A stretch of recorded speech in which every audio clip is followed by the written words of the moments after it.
From Hollywood, it's time now for...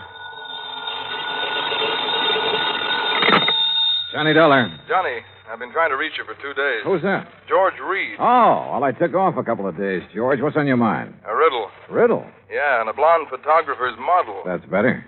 How are you with riddles, Johnny? Not as good as I am with... But go ahead, try me. All right. A year ago, this model married Webster Preen. Preen Hat Company? Was Preen Hat Company. He sold it when he retired. Go on. Well, last week, Preen reported his wife had disappeared. And according to him, when she left home, she didn't bother taking any of her clothes or car or jewelry. And she forgot to tell her friends she was leaving? Right. Not even him. You think Preen told the truth? Johnny, that's the riddle.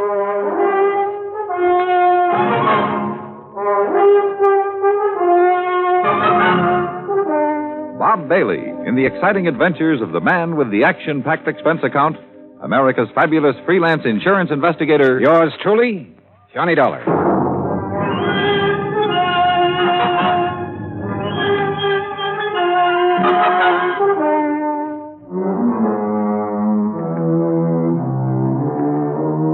Expense account submitted by Special Investigator Johnny Dollar.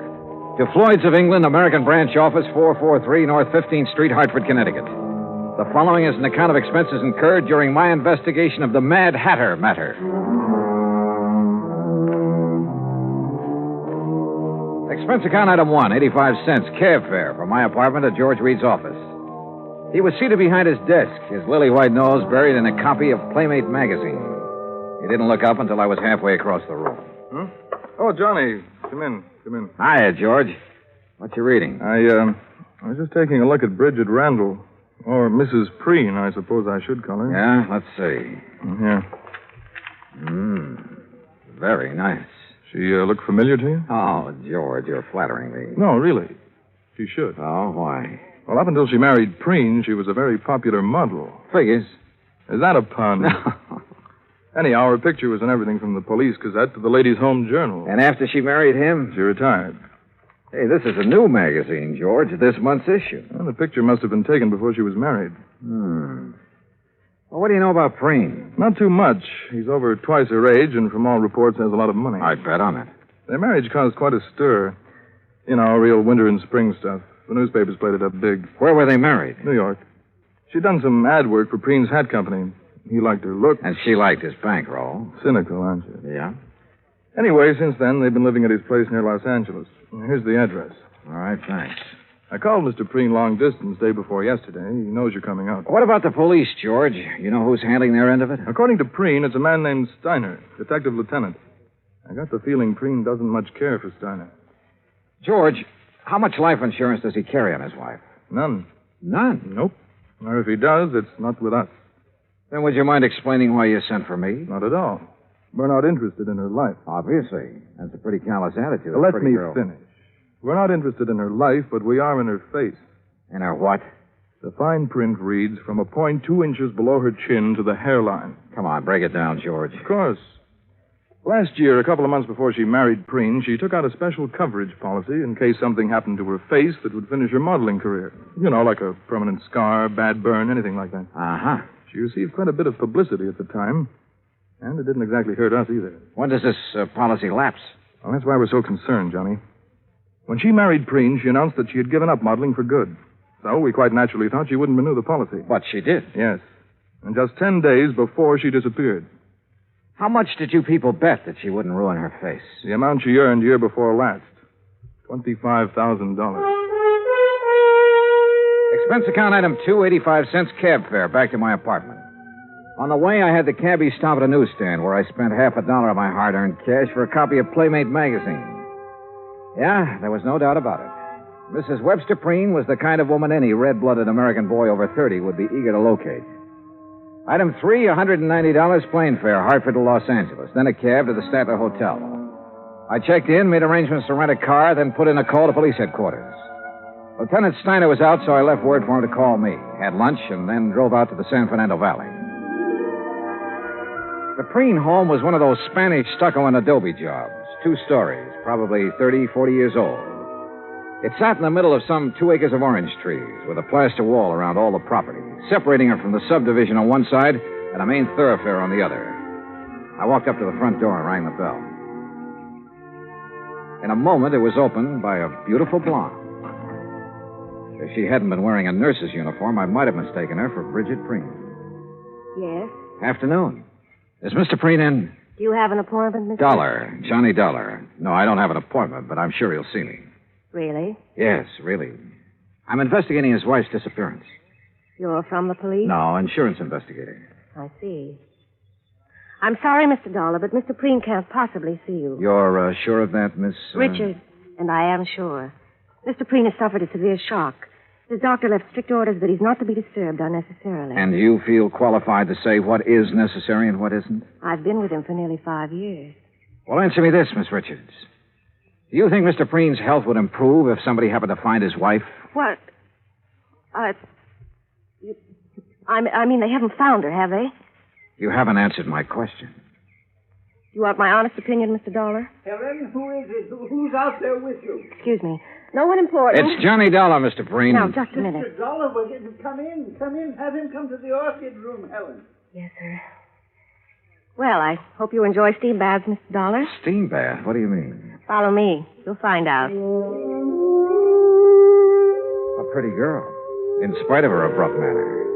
And there was a lot going on behind those clear blue eyes. She led me into the house through a couple of large rooms, then up a winding staircase and down the hall to a door at the end of it. Miss Preen's waiting for you in there, Johnny. Thanks. Ouch! Hey, that doorknob's hot as... Oh, very funny. I warned you. Here, like this. Come here, Mr. Dollar. Hurry. I'll see you later, Johnny. Close the door. Close it. I don't want it to cool off in here. Well, you look surprised. Well, I didn't expect to meet you in a hothouse, Mr. Preen. Well, I'm sorry if you're uncomfortable, but orchids must have plenty of heat and moisture. Now, me, I love it. I didn't used to, but since I am at the age where a man is nothing but stick and dried parchment, if you can take off your jacket if you like, Mr. Dollar. Thanks. Do you know anything about orchids? Well, only that they're expensive. Aren't all beautiful things? Sit down, sir. Any place that's clean. We can talk while I do this. You know what I'm doing. I haven't the least idea. What the bees would normally do, that is, if these plants were in their native environment. Pollination? Yes, sir. Would you mind handing me those tweezers? Yes. Thank you. Hey, how many plants do you have here? More than 200, Mr. Dollar. 36 different varieties. Oh, beautiful. Oh, yes. Lovely, delicate creatures. Mr. Dollar, do you think you'd be able to find her? Well, I'm going to try. I'd appreciate it. I have so very few things left these days. Did you notice the orange trees when you drove in? Well, yes. When I bought this house, the land on both sides was nothing but orange groves. Beautiful orange trees.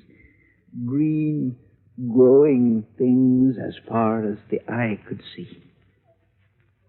And now it's a housing project.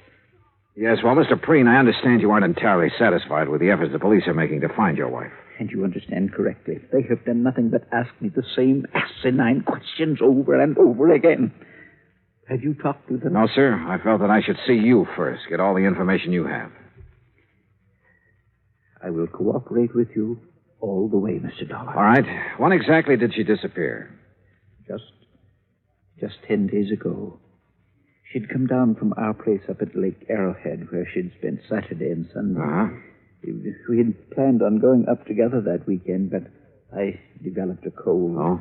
The evening she returned, I retired earlier than usual, and then when I awoke about 11:30 that night, she wasn't in her room. I called to her, searched the grounds, then waited up. But she never came home. I see. Was anyone else in the building that evening? No. We were alone. Rather, I was. Any sign of a injury to her face, blood, anything like that? Nothing. Uh-huh. Do you remember if she made any remark earlier? Anything that had given you some indication as to whether she planned to go out? She had no plans.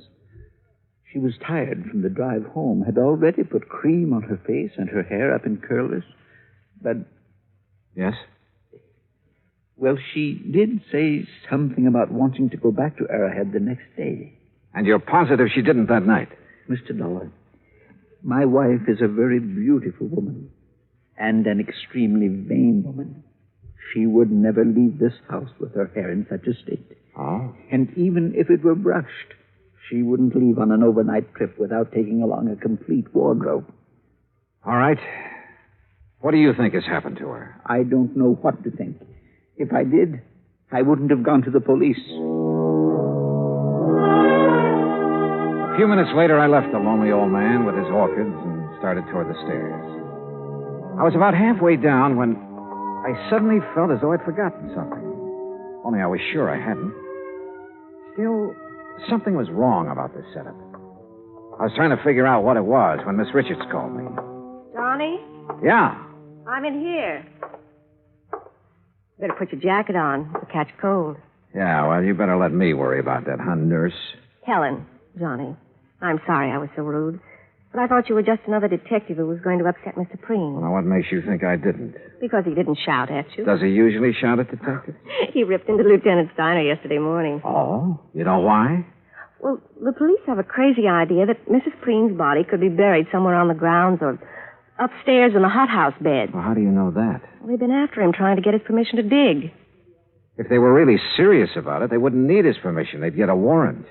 Johnny, you don't believe Mr. Preen killed his wife, do you? At this moment, I have no reason to. Well, everyone knows what a kind and gentle person he is. What about Mrs. Preen, Helen? Well, I hate her. why? You, care for him? I don't like that. All right, sorry. He's a fine man, a gentleman. There aren't many left. No, I guess not. He called Mrs. Preen extremely vain. Would you go along with that description? It was made for her. Suppose something had happened to her that night. Suppose, well, something that scarred or burned her face. What do you think she'd do? If she lost her beauty, she'd kill herself. Even if she threw away $25,000 by doing it? I know about that policy, but even if it was doubled, she'd still do it. Why? Because she wouldn't have the nerve to face her friends? Friends. Bridget Preen never had any friends. But that isn't what happened to her. What did? I don't know, but I'm sure she's dead. Why? Why, Helen? Johnny, please. Tell me. Now, come on. I know you have a good reason for saying that. Now, let's have it. All right. Come over here. I put them away in this drawer. See? What are they? Caps. What? Plastic dental caps. Actresses, models wear them over their teeth to give a perfect appearance. Bridget wouldn't leave a bedroom without them. Where did you get them? I found them on the floor of the garage 2 days after she disappeared.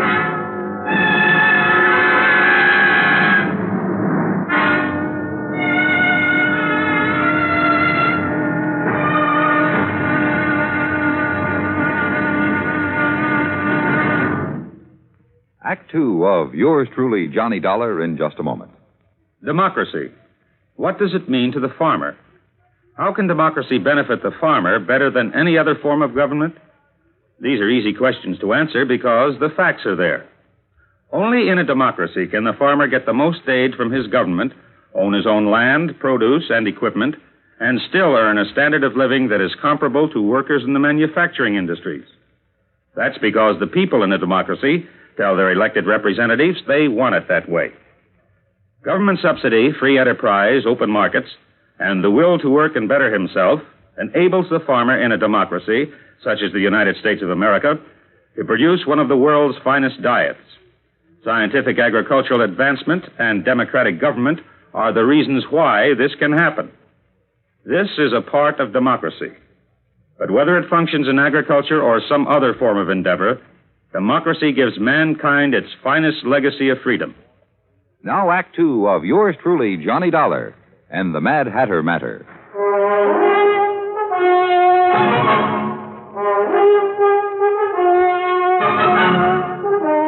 Ellen, Mr. Preen's nurse, gave me the set of dental caps that Bridget Preen had used to beautify her teeth.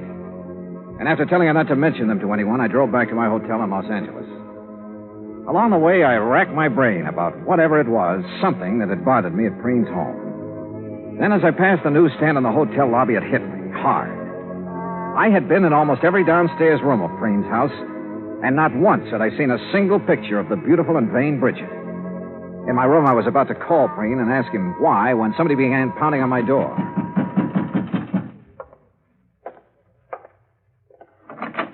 Well, Dollar, we seem to have had a hard time making connections, didn't we? I'm Steiner. Oh, how are you, Lieutenant? Fine, just fine. And I think I've got our little case all sewed up. That's so? Yep. Yeah, you mind if I rest? No, go right ahead. Thank you. See, we've been checking back on Miss Preen's activities for the past few weeks. Uh-huh. Been making quite a few weekend trips, ain't she? I wouldn't know. We figure she found herself a new man, a young man, and took off for parts unknown. What about her clothes? Why didn't she take them? She didn't want to take what old Preen had given her. She's too proud. A little too proud to be true. She had enough things paid for out of her own money to last a good many years. Oh, now, Dollar, you guys let your imagination run away with you. Now, you look at this realistic. Here's a girl in her 20s married to a man who's content to sit home and wait for the golden chariot. And maybe she's content to sit there with him at first, but it ain't normal she should for long. Yeah? You locate anyone who's seen her out with another man? Nope. Tried to. That's the thing that's still stuck in my craw. Well, I don't think you will. Why not? Because she was smart, a smart woman. If she had had a boyfriend, and I'm not disagreeing with you on that score, she was very discreet about it. Mr. Dollar, I'm not sure you were aware of it, but each time you mentioned Mrs. Preen, you referred to her in the past tense. Why? Oh, no. Now, don't tell me I fell for the oldest trick in the business. Come on, Dollar. Stop playing games and answer me. Oh, you should talk about playing games, Steiner. Sorry, but I wanted to throw you off guard. Oh, you did, pal. You did. What did you learn bird-dogging around today, Dollar? Nothing, Steiner. Nothing. Look, really. you either let me have all the information you've received today, or tonight you'll be on your way back to Hartford. Now, which is it? Okay. Preen's nurse, Miss Richards, found these on the floor of the garage 2 days after Mrs. Preen disappeared. You know what they are, I suppose. They don't have to be Mrs. Preen's. Take a look at this chart, Dollar. We got it from her dentist last week. Now look at the caps. Okay. What are you going to do? What do you think? Arrest Webster Preen for the murder of his wife.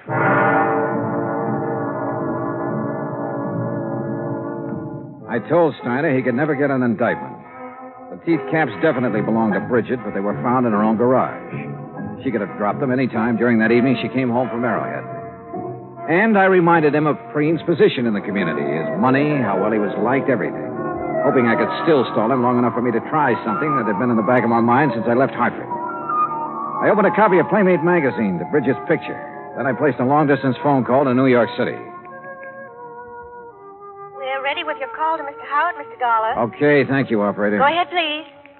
Hello? Hello, Mr. Howard. This is Johnny Dollar, insurance investigator. Yes, Dollar? A client of ours has her picture in the current issue of your Playmate magazine. Oh, yes. Lovely girls, Mr. Howard, her name is Bridget Preen. Bridget Preen? Or Randall. Bridget Randall. Oh, yes, I know her very well. Well, where is she? We aren't sure yet. Mr. Howard, I've got to know when that picture was made and the address of the photographer who shot it. Have you got that? Yes, you just hold on. Now, I remember now I was surprised to see Bridget after all that talk about retiring. Yeah. Yes, here it is. Photographer's a new one as far as we're concerned. What's his name? Tracy. Russell Tracy. Address? Box 17. Got it? Box 17. Lake Arrowhead, California. What? Lake Arrowhead. You ought to know where that is. Yeah. Yeah, I do. It took me a little less than 2 hours to drive up to Lake Arrowhead. When I reached the village, I stopped in at the post office. Yes, sir. What can I do for you? Well, I'm looking for an old friend of mine. He's got a place up here somewhere. What's his name? Tracy. Russell Tracy. Oh, yeah, sure. Nice little cabin on the lake, about a half a mile down toward the left. You just follow the road. Okay, thanks. The cabin just before you get to Russell's has a big mailbox out in front with the name Preen on it. Got it? Preen? Yeah, I sure have.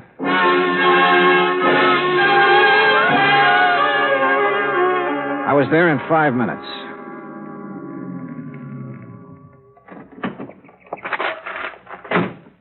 It was small, 2 rooms at the most. A dog came from the direction of Preen's cabin to bark at me, then went back into the woods again.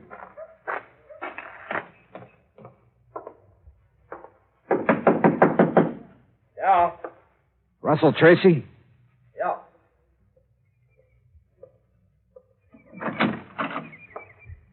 Who are you? Name's Dollar, insurance investigator. May I come in? Yeah, come on in. Thanks. Oh, Mr. Dollar, what's this all about? Bridget Preen. Oh, wait a minute. You wait, I'm friend. not... That's a very good picture of her in Playmate. You tell her you sold it? Yes, I did. When? The day you decided to submit it? Or after it was sold and too late to stop publication? Or not until some other photographers started calling her home to see if she'd come out of retirement? Now, look, Mr. Dollar, I haven't done anything wrong. I didn't say you had. I mean it, Dollar. All I did was take some pictures of her. I didn't have any reason to kill her. Who said she was dead?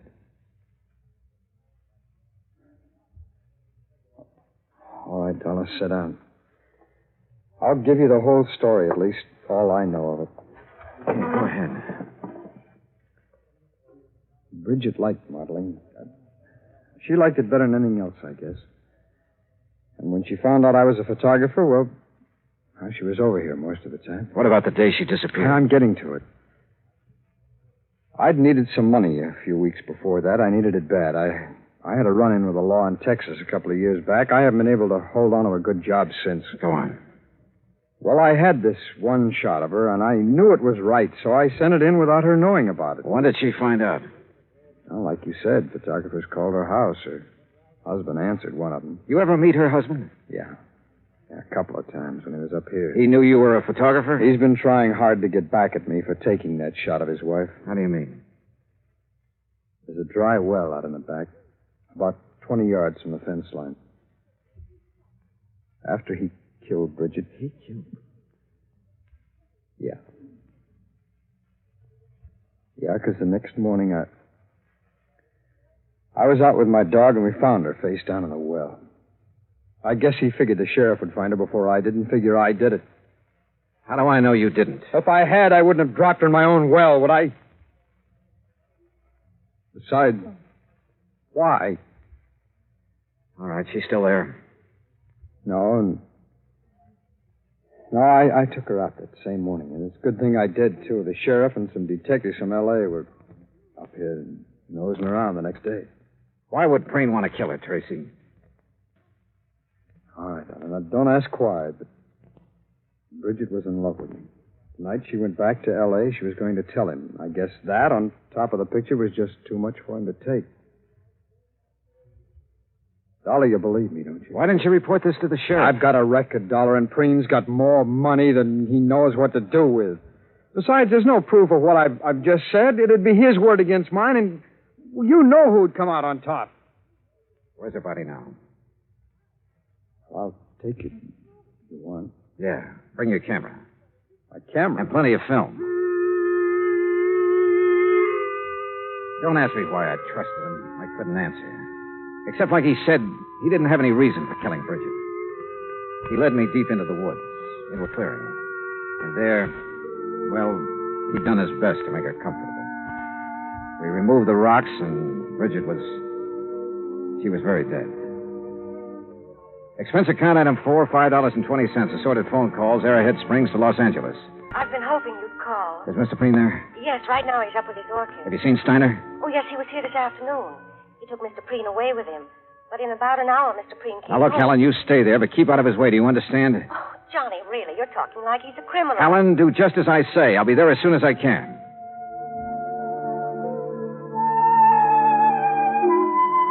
After seeing that Russell Tracy was safe in the custody of Steiner, I took the freeway out to the San Fernando Valley. It was a little after 9:30 when I pulled into the Preen driveway.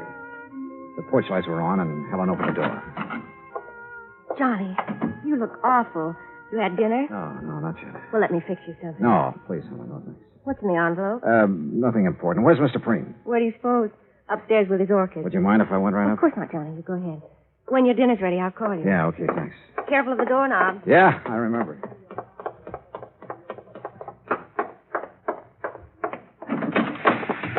Well, Mr. Dollar, I didn't expect to see you back so soon. Hello, Mr. Preen. Didn't dress for us again, I see. You'd better take off your jacket, Mr. Dollar. Afraid I'm not going to stay long enough to bother. Oh, well, now that's too bad. Beauty such as this isn't often seen, Mr. Dollar. I disagree with you, sir. What? I think I have something here that's every bit as beautiful as any flower in this hothouse. Well, now, you have aroused my sporting instincts, son, and also my curiosity. What have you... Here. Oh, no. Oh, no. She was Please, beautiful, no. wasn't she, Mr. Preen? Here, she's very beautiful. But here, Oh, no. look at this picture. Taken just a couple of hours ago. Yeah, what about this one? What about it, Mr. Preen? What do you think of your handiwork? Proud of what you've done, Mr. Preen? No. No, please. No more, please. Why did you do it? I had to. I had to. She was going to leave me. Like everybody else had done. Everything does. She was going, and I couldn't let her. I just couldn't let her go. The hunch had been right. After he'd killed Bridget, Preen had not been able to face the many photographs of her about the house, or any pictures of Bridget, as we learned. One photograph had caused her death. The others we took later put Bridget's husband away for the few remaining years of his life. Expense account total, including car rental, hotel incidentals, and transportation back to Hartford, $870.40. Yours truly, Johnny Dollar.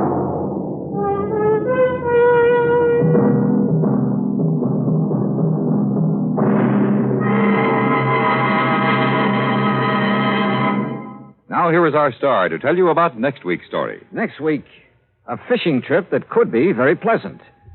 Except that one of the fishermen is deaf. Join us, won't you? Yours truly, Johnny Dollar.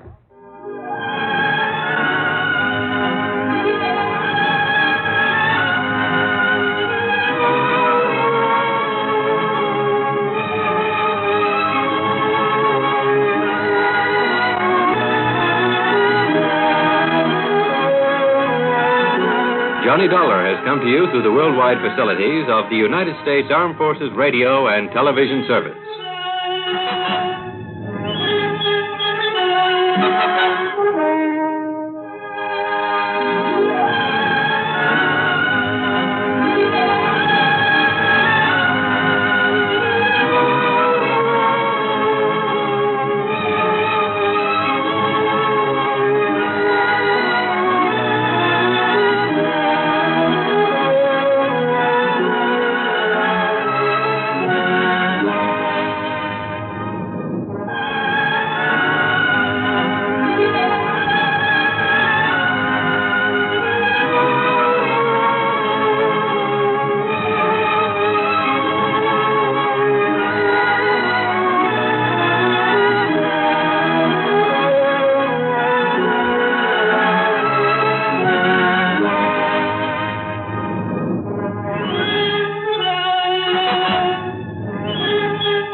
From Hollywood, it's time now for...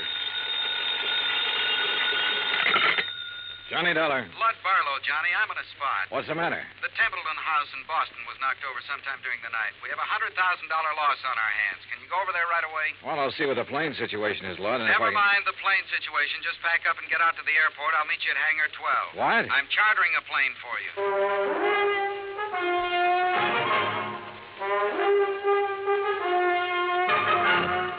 Bob daily in the exciting adventures of the man with the action-packed expense account, America's fabulous freelance insurance investigator. Yours truly, Johnny Dollar.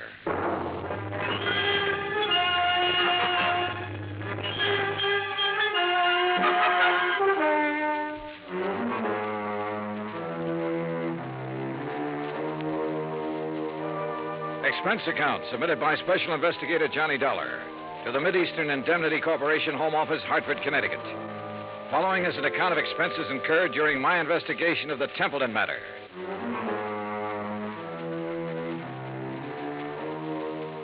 Expense account item 1, $5 even, cab fare from my apartment to Hangar 12 at the airport. A twin-engine Bonanza had been rolled out and a fueling truck was pulled up alongside. A man in a sheepskin seemed to be supervising things. The man who seemed to be supervising him was Lud Barlow. When he saw me, he waved his briefcase. Hey, Johnny. Hi. Are you all set? Well, I'm here. That's what you mean, Lud. That all your luggage? Yeah, this is it. This is Tommy Clark, Johnny, your pilot. How are you? Hi, Tom. I'll stow this gear for you. Oh, thanks. The faster we move on this, the better off we are. You know that. I know.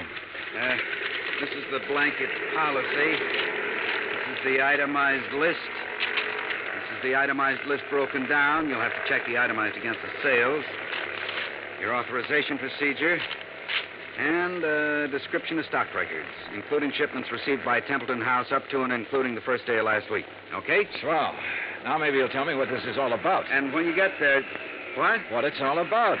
Let's start with Templeton House, huh? It's the biggest jewelry firm in Boston. You said they were robbed last night. Burglarized, broken into somewhere between 5 and 7 o'clock in the morning. All set, Mr. Dollar. What'd they get away with? Well, that's for you to find out, Johnny. We carry a blanket policy on all their stock. Anything in the store in the way of merchandise is covered. On the phone, you said something about $100,000.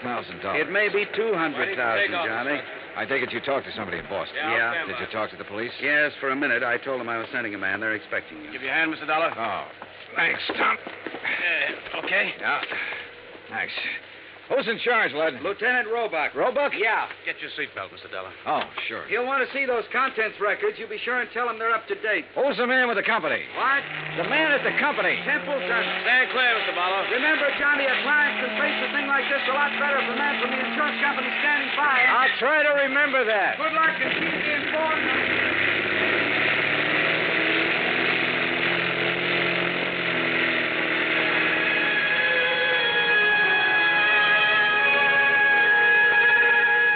By the time we arrived at the Boston airport, I'd read over the policy and had a fair idea of the coverage involved. Expense account item 2, $10, more cab fare. I dropped my bags off at the Independence Hotel and had the driver take me over to Templeton House. 2 police cars were parked in front of the building, and 2 uniformed police officers were parked in the doorway. I'm sorry, mister. The store's not open today. Well, I'm from the insurance company. Oh. Lieutenant Roebuck's in the back. Go ahead. At the back of the store, a white-coated intern and an ambulance attendant were working over a blanket-wrapped figure laid out on the stretcher. One of them was operating a plasma tube. The other was checking the pulse. A group of men, some in uniform, were watching closely. The tall, thin one seemed to be in charge of things. Roebuck? Yeah. Johnny Dollar, Mideastern Indemnity. Oh, didn't take you long. This Sergeant Younger, Sergeant Toohey, this is Mr. Dollar from the insurance company. Hi, man. What's this? Oh, this man was a special patrolman working the area. He must have walked right into the middle of it and got himself shot. They've been giving him transfusions ever since they found him. Uh-huh. Said anything yet? He hasn't been conscious. Doc, how about it? We can't do any more here, Lieutenant. We'll have to risk a trip to the hospital and try to operate. Okay, boys, load up. Doc, this is Mr. Dollar, insurance company. How are you, Doctor? Okay. Doc, we're going to want to talk to him the minute he comes around. I'm not going to promise you anything, Lieutenant. Well, see you. All right. Now, Mr. Dollar, you didn't waste much time. I brought a contents list that might help you, Lieutenant. Good. The best help we're going to get is from that patrolman. Come on, I'll show you around.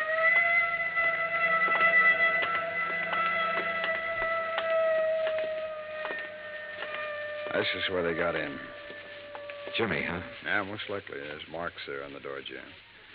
But near as we can tell right now, they only took important stuff. Easy to move. Easy to break down and unload, you mean? Yeah. Here you can see where they snipped the alarms, grounded the wires. Mm-hmm. Showcases aren't touched. No, they went straight for the safe, Dollar. Well, Well, we really got something on our hands, huh? You don't just break into a store and open one of these things very easy. Someone did.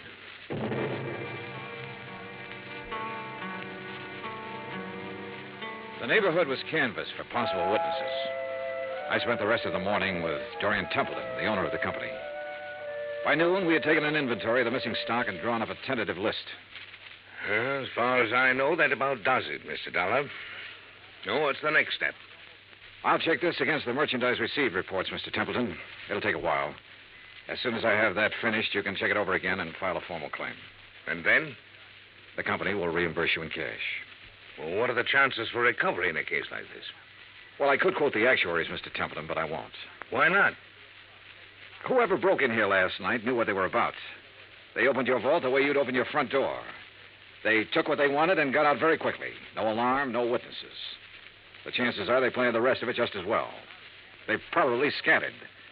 The police aren't sure how many men were involved. They know it was at least 2 men, possibly 3. How do they arrive at that? 1 man working on the safe, another man looking out, possibly 2. The point is, the more men who are involved, the harder it'll be for them to take the jewelry, break it down, sell it, and stay out of sight. They're going to get away with it? I didn't say that. Well, nothing seems to have gone wrong with their plans so far. One thing went wrong. That special patrolman surprised them. True, he didn't have time to draw his gun or sound the alarm, but they had to shoot him. And if something hadn't gone wrong, they'd have been satisfied to knock him on the head. Yes. Well, what happens now? Well, that's up to the police. I can tell you their investigation will take some time. Burglary is the toughest kind of thing to work on. Why? No witnesses. I never thought of that. Dollar, you all cleaned up? Well, we got a tentative list. As soon as I check it, I'll give it to you. Okay. Mr. Templeton, I'd like to have you come with me now. Now? Yes, we'll want your statement, sir, and there's quite a bit of work to do with the employees. All right. Dollar, as soon as you get the list up, give me a ring, will you? Yeah, okay. Any news about the policeman? Yeah. It's a murder case now. Expense account item 3, $25, stenographic fees. The public stenographer at the hotel helped me make a comprehensive list of the stolen items, which was verified by Templeton. The amount of loss was set at $100,000. By late afternoon, clerks, stenographers, accountants, designers, salespeople, stonecutters, all in Templeton's employ had made statements to Lieutenant Roebuck. The statements were in the process of being checked. A general roundup of known safecrackers and burglary suspects had begun. Expense account item 4, $3.75 dinner. Lieutenant Roebuck and myself. Well, it's going to be a long night. Yeah. Any luck on the employees? Oh, it's hard to say yet. One of them has a record. Hmm? Yeah, a fellow named Tabor, one of the janitors there. He's a 2-time loser. I had him tucked away in a cell until we clear some of this other stuff away. Has he said anything? Oh, he denies all knowledge. As far as time incident goes, he was home sleeping when all this happened, but that doesn't rule him out of somehow getting that safe combination and passing it on to a friend. Yeah. Man with a record's apt to have that kind of friends who'd be interested in just that kind of thing. Hey, how much do you want me around? You're a free agent, Dollar. If you have any ideas, I'll listen. It's a tough baby, any way you look at it. Let me talk to Tabor. There might be a shortcut. Why not?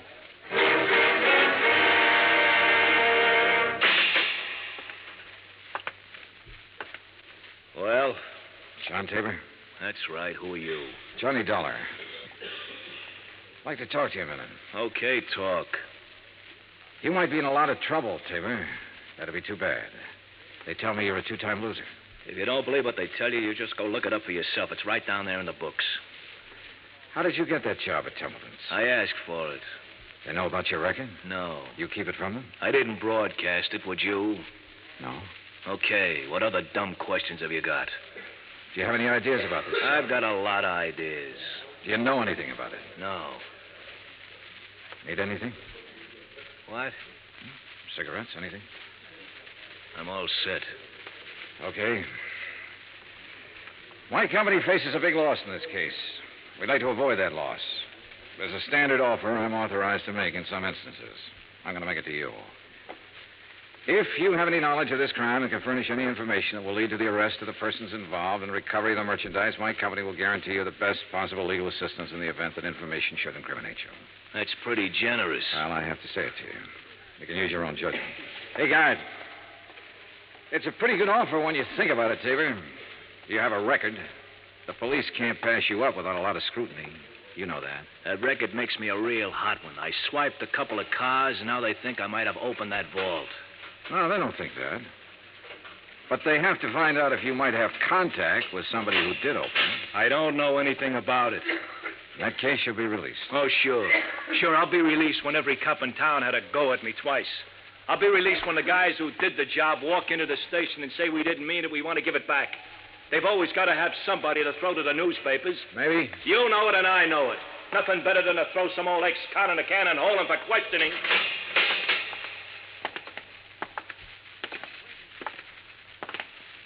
Well, Dolly? You go for it? No. Any more ideas? Turn him loose, Lieutenant. See whom he talks to and whom he meets. John Tabor was released without bail, and a 24-hour watch was put on his residence. By 10 o'clock the next morning, the police had located 3 witnesses to the shots that had killed the special patrolman. However, none of them had seen the burglars or the car that was used. The district attorney's office issued an order impounding the financial records of Templeton House. A complete audit revealed that its affairs were in excellent shape. It also revealed that Templeton himself was the only man in the jewelry firm who had the combination to the vaults. His statements emphatically denied giving the combination to anyone. As far as the police were able to determine, he was telling the truth. The search for all known safecrackers extended into New York and Philadelphia and Chicago. On the morning of the 3rd day, a claims adjuster arrived from Hartford with a check for $100,000, full payment on the claim. 2 hours later, we had the first break on the case. Hey! Caller, hey! What? Oh, hello, Lieutenant. Come on, get in. What's up? Well, the Harbor Division found a body down by the docks early this morning, all weighted down with 38 slugs. They were fired from the same gun that killed that special patrolman. They match, huh? Like the dimples on your knee.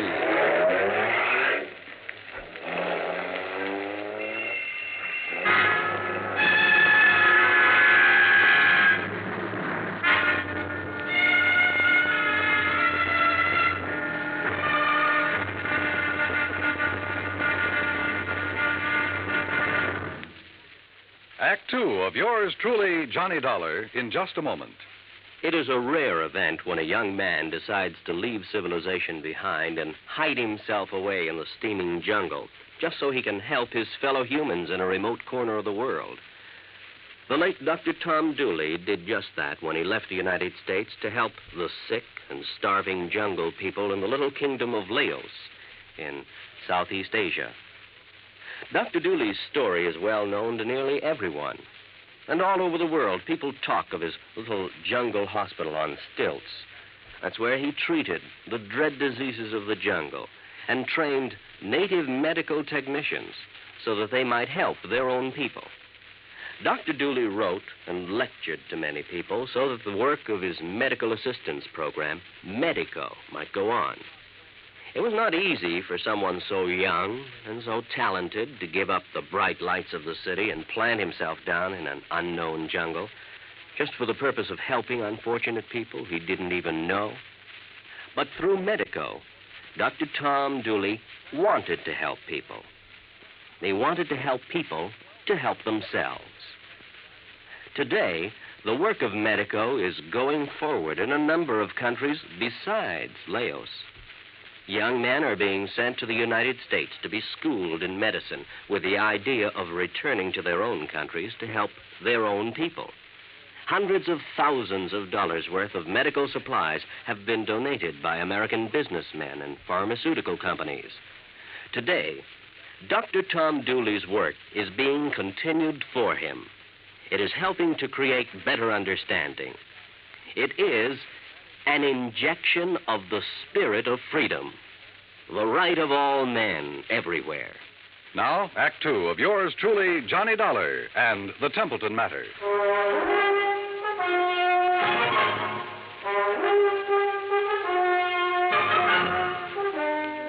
I spent the rest of the day with Lieutenant Roebuck at the morgue.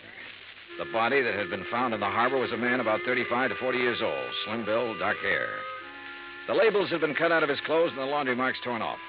His fingerprints didn't check with anything in the local files. Roebuck put them on the wire to Washington and requested an urgent identification. Johnny Dollar. Blood Barlow, Johnny. What's this in the paper? Well, the special patrolman and the unidentified man were killed by the same gun. As soon as we get an identification, we can go to work. Well, how about that ex-con that turned up working at Templeton's? Tabor? Well, we're still watching him. He might have been the case man. So far, it's just an idea. I'd like a recovery on this one, Johnny. So would I. What do you think is possible? Well, 2 days ago, I would have said no. Today, things look better. For one thing, none of the merchandise has shown up on the market. For another thing, there has to be some kind of connection with this unidentified man. I just read your report on Templeton himself. He's out of the question as a suspect? So far, yeah. He's the only one who had the combination to the safe. There's no apparent motive for him to rob himself. But he's the only one Don't who start yelling at me, Lud. I know what you're thinking. Find a motive. Well, give us time, boy. Give us time on everything. Lud? Oh, I guess I hate to pay off big claims. You may get it back. Keep your pants on. Expense account item 5, $50 deposit for rented car. That afternoon, I drove from Boston to Creeksdale, the home of the Grantland Safe Company, where I met a man who looked as formidable as the product he manufactured. I am Grantland, sir. I found him standing inside a shiny new vault, ready for shipment. Beautiful thing, eh? On its way to South America tonight.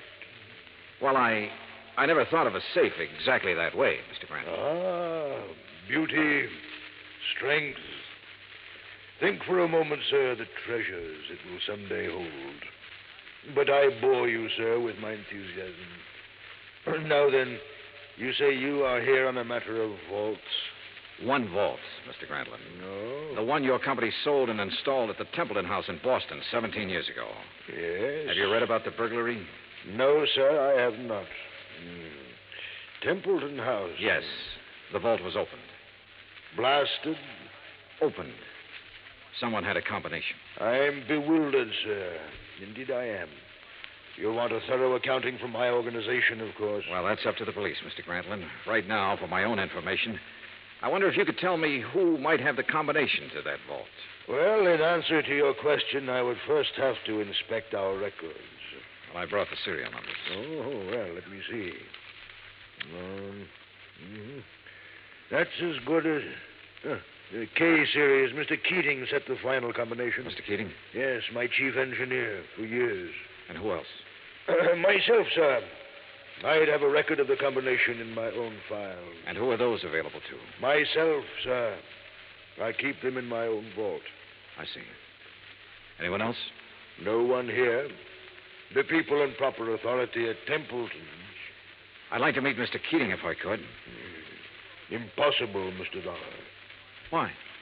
Mr. Keating has been dead these 6 years.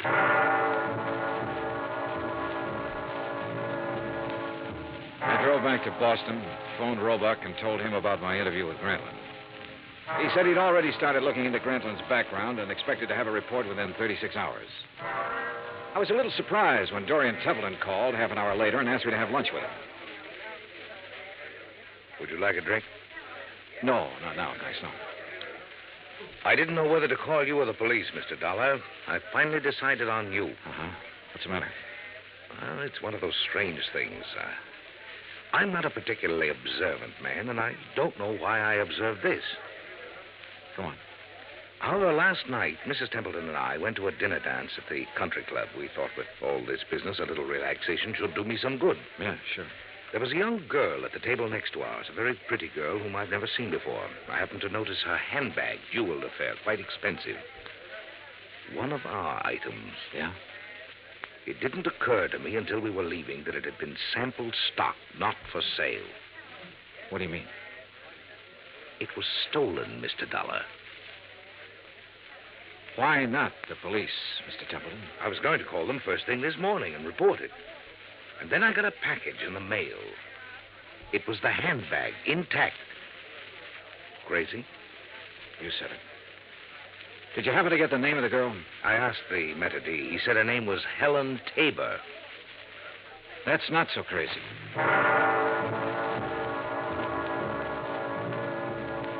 Expense account item 6, 10 cents, one phone call to Lieutenant Roebuck to see if John Tabor was still being watched. Roebuck said that 2 men were on duty watching his house at all times. I saw them when I drove up an hour later. They were parked across the street.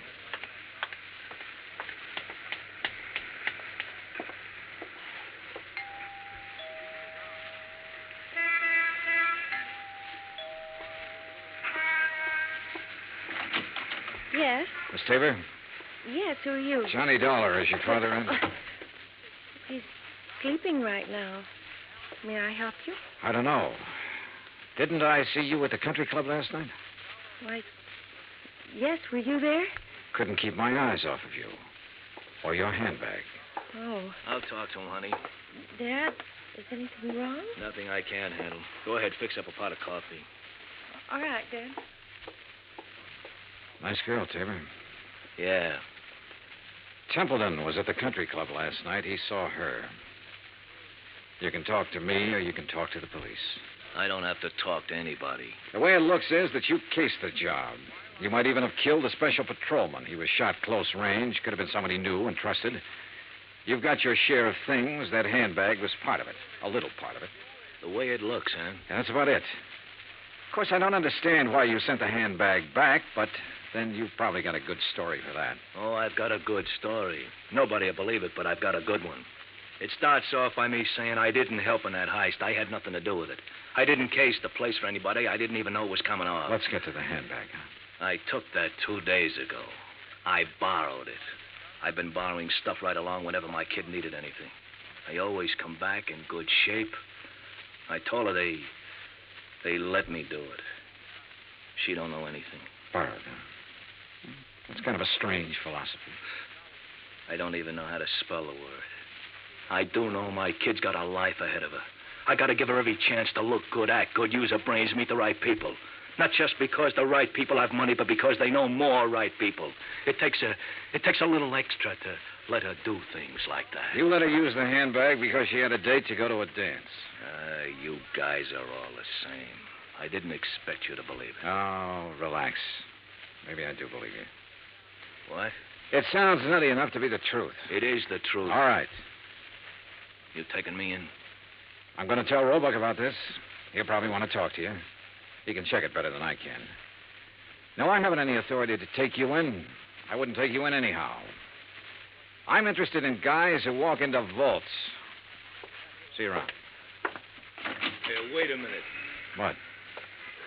I never thought I'd see the day when I try to help a cop or anybody like a cop. Maybe this is the day. I saw the paper last night. Oh? The picture of that guy they found floating in the harbor. They tagged him yet? He's a John Doe until we hear from Washington. His name's Kiley. Billy Kiley. How do you know? I used to know him a long time ago. Billy Kiley? Yeah, from Philadelphia. Thanks. A check with the Philadelphia police and a comparison of fingerprints identified the man as William H. Kiley. His Boston address was on Parker Street.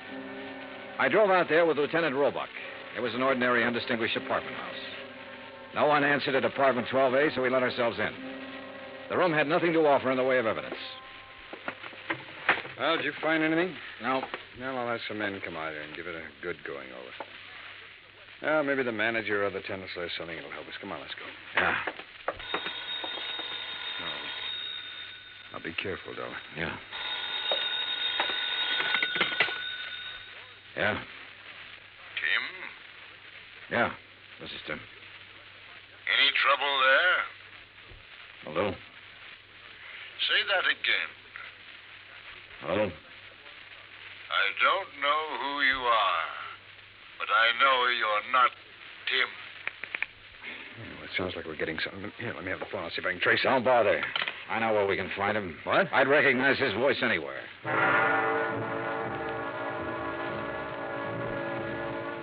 It was dark by the time we got to the Grantland Safe Company factory in Creeksdale. There was a single work light spreading a sickly yellow glow over the main floor loading platform. We were expected. It went off somewhere in the darkness of the building. You okay? Yeah, I'm okay. All right, let's try for that stair railing. Right.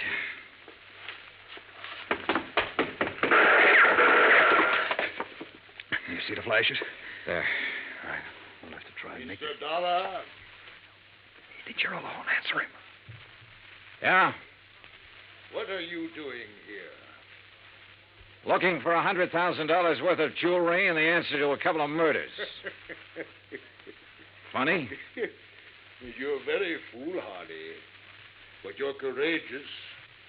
A man of your perception could do well with a part of that money. No, thanks. I'll take it all. You will take nothing, sir. Keep him talking. I'll try to get under the stairs. Are you alone?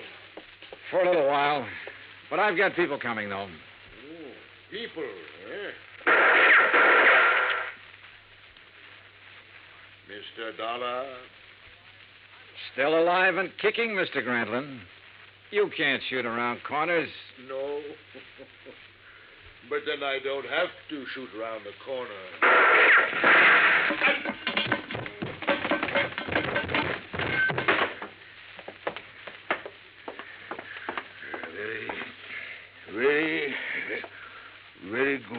Very good shooting, sir. Grantlin, I want a statement. No statement. No statement.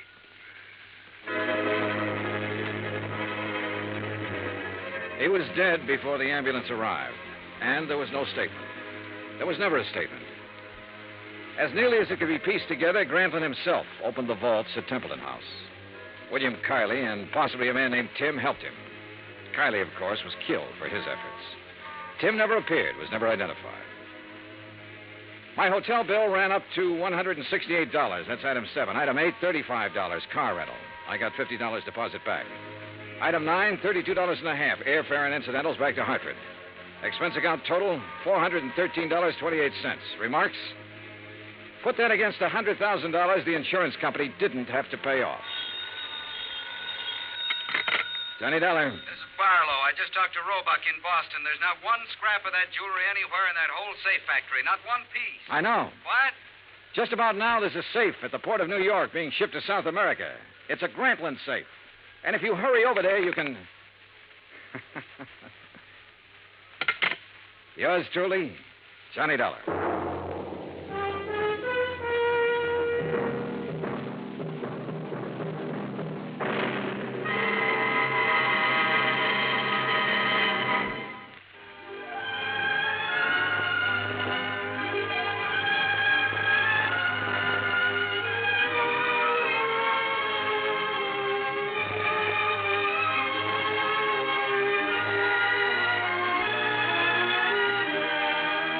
Johnny Dollar has come to you through the worldwide facilities of the United States Armed Forces Radio and Television Service.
From Hollywood, it's time now for...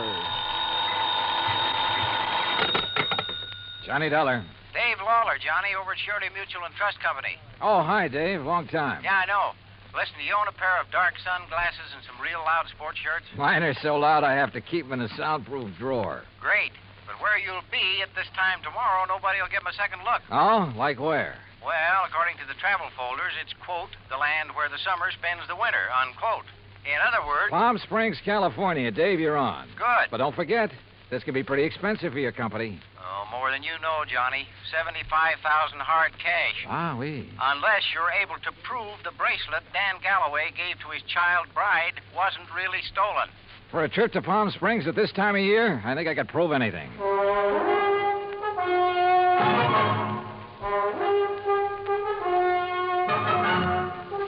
Bob Bailey in the exciting adventures of the man with the action-packed expense account. America's fabulous freelance insurance investigator. Yours truly, Johnny Dollar.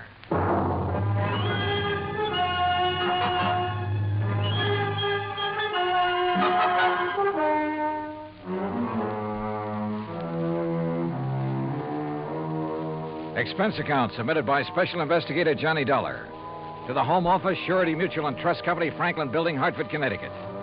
Following is an account of expenses incurred during my investigation of the Suntan Oil Matter.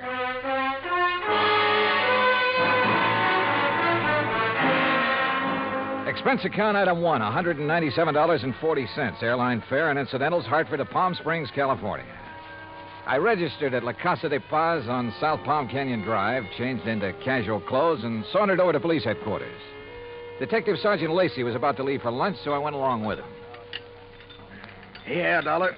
You'd be surprised at how much stuff is lost in this town during the course of just one season. The report we got says it was stolen, Sergeant. Oh, sure. But I doubt it. A $75,000 bracelet, just 5 days old? That'd be a little careless of the lady, wouldn't it?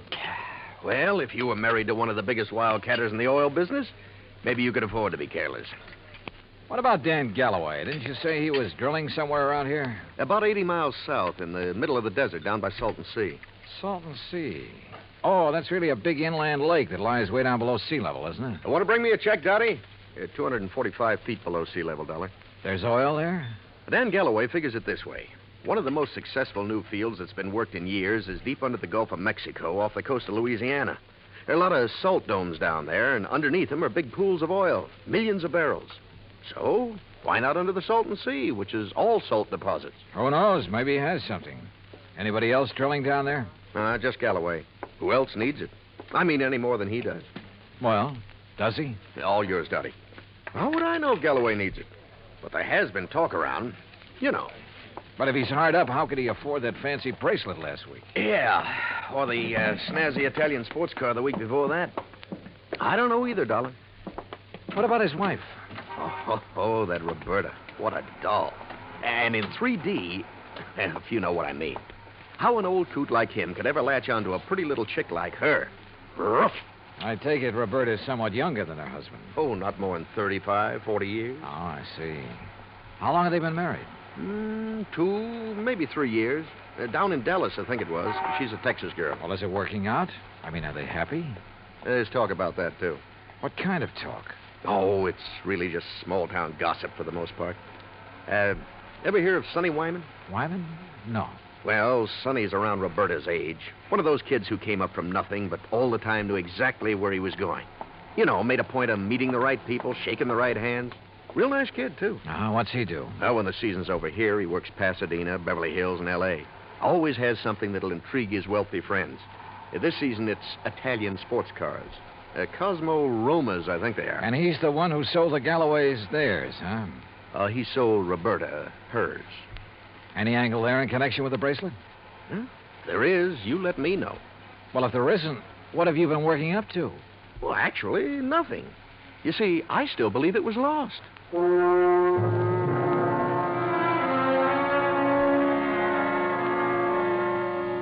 Expense account item 2, $35 for rental of a drive-your-own car. I found the Galloway place about 2 miles out north and east of town. As I parked in the broad U-shaped driveway, I noticed a low, shiny suntan color sports car standing in the shade of a date palm back by the garage. I started over to take a look at it, but the front door of the house opened, a Filipino boy appeared, took my name, and showed me into the living room. Through the solid wall of picture windows, I could see that the whole place was built around a kidney-shaped swimming pool. Mighty inviting. And so was Roberta, Mrs. Galloway, when she stepped into the room a minute or two later. Hi there, Mr. Dollar. My, it's nice of you to come all the way out here. Yeah, Sergeant Lacey was right. Roberta was a living doll. 22 or 3, trim, petite, and with a figure that... Well, let's not go into that. She said it would be more comfortable out on the lanai beside the pool. I just wish there was something I could tell you about that bracelet that'd help you find it, Mr. Dollar, but... Well, just must have been stolen. Well, it makes no difference insofar as your claim is concerned, Mrs. Galloway. The company will still have to pay up, you know, unless, of course, it's found. Oh, I know that. How do you go about your investigation? I mean, do you offer a reward or something? Usually, yes. Of course, it depends on... How much have they offered for my bracelet? Well, frankly, I haven't checked on that yet. But now, Mrs. How Galloway... much would you guess, Johnny? Well, claim this size, probably somewhere between 10 and 30%. What's the matter, Johnny? Your ear's out a mile. Nothing. I just thought I heard... Now, that's funny. I didn't hear a thing. But I had. Quick footsteps somewhere in the house. Then a door open and close. Then a few seconds later, the unmistakable growl of a high-powered engine thundering out through twin straight pipes. Oh, that. Probably some hot rod fan in the neighborhood just drove by. Aren't they She prattled on for another hour or so and again asked about possibilities of a reward for her bracelet. But so far as helpful information was concerned, she came up with nothing. So I excused myself and drove back to town. I wanted to talk to the driver of that sports car. I also wanted to check with Wilhoit Van Hook, the jeweler who had sold the bracelet. I found his shop on Palm Canyon Drive, a small place, but very ultra. As I was about to enter the door... Hey, Mr. Dollar, got a minute? Oh, yeah, sure. 2 or 3 minutes. And I like your car. Mr. Wyman, isn't it? That's right. How'd you know? How'd you know mine? Yeah, real cloak and dagger stuff, huh? You knew I was out at Berta's house, didn't you? Well, it seemed pretty obvious when I heard you hot-footed for the door, then heard this pint-sized monster of yours barrel off. Hey, you wouldn't like to buy a Cosmo Roma, would you? It's a real dilly. Oh, I'd like nothing better, but I'm out here on a job. Yeah, I know. That's what I wanted to talk to you about. Well, you know anything that'll help me? Not much, I'm afraid. But I'll be glad to tell you anything I can. You going in to see Willie? Willie? Yeah, you know, Wilhoit Van Hook, the jeweler. I was, yeah. Why? Do you know him? Know him. I sold him one of these. One exactly like mine. And we're both going to be in the rally they're holding next Sunday. You ever see a good sports car race? No, I'm afraid not. Well, we'll soon fix that. And look, after you've talked to Willie, if you want to go down to where Dan Galloway is drilling his new well, I'll be glad to give you a lift. Good idea. But I don't want to take you out of your way. Oh, not at all. I was going that way anyhow. Besides, I thought it might give us a chance to talk a little. Sure, why not? Why not?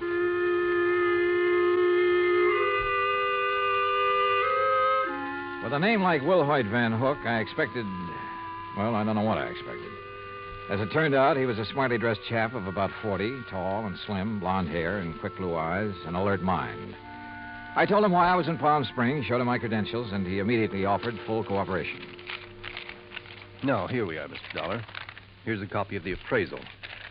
A duplicate of the statement I sent Dan Galloway. And here, yes, here's a sketch of the bracelet. Ah, very good. Diamonds here, emeralds, and the mounting is yellow gold. Hand-worked, all of it. Mm-hmm. One thing I can't help wondering about, Mr. Van Hook. Yes? Isn't a $75,000 bracelet a bit unusual for a shop in a resort town? As a matter of fact, it is. As you can see, I specialize in rare and exclusive sort of things. But very little over, say, $10,000 or $12,000. Then the Galloway bracelet was an exception. Yes. After Dan told me what he had in mind to give to his wife, I had some sent over from Pasadena and Los Angeles by wholesalers with whom I do business. You know, had them shipped down on consignment. He liked one, and that was that. I see. Mr. Dollar, I wouldn't want this to go any farther, of course. But after all, jewelers and insurance companies are... Well, our businesses are pretty well tied together, at least on occasion. Yes, unfortunately. But what are you getting at? I'll tell you. 2 days after the bracelet was delivered, one morning, just as I was opening up, Dan came in here. So? He was ill at ease, looked worried. He said he had to have some cash quickly. He asked if I could possibly refund his money. Oh? Did you? No, because I couldn't. Things have been rather slow for me this season, Quite frankly, I'd used all I'd made on the bracelet to pay up some old bills. I told him as much and that I was sorry, but I just couldn't help him. Did Galloway say why he had to have that much cash right away? Yes. Well? I don't know much about oil drilling, but as I understand it, his test well is down some 400 feet further than he'd planned on going. And the day before he came in here, something on his rig had broken loose and left him with a highly expensive repair job before he could proceed any further. Apparently, it was all very serious and very expensive. Strange his wife didn't seem to be bothered. I just talked to her. Berta? Believe me, Mr. Dollar, she wouldn't be. In fact, I doubt if she even knows. Oh? Figure it out for yourself. A man of nearly 60 who has to give bracelets and fancy cars to his wife to keep up her interest. Well, you'd hardly expect him to tell her that kind of news, now would you? No, I suppose not. Especially if he's worried about the competition. And if you ask me, he has competition. If only he could see it.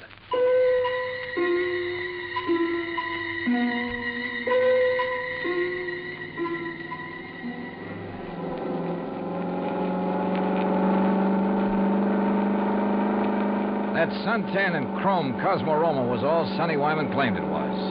It purred like a kitten, performed beautifully. But I was more interested at the moment in what Sonny wanted to talk about. Johnny, I'm going to be perfectly blunt with you. I'll go along with that.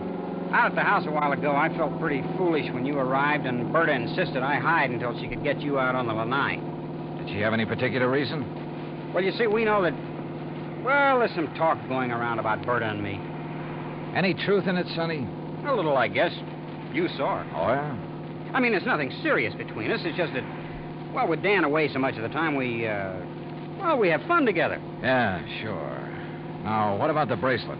You mean who might have stolen it? That's the general idea. I don't know. I have no idea. That sound funny to you? Should it? Well, after all, Dan and Berta keeping their house open to everybody. People in to swim, play badminton, cocktails, barbecues. I guess half the population of Palm Springs has been there at one time or another. And even if it weren't an invited guest, why, it'd be simple for someone to just sneak in and walk off with it. Providing, of course, they knew where it was kept. Well, yeah, someone who was close enough to... Well, yeah, I heard Berta ask you about a reward for it. You think a big enough reward would turn it up? I would think so. I understand that stolen jewelry brings about 20 cents on the dollar. Sometimes it brings 20 cents. Sometimes 20 years. Well, yeah. Well, I just wondered. How's the car business doing, Sonny? Oh, great. It's really one of the reasons I'm driving out this way. Oh, a prospect? An oil-rich Indian or a well-to-do prairie dog? Hardly. No, I told you we were having a sports car rally on Sunday. Well, being the promoter, so to speak, I'm going down to check the course. If you're still around, you ought to come. Oh, maybe I will. Having some good events, too. Willie Van Hook and I are running a match race. He's quite a bug, you know. And ever since I sold him the twin to this job, he's been working it over. Special carburetor, racing cams, everything. Yeah, no wonder I can't afford this kind of stuff. Oh, man. You'd be amazed at the amount of money that changes hands on wait a some of minute, these races. Sonny. Isn't that an oil rig over there? Yeah, Dan Galloway's. The rig itself's about 50 feet out in the lake. The shack or office or whatever you want to call it's over the other way. You see? About a quarter of a mile beyond those Joshua trees. I'll drive you over. He did. There was an old car parked near the shack, so we figured Dan Galloway must be inside. Sonny Wyman dropped me in front of it, then took off in a cloud of dust and exhaust gas. I picked my way between the cactus plants, opened the door without knocking, and barged right in. Mr. Oh. Oh, hello. Oh, no use asking. If Mr. Galloway is here, I can see he isn't. No, he isn't. Is it all right if I wait? I'm Johnny Dollar. I'm Mrs. Galloway, Mr. Dollar. Huh? Hell, that is, I'm the first Mrs. Galloway. The former. The one who scrimped and saved while Dan was booming around every oil field all over the country trying to make his score. I'm the forgotten Mrs. Galloway. Oh, yeah. Well, I'm sorry. Are you expecting him back soon? Who knows? I've been waiting here 3 hours. But I'll wait 3 days if I have to. Promises, that's all, promises. What do you mean, Mrs. Galloway? After working to help him the way I did for all those years, and then to be tossed over for somebody else who never did a lick of work in her life. Oh, sure. Give me anything I want if I let him free. So what do I got? Promises. Well, I'm sorry. But getting all upset is going to help. Well, wouldn't you be upset if you had more than $18,000 in back alimony coming to you? And with them living like royalty? Oh, I see. Well, he's not going to keep on getting away with it. That's why I'm here. Well, now that gun in your handbag isn't the answer, I'm afraid. How'd you know? I've seen that kind of bulge in a handbag before. You really have ideas about using it on him? Well? Well, I don't know. There are times when I feel as though killing would be too good for him. Then there are other times when... I don't know. Well, here, better let me No, have it. leave me alone. Well, I'm not going to sit here and try to make sense with somebody as upset as you are who has a gun. Well, how would you feel? What would you do if you were me? How should I know? But killing him isn't the answer. Isn't it? Or sitting here shouting at me. Who are you anyway? What are you doing here? I came out here to see your husband, your ex-husband, on business. What kind of business? A friend drove me out here and figured Dan would drive me back. But since he isn't around, there's no point in my staying here. Or you either. Well, maybe you aren't You going have to a car, so you and I are driving back to Palm Springs. I'm not leaving here till I see Dan. Until I get some money from him. Or see him dead. Maybe he's at the well. All right. Maybe he is over there. Now, come on. Why I took this on, I didn't know. But I couldn't leave that slightly frantic woman sitting there, waiting, with murder in her heart. For all I knew, she'd murdered Dan already. Better inspect the gun later. The road down toward the oil rig was just a pair of ruts in the desert sand. Then just as we cut in between some yucca plants and a wind-blown Joshua tree, I slammed on the brakes. There, in the middle of the trail, lay a man's body, crushed and twisted. Dan Galloway had been carefully, repeatedly, run over by a car.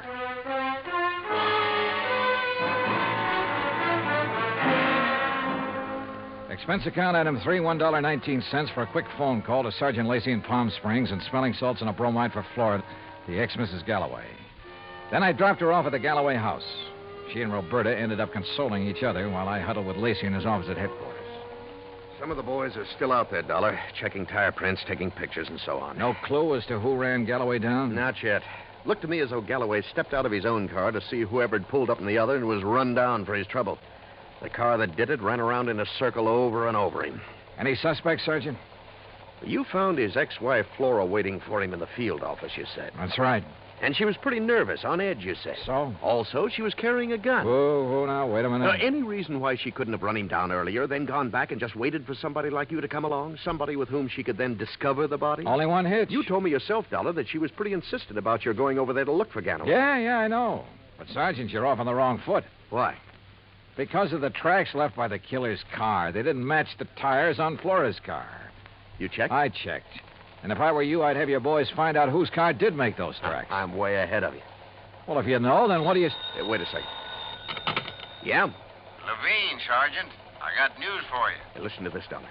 About those tire tracks at the scene of the killing. Well, right on cue. They're the same make and size as the tires on Sonny Wyman's Cosmo Roma. You sure? Well, I told you, it's the scene. I thought it was a sports car by the small size of the circle the tracks made. Yeah?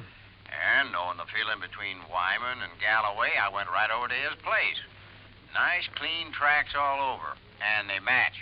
You holding Wyman? Oh, well, I don't know where he is, Sergeant. He wasn't at his place, and there was no answer to the phone at his showroom. Well, then get after him. Put out a flash on him. With that car, he shouldn't be too hard to find. Let me know when he's picked up. Yes, sir. What do you think, Sergeant? You know something, Dollar? I have a notion that when we find Sonny Wyman, we'll also find out what happened to that bracelet. Yeah, could be. One thing was certain. Dan Galloway could no longer be suspect in the case. But Roberta? Why not?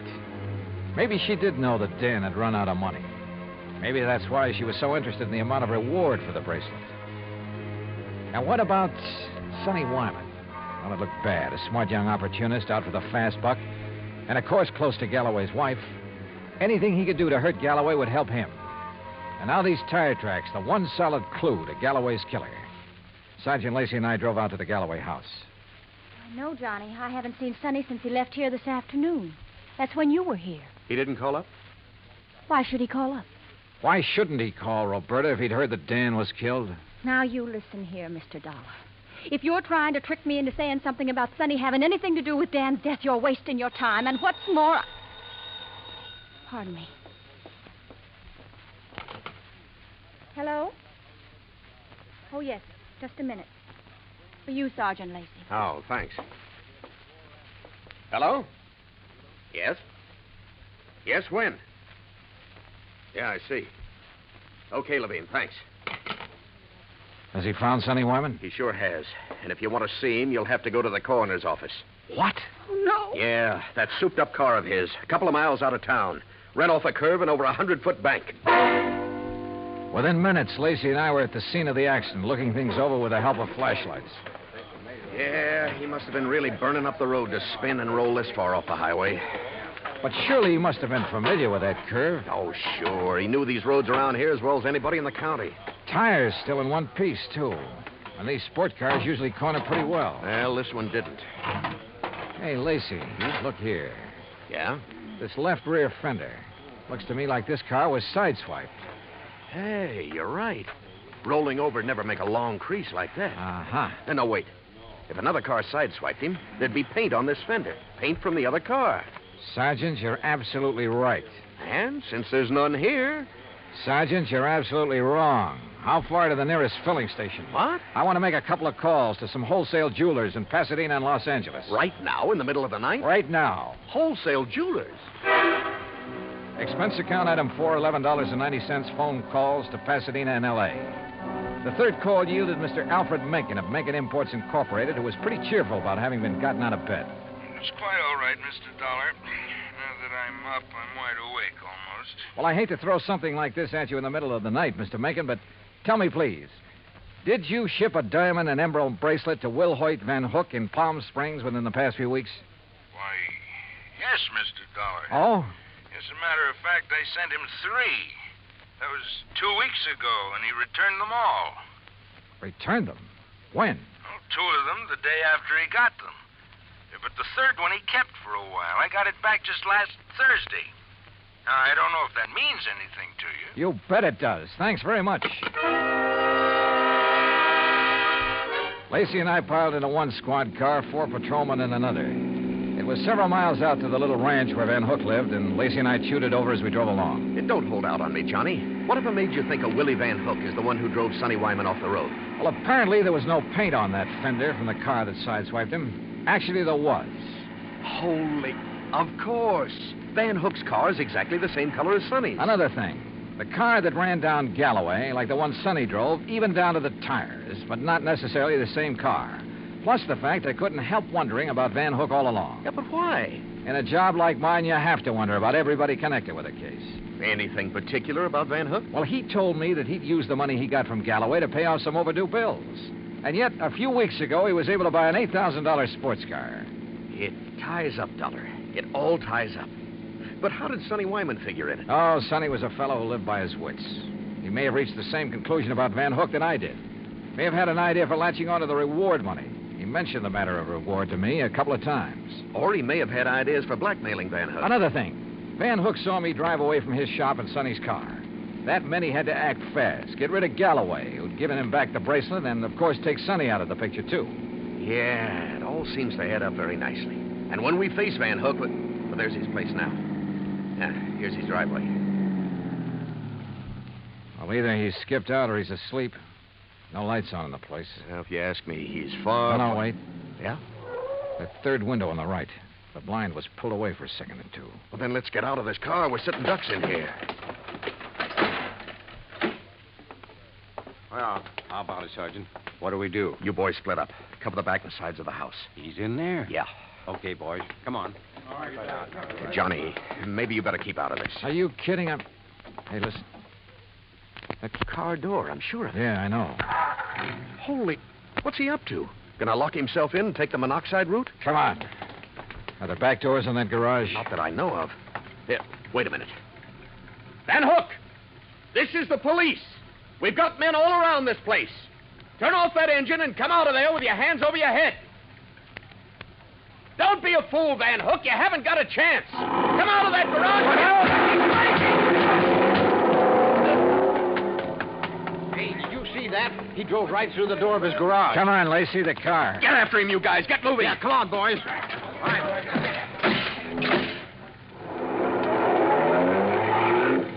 Crazy fool. He's getting into the side-swiping habit. See what he did to that other patrol car? Yeah, they're okay. They're off and tailing us. Come on, step on it, Lacey. This is one time we ought to have a Cosmo Roma. Well, maybe he can outrun us, but with 2 cars on his tail, he may get careless, take chances. If so... Yeah, hang on.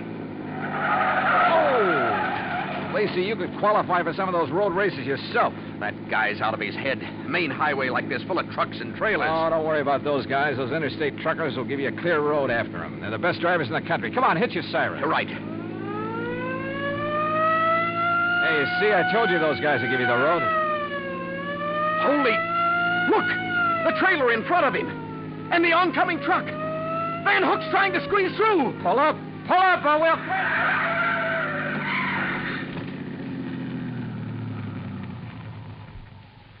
Well, he squeezed through all right. Squeezed right through the pearly gates.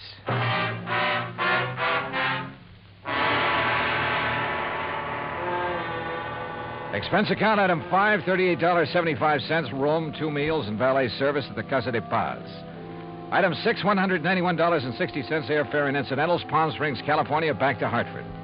Expense account total, $474.84. Remarks? Well, justice is done in pretty strange ways sometimes. Kind of makes you think. Maybe it pays to tread the straight and narrow, doesn't it? Yours truly, Johnny Dollar.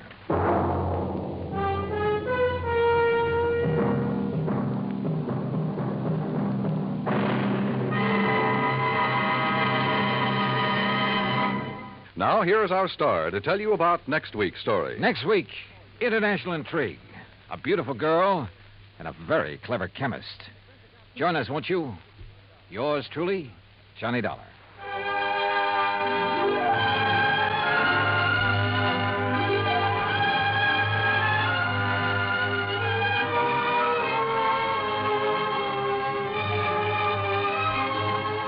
Yours truly, Johnny Dollar, starring Bob Bailey, originates in Hollywood. It is written by Paul Franklin and is produced and directed by Jack Johnstone. Heard in our cast were Barbara Eiler, Paula Winslow, Forrest Lewis, Frank Nelson, Sam Edwards, Austin Green, and Shep Menken. Musical supervision is by Amerigo Marino. Be sure to join us next week, same time and station, for another exciting story of yours truly, Johnny Dollar.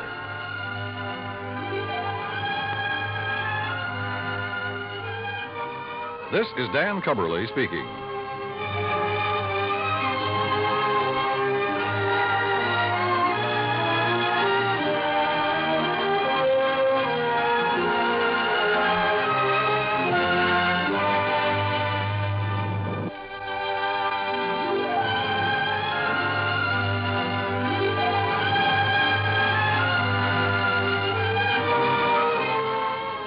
Johnny Dollar has come to you through the worldwide facilities of the United States Armed Forces Radio and Television Service.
From Hollywood, it's time now for... Johnny Dollar. This is Harry Branson at Philadelphia Mutual Life and Casualty Company. Oh, hello, Harry. What's with you? John, I have a case I'd like you to handle for us.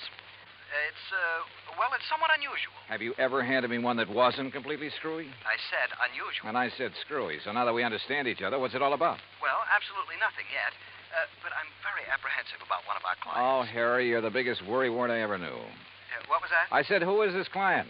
Oh, Dr. Walter Merrill. Merrill? The scientist? That's right. Nobel Prize winner? The man who worked out the molecular orbital contraction, something or other? Yes, that's the one. As I say, John, I'm worried. Well, who wouldn't be about him? I'll be right down to see you.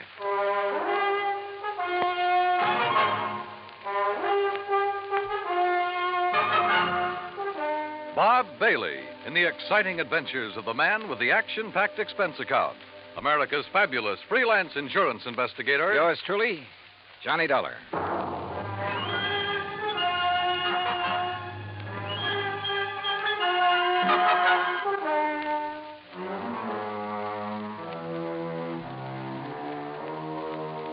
Expense account submitted by Special Investigator Johnny Dollar to the Philadelphia Mutual Life and Casualty Insurance Company in Philadelphia. Where else? Following is an account of expenses incurred during my investigation of the clever Chemist matter.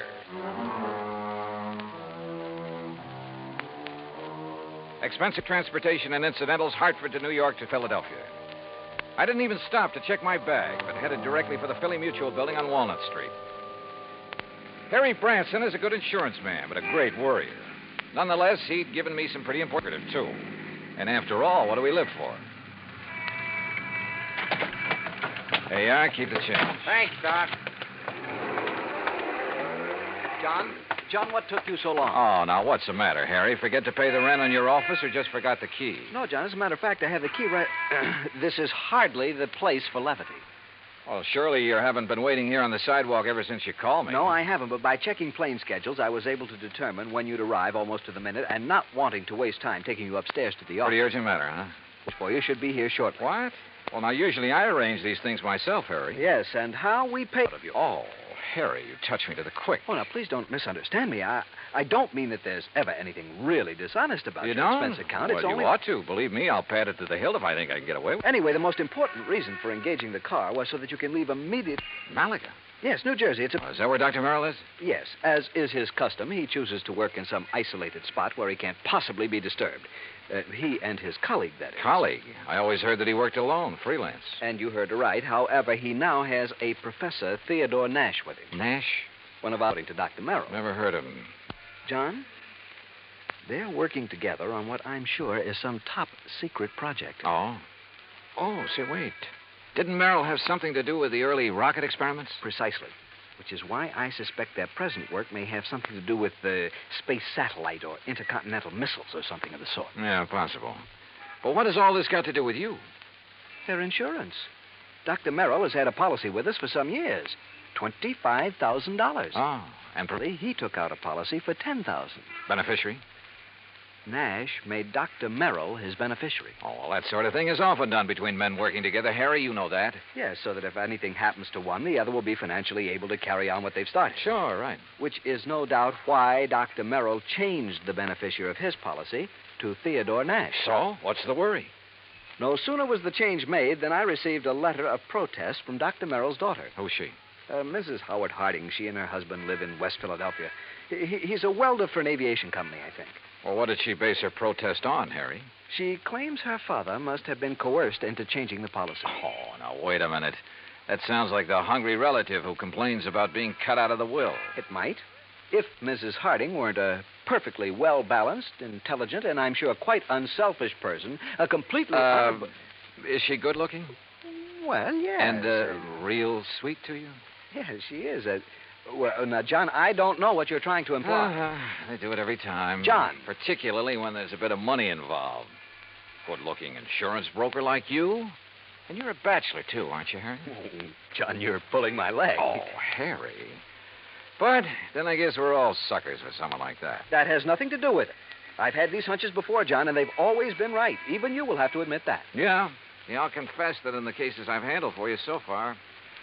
Well, why don't you call up Dr. Merrill? I think the quaint old fellow would die rather than have a phone near enough to disturb him in his work. Oh, there's your rental car waiting at the curb. So off you go, John, and see what you can find out. Okay, Harry. It all sounds like a lot of nothing you're worried about, but as long as you're willing to pay for it. And I always did like South Jersey this time of year. I drove across the Delaware River Bridge into Jersey and headed for Route 45 to Westville, Woodbury, and finally Pittman, where I picked up Route 47. What Harry had said was true. These hunches of his had a remarkable way of panning out. And yet, Oh, who was I to complain? After a pleasant hour's drive through cranberry bog and farm country, through miles of orchards and the intoxicating odor of the peach blossoms, I pulled into the quiet little town of Malaga. Population, I'd say around 500. First stop, the post office. Dr. Merrill? Yeah, sure. You go back the way you came, about a mile, till you see the name Wampus Bung. Wampus what? Wampus means cat. Bung, bungalow. Wampus Bung. Yeah. Yeah, the doctor and the professor got the fourth cottage beyond it. White one with a fence around it. Yeah, good, thanks. And if you don't mind, you can take their mail out to them. They haven't been in to pick it up for 4 or 5 days now. Oh, nothing wrong, is there? Well, who'd know? The way those two keep to themselves, well, you'd think whatever they're working on was the atomic bomb. Yeah, well... Just to be sure, you let them know that you're at the gate now before you try to go through the fence. Oh, what's that supposed to mean? The professor sees you prowling around, he's liable to take a shot at you.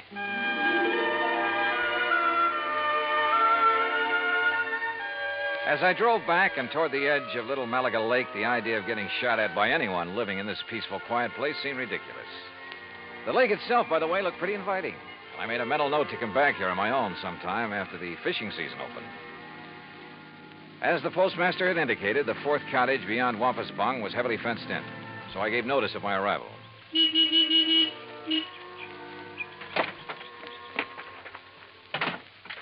I'd barely left the car when the door of the little cottage opened. Yes? Who is it? Dr. Merrill? Oh, yes. My name is Dollar, sir. Johnny Dollar, insurance investigator. Harry Branson? Yes, sir, that's right. Harry Branson sent me down here to see you. Oh, come in. I'm most glad to see you. Please, come into the house. All right, thank you. Is, Professor Nash here? In the laboratory. But please, As come he spoke, into the sliding door on the garage at the side of the house opened. A rather swarthy man stepped out, quickly closed the door, and threw a heavy bolt on it. Then looked over toward us suspiciously. Yes, because it's better that you and I talk in private, alone. Doctor, who is that? Oh, yes, Professor. If we have a visitor, why do you not bring him here where we can both speak to him? Oh, yes, of course. This is Mr. Johnny Dollar, Professor Theodore Nash. Mr. Dollar? How do, Professor? I'm from your insurance company. Just making a little routine checkup. Oh, fine. I'm very glad to see you. As a matter of fact, I wish to talk with you. How do you do? Now, come into the laboratory. Professor, do you think it Oh, wise? of course, Doctor. Since he is not a man of science, I'm sure there is no harm in his seeing it. And you have an experiment going, remember? But I wish to Mr. speak Dollar, to him alone. within these four walls, the genius of Dr. Merrill and my own poor efforts are creating things that will startle the world. Outside, the small building looked like an ordinary two-car garage, someone in need of paint and repair. But inside, it was immaculate and loaded with scientific equipment of all shapes and sorts and sizes. There were racks of test tubes, bottles of chemicals, beakers, a centrifuge, machines and apparatus I'd never seen before, that I imagine much of the world never dreamed of. And all of it as neat as a pin, not so much as a stirring rod out of place. Look, Doctor. The polymerization step is almost complete. Eh? Now, you must continue the molecular balance check immediately. Oh, yes. And you must both leave me. This must not be seen by anyone. Yeah, we understand, Doctor. We understand. I hope you will pardon me, Mr. Dollar. Yes, of course, Doctor. Oh, come, Mr. Dollar. Yes, I will lock the door. Yes. He does require privacy, doesn't he? Yes. Oh, hey, you're not going to bolt that door, are Oh, of course not. Force of habit, I guess.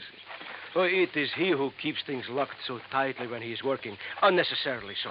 But then genius is permitted his idiosyncrasies, huh? Harry Branson seems to think you two may be working on something to do with guided missiles. A very perceptive man. But that is something we must not speak about. Now, why have you come here, Mr. Dollar? Well, like I said, just a routine checkup. We usually do this when a sizable policy has changed. Oh, there is something unusual about two men working together on important things, ensuring in each other's favor? Well, no. But when his daughter perhaps objects. You know Dr. Merrill's daughter? Oh, I know about her and about her unfortunate marriage to that day laborer. Nothing wrong with day labor, Professor. Yeah, but one who waits for a great man like the doctor to die so that he can get his hands on the insurance money. You think that's why his daughter objected to the change? Of course. But his money will be used to further his work by me. And, of course, for the good of humanity. I see. Well, how soon do you think the doctor will be through with his experiment? An hour, perhaps two. And then he will call me in to assist him with the next, the crucial step. But now, about this look, why don't I insurance- run in town, arrange for a place to stay, grab a bite to eat, and then come back here, huh? If you like. I'm sorry we have no room in the cottage. No, to don't put give it you a up. second thought. I'll see you later. Something of Harry Branson's hunch had passed on to me. A strange feeling about the whole setup. There was something wrong about both Merrill and Nash, particularly the latter. Something I couldn't quite put my finger on. Was Dr. Merrill afraid of Nash? I don't know.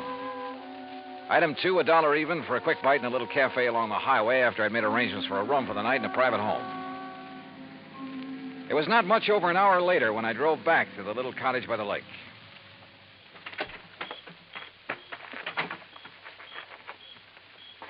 And then I heard it. Someone pounding on the door of the laboratory from the inside. Someone calling for help. Professor! But the lock's on the inside. Turn the lock. What? Bolt here on the... Oh, what are you... Oh. Oh, thank heaven. Good Lord, Professor. What happened to you? You look like you've been run over by... Dr. Merrill. Oh, too late. Too late. Professor, what happened here? He beat me. Threw acid at me. The doctor? No, the man who... Then he killed the doctor with a gun. He killed him. Who, Professor? Who? I don't know.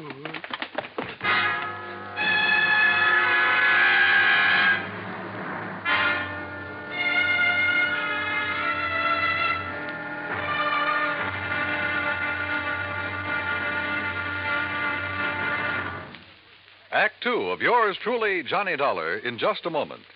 Democracy. To the many who have lived under tyranny, democracy comes as a guiding light, shining on a brighter future. That is because democracy stands for the establishment of government conceived from deep thought and free choice, rather than being based on accident and force. It is also normal that the free choice of a democratic government happens because people who choose their own government are directed by true interests in the welfare of mankind. Democracy has been proven to be mankind's greatest legacy of freedom. Now, Act Two of yours truly, Johnny Dollar, and the clever Chemist Matter.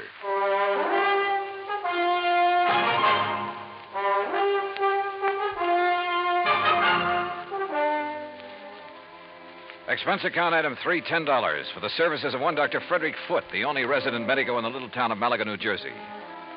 After pronouncing Dr. Walter Merrill dead, he took the badly beaten Professor Nash to his office clinic. While waiting for Nash to get in good enough shape to talk, I ran up item 4, 10 cents, phone call to the sheriff, who promised to come over as soon as he could enlist the aid of the nearby state police. Finally, Dr. Foote gave the word. But I suggest you talk with him as little as possible, Mr. Dollar. In pretty bad shape, huh, Dr. Foote? The intruder not only beat him severely, but threw a bottle of acid in his face. Oh? Professor Nash will never have the use of his left eye again because of that nitric acid. Has Nash said anything that might help us identify the assailant and killer? No? Now, please don't talk with him too long. Professor? Yes. Yes. Hello, Professor. Oh, Mr. Dollar. I will never see again with my left eye. He has told me. Yes, I know. I'm sorry. But the great Dr. Merrill, he is dead. What a loss. Professor. Professor, tell me, did you see the man who attacked you? Yes. Can you describe him at all? Yes, young, not more than 30, 5 feet, 6 or 8, Very heavy. Yes. Stocky. And black curly hair. Yeah? Hands like working man, laborer. Come. Have you ever seen this man before? No, Oh, here. Some water. Thank you. Do you know why he came in and attacked you and Dr. Merrill? No. Was he after something there in the laboratory? No, only to kill Dr. Merrill.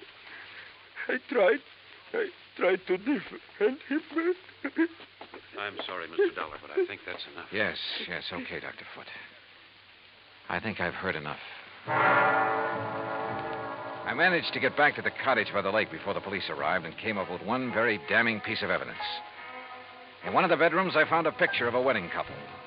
It was inscribed, "Love to the dearest father in the world." And next to the bride stood a man who answered perfectly the description Professor Nash had just given me. The husband of Dr. Merrill's daughter, Howard Harding. And then I thought of what Nash had said about Harding. His antagonism, his conviction that Harding was the one who resented the change in the insurance policy. But there was something else, too. That had happened when I talked with Nash in the doctor's office that... By the time I got back to the laboratory, the sheriff and state police arrived. The sheriff, I'm afraid, mussed up any prints that might have been left on the bottle of acid. However, in the weeds outside, a state trooper found the pistol, a .38 caliber Luger that had killed Dr. Merrill. Fingerprints had apparently been wiped off, but the gun was carefully... Fingerprints. Before taking off on a mad dash back to Philadelphia, I stopped at Dr. Foote's and picked up one water tumbler. Item 5, $3.70 for a tank full of gas. Item 6, 50 cents. Parking in Philadelphia as close as possible to Harry Branson's office. John, what have you found out about Dr. Merrill? Harry, he's dead. Well, oh, dear. Now listen, write down the address of Mr. and Mrs. Howard Harding for me.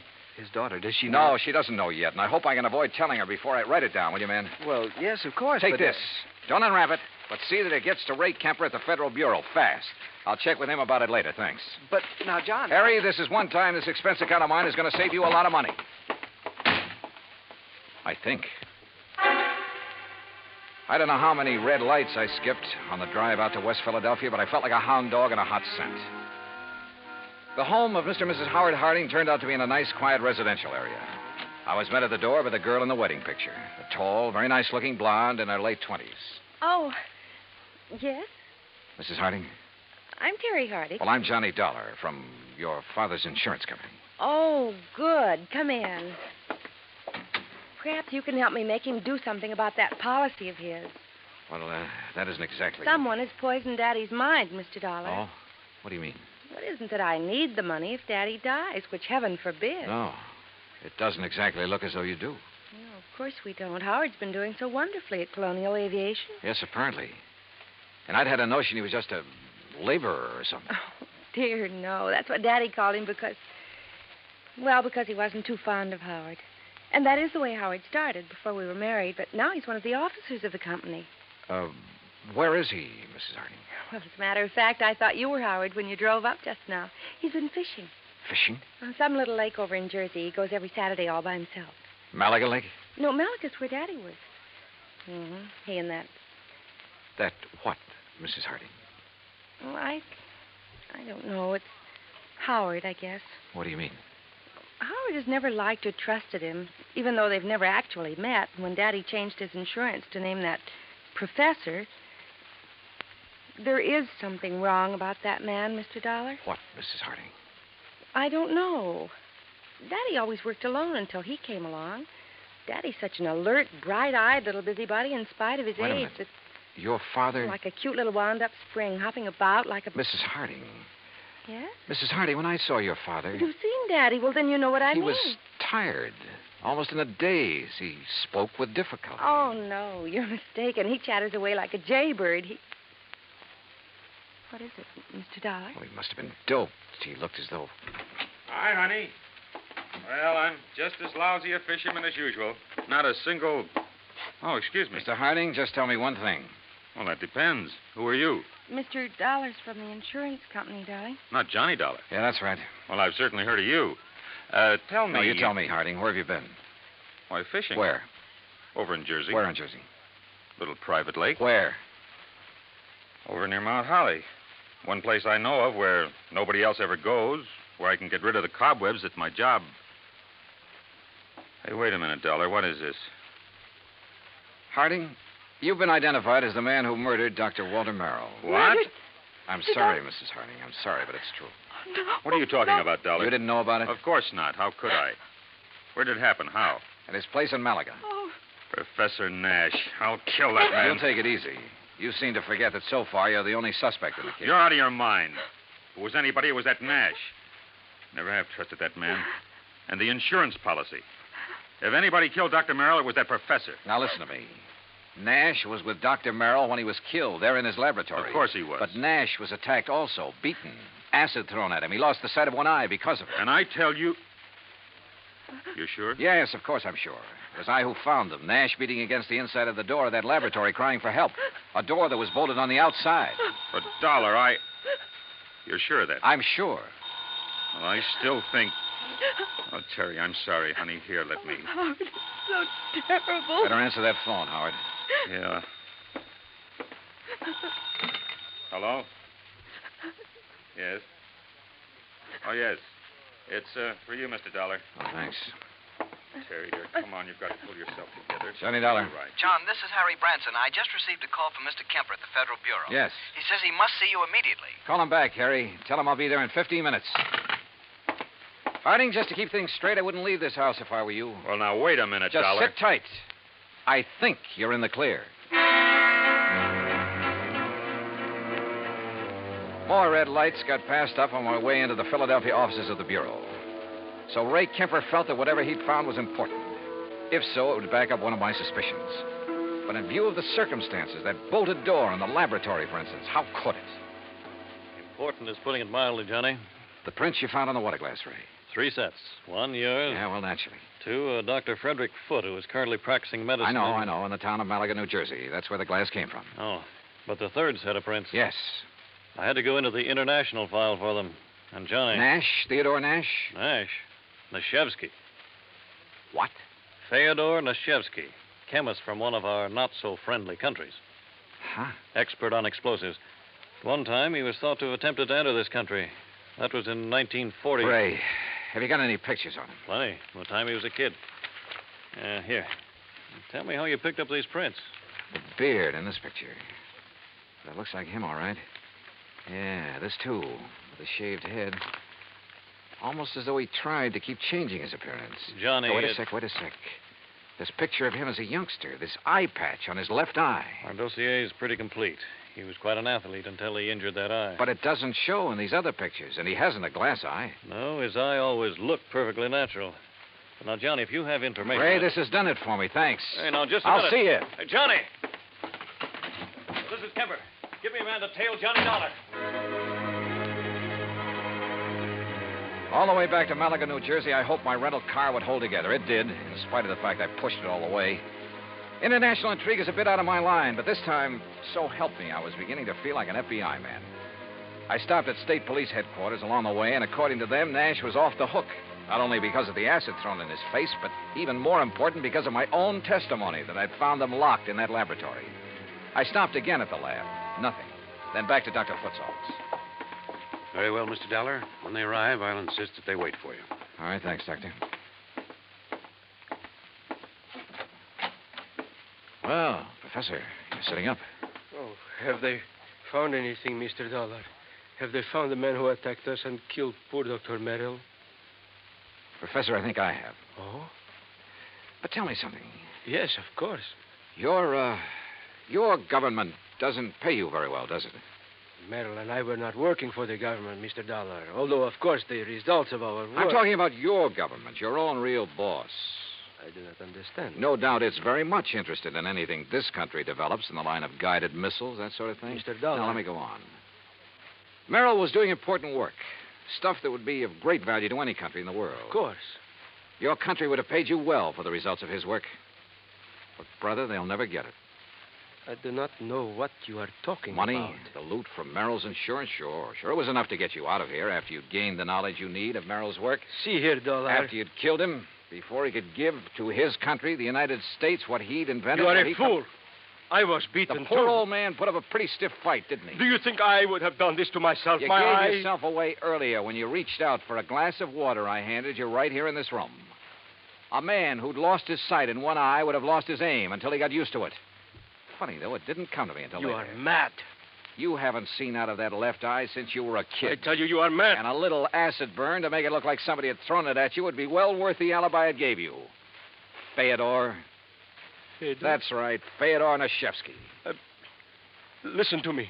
You were the one who found us locked in, the door bolted from the outside. You found us. Yeah. Also the cord, the string you used to pull the bolt to.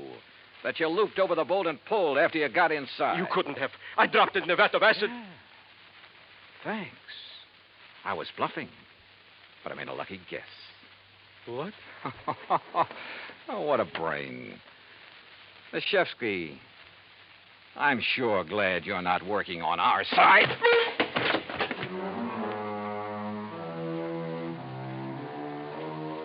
The capsule he fished out of his pocket never got to his mouth. And I'm afraid he won't see very well out of his other eye for a while. My knuckles still hurt. And it was lucky for him that the police arrived. I'm afraid I don't like guys like him. Expense account total, including all the incidentals I could think of, and transportation back to Hartford, $84.35. Remarks? Well, don't beef on this one, Harry. The criminal, in spite of being the named beneficiary, doesn't get paid. Yours truly, Johnny Dollar.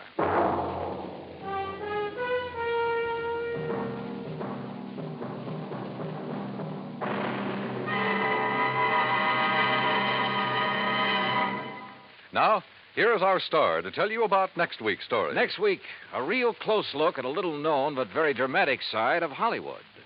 Join us, won't you? Yours truly, Johnny Dollar.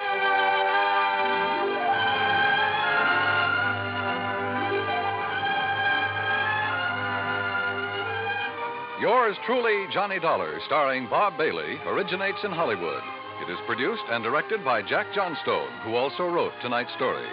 Heard in our cast were Virginia Gregg, Harry Bartell, Howard McNear, Forrest Lewis, Jack Crucian, Russell Thorson, Frank Gersel, and Bob Bruce. Musical supervision is by Amerigo Marino. Be sure to join us next week, same time and station, for another exciting story of yours truly, Johnny Dollar.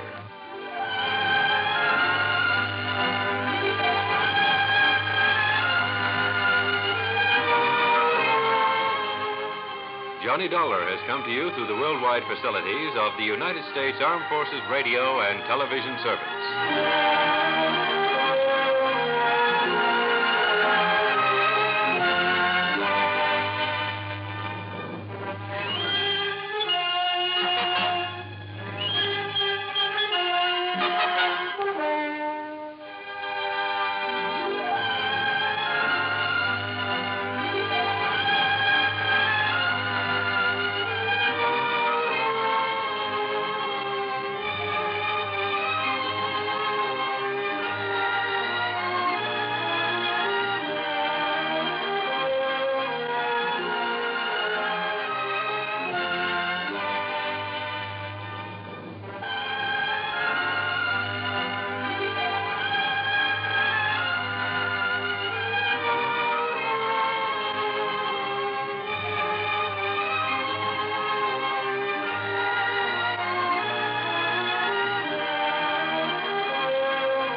Hollywood. It's time now for Johnny Dollar. George Reed here. Well, good morning, George. Bad morning, Johnny. What's the matter? You remember Jediah Gillis? Eccentric old man loves animals? Sure. Well, for the second time, he's talked us into issuing a special coverage policy on an item he wanted insured. And for the second time, it's disappeared, huh? Right. I hope it's not another singing mouse. I'm afraid it's something worse. An articulate canine. I take it a what? Dog, Johnny. And I take it a... You mean a talking dog? Yep. Oh, no.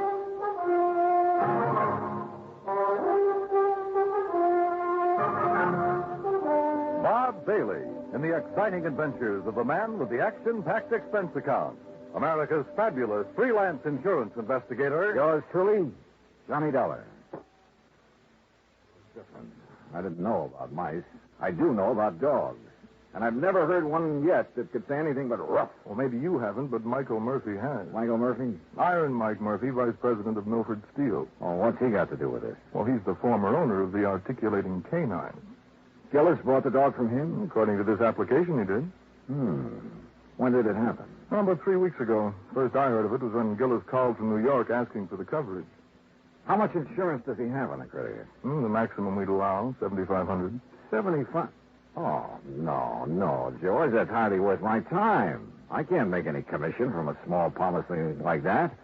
Why don't you pay him off and forget it? I'd like to, Johnny, but it isn't that simple. No? No. Since you found his mouse, Gillis thinks you're some kind of a miracle worker. No, Pied Pipey, I mean. Or pie-eyed something or other. Anyway, the boys upstairs have agreed to let you write your own ticket again, providing... Yeah?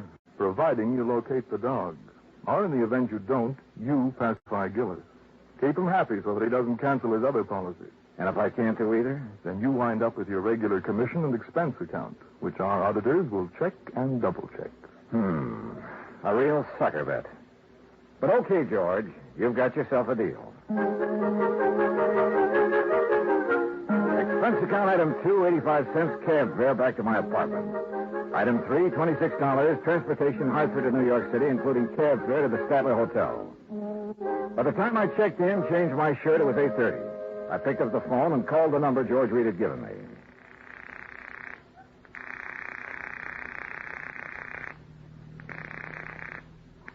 Hello? May I speak to Mr. Gillis, please? Johnny Dollar. Dad told me you were coming. Well, hi. Hi, is that all? I guess this is Marion. Yeah, I know. I had a hunch your father was staying at your place. Do you have my address? Sure have. 514 East 51st Street. Apartment 4C. Oh, yeah. Now, you get right over here before everyone leaves. Everyone? Who all's there? Well, just friends. It's a celebration. What kind? I'll tell you when you get here. Now, hurry. Right. Expense account item 4, $1.70 taxi from the Statler to the East 51st Street address. The entrance to the building faced toward Beekman Place, and one side of it looked out over the East River. I could hear the noise from apartment 4C before I stepped off the elevator. Marion had a good many friends, which figured because of her blonde hair, gray eyes, and a few other... Well, yeah. I pressed the buzzer and waited. I was about to press it again when a door opened further off down the hall. Hi. Oh, Marion. Here, Johnny. I hope you don't mind sneaking in through the kitchen. But Dad made it very clear that he wants to see you now and alone. Alone? Was that mob in there? He's waiting for you in the den. It's this way. How have you been? Oh, fine, just fine. Sounds like quite a party. It is. I sent out the invitations before the pup disappeared. I offered to call it off, but Dad wouldn't let me. Any special kind of celebration? I think so. It's to announce my engagement. You're... Well, what do you know? Who's the lucky man? His name's Bill Fisher. He's an executive with the Powers Advertising Agency. Real big-time operator, huh? He just talked one of his clients into putting on a new TV show. Well, you know you have all my good wishes. Oh, Bill, we were just talking about you. I wondered where you disappeared to. Bill, this is Johnny Dollar. Hi, congratulations. You're getting a fine girl. Yes, I think so. Thunderation, what's all... Oh, it's Dollar, so you finally decided to get here. Hello, Mr. Gillis. Come in. Yes, sir. We'll see you later, Johnny. Yeah, sure. Yeah, you ready to go to work? Yes, sir, whenever you are. Whenever I am. You're the one's getting paid to be a detective. Well, I can't do my job without your cooperation, Mr. Gillis. Well, what do you want me to do? Just answer a couple of questions. Just answer, well, didn't that sweet pea of an agent tell you all you need to know? Well, he couldn't. He didn't know anything except that a dog you have insured. A dog? A dog, you say? Is that what you call her? Why, you miserable, cold-hearted... A dog. Well, isn't that what you've lost, Mr. Gillis? No! And don't you ever let me hear you calling that... She's a little lady. If you must refer to the type of being she is, well, she's a canine. Okay. Do you mind telling me under what circumstances the canine disappeared? I wouldn't mind at all. And please call her Ming Toy. Beg your pardon? Ming Toy, that's her name. Ming Toy Murphy. What's the matter, you doll? Are you deaf? No, isn't that kind of an unusual name for a dog? A canine? Oh, you think so? Shows how stupid you are. She's a Chinese. Chinese? Yes, a Pekingese. A Pekingese. And being as the first owner's name was Murphy, the whole thing, Ming Toy Murphy, just fits her to a T. Yeah. Now, exactly when did you notice Ming Toy was missing? Oh, as soon as we got back from breakfast, Sheriff, I'd left Ming Toy in here, locked up safe and sound, but when we got back, the door was standing open. The front door? No, not to this door. And Ming Toy was gone? Of course she was gone. That's what all this fuss is about. But the front apartment door was closed. It was, and if somebody's come in here and stolen her, they'd have had sense enough to close the front door when they left. You're, for sure somebody did steal. I don't know what to think. All I know is Ming Toy missing. Canine animals like her don't grow on trees.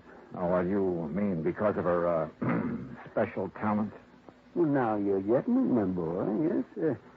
Because she can talk. Oh, now, Mr. Gillis, can you honestly say you heard her speak? Speak, why, man, all dogs can speak. But Ming Toy talks. Just like a human being, I suppose. Yeah.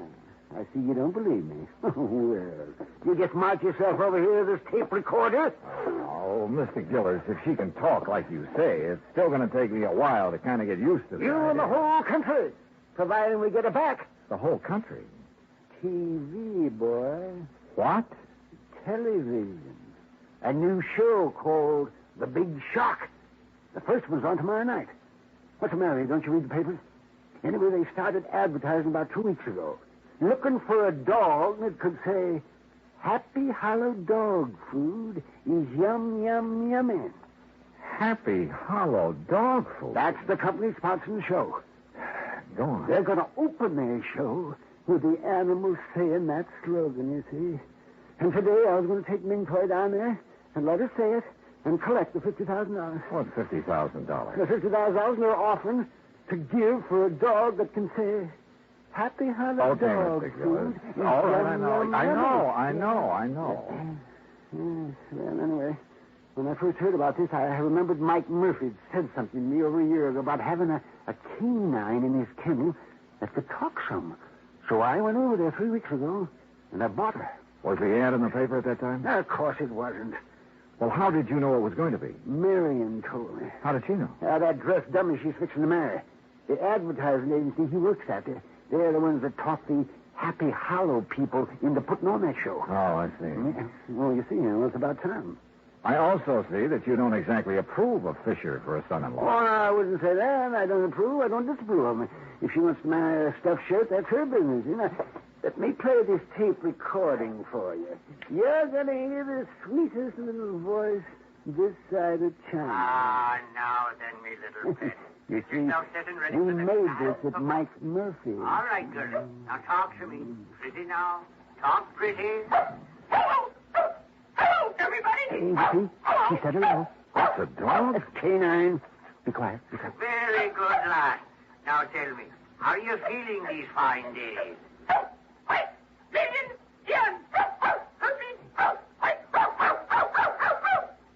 Hey, what happened? She saw a cat. What do you think? Oh. You still doubt she can talk, Nello? I think I'd like to see it with my own eyes. Have you put an ad in the lost and found columns of the papers? Of course. What about the people in this building? Well, I had Morris. He's the super. Put a note. Super? The janitor. They call him supers in the city. So what's the matter? Don't you know anything yet? I had to put a notice in each apartment telling them to be on the lookout for her. But so far, nobody said a word. And naturally, they wouldn't because she's not around here. She's been stolen. Oh, now, look, why would anyone want to steal her? They couldn't put stolen property on TV. Maybe it could have been somebody doing it for spite. Like who? Yes, like Iron Mike Murphy. That's who. He's been saying nasty things to me, claiming I cheated him out of Ming Toy. Well, did you? Of course I did. Mr. Gillis, is there any other possible way she could have gotten out of this room? Well, now, there's several... Oh, no. Huh? No, it hurts me just to think about it. Oh, dear. That That window. Window? Yes. Oh, dear. Was that open yesterday morning? Yes, it was open. I forgot to close it. Oh, dear. Well, what's down below there? Nothing but the East River. I continued questioning him, making sure he'd given me all the facts. Then, after promising to take him along when I visited Iron Mike Murphy, I said goodnight and left. Expense account item 5, $1.70 for a cab back to my hotel. The next morning, I called Murphy and wangled an invitation to his Long Island home. At exactly 9 o'clock, I was in front of the Gillis apartment. Hey, mister. Yeah? You looking for Mr. Gillis? No, Mr. Gillis. You seen him? Sure. When they go out for their breakfast. Oh, yeah, I see. Do you pick up the trash and garbage from the apartments every morning? That's my job, senor. Well, what time do you usually hit this floor? The same time as now, about 9 o'clock. Do the Gillises go out for breakfast every morning at this time? Almost every morning. What about day before yesterday? When the little one disappeared, see, it was the same hour. Uh-huh.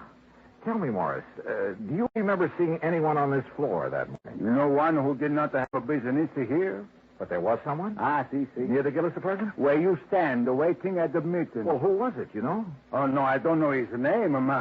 Yeah. He's such a nice gentleman, and he carried what I know was another present for Mr. Gillis. I told him they were out for their breakfast, and he went away. You still haven't told me who it was, Morris. My heavens, senor. Who else would bring Mr. Gillis such a pretty box or such a beautiful gift? Who else but the gentleman she's soon to marry?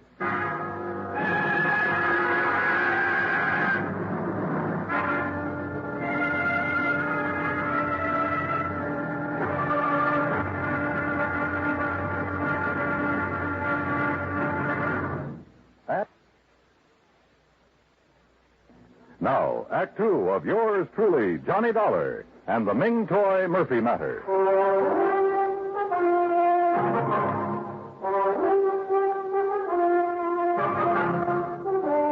People in love usually keep odd hours, so I wasn't surprised that Morris the janitor had seen Marion Gillis's fiancée outside the apartment the morning the dog, canine, had disappeared.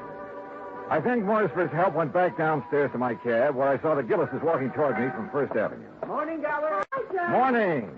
Sorry we're late. Got to gabbing over that second cup of coffee. Better not let your doctor hear you say that. No, Marion, be still. Yes, you ready, Dollar? Ready and waiting, Mr. Gillis. And then let's go. I got a few things I can't wait to say to Mr. Iron Mike Murphy. Now, remember, Dad, no excitement. I'll remember. Marion, Yes? are you going to be busy around noon? No, I don't think so far. Just thought we might have lunch together. 21? Anywhere you like. Say 12:30? Perfect. See you then. According to Mr. Gillis, Iron Mike Murphy didn't know that Ming Toy was missing, so it was going to be interesting to see his reactions when we told him. The Murphy home was spread across a couple of acres near Great Neck. The main house was a large two-story brick affair with a tack room, swimming pool, and the kennels behind it. For Iron Mike pursued his hobby of raising Pekingese dogs. We found Murphy at the kennel. Well, Gillis, you lying, thieving devil. You hold your tongue, Mike. What are you doing out here anyway? I came along to help Mr. Dollar. He doesn't know you like I do, so he wouldn't be able to tell when you're lying like I can. I suppose you think that's funny. Dollar, you know what this man did to me? He stole a wonderful little dog right out from under me nose. And you stole her back. Well, what do you mean by that, You man? know what I mean. The day after you called me on the phone, you saw that ad in the paper. Well, the next day, somebody stole Ming Toy. And I'm sure it was you, you shanty Irishman. Why, you dirty-minded evil old man. I've half a mind to take a horsewhip to you for saying such a thing. Oh, you deny it, eh? Of course I deny it. And you say it again, I'll deny it with me fist. Oh, is that so? Well, I whipped you when you were in the steel mills, and I can whip you now. Look out, fella. Oh, Mr. Gillis, remember what your daughter said. Defend yourself, Murphy. Mr. Gillis. Bring yourself at me, Taxi! Taxi! Mr. Gillis, please, Mr. Murphy. Here I come. Ooh. Justice triumph. Ow. Taxi! Hey, driver! Over here! Taxi!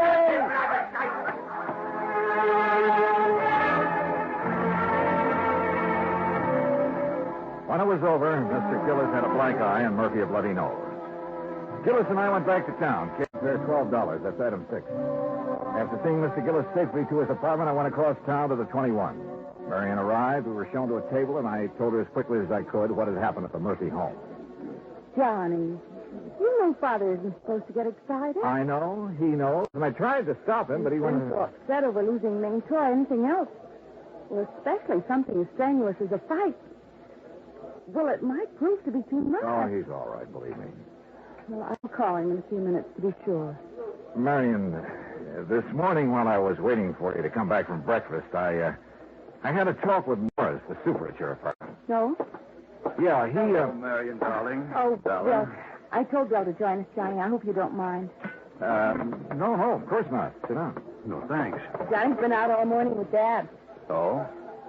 Hunting for the dog, huh? That's right. Any luck? I'm not sure. Excuse us, Bill. But what does Morris have to say, Johnny? Oh, it wasn't important. Don't try lying to me, Johnny Dollar. I know you too well. Now, you tell us, what did Morris have to say? Bill, the morning the dog disappeared, you were at Marion's apartment, weren't you? Of course he wasn't. Bill? Day before yesterday? No. You sure? Positive. I was in my office all morning. What time did you get there? You remember? Yes, we've been very busy lately getting the big shock ready for the air. It was about 8:45. Your secretary will swear to that? Naturally. Johnny, what's this all... Excuse me. Where are you going? I'll make a couple of phone calls. Be right back. I called Bill's office, spoke to his secretary, and of course he had lied. Instead of going back to the table, I took a cab to my hotel, made a couple of more phone calls, and waited. About 40 minutes later, Bill Fisher called and asked me to meet him in a bar near Rockefeller Center. You like a drink, Johnny? No, thanks. Not right now. No? I figured you'd be thirsty. You've been such a busy little boy. What do you mean? You know what I mean. Calling my secretary, then calling the Happy Hollow people to find out whose idea it was to advertise offering $50,000 for a talking dog. Oh, I wouldn't be ashamed of having that idea if I were you. It's a good one. Except for one thing. It was meant strictly for the publicity value. Nobody ever heard of a dog that could really talk, so I guaranteed them their $50,000 would be safe. Go on. See, it was tough enough getting the Happy Hollow people to put a show on TV in the first place. They really don't have that kind of money. And if they'd had to pay out the $50,000 on top of everything else, well, that would be it. We'd lose their account. I'd lose my job. Uh-huh. So what did you do with Ming Choi? Well, naturally, since she could talk, I had to get rid of her. You understand that, don't you? How did you get into the Gillis apartment? That was easy. I'd been there the night before. When I left, I slipped the latch so the door wouldn't lock. When they went out to breakfast the next morning, I went in. I was going to put her in that box and carry her out, but she put up such a fuss, I just tossed her out the window. Into the river? Yes, Dollar, into the East River. Well, what can I do about it? After all, Ming Choi was only a dog. It wasn't like she was a person. Well, what can I do about it? I'm not sure. But whatever it is, I hope it's plenty. I left him there and walked down 6th Avenue. When I reached the corner of 51st, I called Marion and asked her to meet me in a little park near her apartment building. Somehow I told her, as simply and directly as I could. Well, it's kind of funny, isn't it, Johnny? I don't know. Isn't it? Sure. If I hadn't met Bill, none of this would ever have happened. Dad would still be feeling chipper. I might have been engaged to somebody else. Maybe even a nice guy like you. And why do things like this have to happen? I don't know, Marion. I just don't know. We were about a block away from her apartment when we heard the ambulance. We watched her turn into 51st Street, then stop. Then we were running. Johnny, it's Dad, I know it. No, you don't know any such thing. Oh. All right, folks, all right. Now keep back. Give the men room to work. Johnny, they're not going into the building. No, they're doing something out there in the middle of the street. Officer, what's happened? It sounds like a little girl's caught down there under the street. Under the street? Yeah, lady, in the drain pipe that goes down to the river. Are you sure it's a little girl and not a dog? You kidding? Dogs can't talk like that. Like what? Well, it sounds like she's trying to say something about a dog food being yum, yum, yummy. Get your father, Marion. Yes, oh, yes. Excuse me. Hey, come back here. I joined the power and water men who had lifted up a manhole cover and put down a ladder. It didn't take us long under the street, just a couple of minutes. Then we climbed back out again. Johnny!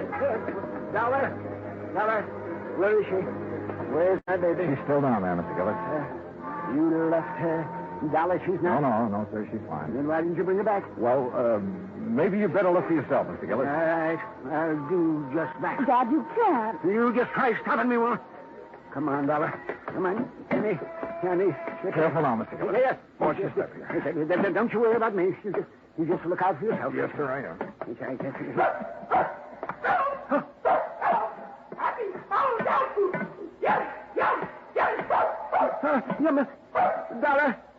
Dollar. Do you hear? She's saying, happy Howard dog food. Yes, sir. By George, boy. Here, let me down here. Where is she? Where's my little sweetheart? This way, Mr. Gillis. Hello, you little rascal, you. Yummy. Careful now, Mr. Gillis. She's under this water pipe. This one, Yes, sir. You'll have to stoop down to see her. What's that meaning sound out? Chew. Well, I'll be jigs with it. Puppies, Dollar. Yes, sir. 6 of them. Yes, well, that little rascal. Puppies. So that's why she disappeared, huh? To have her family. She called me Papa. Papa. Well, you naughty little girl. By golly. Papa. Well, sir, by golly. Well, who would have thought? I guess Ming Toy did, sir. Yes, he must have. Yes, indeed. Oh, Papa. Look, Johnny. I'm a grandfather.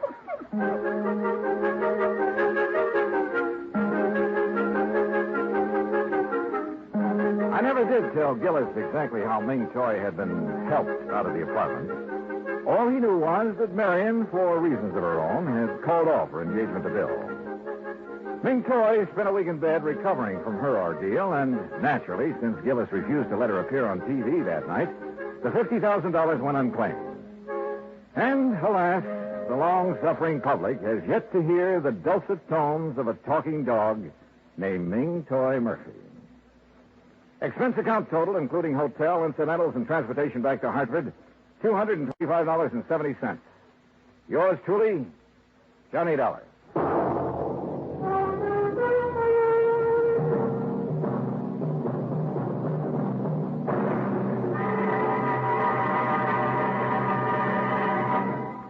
Now, here is our star to tell you about next week's story. Next week, a vessel that was lost at sea suddenly turns up, thanks to the true love of my gay young life. Join us, won't you? Yours truly, Johnny Dollar.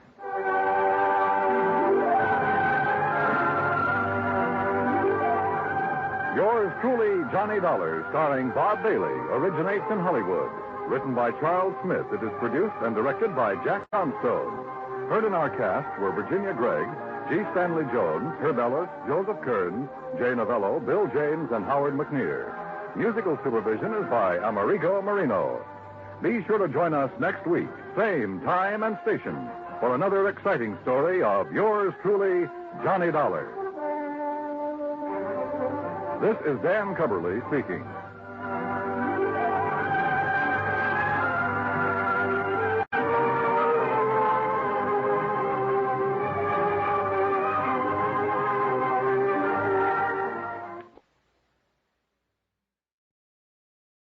From Hollywood, it's time now for Johnny Dollar. Hi there, Johnny. This is Buster. Buster? Buster Favor, Lake Mojave Resort over on the Colorado River. Oh, well, Buster, how are things? Oh, you never really did get in the fishing we promised you over here. No, but so help me, I'm going to one of these days. Is that what you called me about? No. Johnny, you remember old Mike Kirbey? Kirbey. Oh, sure. The sweet old fella I met down at your boat dock. Guide or something? That's the one. Oh, sure, I remember him. How is he? Well, that's what I'm calling about. He isn't. What? And, Johnny, I think it was murder.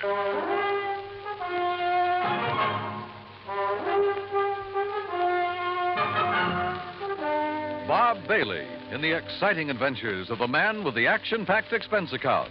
America's fabulous freelance insurance investigator. Yours truly, Johnny Dollar.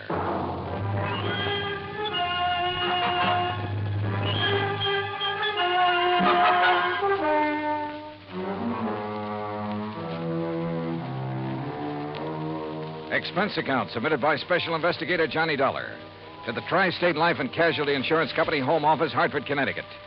Following is an account of expenses incurred during my investigation of the Kirbey will matter. As soon as I hung up on Buster, I lost no time in making the necessary plane reservation to Las Vegas and picking up a handful of American Express traveler's checks. That's item one on the expense account, a total of $320. Then I packed a bag, was about to take off when the phone rang again. Johnny Dollar. Oh, Johnny, I'm glad I caught you in. It's Danny Newcomb at Tri-State Life and Casualty. Oh, hi, Danny. Johnny, I need you badly, and I need you fast. Now, there's only a $5,000 policy involved. Danny, The circumstances are such I'm that sorry, we just... Dan, but I can't handle it. I'm about to catch a plane out of No, here. Johnny, now listen. There may be a killing involved in this case, so we don't dare waste any time. And what's No, more, you listen. There may be a killing involved in what I'm going out What's more, the death of our client occurred at one of your old stamping grounds. Sorry, at Dan. the Lake Mojave Resort. Danny, I told you. What? Yeah, that's right. Mike Kirbey? Yeah. Okay, Danny, I'm on my way.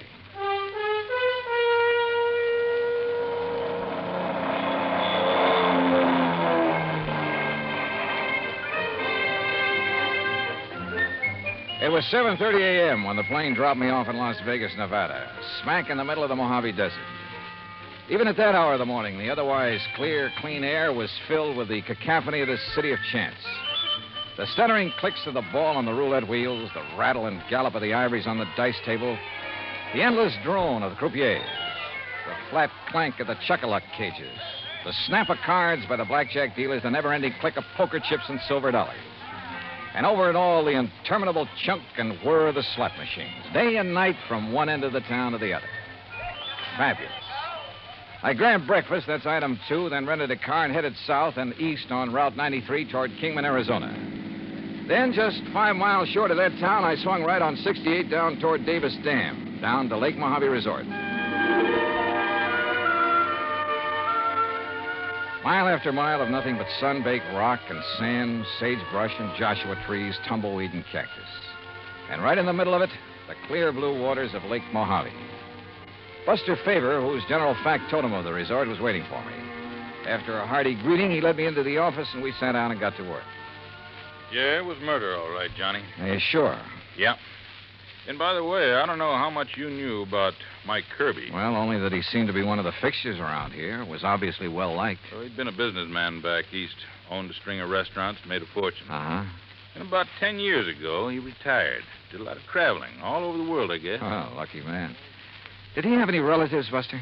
Oh, only some nephews and nieces. I see. Anyhow, a little over 3 years ago, he settled down here to spend the rest of his life just fishing, taking it easy. Can't think of a better place or way to retire. How old was he, Buster? 61. Didn't look it, though. No. Well, if I remember right, he was pretty fit. He was. Well, I had the impression when I was here before that he was just a hired fishing guy, something like that. Oh, he used that as an excuse to meet folks. Half the time, he clean forgot to charge for his guide services. Accidentally on purpose, no doubt. Well, now you said... Now, don't rush me, Johnny. I got to give you the background. Okay, shoot. He kept saying over and over and over again how glad he was to be out from under a lot of responsibilities.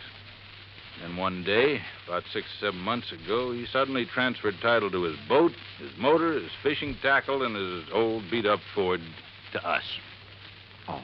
I know. I asked him at the time if he wanted to get him off his personal inventory, why not give him to his relatives? Well, what'd he say to that? Said he didn't like him. Felt they were just waiting around for him to die so they could get their hands on his money. Oh. Said he just wanted to make sure that if anything happened to him, the stuff would end up with us on account of we'd use it and appreciate it. Also, Johnny, he plunked down $10,000 in cash and insisted that we take that, too. $10,000? What for? His rent on his cabin for as long as he lived. Oh. Buster, did he leave a will of any kind? Well, now, I'm getting to that. Anyhow, last Friday afternoon, he went out fishing alone like he often did. And just before dark, one of the rental boats came in with two young kids. Yeah. They'd seen old Mike's boat up on the beach in that big cove just above the power line crossing. They found Mike laying on the sand beside it, as still as death. Well, they came tearing in to report it, scared half out of their wits. Well, I sure hope you... Oh, sure. I grabbed Ham Pratt and a big flashlight. You remember Ham. Oh, yeah, the manager of the resort. Yeah. Well? Well, we found him there. And he was gone, the poor old fella. Go on, Buster. Well, Ham took one look at him, and rattlesnake, he said. A rattlesnake did it. Mm-hmm. You could tell by the way Mike looked, laying there. Fang marks? Yeah, on his right leg, just above the ankle. And a big bruise on his head, like he'd hit a rock when he fell. But on the phone, you said you thought it was murder. And a minute ago, you said you're sure of it. Well, we put him in our boat, hitched his on behind, and brought him back here. We phoned Tad Harding of the Kingman Police Department. I remember him. Good man. Yeah, well, Chief Harding took one look, and he agreed with Ham. Poison from a rattler. Well, they took him into Kingman, and I telegraphed the relatives. But, Buster, now look, you... Then I got to thinking. There was something wrong. What do you mean? Well, there are very few rattlers in this part of the country because of the heat. They can't take it. If anybody'd know better than to fool with one, it'd be old Mike.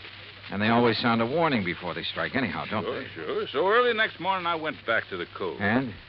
Number one, there was no sign of any rock that Mike might have hit his head on when he fell. Go on, Buster, go on. There was no trail from any kind of a snake anywhere around. Well, the sand could have drifted over them. No, sir. The footprints Ham and I and the kids had made were clear as crystal, but no tracks of a snake. All right, go on. Well, then I noticed it, where another boat had been beached. Strange one, not from our landing. It was right next to where Mike's had been, right alongside. Any footprints from it? Well, if there were, we and the kids had mashed them all out. And I remembered the way Mike had been laying there, as though he could have been rolled out of his boat or thrown out right on the sand. Then it looks as though somebody met him out on the lake, banged him over the head, made the fang marks, which isn't hard, then lashed the two boats together, dumped him off at the cove, and left. It sure does, Johnny. I want to see that place. Yeah, and all the excitement, I might have overlooked a lot of things. Oh, that I doubt. Now, Buster, if there's no sign of rattlesnake poison in old Mike's body... Well, right after I called you, I phoned Chief Harding.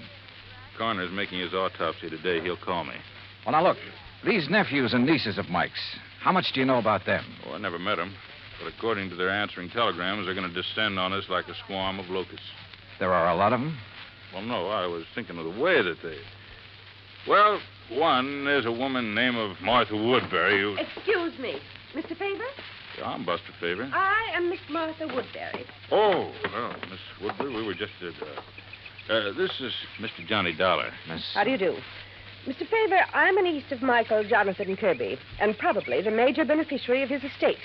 I wired you that I would be here, and I am. You got here kind of fast, too, didn't you? I also wired Uncle Michael's attorney in Kingman that I saw no reason why he should delay the reading of Uncle Michael's will. Lawyer Guilford phoned me about that, and I guess you weren't the only one. You should be here late this afternoon. I also wish to make funeral arrangements befitting one of his financial status. Won't you sit down? Now, please tell me the circumstances of his death. And, of course, I wish to see the poor darling's body. Miss Woodbury. Yes? What do you do for a living? Why, if it's of any concern to you, I teach at Armand College. Toxicology. Toxicology, huh? Yes. Poison. Very interesting. Is it? Why? Who are you, Mr. Dollar? Well, I'm a special investigator for your uncle's insurance company. What? Yes, you see, we have good reason to believe your uncle was murdered. Murdered? Murdered? Who said that? Hello, Martha. You said murdered. Are you talking about Uncle Michael? Well, that's right. Who are you? I am Chester Kirbey, and as far as I know, the heir to my uncle's fortune. Who are you, sir? Chester, Mr. Dollar is an insurance investigator. Oh? Investigator, huh? Dollar, I'm Hank Kirbey, family black sheep, also Uncle Mike's nephew. What's this talk about murder? Are you three his only relatives? That's right, Dollar, except for Lita. Lita? Lolita Laverne. Though we sometimes try to forget that. Oh, come off of that. Why, Miss Woodbury? My sister is a cheap nightclub dancer. We prefer to forget it. And the silly stage name she uses. Now, take it easy, teacher. Of course, Martha. This is hardly the time or place. What do you do for a living, Mr. Kirbey? Chester? Oh, play the stock market a bit, that sort of thing. He's a playboy, Mr. Dollar, and a gambler, and I suspect not a very honest one. Martha, my dear girl, I resent that. You've never done a lick of honest work in your life. And if you think Uncle Michael didn't know it, would let his money ever get into those soft pickpocket fingers of yours... You don't think you're the well, one let doing me it. tell you something, Oh, my shut dear. up, both of you. Pair of money grabbing. If you had to work for a living... Like what, Hank? What do you do? Yes. Tell him, Henry. Oh, I told you I was the black sheep of the family, but I work. You know, odd job. I'll tell you, Mr. Dollar. He's a roustabout. Circuses, carnivals, that disgusting sort of thing. Where are you working now, Hank? Well, there's a sort of a scientific exhibit. Sideshow is more like it. All right. Along the highway over near Victorville. A lot of rare animals, reptiles, and things on display. And Henry, dear boy, when he's off the bottle, is appropriately enough in charge of the snake pit. Oh. Well, we do scientific work, too. You know, like what, Henry? Like milking the venom from the snakes to sell to laboratories? Yeah. Well, that is... Excuse me. Hello? What? You sure? Well, what? Mr. Dollar, Now, I wait a think it's second. about time you tell us Hey, what you Johnny. meant when... Yeah, Buster. I want you to hear this. It's Chief Harding. Go ahead, Chief. Well, as I said, Buster, there was evidence of rattlesnake venom in the body, all right. But it didn't enter at the fang marks on the leg. What do you mean, Chief? Well, the coroner says those marks were fakes. The venom was injected with a needle up near the armpit where it wouldn't be noticed. Chief, this is Johnny Dollar. Oh, hi there, Mr. Dollar. Haven't seen you since you were out here Listen, working on the... was the venom injected into his body before or after old Mike received the blow on the head? Was the coroner able to check that? I don't think he's tried, Mr. Dollar. Well, have him do it, will you please, if he can? Well, sure. Also, I'll do me a favor and check with Lawyer Guilford. I'd like to know when he's coming out here with a will. Oh, I saw him just a few minutes ago, and he asked me to tell Buster sometime this afternoon if he can get away. Good, thanks. I'll talk to you later. Well, sure, Mr. As I started to say, Mr. Look, Dollar, Miss Woodbury, there is nothing that you or any of us can do until we get the complete report from the coroner. Well, you can at least tell us what you meant. And when what you about dear Uncle Michael's will, Mr. Dollar? That will have to wait for the attorney. He expects to be here sometime later today. Now, wait a minute. You said murdered. Incidentally, I suppose the will shouldn't be read until Lolita, or whatever her name is, gets here. According to her telegram, she ought to get here today. Well, she'd better. What I want you to do is arrange for quarters here. And, all of you stay here. If you won't do it of your own free will, I'll have Chief Harding of the Kingman Police Department take whatever... No. Such a humiliation is entirely unnecessary. There's nothing to keep me from sticking around. I want to hear that will, too. Of course. Don't we all? Okay, then. Sit tight. For my money, any one of them could have done it. A toxicologist, a man whose business was handling poisonous reptiles, and a cheap tin horn gambler, and the nightclub dancer who hadn't appeared yet. Yeah, any one of them to latch onto the old man's fortune. I avoided telling the three present about the circumstances of their uncle's death in the hope one of them would slip, would give himself away by saying something to show that he or she already knew. As soon as they were ensconced in their rooms, Buster and I hopped into his outboard and headed up the lake. Remember the last time we rode up here looking for evidence, Johnny? Yeah, I sure do. That was the Midas touch mine. Yeah. And the pretty little lady owned a high-power rifle with a scope sight. Just about here, she started taking pot shots at us from the shore. Well, that's one thing we won't have to worry about this trip. Now, right around this point is where I found Mike's boat on the beach.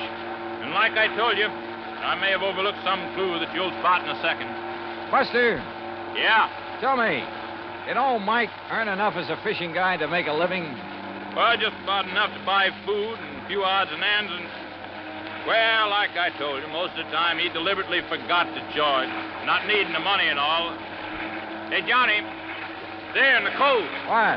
A boat, right where Mike's was. Whose is it? Do you know? Isn't out of our landing by... Hey, that puff of smoke from behind the bush way up on the sand dune. Swing us around. That's somebody with a gun. And look, we're taking in water, those holes in the bottom. Grab that can, start bailing. Hey, that guy can shoot. Pull us around, Buster. We're like a pair of sitting ducks out here. Right.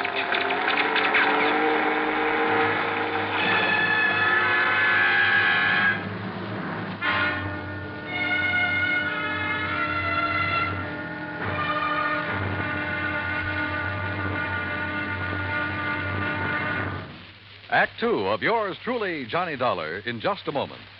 Democracy. It takes an awareness of life and a respect for mankind to make democracy work. But when this happens, democracy works in mysterious ways to better the lives of everyone. Why? Because democracy is concerned with everyone. One could say that democracy is people. For the people rule themselves in a democracy. No tyrant stands a chance. No dictator can get a foothold. The systems of laws and justice in a democratic government is made and operated by the people, for the people. And people like to be free. That's why democracy gives mankind its finest legacy of freedom.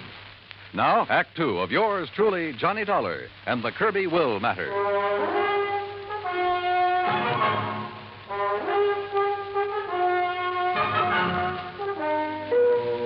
Whoever had been shooting at us from the shore there on Lake Mojave had a good eye.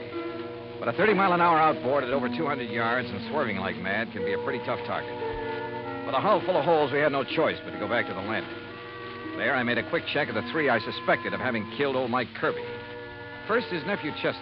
Right here in my room, Mr. Dollar, reading. Then a brief walk in the hills. Why? And when is that lawyer coming to read Uncle Michael's will?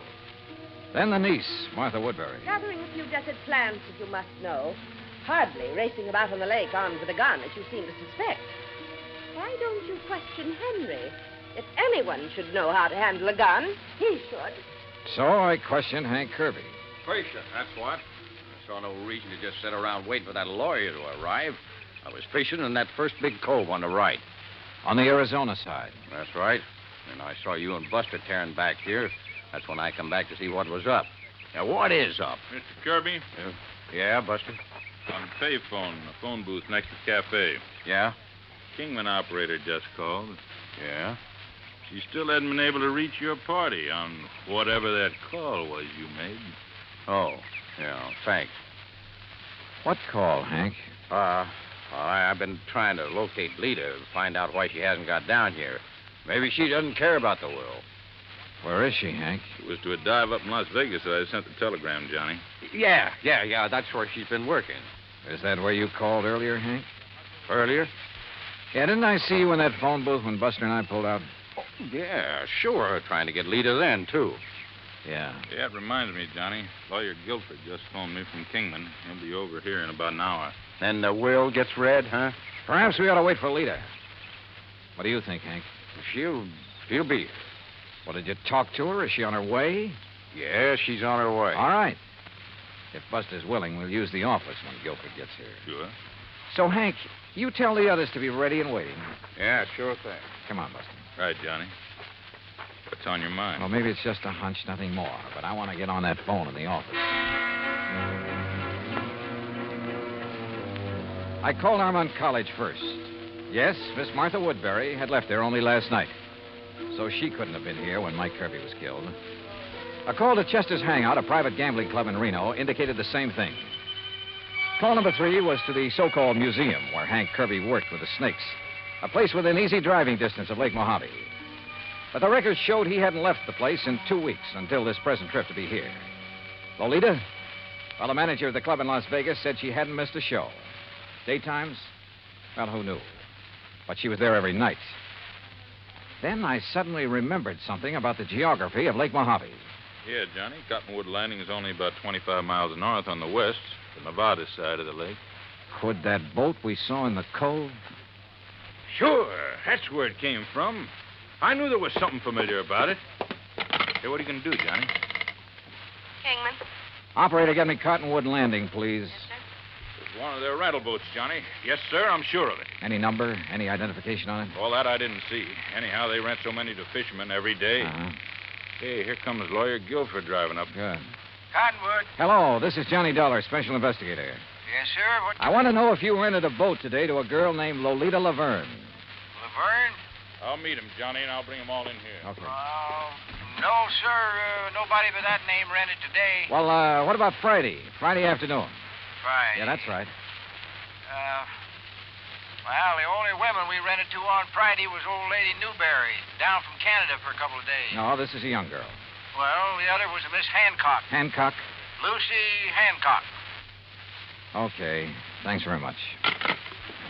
I've never seen Johnny, this is Lawyer Gilpin. Lawyer, Mr. Johnny Dollar. It's a pleasure, Mr. Dollar. How are you, sir? Now, if you'll all please sit down. All right. I'm a little pressed for time, so I'll waste none in getting to the reading of Michael Kirbey's will. Good. Well, you don't think we ought to wait for Lita to get here? It won't be necessary. Now, I possess a full accounting of the net value of Mr. Kirbey's estate. Excellent. It may surprise you, by the way. Fine. This will confirms that valuation. It is dated, by the way, just 5 months ago. You must have made it out right after. Oh, look, let's get to the will. Now, let's read it. Yes, come on. Please. His real property consisted only of his clothes, then the outboard motorboat, and an old car which he transferred to the Lake Mojave Resort, together with a sum of money to provide for his living here. How much? Only $10,000. Oh, well, good. Some years ago, he turned all other of his real property, including some rather important real estate and business holdings, into cash. Well, where is all the cash deposited now? Yes. Surely you aren't considering adding bank robbery to your rather questionable career, Henry. Martha, that is quite uncalled for. Now, why don't we proceed with the will? Yeah. There is one asset specifically set aside that perhaps I should mention since it concerns Mr. Dollar. He is the beneficiary? Oh, no. I refer to the insurance policy for $5,000. Well, don't worry about a piddling amount like that. Let's have the will, man. The insurance policy is to cover burial expenses and nothing else. All of it is to be used. Okay. Let's have the rest of the will. Yes. And to leave all out. Very well. I, Michael Jonathan Kirbey, do make, ordain, and declare this instrument to be my last will and testament. Oh, why don't you skip that stuff? Please. Being of sound mind and body, determined to enjoy the fruits of an industrious life to the fullest. The bequests, man. Life to the fullest. And rather than burden others with the responsibility that money demands. What?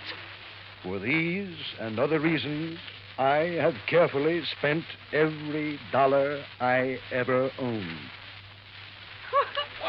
What? No, he was out of his mind. He couldn't do that. That is the will of Michael Jonathan Kirbey in its entirety. Good day. Good day. What fools we've made of ourselves. What fools. And it's no less than we deserve. I only wish that Lucy had been here. Wait a minute. Lucy? Yes, Lucy. Her real name, her proper name, not Lolita Laverne. It's Lucy Hancock Woodbury. But as I told you before... Now listen, all of you. You're to stay right here. Stay in your rooms. Oh? What's the point? Now we know the contents of that stupid will. Yeah. Buster, By what call right Chief Harding. Tell him to stand by in case these people get itchy feet. Right. What little I've done so far in this case was based on nothing but hunches. So when 10, then 11 p.m. came and Lolita, Lucy Hancock Woodbury, hadn't arrived, I acted on another hunch. Sure, Johnny. My room is right next door to the office, so if this leader arrives and signs in, I'll let you know right away. No, Buster, no. Huh? Just sign her into a room after you've done a little tampering with the register. What do you mean? Chester is in number 6, isn't he? That's right. All right. Change that on the register to number 8. That's this one, your room. That's right. And be sure that Lita sees the register. I don't understand. You don't have to, Buster. Let's just hope she gets here. Buster left. And with my door ajar, I turned off the light and lay on the bed and waited. It must have been after midnight when I heard the car pull in. Heard Buster admit someone to a room a couple of doors down the line and then go back to his own. Then, silence. Then the quiet click of feminine footsteps approaching my door. Quickly, in the darkness, I lit a cigarette, held the glowing end away from my face.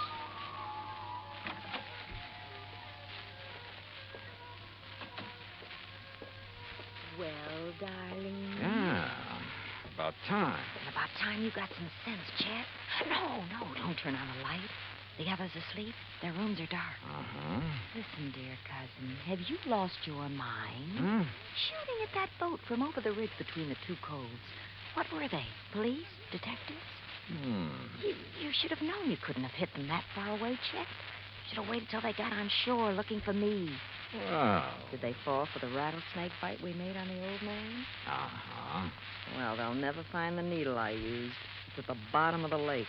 And look, if the cops question you, I hope you had sense enough to remind them what Martha and Hank do for a living. No chance.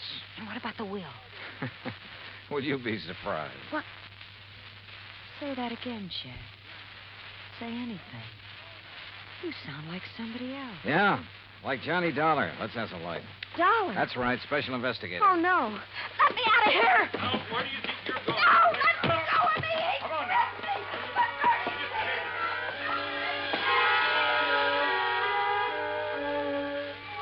Yeah, all four of them had wanted to see old Mike dead. But Hank, the only honest working man of the lot, didn't have the brains.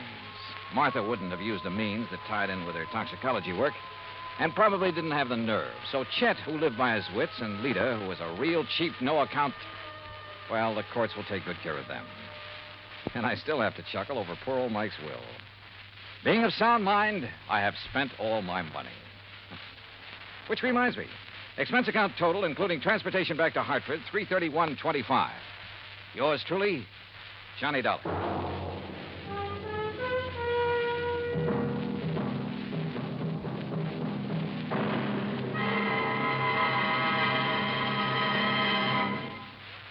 Now, here is our star to tell you about next week's story. Next week, the most complicated case in years comes up with the simplest, most obvious solution. Join us, won't you? Yours truly, Johnny Dollar.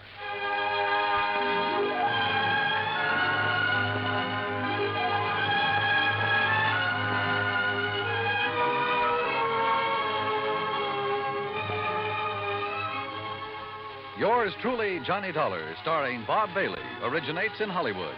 It is produced and directed by Jack Johnstone, who also wrote tonight's story. Heard in our cast were Virginia Gregg, Barney Phillips, Shirley Mitchell, Stacey Harris, Carlton Young, Forrest Lewis, Frank Nelson, and John Boehner. Musical supervision is by Amerigo Marino. Be sure to join us next week, same time and station, for another exciting story of yours truly, Johnny Dollar. Johnny Dollar has come to you through the worldwide facilities of the United States Armed Forces Radio and Television Service.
From Hollywood, it's time now for...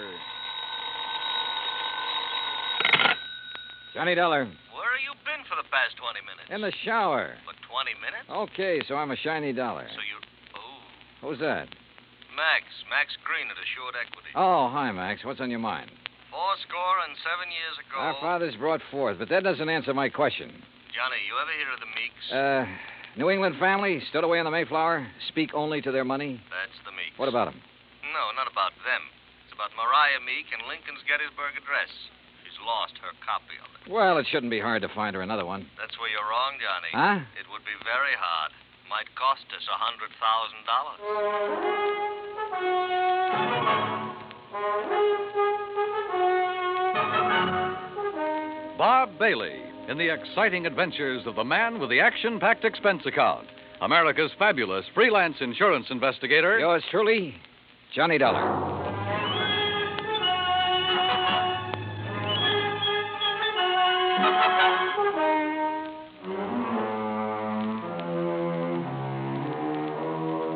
Expense account submitted by Special Investigator Johnny Dollar to the Assured Equity and Trust Company, 325 Scott Avenue, Hartford, Connecticut. The following is an account of expenses incurred during my investigation of the Meek Memorial Matter. Expense account item 1, $1.90, cab from my apartment to Max Green's office. He was standing in a haze of cigar smoke, ashes on his vest, and a worried look on his face. Oh, good morning, Johnny. Oh, you want a cigar? Oh, no, thanks. Then sit up. Excuse me. Listen, Johnny, what do you know about that speech that Lincoln made at Gettysburg? Well, I had to memorize it in school like every other kid. All right. You know how many words are in it? Maybe a couple of hundred. Why? Wait a minute. It's in this book. Here. It's page 143. Speech is printed here exactly as Mr. Lincoln released it to the newspapers after the Gettysburg address. You find it? Yeah, but now what do you... Okay. Total number of words, 268. Oh. But the first two drafts of that speech, including the one he read that day, contained only 266 words. So he padded his part. That's right. 2 more words. Mm-hmm. How come? Oh, according to the historians, Lincoln ad-libbed the 2 additional words at the time he read it. Later on, when he made 3 new copies of the speech, he included those 2 words. You with me so far? Keep going, Max. Yeah. All right. Right down at the end of it, just before of the people, by the people, where he said that this nation under God shall have a new birth of freedom, the words under God do not appear in the first 2 drafts he wrote. Yeah. Well, this is all very interesting, Max, but I still don't see what it is or what it has to do with me. Well, Mariah Meek's copy has disappeared. Oh? And, Johnny, that copy happens to contain just 266 words. You mean she owns one of the first 2 original drafts? Handwritten by Mr. Lincoln himself while he was on the train riding to Gettysburg. Wowee. Yeah. Which is, of course, why we insured it for the full amount it cost her, which is $100,000 even. Of course, you made sure it was authentic before you issued the policy. Oh, naturally. Well, who'd she buy it from? An antique dealer down in Richmond, Virginia, a fellow named Jason Penrod. Uh-huh. Well, where's she been keeping it? Under glass in the Meek Memorial. What's that? Well, she collects Americana, so she had a museum built to keep it in, and she calls it the Meek Memorial. Follows? Follows. Also follows the most expensive item in the collection, the Gettysburg Address, would be the one to disappear. Oh, you're just an old pessimist, Max. You think somebody lifted it? What do you think? It walked out by itself. Okay. So what are you going to do about it? Oh, we're going to run newspaper ads. We're going to offer a $10,000 reward for information leading to its return. If anyone answers it, you let me know where you'll be, and I'll refer them to you. Good. When was it taken? The night before last. Is there any kind of market for something that rare? It's hard to say, Johnny. A hot camera would be easier to peddle, sure. But a good many wealthy people, like Mrs. Meek, they make a hobby of collecting things, antiques, objects of art, etchings. But whoever took this or buys it from the thief couldn't just let everybody see it. Well, it wouldn't matter to some people. They take it and put it in a vault and keep it there. Then what's the point in having it around? Pride of possession. You got something no other collector could own. And, of course, it might not have really disappeared at all. You're thinking of fraud? $100,000 is a lot of cash.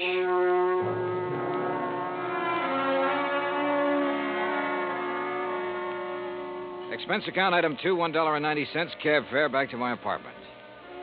I wasn't particularly intrigued by this assignment. Rare documents, like anything else antique, have always seemed to be just one step from decay.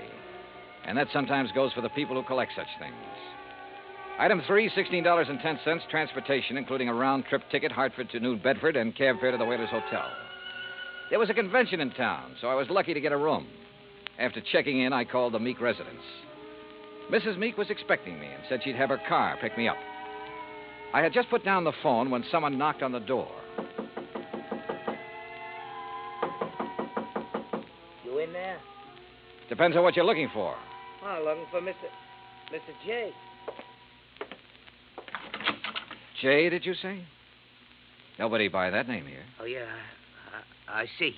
I guess I got the wrong room. Yeah, well, why don't you ask down at the desk? Huh? Yeah. Oh, sure. Yeah. Funny. Or is it?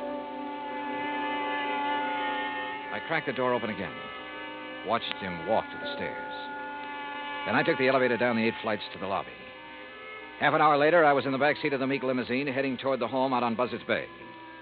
It was a big, sprawling frame building facing on the beach. About 50 yards behind it, closer to the road, was the Meek Memorial Museum. I was starting up the front steps when the door opened. Mr. Dollar? That's right. I'm Paul Meek. I understand you have an appointment with my grandmother. Right again. Now, come in, please. She's waiting for you upstairs in the sitting room. Okay, thanks. Before you go up, I wonder if I could have a few words with you. Why not? In here, then. You've never met my grandmother, have you? No, I haven't had that pleasure. Some people consider it a dubious one, Mr. Dollar. Oh? Mr. Dollar, this is my wife, Janice. Mrs. Meek? Hi. How about a drink? Thanks, not just now. How about you, old stick in the mud? You want another one? After a bit, Janice. And if I were you, I wouldn't have any more.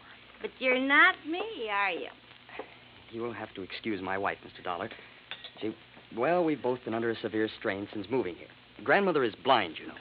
No, I didn't know. Her sight began failing about 4 years ago. I'm surprised the insurance agent didn't tell you. Well, Mr. Green was so concerned over the theft of the Lincoln manuscript, I imagine it slipped his mind. Mm-hmm. And just how do you intend to locate that manuscript? I'm not so sure that I can. It'd be a pity if you couldn't. It'd be just awful. It's grandmother's prized possession. She hasn't been herself since it was stolen. And being quite elderly, well, we're all very much concerned. Oh, my, yes. We're afraid she might die and leave us all that lovely money. Janice. It's the truth. You see, Paul and I don't have any money of our own, Mr. Dollar. We'll never have any until she does die. Instead of giving it to us now while we're young, you know what she does with it? Spends it buying junk for that silly old museum. Now, look. That's gratitude, isn't it? I bathe her, feed her rubber feet, and do all her dirty work. Janice, you've said quite enough. Mr. Dollar isn't interested in our personal problems. Oh, stick in the mud. All right. I'll be in the den if you want me. And that's the funniest thing I've said all day. If you want me. I'm sorry. She doesn't mean half of what she says. That's grandmother's signal. Then hadn't we better go up? Yes. Yes, we'd better.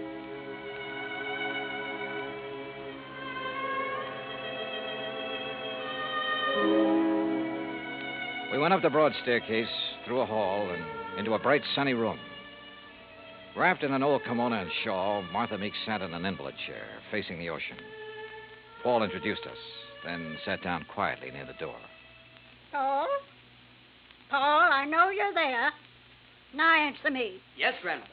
You go on downstairs. I want to talk with Mr. Dollar in private. Whatever you say. And close that door. Don't mind my back, Mr. Dollar. I couldn't see you if I looked into your face. Now then, when are you going to arrest that crook and bring my Lincoln speech back to me? Well, I'm going to need a lot of help and information, Mrs. Meek. Mm-hmm. What kind of information? Mostly about the museum. Like what? Well, do you know who was in there the night the manuscript disappeared? Certainly. That dirty robber was. Anyone else? Well, old Pete's always there. Supposed to be guarding the place, but he didn't do a very good job the other night. Got himself slugged. Does he live on the grounds? Yes. I brought him over from Naples 10 years ago. He was my guide in Italy. Showed me around so nice I decided to bring him back. Tell me, is the memorial open to the public? It was going to be.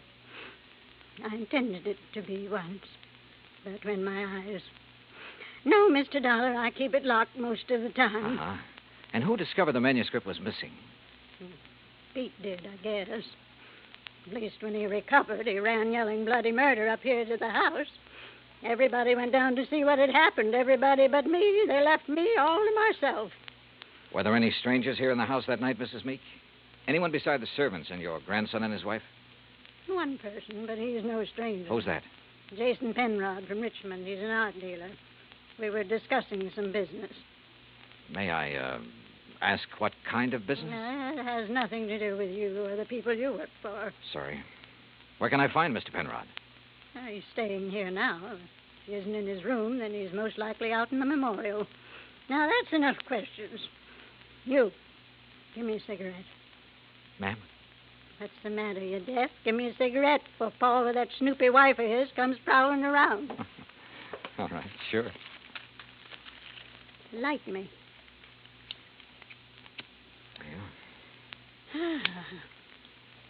Well, you want any more information, Pete's the one to talk to. All right, thanks. But what about your son and daughter-in-law? Were they inside the house at the time of the robbery? You don't suspect them, do you? Right now, I suspect everybody, Mrs. Meek. Even me? Yes, ma'am. Even you. Well, bless you, boy.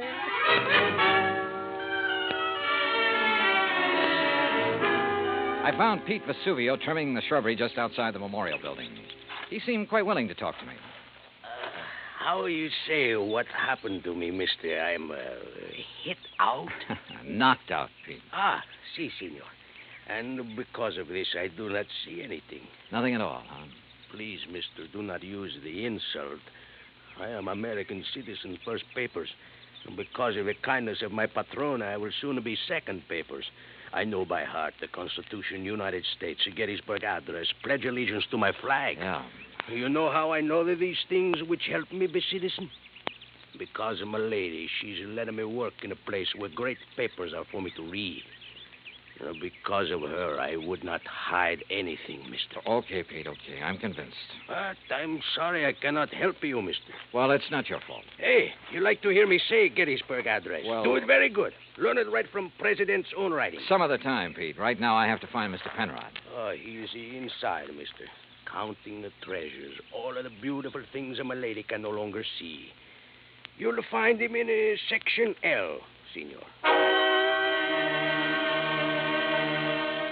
I found the small, neat-appearing art dealer just where Pete had said he'd be, peering into a glass case crowded with Derringer pistols.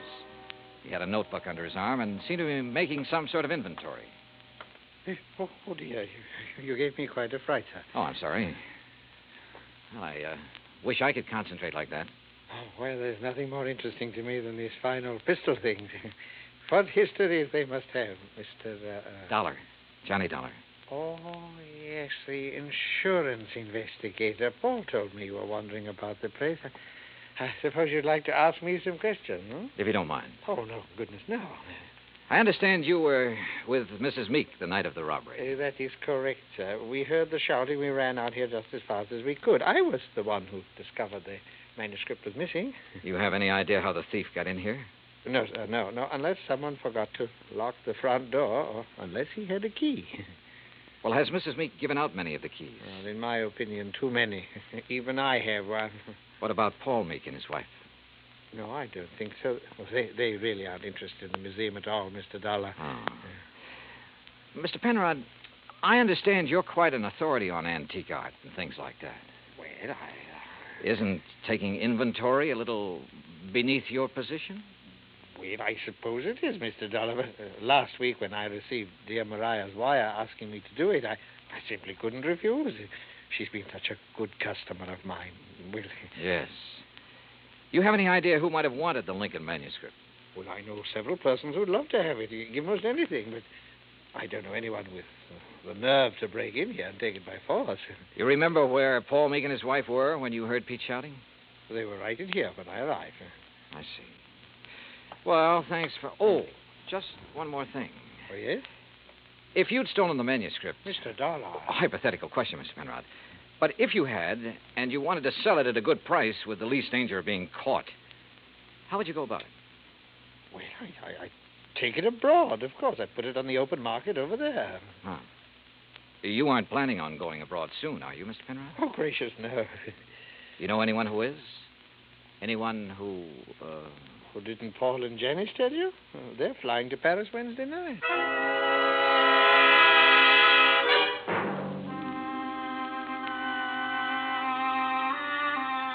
I left the memorial and walked back to the house. The Meeks were in the study, engaged in their favorite pastime. When I told them what the art dealer had said, Paul set down his glass long enough to confirm the fact that they did have reservations and insisted that he had a logical explanation for not having told me of those plans earlier. Very logical explanation, Mr. Dollar. Let me handle this, Janice, please. Sure.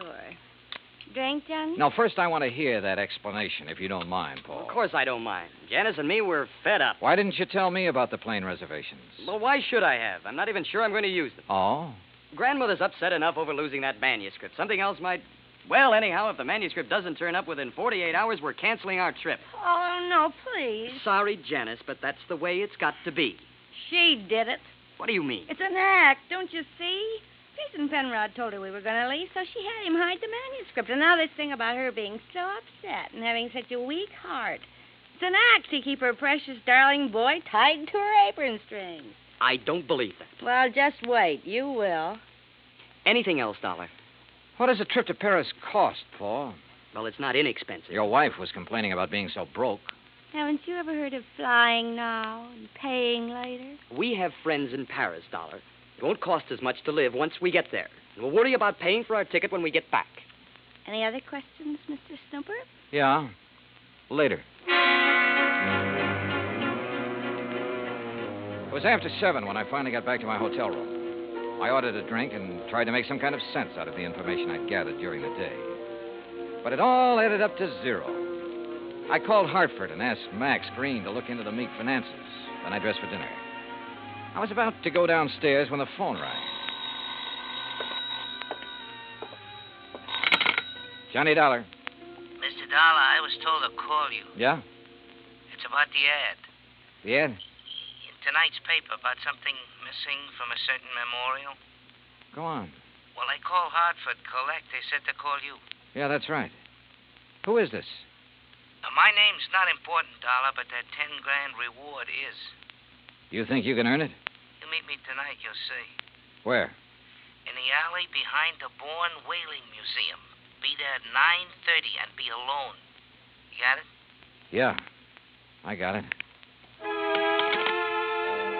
Expense account item 4, 85 cents cab fare from my hotel to the Bourne Whaling Museum. I don't like wandering around dark alleys at night, alone in a strange town. It isn't the best way to stay alive. But at 9:29, I passed the old whaling museum and started down the alley. It was dark, no moon, and it was very quiet. I was about 20 yards in from the street when I saw him, curled up in a ball like he had a stomachache. Only he didn't. Because somebody had made him very dead. I struck a match and turned him over. I'd only seen him once before, but I didn't have any trouble remembering where it had been. Right after I'd checked in, he'd knocked on my hotel room door. By mistake. At least that's what he'd said. After giving a statement to the local police who identified him, I went back to my hotel.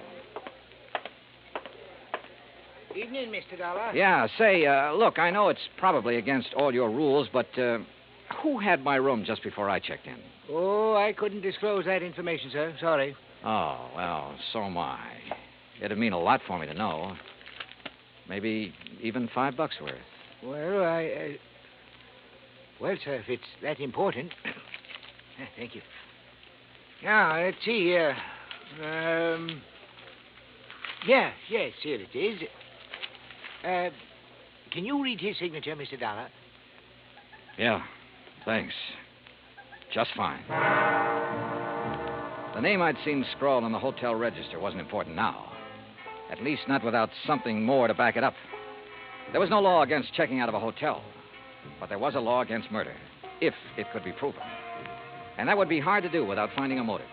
So I went back to the Meek house to look for it. I paid off the taxi, that's item 5, and started up the front steps. Oh, hi, Johnny. I thought it might be you. That's so? Mm-hmm. I hope you aren't mad at me for the things I said today. No, not at all. I've been a very bad girl. But everything's going to be all right now. It is. Mm-hmm. Or haven't you heard? Heard what? About dear old grandmother. She's had a real bad stroke. Isn't expected to live. You, aren't a bit sorry, are you? Would you be, if you were me? Dollar, you mind coming up here? No, not a bit, Paul. I'm trying to reach you at your hotel. Thank goodness you've come here. Did Janice tell you? Yeah. How is she? Bad. Doctor's given up. Says it's only a matter of hours. She told me to send for you, Mr. Dollar. Oh? I don't know why.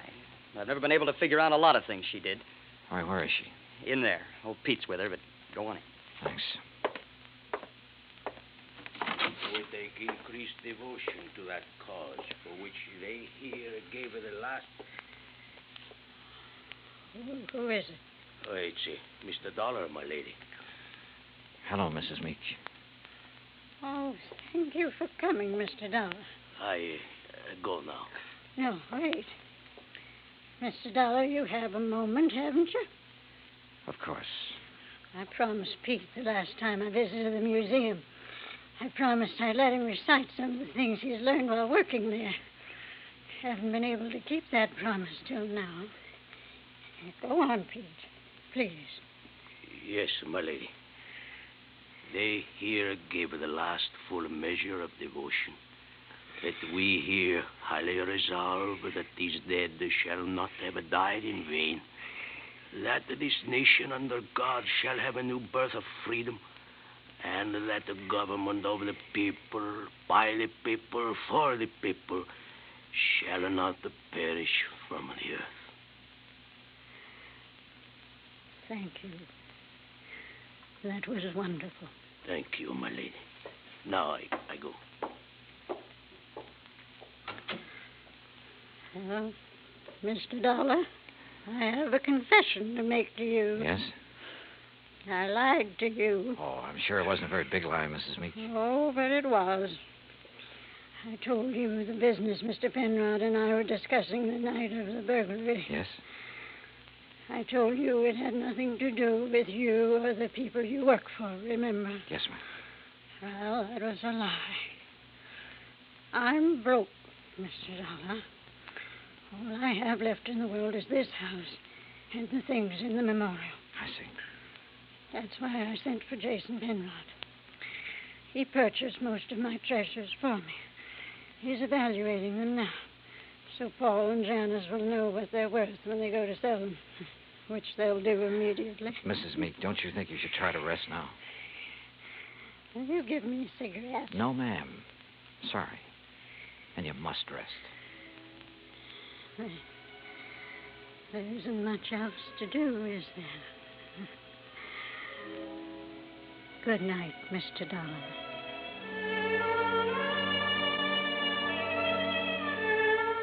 Outside in the hall, Paul and Janice Meek were talking quietly to Jason Penrod. Off in the corner, standing with his back to the others, was Pete Vesuvio. Mr. Dollar, is She's resting quietly. Oh, Dio grazie. Why did you lie to me, Pete? What?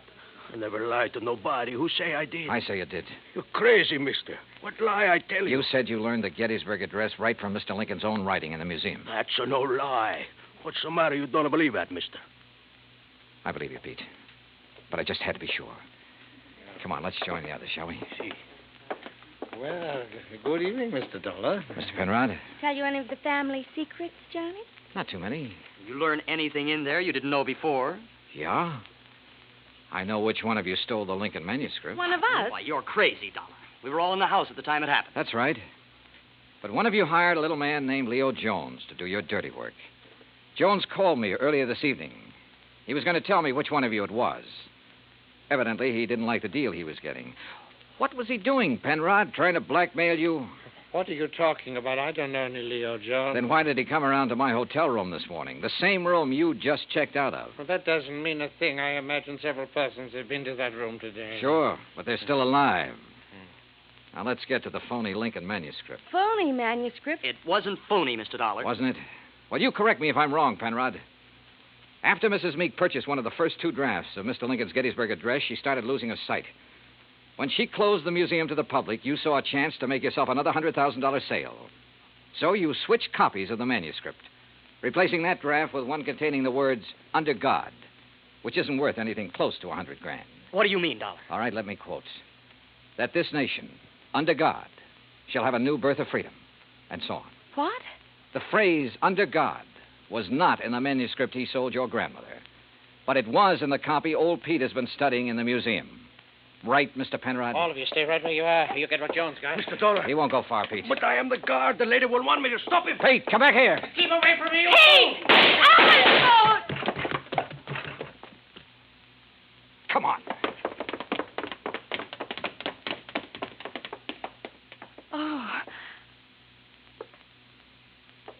You tell the lady I am a better guard now. Much better. See, senor? Yes, Pete. I did good. You did fine.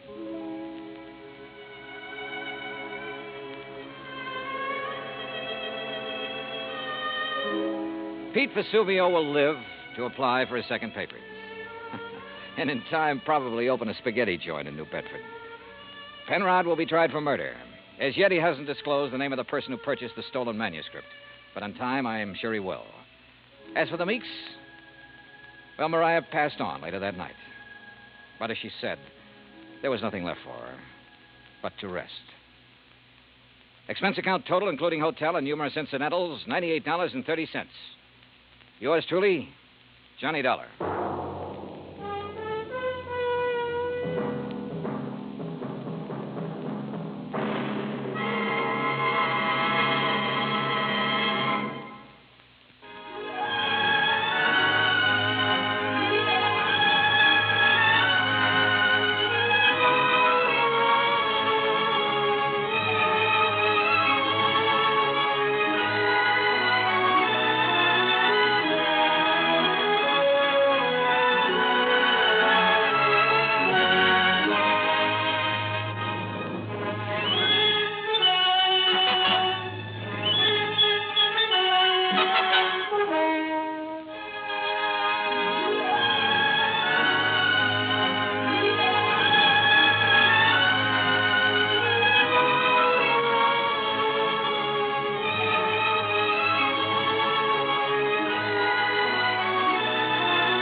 Johnny Dollar has come to you through the worldwide facilities of the United States Armed Forces Radio and Television Service.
From Hollywood, it's time now for Johnny Dollar. Hillary Fuchs, Johnny. How's your time these days? Time to live, time to die, you know. What's up? A claim on a $100,000 policy. I want it investigated. 100,000? What kind of policy? Straight life. You sound worried. I am. I think we're going to be taken this time, Johnny.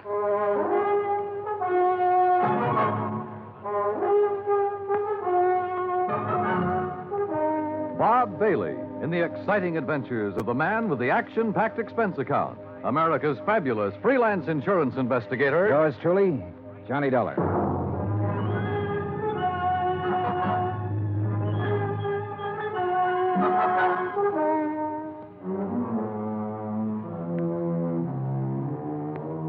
Expense account submitted by Special Investigator Johnny Dollar to Continental Insurance and Trust Company, 657 North Spear Boulevard, Hartford, Connecticut.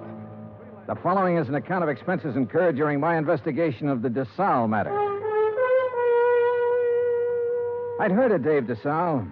I guess everybody in this country's heard of him at one time or another. Desalles Television, Desalles Radio, Desalles Electronics, Desalles Appliances, racetracks, theaters, Desalles this and that. But up until the time I talked to Hillary Fuchs about the case, I had never put a man behind the name. Expense account item 1, $2, 2 drinks for Hillary Fuchs and myself. We had them in his office out of my bottle over his desk. Just plain worn out with it. Stuck. Ooh, that's some water. Oh. But I'll tell you this. I'm not going to make a present of $100,000 of stockholders' money to anybody. I wouldn't do that either. Drink your drink. Here's to war. Salute. Now, while that's settling, maybe you'll settle down and tell me what it's all about. Dave Desalles. Know him? I've heard the name, yeah. Well, he's dead. Drowned 4 days ago out on the coast. So? Did you ever see our K policy series? I've heard of it. Well, the premium's about triple a normal life policy. It's designed only for people with big money. Sure. But it's got a feature that makes those people with money look at it a long time. Uh-huh. This clause isn't anything more or less than the old accident clause paying double indemnity. Broken down, we aren't taking much of a chance. The incident statistics are with us. All right, I'll look it up if I need it. Okay. 3 months ago, we insured Dave Desalles on one of those K policies. 4 days ago, he fell off the back of a yacht and drowned, and we're hooked for $100,000. Accidents happen. You betcha, all the time. But I'm not sure it was an accident. At least there's not enough proof in this coroner's report to convince me. You say it happened 4 days ago? Yes. Has a claim been filed yet? Yes, and the beneficiary is the deceased's widow. Inquest? Inquest, burial, everything. Was there an autopsy? No, there was not. Investigation? Yes, it was handled by the local police in San Ladillo. San what? Oh. San Ladillo, a little place about 30 miles south of Los Angeles. 4 days ago. Why didn't you put someone on it then? I did. Bert Kenyon. Here's his last report. No evidence available to dispute coroner's verdict of accidental drowning. Recommend claim be honored. Kenyon. Sounds like cold turkey to me. It may sound that way to you, but I still don't like it. I want it warmed up. Now, look, Bert Kenyon knows his way around. And he can miss like anyone else. I want you to go out there and work with him. Cover it all again. Get at Desalles' widow. She stands to gain most by his death. Maybe the two of you can come up with something. Well, what do you do about the claim? Deny liability on the grounds that the accident is not proven. Hillary, you will be sued. I'll take that chance. Fuchs was an old chance taker who had been raised in the insurance business. The kind of man who gave a claim every kind of test, and if it still passed, he sat down and smelled the paper it was written on. And if he didn't like that, he'd take his chance. Expense account item 2, $138, plane fare to Los Angeles. Item 3, $3. A telegram to Bert Kenyon advising him of my arrival, which turned out to be at 1 o'clock in the morning, 10 minutes ahead of a fog that blanked out the whole area at the airport. Johnny! Johnny Dollar! What? Oh, hey, Bert. How are you? Johnny, good to see you. Good to see you. Come on, I got a car. Well, have you got a cigarette? I ran out 2 hours ago. Sure, man.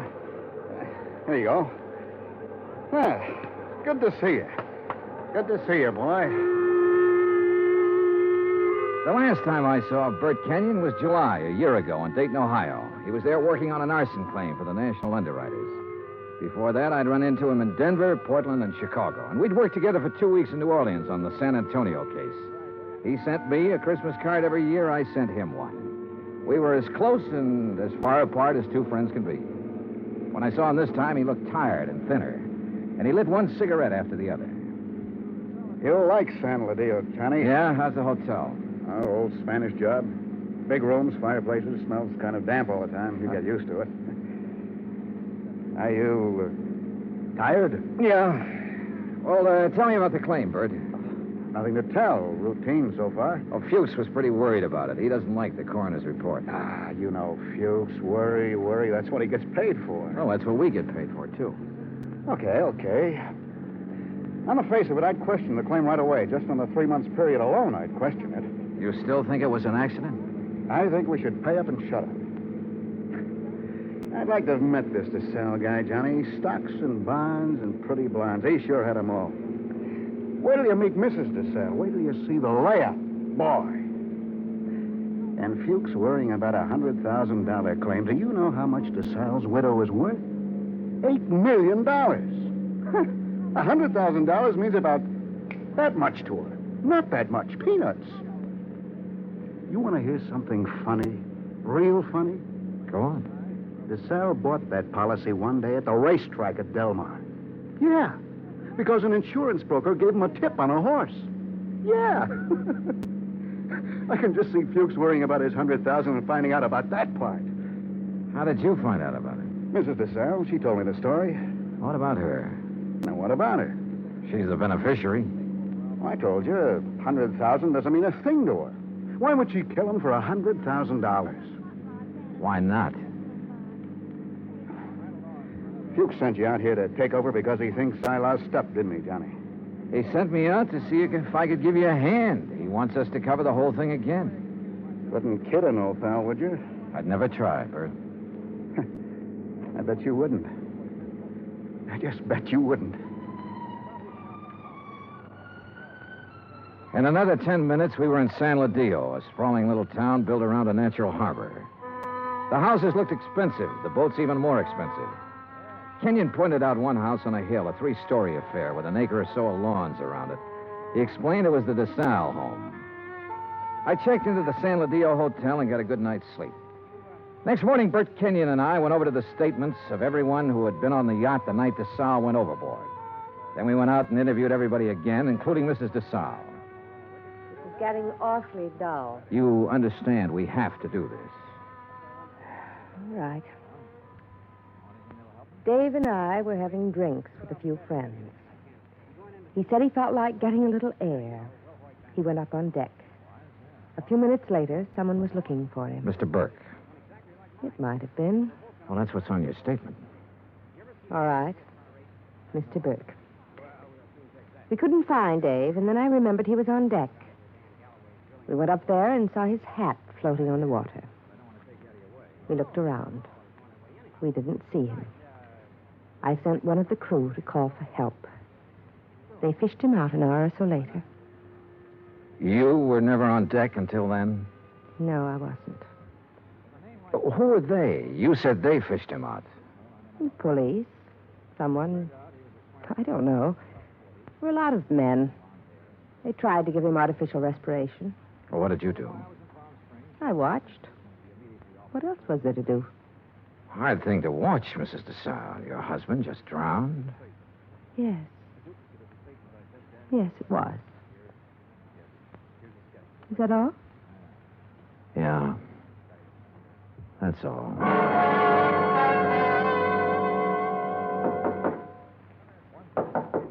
Come in. Hi. What's all this? Thought you'd be in bed. Just going over the reports again. Well, what do you think? Oh, I don't know. I'm trying to make up my mind, Bert. About Mrs. Desalles, the way she looks, the way she acts. I told you she was something. Yeah, sure. 50 men would sell their souls to be tied up with her one way or another. She had help, Bert. What? She had to have help to kill him. A dozen people swear she was below drinking martinis with him, so someone was up on deck waiting for Desalles.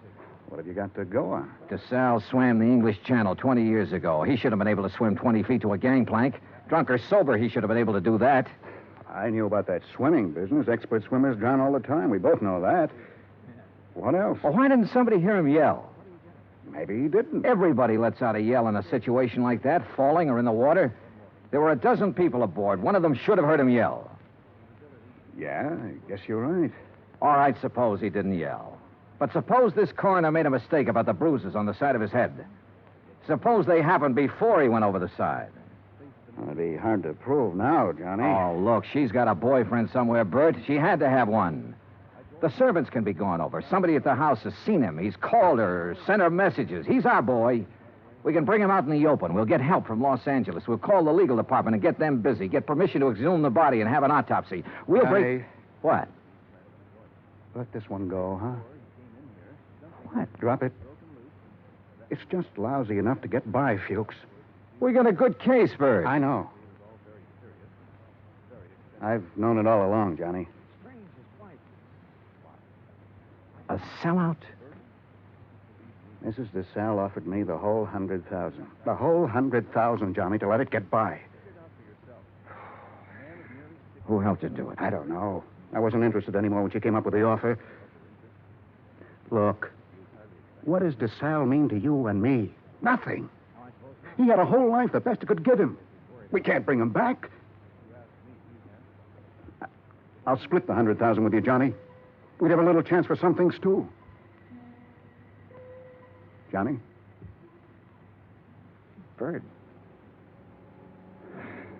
No deal? No deal. You're a good dick, Johnny. Stand up. Oh, put that thing away. I've been looking a long time for a mark like this. Now you've lost it up, and I have to beat it. Turn around. Bert. So long, Johnny.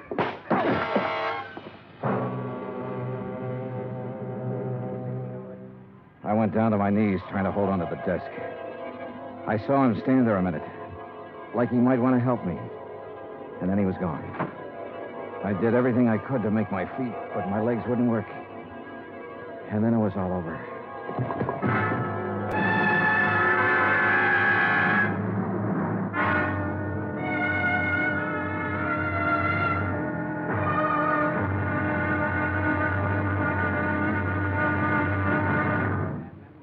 Act two of yours truly, Johnny Dollar, in just a moment.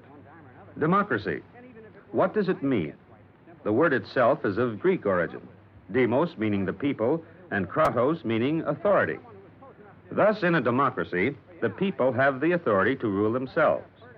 But where does the authority come from? The authority comes from the people themselves. They put it in their Constitution, and the Constitution can't be changed by anyone except the people. That puts the supreme power of the government of a democratic country right in the hands of the people, and the people elect their representatives to run the government. In that manner, democracy gives everyone equal representation in the government. Democracy provides mankind with its greatest legacy of freedom. Now, Act two of yours truly, Johnny Dollar, and the Desalles Matter.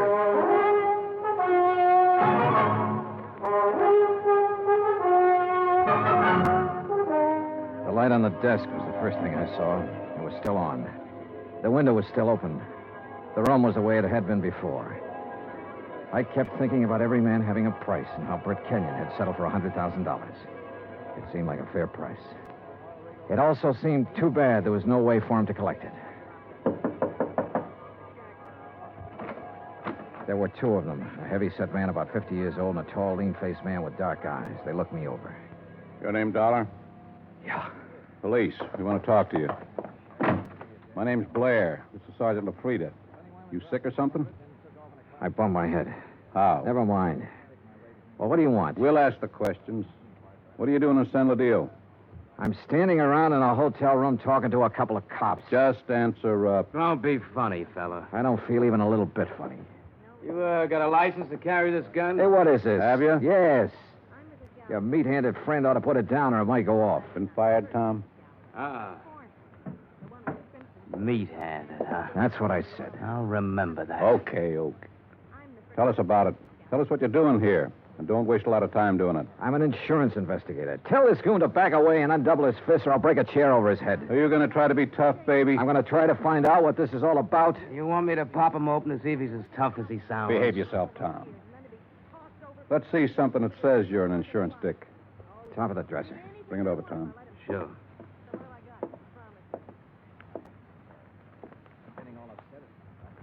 Here. Okay. Now tell us what you're doing in town.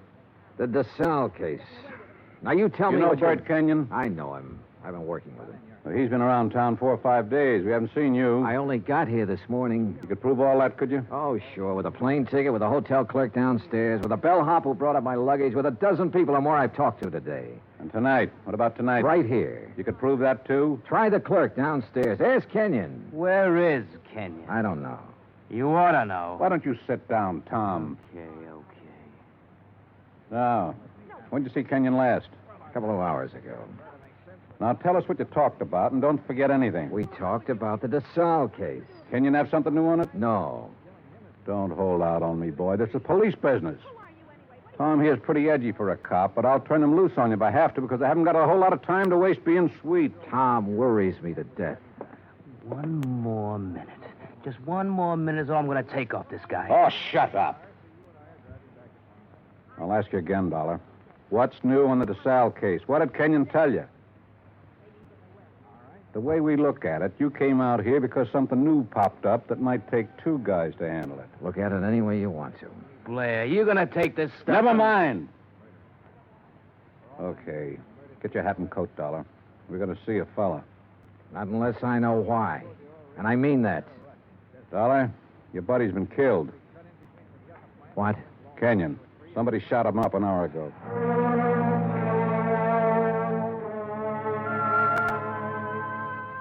I put on my clothes and we went downstairs and climbed into a battered-looking police car. Tom LaFrida drove. I sat with Blair in the back seat. No one said anything. A half a mile out of San Ladillo, we turned onto the main highway and drove to a spot about 2 miles away, all-night filling station.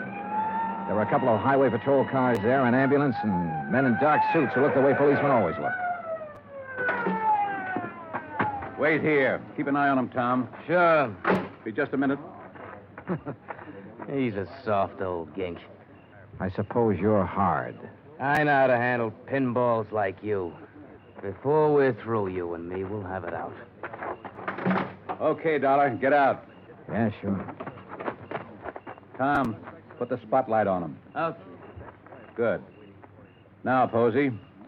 Posey, take a good look at this man. You ever seen him before? No. Look good. Take your time, boy. No, man I saw was shorter by this much. He wasn't as husky. Okay. You go on back of your place there and get some sleep, boy. That all? There'll be more by morning. Go along now. Sure. Night. What was all that? Tom, get out. You stick around here with Dick and Wally. Okay. You're the boss. You get in the front, Dollar.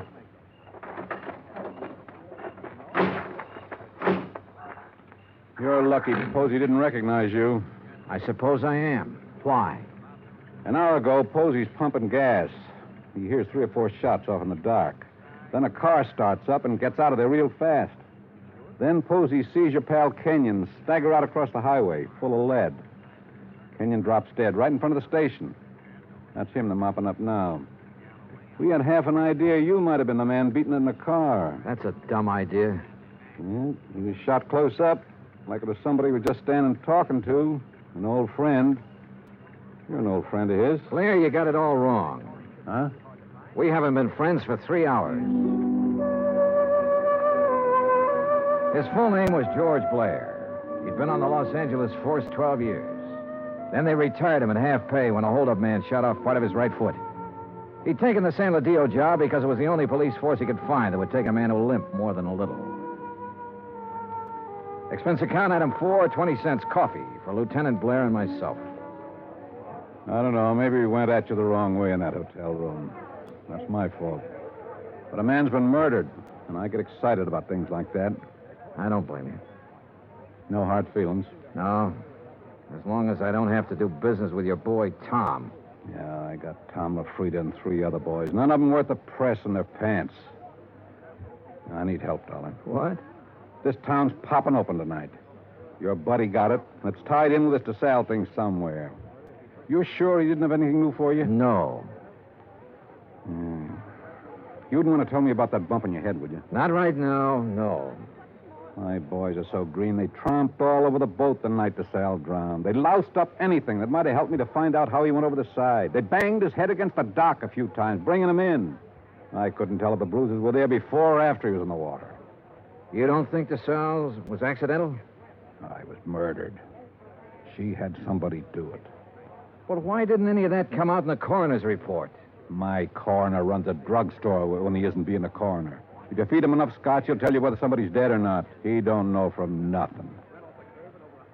You know, the thing that kind of got me was this Kenyon. He went along with that coroner's report. I know that. We both know that. All right, I'll lay it on the line. I need help, Dollar. If I'm going to get anything done, find out who killed Kenyon, and get at this Desalles thing, I need help. All right, I'll help you. I was hoping you'd say that. More coffee? No. Dollar. What? You can start by telling me about that bruise in your head. Kenyon. He sold out, did he? Yeah.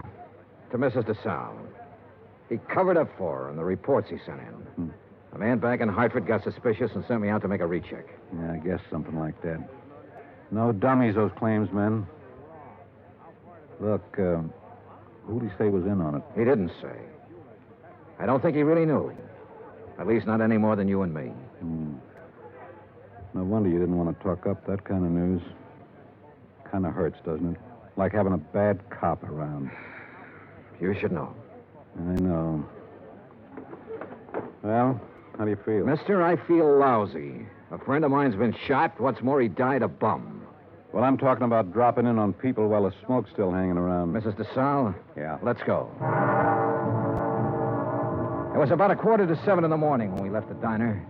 By 7:30, we were winding up the driveway to the Desalles mansion overlooking the ocean. Blair mumbled things about the fog lifting and what a nice day it would be. I smoked cigarettes and looked and watched the contented smile he kept on his face. Well, what do you know? Tommy LaFrida's car. Well, what does that mean? Well, let's find out. Tom was off duty at 6 o'clock, as far as I know.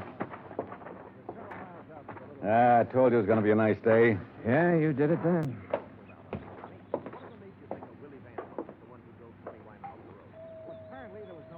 Nice place. The only thing nicer is Buckingham Palace. Mrs. Desalles picks up all these little knickknacks when we probate that will. The boat down there, everything. Nice. Yes? Mrs. Desalles, please.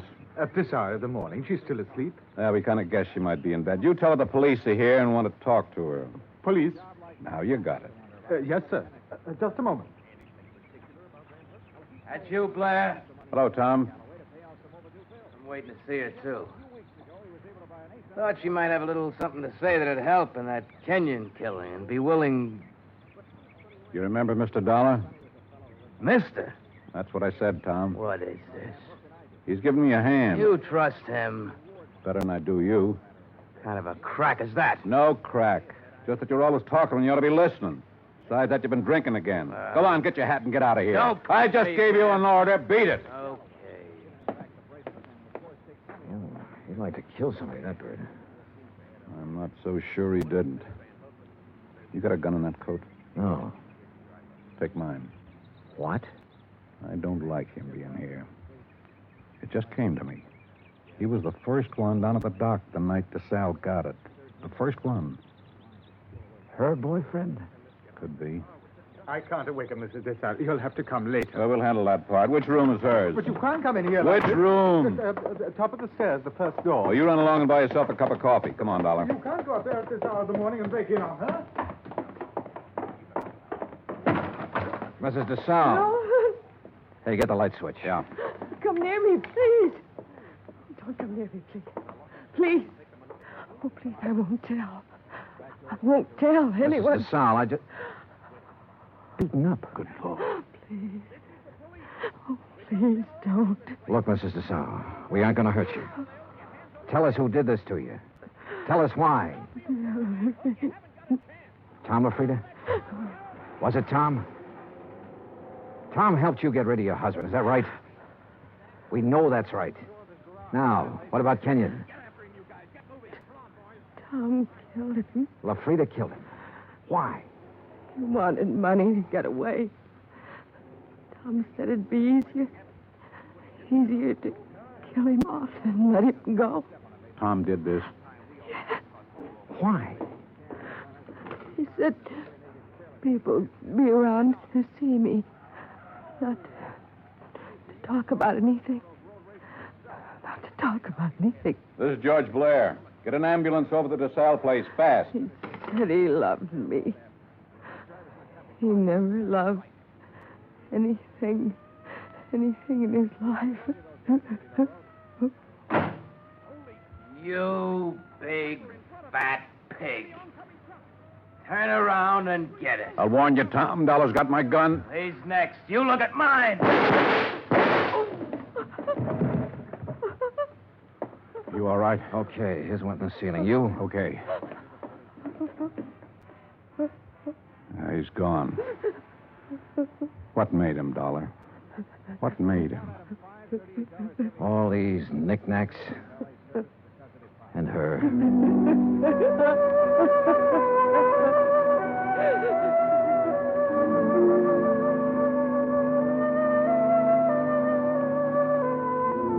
Expense account item 5, $25. One phone call to Hartford. I told Hilary Fuchs the whole story, and he promised to send out the necessary legal aid. Item 6, $10. Flowers for Bert Kenyon. Item 7, $2. One drink. To one good cop with a bad foot. The drink cost $1. The glass cost $1. The drink for the good. The smashed glass for the bad. Oh, yeah, it was hammy, but it made me feel... Expense account total, $416. Remarks, none. Yours truly, Johnny Dollar.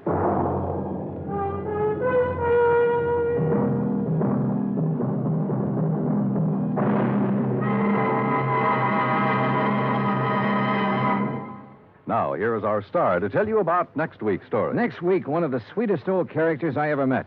And with him, one of the cleverest killers. Join us, won't you? Yours truly, Johnny Dollar.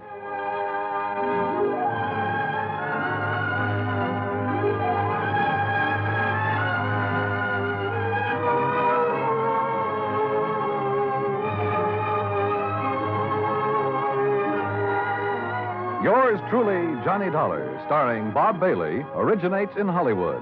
It is written by John Dawson and is produced and directed by Jack Johnstone. Heard in our cast were Virginia Gregg, Harry Bartell, John Stevenson, Will Wright, James McCallion, and Ben Wright. Musical supervision is by Amerigo Marino. Be sure to join us next week, same time and station, for another exciting story of yours truly, Johnny Dollar. Dan Cubberly speaking.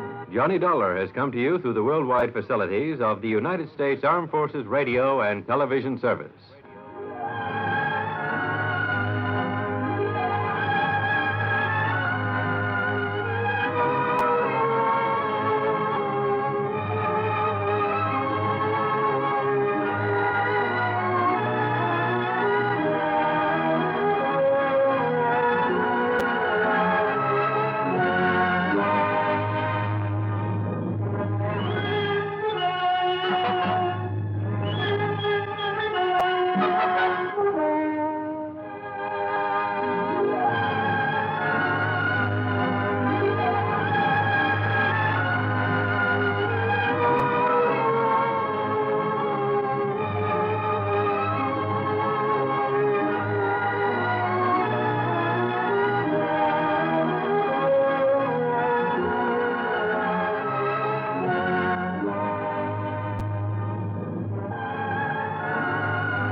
From Hollywood, it's time now for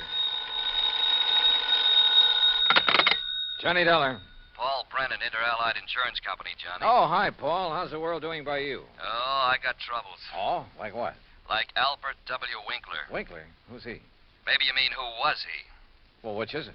Well, that's the trouble, Johnny. We don't know. Huh? Well, he's disappeared, and with him a hunk of emerald worth exactly 100,000 clams. Wow. Well? Sure.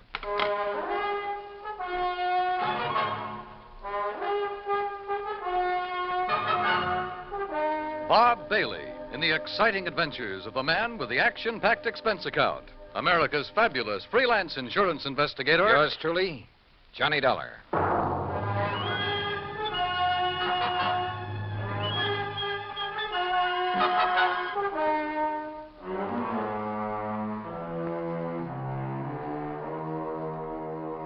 Expense account submitted by Special Investigator Johnny Dollar to the Inter-Allied Insurance Company, Dawson Building, Hartford, Connecticut. Following is an account of expenses incurred during my investigation of the Blooming Blossom Matter. Expense account item 1, $1 even. Taxi from my apartment to the offices of Inter-Allied, where Paul Brennan wasted no time in getting to the point. Albert Winkler was a partner in a small jewelry firm down in New York. Real exclusive type place. Fluid and Winkler? Yeah, that's the outfit. Well, a few days ago, they got hold of an emerald. It's called the Green Eye of Calcutta. And, Johnny, the darn thing's big enough to choke a horse. Okay, Paul, okay. I don't think you need go any further. No, wait. They planned to put it on an exhibition at the big international jewelry show in Chicago next month, and Winkler took it home to work on it. Oof. Insured for 100,000, you said. Yeah, and Winkler's insured for 10. Okay, so who killed him and stole the rock? Listen, will you? Go ahead. Well, Sunday morning, his partner Blewett tried to phone him at his apartment. No answer. So Blewett sauntered down to the office thinking he might be there. But no sign of him? Right. Nor of the Green Eye of Calcutta. Only a note Winkler had left the night before saying he was taking a stone home to work on it. Well, that makes it look as though maybe Winkler... Listen. About that time, the phone rang there in the office. It was the police department. also looking for Winkler. Oh? Yeah, they'd been called by Winkler's landlord after a chambermaid had found his apartment completely ransacked and the old boy missing. Uh-oh. Who's working on it? For the NYPD, I mean. Sergeant Randy Singer, 18th Precinct, homicide. Old friend of yours, I believe. Yeah, good man. Has he come up with anything? Nothing. Well, Johnny? Sure, Paul. Now? Now. Item 2, another $1 for a taxi back to my apartment where I slicked the stubble off my face, showered, dressed, and was about to head for New York when the phone rang.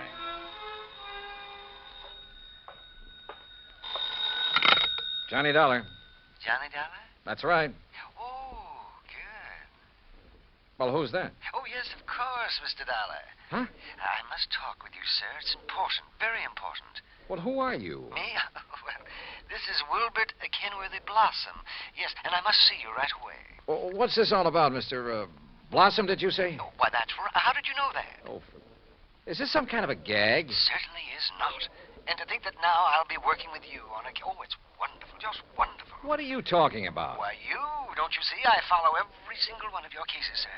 Either in the newspapers or on the radio. Oh, I'm your biggest fan. Is that all you call to say, Mr. Blossom? It is not. I'm calling about the mysterious disappearance of Mr. Albert Winkler. Winkler? You know something about him, his whereabouts? I certainly do. Where are you, Mr. Blossom? Here at my house in New York, and I'll be waiting for you, sir. Goodbye. No, wait. Give me your address. Oh, yes, of course. How could you know where to come if I hadn't given you that? Yeah. That was silly of me. Well, goodbye. The address, man, the address. Oh, of course. Yeah. It's 825 East 73rd Street.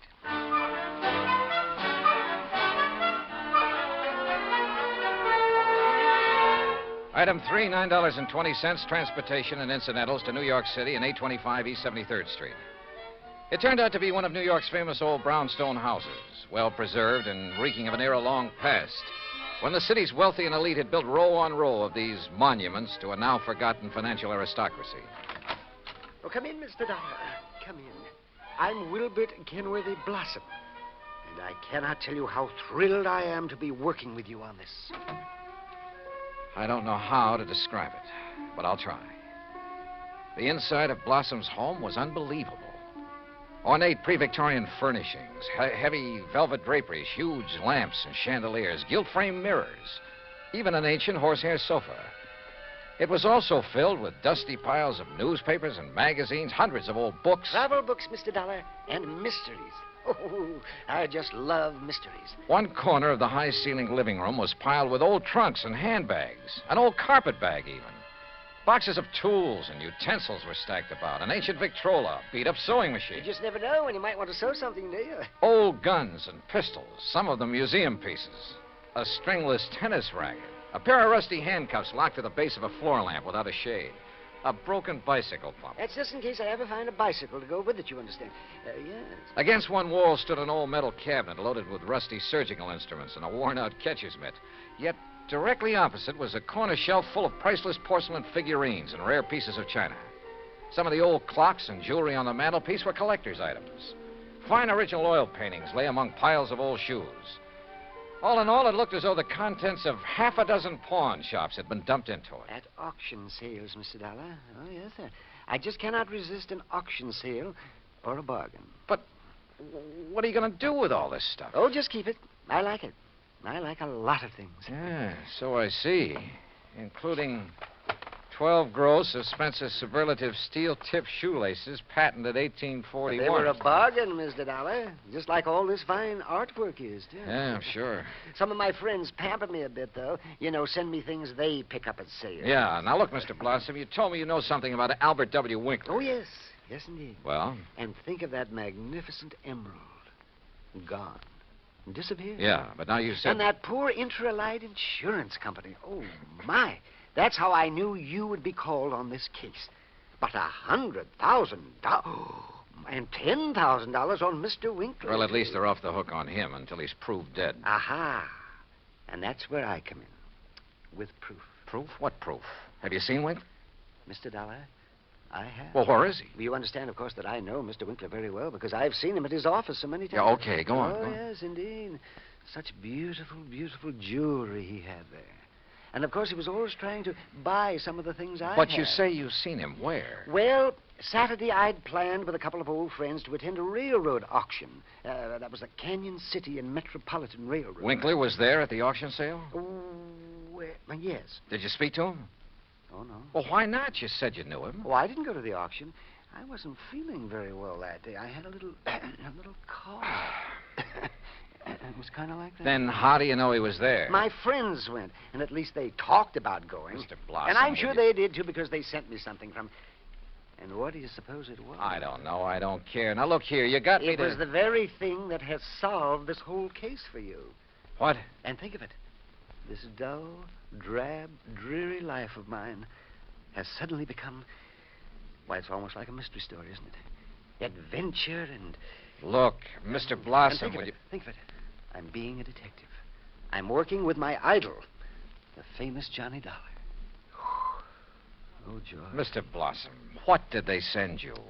What's that? Oh, yes, of course. Here it is, sir. It's right here between the erector set and the golf clubs. This old trunk? That's right. Oh, great Scott, you think you do. But at first, of course, I thought of calling the police. But knowing all about you... Mr. Blossom, let me see that. Excuse me. There are a lot of crumpled newspapers on top. Yeah, I see. As old as the trunk. Good Lord.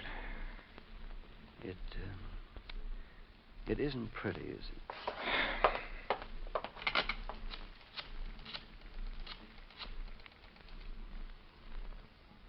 Sergeant Randy Singer, homicide. Randy, Johnny Dollar, get somebody over to 825 East 73rd Street right away, will you? Body of Albert Winkler. Randy got there in a matter of minutes. Got the same story from Blossom that I had, then called for the lab crew to come and take over.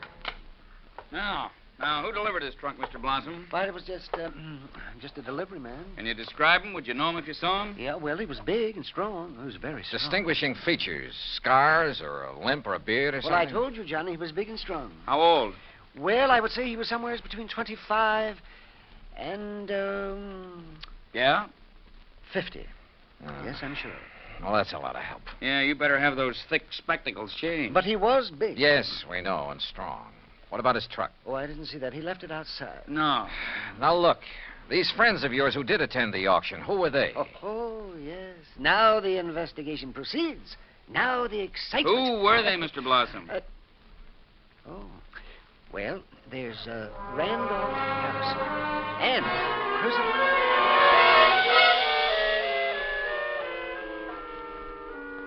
Randy Singer took down the names of Blossom's 3 auction-minded friends. The lab crew arrived. Randy took off to dig up Blossom's friends, and I took a cab. That's item 480 cents to the apartment of Elwood Blewett, Winkler's partner in the jewelry business. Blewett lived alone in a modest but tastefully furnished 5 or 6 rooms on East 52nd Street. Of course, Mr. Dollar. I'll be glad to help you all I can. Albert's death has been a terrible blow. Yes. Well, tell me this, please. Yes? Did Mr. Winkler make a habit of taking valuable pieces of jewelry to his residence? Yes, Albert often took pieces home with him to work on them, clean, polish, and so on. Wasn't that a rather dangerous practice? Frankly, I always thought so, but he felt there was far more chance of being robbed if he were alone at the office than at his flat, where he wouldn't be expected to have anything of great value. Well, who has seen the green eye of Calcutta besides you and Mr. Winkler? I'm not sure. Of course, almost anyone would have been able to recognize it. Because of the publicity and pictures when you brought it over here? Yes. Come to think of it, Blossom indicated he'd been much impressed with it. Wilbert Blossom? Yeah. You know him? He's been in the office many times. He and Albert were always bickering over pieces that either of us Bickering? had. Well, it was really something of a joke. Albert always wanted some of Blossom's heirloom pieces, and Blossom wanted some of the finer things we had. Did he ever buy? Never. He always wanted us to put them up at auction or at a bargain price. Hardly our way of doing things, needless to say. When did you last see Blossom? Why, last Friday. I was busy with an important client, and from the back room where Albert worked, I remember hearing Blossom insist that Albert show him the emerald. What did he? I don't know. The silly argument got so noisy that I closed the door on them.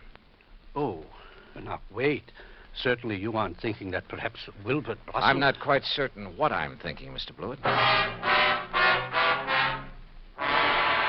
Item 5, 10 cents, phone call to Randy Singer. No, not a thing, Johnny. One of the three names on Blossom's list is in Europe. The other two did go to the railroad auction, but purchased nothing. Randy, do a couple of things for me, will you? Like what? Phone whoever is stationed at Winkler's place that I want to look it over. Sure, everything is just as it was, including the poker that was used to kill him. Also, I want a copy of the picture of the trunk your lab boys took and the list of Blossom's friends. I'll have them waiting for you. And post a man at Blossom's place. Keep an eye on him. Yes, right away. Johnny, have you learned something? No, just, just for his protection, say. I'll talk to you later. Yeah, but...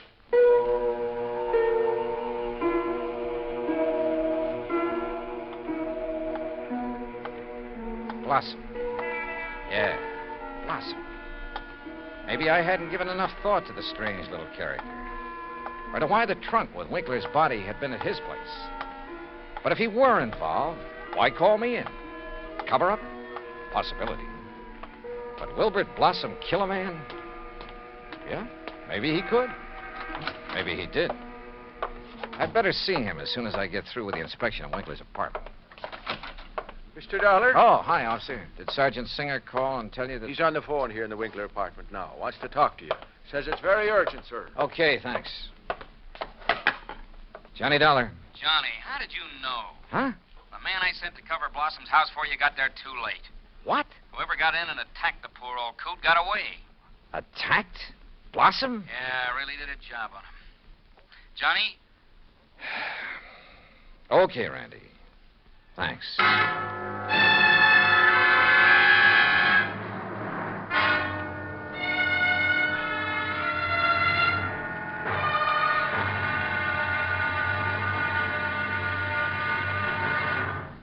Act 2 of yours truly, Johnny Dollar, in just a moment. Democracy. As everyone knows, democracy means many things. Self-rule of the people, a higher standard of living, freedom of speech, press and religion, rights and privileges, liberty. But the most vital promise of democracy is mankind's right to dignity. For it is through the dignity of man that democracy has given mankind its greatest legacy of freedom. Now, Act 2 of yours truly, Johnny Dollar, and the Blooming Blossom Matter.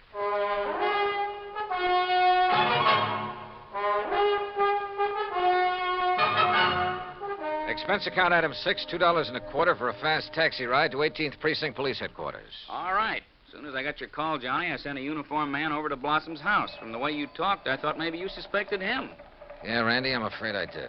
Boy, how wrong can you be? Anyhow, when he got there, he found the front door open and Blossom lying in the dark hallway. Where's Blossom now? The hospital, but he's okay, just bruised up a bit. They're letting him out. Fingerprints? Anything to go on? The lab's checking on the prints right now. Uh-huh. Let me know. Yeah. Anything else? Nope. So, now let's find out who tried to put Blossom out of the way, and we'll have the guy who killed Winkler. And stole the $100,000 worth of emerald, then shipped Winkler's body to Blossom. Oh, and by the way, here's the picture of the trunk you asked for and the three names Blossom gave me. Harrison, Norton, and Scatterday. What are you going to do with them? Randy, suppose the man who attacked Blossom is the one who did all the rest. You got a better suppose? Well, look, Randy, whoever wielded that poker on Winkler couldn't have been very strong. A really hefty wallop would have bent it out of shape. And the lab agrees with you. But, of course, it didn't take much of a blow to finish off old Winkler. He didn't weigh much over 100 pounds, you know. Yeah. Any strong arm could have finished him off easily and without messing up the whole apartment. And don't forget, whoever did him in also put him in the trunk and delivered it to Blossom's house. But why? Yeah. Yeah, and where's the emerald? That's what you should be worried about. $100,000 worth of worry for your insurance company. Now, what are you going to do with that picture of the trunk and the list of Blossom's friends? Oh, yeah, sure. I'll see you later.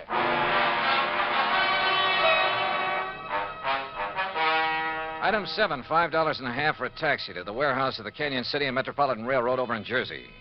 There I finally managed to track down a man who knew something about their occasional auction sales of unclaimed baggage and stuff. Insurance investigator, huh? That's right, Mr. McKinney. One of those boys with a fancy expense account, eh? Well, that's a matter of opinion.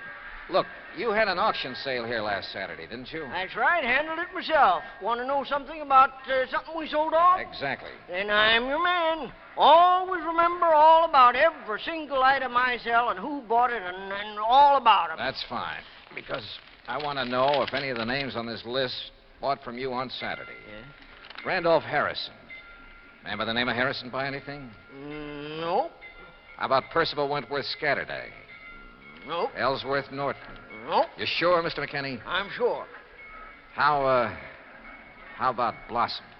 That a man's name? Yes, Wilbert Blossom. Well? No, sir. Nope, never heard of him. And like I told you, I never forget the stuff I sell or the fellas I sell it to. Wait. This picture of a trunk. Huh? Have you ever seen this trunk? Well, yes.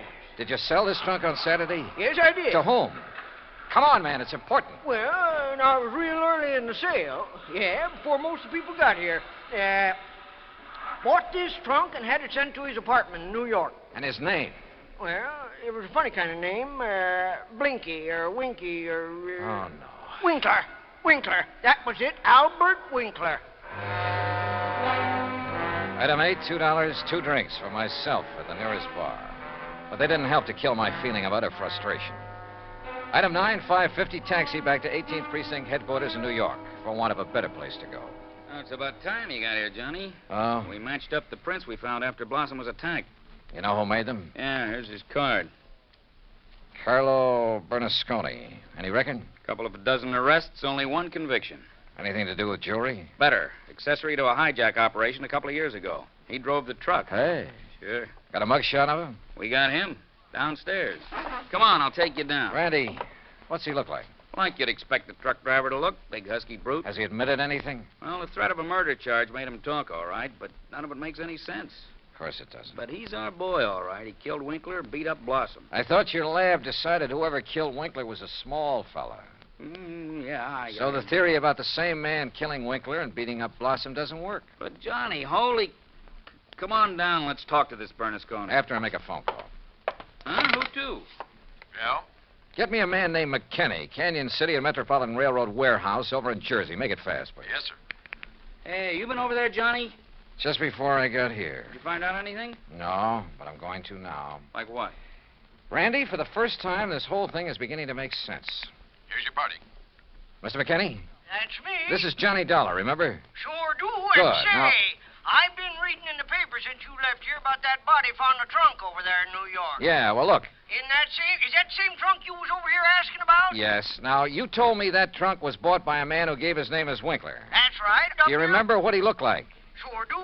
Why, I can give it to you as accurate as if it was in the police files. Well, Height, 5'9", maybe 9.5. go on.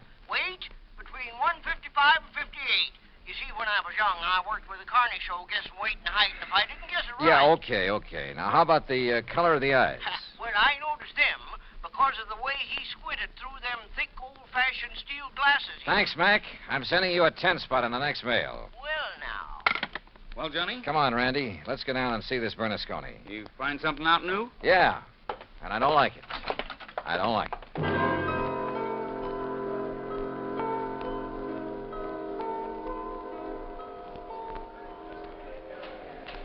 Now, look, Bernasconi, you're in plenty of trouble for the assault on Blossom. Maybe even more.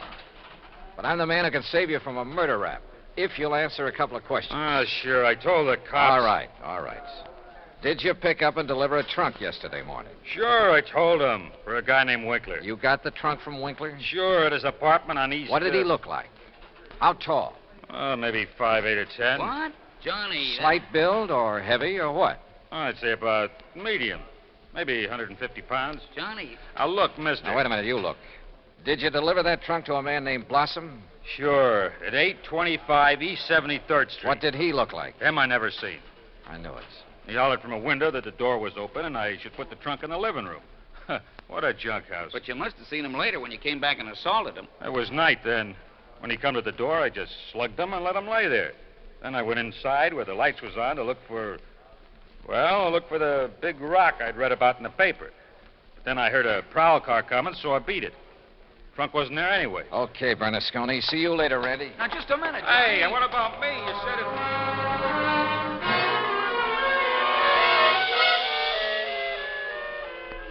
Item 10, 90 cents taxi to Wilbert Blossom's old brownstone house on East 73rd. Come in, Johnny. Thanks, Mr. Blossom. All recovered from your beating? Oh, of course I am. Here, sit down. You said you wanted to help me on this case. Oh, yes, indeed. Why, this chance to work with a man I consider the finest insurance investigator in the world. Yeah. That's why I called you when I got the trunk with Mr. Winkler's body in it. Mr. Blossom, why don't you All tell the my truth? drab, dull life, I've wanted to be a detective, an investigator. And this was my chance. My chance.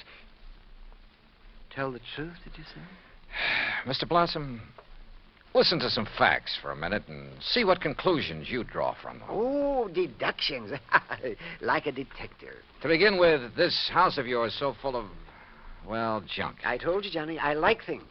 I like things. But it also has a lot of fine paintings, sculpture, china, jewelry. Oh, I like all sorts of things, especially if they're fine and rare. And bargains. Like the green eye of Calcutta? Oh, the most beautiful emerald in the world. And I would conclude that you'd do just about anything to have that stone.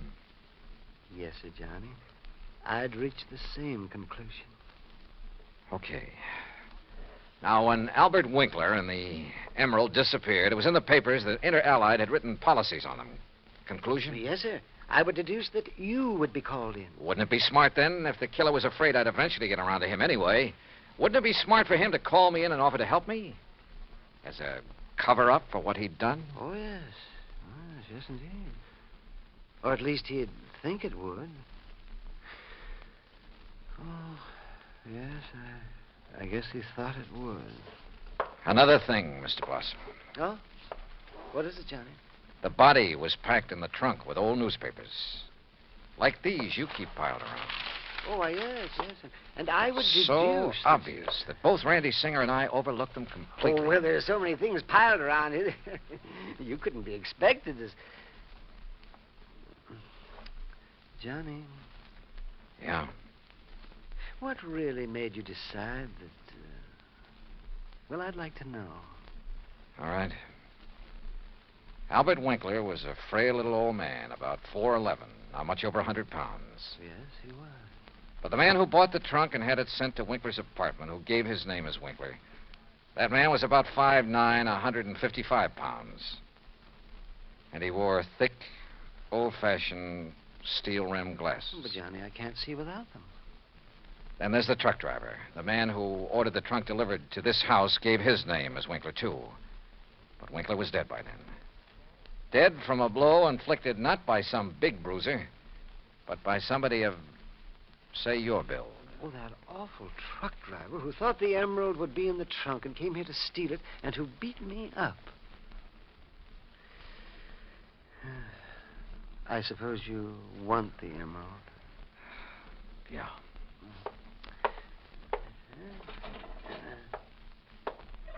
Here, Johnny, I kept it in this old coffee pot that I picked up at an auction sale. Real bargain, too.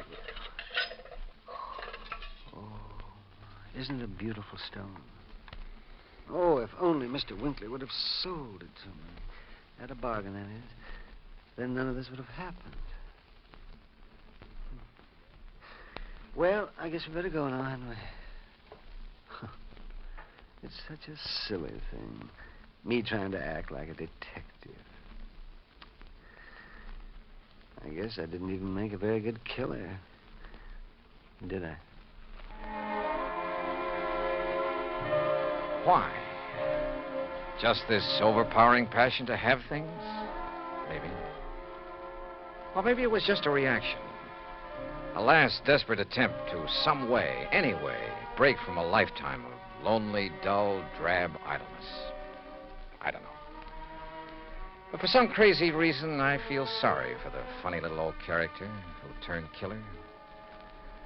Expense account total, including incidentals and fare back to Hartford, $61.55. Yours truly, Johnny Dollar.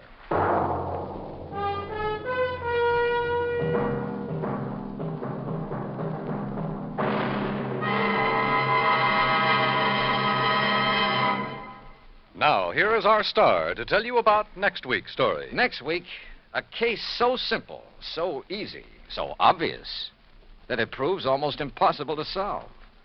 Join us, won't you? Yours truly, Johnny Dollar.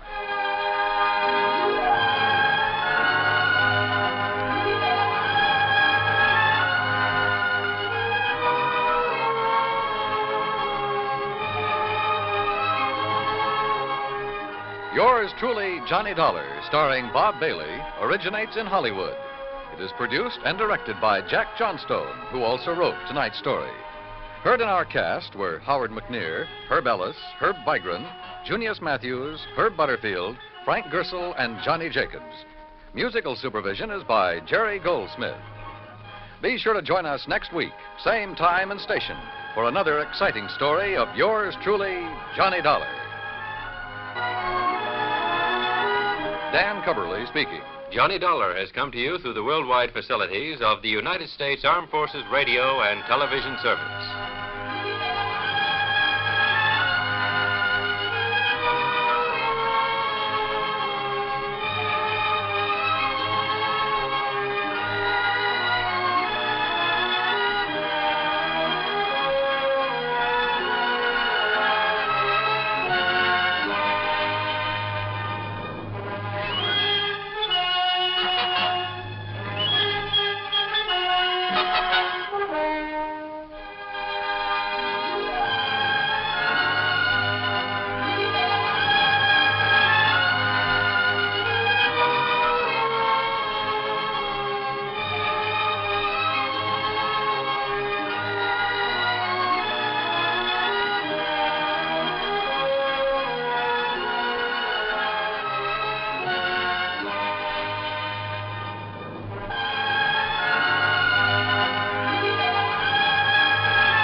From Hollywood, it's time now for Johnny Dollar. Pat McCracken, Johnny, Universal Adjustment. Oh, hi, Pat. What's on your mind? The sleek, lovely, beautiful Ellen Deer. On the strength of that description, I'll take her. And she's loaded. $325,000 worth of jewelry. Hey, that girl needs a bodyguard. Sleep. Yeah, Johnny, needs a guard of some kind, only she isn't a girl. She's a boat. I've just lost my enthusiasm. What's the matter with the old tub? That's what I want you to find out, Johnny. That last crack suddenly got me interested again. Okay, Pat, I'll be right over.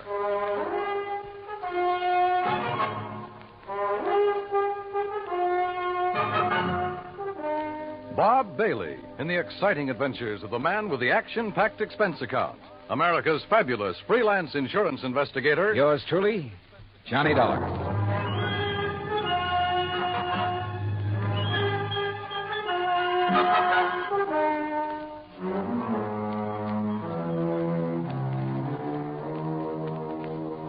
Expense account submitted by Special Investigator Johnny Dollar to the Western Maritime and Property Insurance Company, Los Angeles, California. Following is an account of expenses incurred during my investigation of the Ellen Deer matter.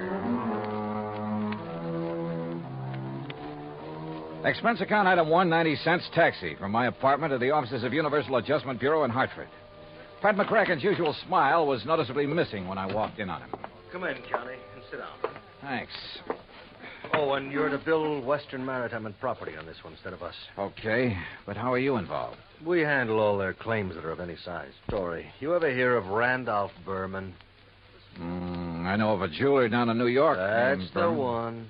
And if you know him, Johnny, you've been putting too much gravy in your expense account. I said no of him. Didn't he bring in the Star of Cape Town and the Kathmandu Emerald? That's right. Everybody seems to think he's a crook, and yet somehow he manages to handle some of the finest jewels in the world. How could an honest man afford it? This time it's the Bettenhaus collection. It's out of Hungary. Oh, yeah, I read about that. Only I thought somebody down in Mexico owned it. Yeah, a fellow named Rigo Mariani down in Guadalajara. He's the one who sold it to Randolph Berman. Okay, now.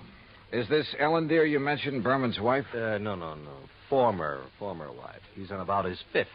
All beautiful, dumb dolls. But more important, it's the name of his 72-foot motor cruiser. And the Burmans have been traveling around in it, down the coast, through the canal, along the coast of Central America, and so on. Anyhow, when he got word that the Bettenhouse collection could be had, he wasted no time in getting to Guadalajara. And that's where Western Maritime and Property comes in. Right. They had already written a policy on the boat for $52,000. Their main office in Los Angeles was close at hand, so he had them write the policy on the jewels. Is that where Berman is now, in Los Angeles? Oh, no. He's still in Mexico. Didn't want to move with those priceless rocks until he was certain of the insurance. And before Western would write it, of course, they wanted the collection appraised. Naturally. But who in Mexico? Jacques Jean-Pierre, the famous gemologist, was right there in Guadalajara, to look over the collection himself. So he made the appraisal. The policy has been issued. $325,000. I still don't see anything wrong with the whole deal, Pat. There isn't anything wrong with it yet. But in spite of Berman's standing in the profession, his reputation, it isn't everything it might be. Yeah, come to think of it, wasn't there a killing or two involved in this acquisition of the Star of Cape Town? There have been several things like that. He's been involved in attempts to smuggle in some valuable pieces. He always managed somehow to come out smelling like a rose. Legally, perfectly clean, you understand? But you still don't trust him? Oh, no. And with his planning to carry that load of stuff around in his yacht. Yeah, I see what you mean. If anything happened to those rocks or the boat, over $300,000 right out the window. Exactly. Now, belatedly, Western is worried about it. And they'll pay good money to have you assuage their worries. You have a Mexican tourist card? Sure, for my last fishing trip down there. And I think you better go down and guard that collection until Berman gets it safely up into the States. He's considered quite the host. He'll probably be perfectly willing to have you aboard. Now, this is the kind of assignment I like. Yachting in the Blue Pacific. But surely he hasn't got his boat parked in Guadalajara. That's over 100 miles inland. No, it's at Mazatlan. And from what I've been able to learn, it's surrounded by armed guards day and night while he has some engine work done. But as soon as that's finished, he'll head north to the States. So he says. Got a branch office in Los Angeles. He'll probably deliver the collection there. I just want to be sure he gets there, Johnny. Okay, Pat. You can wire the boys at Weston that I'm on my way. Item 2, 191.40, plane fare and incidentals, Hartford to Mazatlan via Los Angeles. The first leg of the flight to L.A. was uneventful, except for a good-looking young blonde from Santa Barbara, whom I promised to look up as soon as his case is... Well, that's not for the expense account. When we arrived at the Los Angeles International Airport, I learned that I'd have a three-quarter-hour wait for my plane to Mazatlan. So I grabbed a magazine, that's item 3, 35 cents, when I heard my name being called on the PA system. Johnny Dollar, report to Pan American Airways desk. With the thought in mind that perhaps my little friend from the plane might have decided to stay over in L.A. Her name was Rita, by the way. I lost no time in getting over to the Pan Am desk. Mr. Dollar?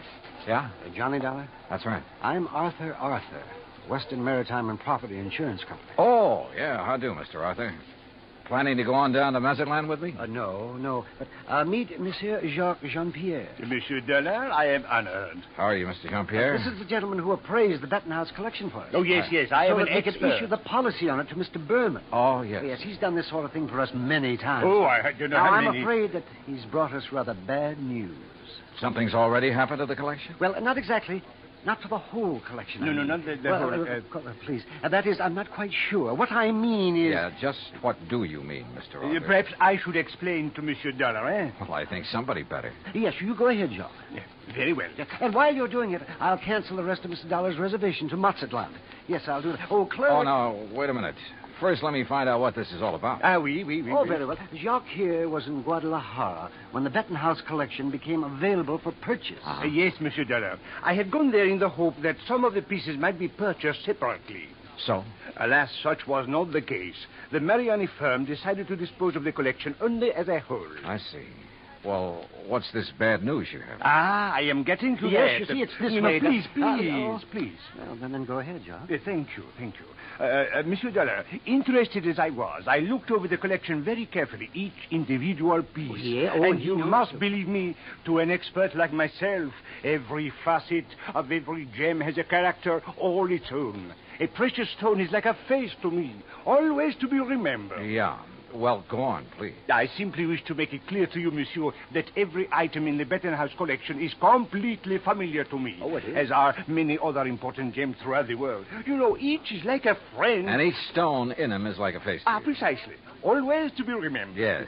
Allô. Well, The collection is purchased by Monsieur Randolph Berman. Yes, Yes, Mr. Berman. please. He wishes to insure it in Monsieur Arthur's company. Yeah, I know all that. Well, Monsieur Arthur requests by telephone that I appraise it. $325,000. Then you know. I know.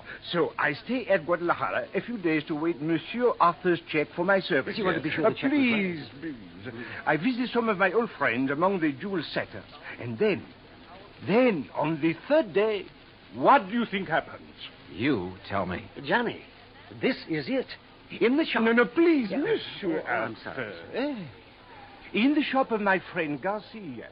Hernandez, I watch him work on the mount for a beautiful diamond. And suddenly, I see that the stone is an old friend. One from the Bettenhouse collection? Oui. The Calabar diamond that was supposedly in the possession of Monsieur Berman.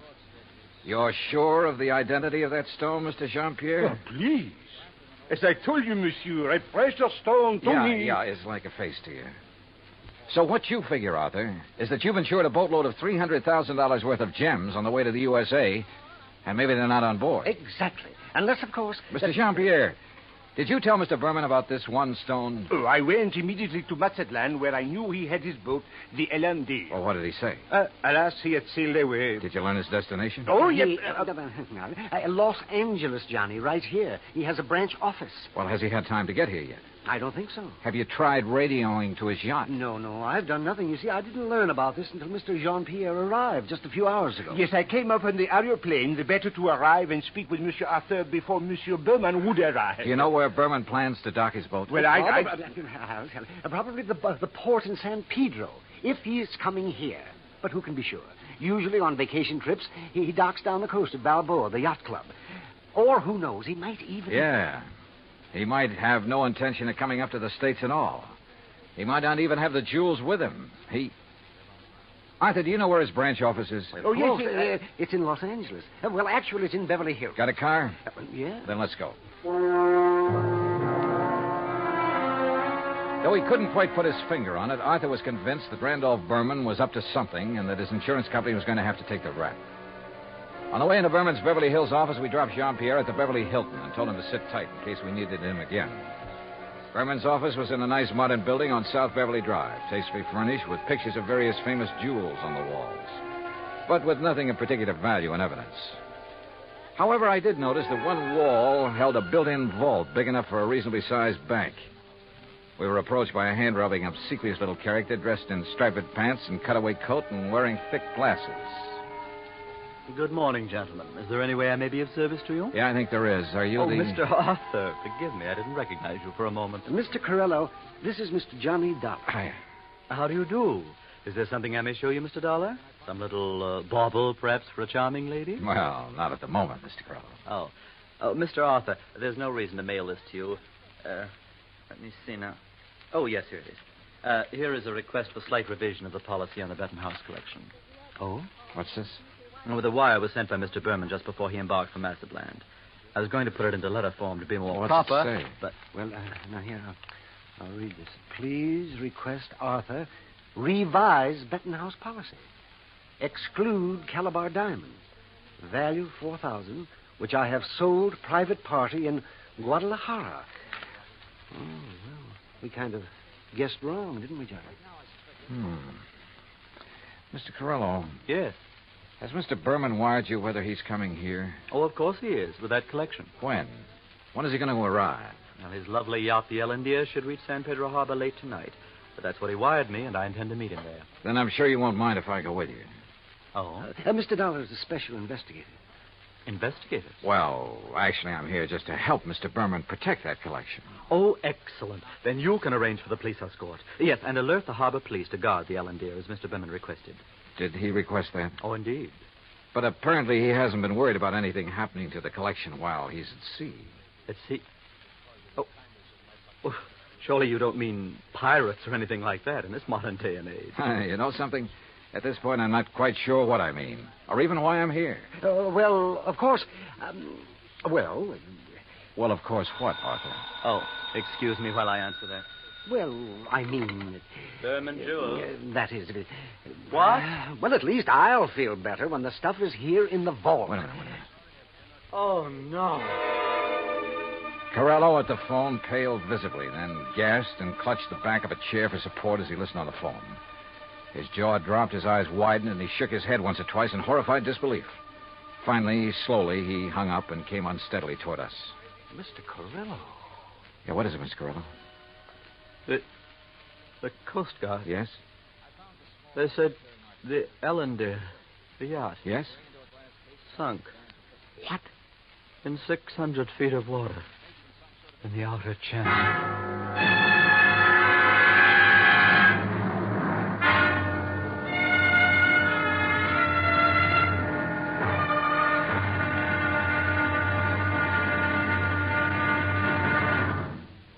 Act Two of yours truly, Johnny Dollar, in just a moment.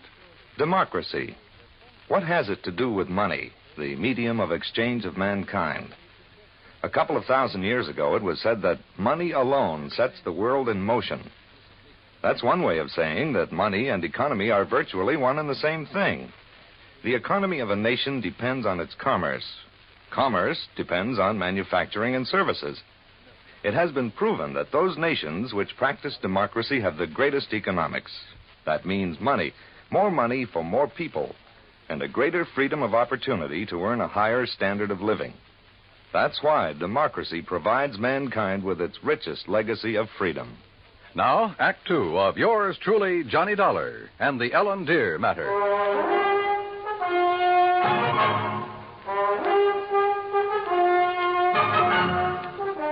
Expense account item 4, $7 even for a fast taxi ride to Coast Guard headquarters in San Pedro, which is really the port of Los Angeles. By dint of elbowing my way in, I got directly to Captain Barney Thorson. Afraid you got only half the story, Mr. Dollar. All I know, Captain, is that the Ellendeer went down in some 600 feet of water in the outer channel. Total loss. That's correct. However, what you don't know is that the passengers, Mr. and Mrs. Berman, and the crew were picked up and brought in here. Oh? Outside of a little soaking and a little scare, they were perfectly all right. You see, the Ellendeer had apparently had some engine trouble before she left Mazatlan. Yes, so I understand. Mexican authorities, with whom we fully cooperate, notified us we'd better keep an eye out for her. So when she reached the channel, we weren't surprised to get a radio call from her asking us to stand by that Universal joint was kicking up. Is that what happened? By the time one of our cutters got within hailing distance, she was on the way down. That propeller shaft had whipped loose, torn through the hull, and the Ellendeer was sinking fast. Ask me, that boat was overpowered, Dolly. How do you mean? Well, it must have been, because sheer torque tore the whole engine loose from its mountings. And it plowed through the bottom along with everything else on board that was heavy. There was a big safe, for instance, anchored amidships. There was a what? A safe, you know, a small, heavy steel vault. Yeah, I know. That went down, too? Yeah, with the engine. It was all our boys could do to keep the owner from diving over after it. It was crying like a baby. You'd think he'd had the crown jewels in it. Maybe you're not too wrong at that. What? Not the crown jewels, perhaps, but a collection worth something over $300,000. Now, what about salvage?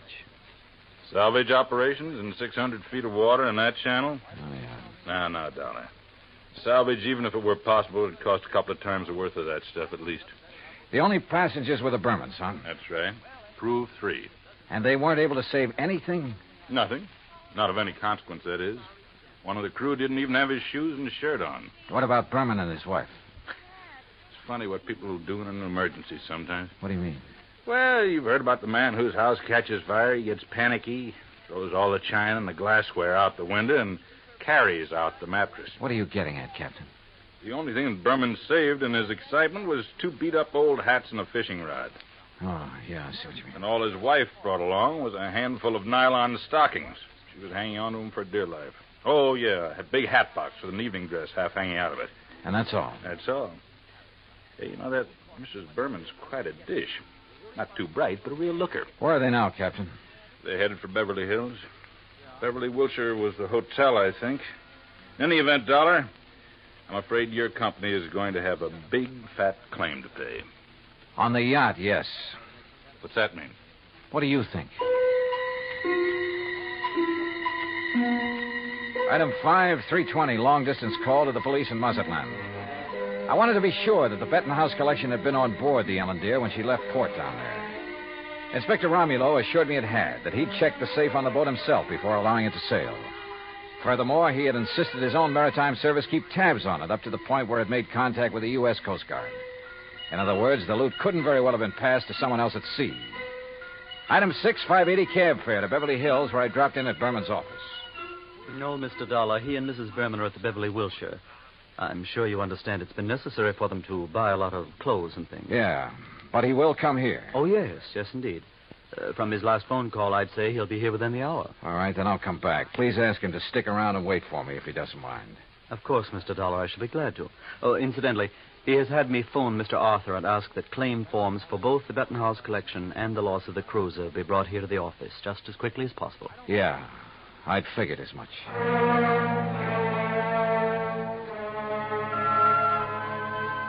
Berman wasn't wasting any time.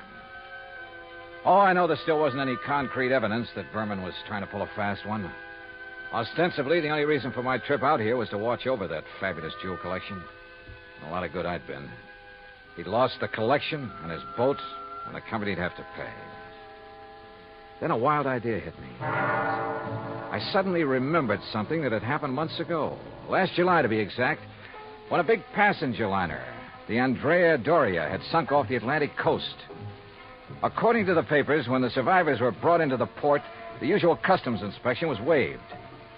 And it occurred to me at the time that every one of those people could have easily smuggled in anything he could carry or conceal in his clothing. I'm not saying it did happen. I'm sure it didn't. But it could have. And if such an idea occurred to me, why not to a man like Berman, who was already pretty well known for his tricks to evade customs? Item 6, 20 cents, phone call to the Coast Guard and Captain Thorson. Thorson speaking. Johnny Dollar, Captain. Answer me just one question, will you? Sure, what? When you brought them in, were the Bermans required to pass through customs? Well, no, of course not. There'd hardly be any reason to... Thank you very much.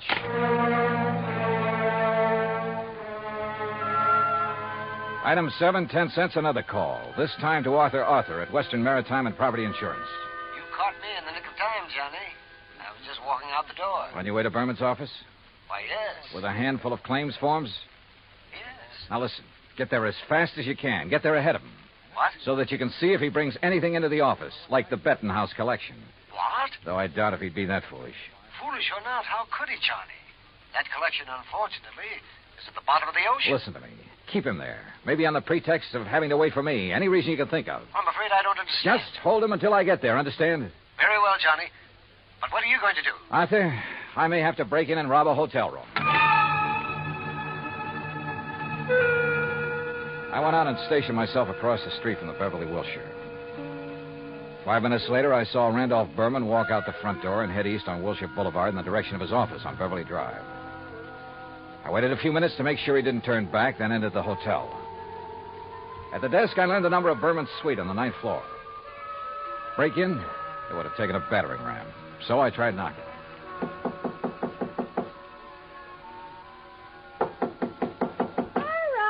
right. You don't have to bust down the door. What's the matter? You forget your key and... No. Get out of here, buddy. Randy said not to let anybody in. He's out buying us clothes. Oh, he'd tell you to let me in, baby. Hey, who are you? Hernandez sent me up here from Guadalajara. Oh, well, then come in. Oh, you are in? Yeah. Well, have a drink then. No, thanks. A girl's entitled to a couple of drinks after that dousing in the ocean, and you might as well... What about Hernandez? Your husband sold him the wrong stone from that collection. Sold? Oh, he gave it to him. Oh, then you know about it. Well, sure. So he could make a legit-looking change in the insurance and convince everybody he was on the up and... You sure you're from Hernandez? You kidding? How else would I know about the whole deal? I don't know. Hey, Randy said not to let anybody in here or he'd kill me. Dumb blonde, he called me. You? A smart, beautiful girl like you? Oh, hey, you're okay. My name's Vi. Come on, let's have a drink. No, thanks. Listen, Vi. I've got to get the right stone from that collection, the caliber diamond. Then I'll leave this one I've got in my pocket here. Which one you got? Let me see it. Oh, no, only Mr. Berman. And only when he gives me the calabar. Well, which one you got there, huh? Well, never mind. I'll show it to Mr. Berman. I just want to see it. Not until I get the calabar from the collection. So, if he isn't here, if he's taken it to the office, I'll just... You think he's crazy? Let everybody know he... Let me see the one you have, huh? Oh, look, I just told you. Anyway, how do I know I can trust you? I didn't even see you in Guadalajara. Oh, now you sound like Randy. Dumb blonde, he says. Keep the door locked. But I let the bellboy in with the drinks, and I let you in, didn't I? Well, let me see the one you got. Will you, if I get you the other one? From the hat box that didn't have to go through customs? How did you know? Hey, you're a cutie. I bet you read about the Andrew Doyce, just like Randy did. Come on, now let's have Where's a the look. hat box, Vi? Now, wait a minute. Maybe I am dumb. Who'd you say you are? Where's the hat box? No. No, I won't tell you. You get out of here. Now, without the collection, Vi. No, you can't. Randy would kill me. He'd kill me if he even knew I let you in here.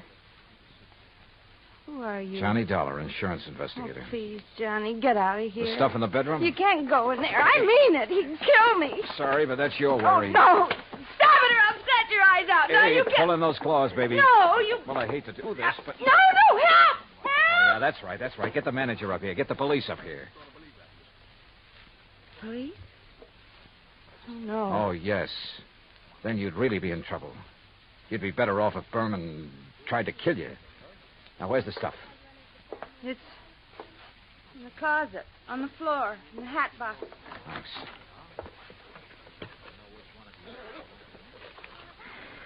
Well. Just a handful, but worth a fortune. Well. Oh, now, wait a minute, girl. Put down that bottle. I gotta stop you. He'd kill me, don't you understand? Just for letting you in here. You don't know him. Look, baby, you're in this thing deep enough as it is. Don't try to make it any worse for yourself. But when he finds out that I... He's come back. And I open up. Get my hands full. What'll I do? Where'll I go? Right here, behind this closet door. Quick. Johnny, Just Doc. stay there. Hang on to that bottle and think over what I told you about getting in deep. Hi, where'd you get these drinks? You got somebody in here. Bellboy? Why, you half-witted bird brain, I told you. Who are you? The name is Dollar, Mr. Berman. Insurance dick? I just dropped by to pick up the Benton House collection. Put it down, Dollar. I'm a good shot with this thing. Yeah. And it wouldn't be the first time you killed over a handful of jewelry, would it? That's right. Won't be the last. But you'll never know about it. Now, where's Vi? How should I know? She let you in here? I'll murder that dizzy blonde. That dizzy blonde is a lot smarter than you think. Where is she? What do you mean? By helping me, she has a chance of getting out of this mess you've involved her in, of getting out clean. That dirty two-timing... Dollar, I'm going to kill you. You'd even like to involve her in that, too, wouldn't you? Thanks for the idea. I'll make it look like she killed you. Oh, no, you...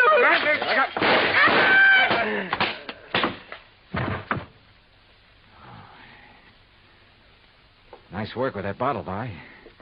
Well, he missed you. Please, you won't let him... No, don't worry, baby. He won't bother anybody. Not for a long, long time.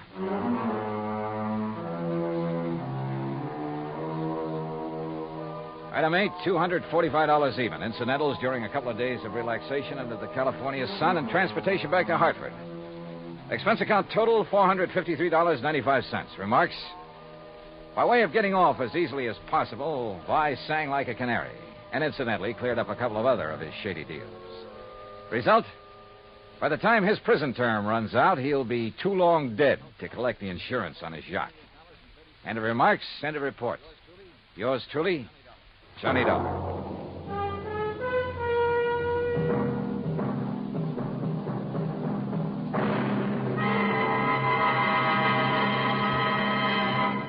Now, here is our star to tell you about next week's story. Next week, the Desalles Matter.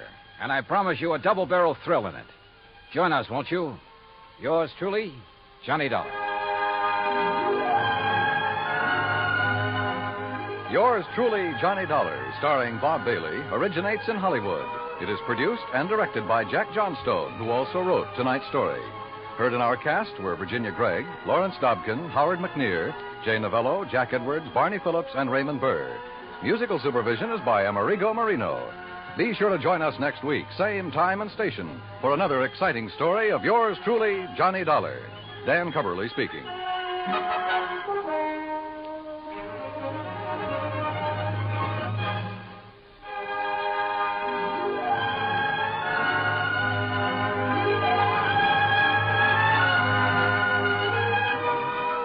Johnny Dollar has come to you through the worldwide facilities of the United States Armed Forces Radio and Television Service.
From Hollywood, it's time now for Johnny Dollar. Hi, Johnny. Who dat? George Reed. Well, Merry Christmas, George. Is it? Oh, what's the matter? You ever hear of Jediah Gillis? Eccentric? Owns about half of Rhode Island? That's the boy. A couple of weeks ago, he wrote a special policy on an item he wanted insured. And it's up and disappeared, huh? How'd you know? Oh, just a wild guess. What did he lose? I hope you're sitting down, Johnny. Yeah? Why? Because the insured item is a mouse. House? Mouse. What?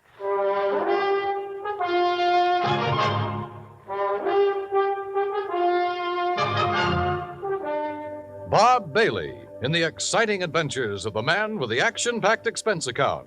America's fabulous freelance insurance investigator. Yours truly, Johnny Dollar.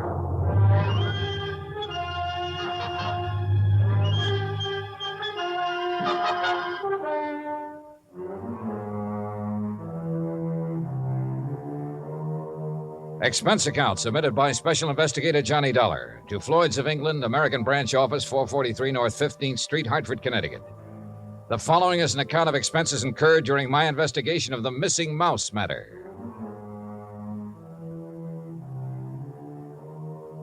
Expense account item 1, 85 cents. Taxi from my apartment to George Reed's office.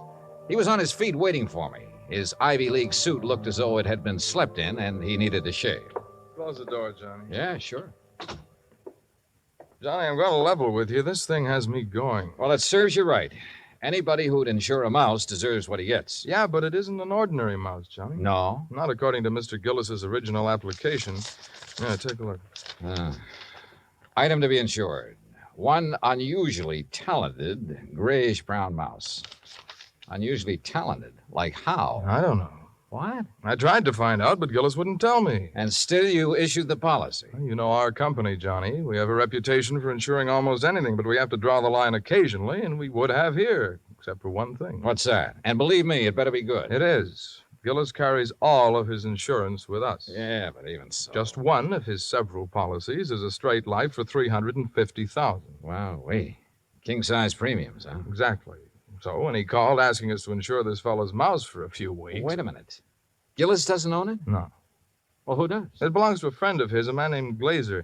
He's spending the holidays with Gillis. Gillis didn't want to be responsible if something happened to Glazer's mouse while he's there, so he asked us to write the policy. How much did you insure it for? All the company would allow, $5,000.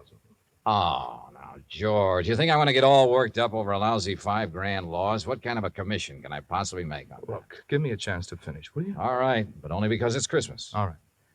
Late last night, I received a call from Gillis. He wanted to know whom we considered the best investigator in this part of the country. When I told him, he told me about the mouse and insisted I send you up to help look for it. No, George, I'm sorry, but I'm going to pass. I've handled some screwy cases in my time, but this is... Please wait till I finish, will you? I told Gillis you wouldn't be interested. That's when he started putting on the squeeze. Squeeze? How do you mean? He said if I didn't get you, he'd cancel his policies. Oh, come on. You don't believe that, do you? I don't know what to believe. Gillis is a screwball of the first water. We've known that for a long time, and frankly, I'd rather not take a chance. Well, you've got to. Maybe not. I've received an okay from upstairs. On this one, you can write your own ticket. Well, why didn't you say so in the first place? You didn't give me a chance. Look, there's a train for Providence at 3:30. Here's Gillis's address. He wants you to stay with him. That'll cost more, Georgie. It figures. Merry Christmas, Johnny. Same to you, Santa Claus.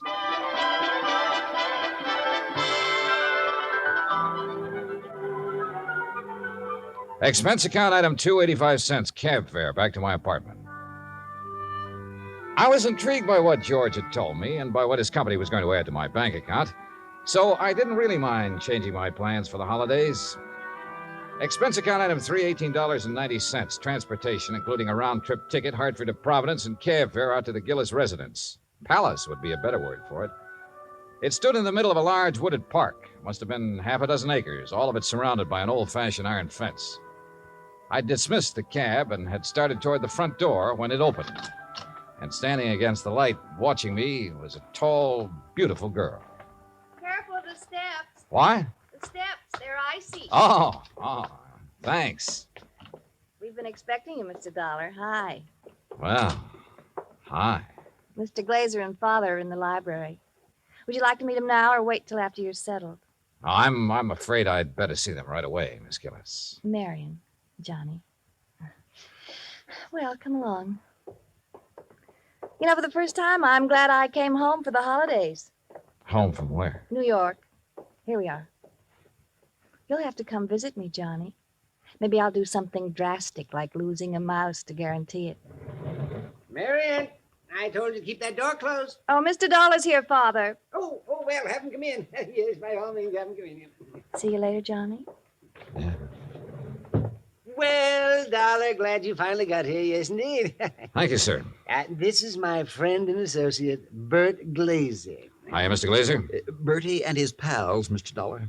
Beg pardon? My dog act. You investigators are supposed to have good memories. I hoped you might have caught us at some time or other. No, afraid not. Oh, would you like to have a drink, Mr. Dollar? No, thanks. Now, suppose I got anything you want to drink. I got an eggnog, hot buttered rum. Well, maybe later. Right now, I'd like to hear the details of your loss.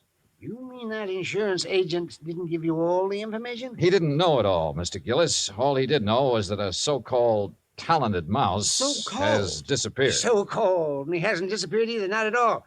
He's been kidnapped, that's what.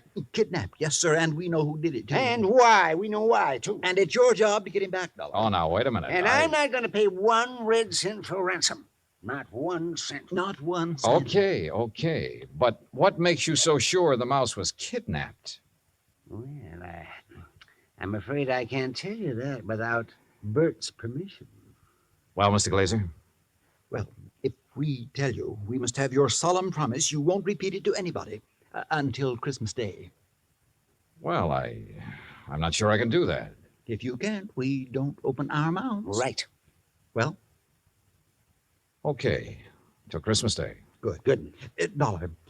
Suppose I told you Gulliver was worth at least $50,000. Gulliver? The missing mouse. Oh. You'd be surprised if I said he was worth that much? Depends. You claim he's talented. Does that have something to do with this valuation you put on him? Something. Oh, it has everything to do with it. Yes, sir. Well, what does Gulliver do that other mice can't? Nothing. But it's how he does it that counts. How he does what? Sings.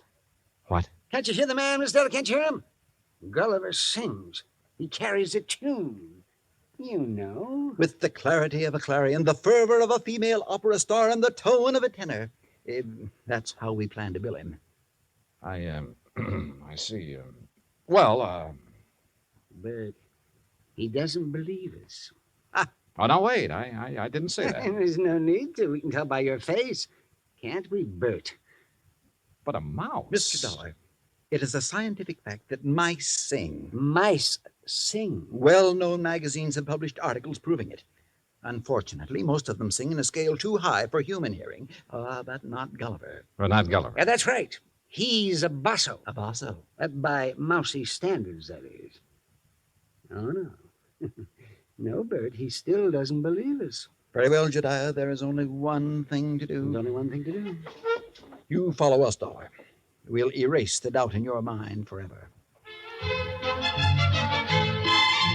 I took a good look at Bert Glazer, then reluctantly followed the two of them out of the library and down a long hall. At the moment, this thing had all the earmarks of a good old-fashioned con game. Or better still, a benefit on behalf of Bert Glazer with Jodiah Gillis and Floyd's of England as the sole cash contributors. We wandered for what seemed like blocks through the old mansion and finally reached a large playroom. On top of one of the billiard tables was a small brass cage. In it were two small grayish-brown mice. Glazer opened the cage and let them out. Mr. Dollar, allow me to present Hecuba and Esmeralda. Oh, how do you do? I suppose they sing, too. Oh, they certainly do. But not nearly as well as Gulliver. Just don't have the instrument, you know. Instrument? The voice, Dollar, the voice, the vocal cords. Oh, yeah, I see. But, now, where did you keep Gulliver? In here with the others. Bert didn't want to separate them. That's right. I originally started to make the three of them into a singing, trio, like the Andrews sisters. But Gulliver advanced so rapidly, I decided he should be a soloist. Oh, sure. You aren't afraid of mice, Mr. Dollar? No. No, well, that's fine. They sense it if you are, you know. It upsets them. Upsets them. All right, now, Hecuba, move over a bit. Give Esmeralda some room. That's it. Now, up on your haunches. Up, Esmeralda. There we are. Now, what would you like to hear, Mr. Dollar? Oh, anything at all? Oh, Bert, how about my favorite, Over the Waves. Good. Yeah, you got it, Esmeralda? Over the Waves. That's it, Hecuba. All ready then? Good. That'll be fine. Ready now? 1, 2, 3. 1, 2, 3. Oh, that's it. Oh, beautiful, Esmeralda. Beautiful. Yeah.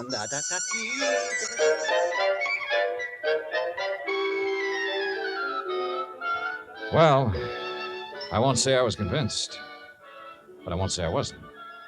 But I will say those mice were singing something, or giving a mighty good imitation of it. We returned to the library, and this time I sampled the eggnog liberally. Is that all right, Dollar? Oh, fine, thanks. Well, Dollar, you know now why we believe Gulliver was kidnapped? Well, I'm not sure. To exploit him. What else? Exactly. You have any idea who did it? Harry McQueen, that's who. McQueen. Who's McQueen? Used to be my agent. Theatrical agent? Uh-huh. He's been snooping around here lately, Johnny. We figure he's gotten wind of our mice. Well, what do you mean by snooping around, Mr. Gillis? Oh, you know, he's been out here twice this week wanting to see me. Had to kick him out of here yesterday morning. How'd he get in? Well, my daughter answered the door. Yes. She didn't know McQueen from Adam. So when he asked for me, she figured he belonged in here, rehearsing the show with the rest of us. Rehearsing what show, Mr. Gillis? What show? The show for the Children's Hospital. Jodiah puts one on for the sick kids every Christmas Eve. Of course. You know, Dollar, variety act, a Santa Claus. This year, though, we got a radio hookup. Go all over the state. And Gulliver, well, he was going to headline. And that's why I sent for you, Dollar. I figured you can get him back by tomorrow afternoon if anybody can. How long was McQueen in here before you noticed him? Long enough to lift Gulliver. This was our dress rehearsal, Dollar. We'd asked some of the kids from around the neighborhood in to watch, so it was pretty crowded. Where were the mice during the rehearsal? Well, that's where I made my mistake. What do you mean? We were keeping them a secret till the real show. Well, where were they? In their cage, over there on the mantel. Now, we were using this part of the room for the stage, so McQueen could have just reached in and taken Gulliver without us seeing him.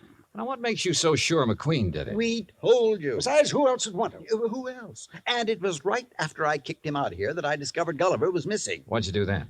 Why, called off the rehearsal and started searching for him. McQueen? Dick Gulliver. And I put in a telephone call to the Providence house where McQueen was staying. Did you talk to him? Nope. They said he checked out. After questioning them for a while, I finally had a nightcap with Jediah, then went to the phone in the hall and made some calls, including one to George Reed. Well, how's it going, Johnny? It's not. That's why I'm calling. Look, they think a theatrical agent named Harry McQueen stole the mouse. He has offices in Boston and New York. I placed a person-to-person call to both offices, but with tomorrow Christmas Eve, he might not get the message. So, what do you want me to do? Find out his home number. Ask him to call me here. Okay. Anything else? Hello? Johnny? Johnny, you there? Yeah. And so is a cat. What? A big yellow cat. What's so unusual about that? Oh, nothing. Except he's got a grayish-brown mouse between his two front paws.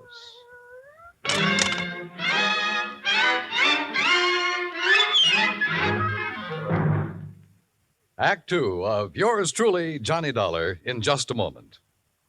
You can't buy happiness by the pound or the yard, but you can have it by the hour with no strings attached every Monday through Friday evening and each Saturday in the daytime when the Robert Q. Lewis Show is on the air.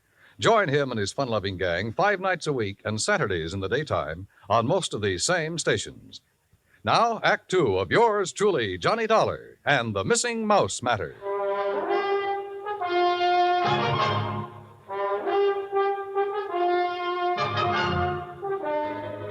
I was standing in the hall of Jediah Gillis's home looking at a big yellow cat that had a mouse between its two front paws. As far as I was concerned, a mouse is a mouse, and this one could be Gulliver. I cut short my phone conversation with George Reed, then started toward the cat. Here, kitty. Here, kitty, kitty. Nice, kitty. Pretty kitty. Mama, Here, kitty. Mama, where are you? Here, kitty, kitty. That's a good kitty. Now, kitty, let me have the little mouse. Mama, you naughty cat, where... Oh, This cannibal belonged to you, Marion? yes, I promised Father I'd... What do you mean, cannibal? Take a look.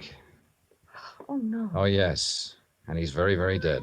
Oh, you don't think it's Gulliver, do you? Well, Mr. Glazer will have to identify him. And if he is, well, that's that. Oh, no, Johnny. What do you mean?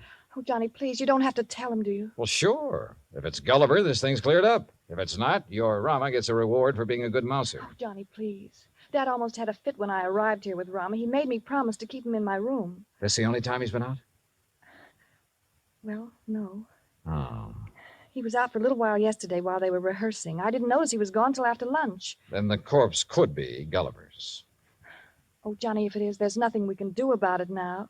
And if you tell my father, besides making him angry, it'll break his heart. All right. I won't say anything until tomorrow night. Oh, thanks, Johnny. Night. Good night.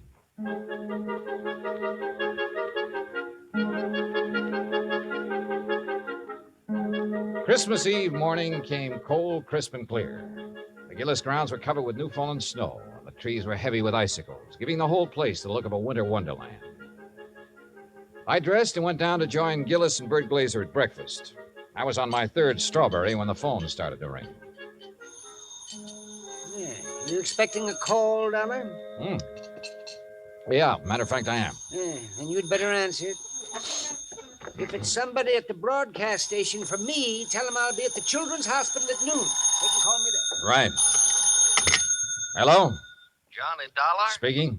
Look, I don't know what's going on down there or why you're going to pester me about it. Who is this? Harry McQueen. Who did you think? Well, I wasn't sure. Well, your friend Reed got me out of bed this morning, Dollar. He told me you wanted to ask me some questions about a mouse that's missing from Jediah Gillis's place. Hey, that's right. What do you know about it? Well, I've done a lot of pilfering in my time. I've taken towels from hotels from Maine to Miami and Seattle to Bridgeport. But I never had to stoop so low as to steal a mouse from any hotel, garbage dump, trap, or field. Do I make myself clear? Perfectly. Except for one thing. Yeah? This particular mouse was a performer. Was a what? He was trained, did tricks. Still doesn't interest me. Well, then why were you trying to see Mr. Gillis? To get some of my people on his Christmas show. Anything wrong with that? No. There'll be a lot of publicity about it. Would have done him a lot of good. And you're sure you weren't interested in the mouse? Look, Dollar, when I went into this business 18 years ago, I swore then I'd never handled kids, belly dances, or animal acts. But you handled Bert Glazer's dog act. His what? Dog act. Bertie and his Oh, pals. somebody's feeding you a line, Dollar. That act was Bill Birdie and his pal. And the pal is a dummy. Glazer's a top-notch ventriloquist. He's a master. You hear me, Dollar? Yeah, Harry. I hear you fine. I had to do some thinking, so I put on my coat and went outside for a walk around that wooded park. What I had just learned about Glazer confirmed what my instinct, my common sense, had been telling me all along. Except for one thing. The performance given by Hecuba and Esmeralda the night before. If Glazer had been doing the singing for those two mice, he was a master ventriloquist. Which was exactly what Harry McQueen said he was. I'd started back toward the house, wondering if I should get Jediah aside now and tell him or wait until after the show, when something soft and cold hit me on the back of the head. Hey! Sorry, Johnny, I couldn't resist such a serious target. Anything new? Well, if you mean, have I found Gulliver, the singing mouse? No. Dad told me to tell you if Gulliver does turn up before 1:15, rush him over to the hospital. Yeah, sure. But I think that's extremely unlikely. You think Rama got him, don't you? If he did, he got a very ordinary mouse. He didn't get one that sings. I'm afraid I lost you. Doesn't matter. Oh, now I wonder what he wants. Who? That boy on the porch. Oh, well, if this was Hartford, I'd say he was the paper boy coming around to collect. Well, it's not Hartford, and he's not a paper boy because Dad doesn't subscribe to anything but Fortune. Oh, well, then he's selling something. Well, if he is, he's not going to give us a chance to buy any. Johnny, looks like we scared him off. That's funny. Hey! Hey, come back! He sure tore out of here when he saw us. Wonder what he wanted. Do you suppose he was one of the kids they invited in to see the dress rehearsal? Well, if he was, what would he be doing back here today? I don't know. Let's take a look around. We found it in the playroom, near where Gulliver's cage had been. It was a roundish metal clamp, the kind of boy wraps around his trouser leg when he's riding a bike. I was about to call the hospital and ask Jediah for a list of all the kids they'd invited to the rehearsal when the front doorbell rang. Johnny, it's that boy again. Better let me get in.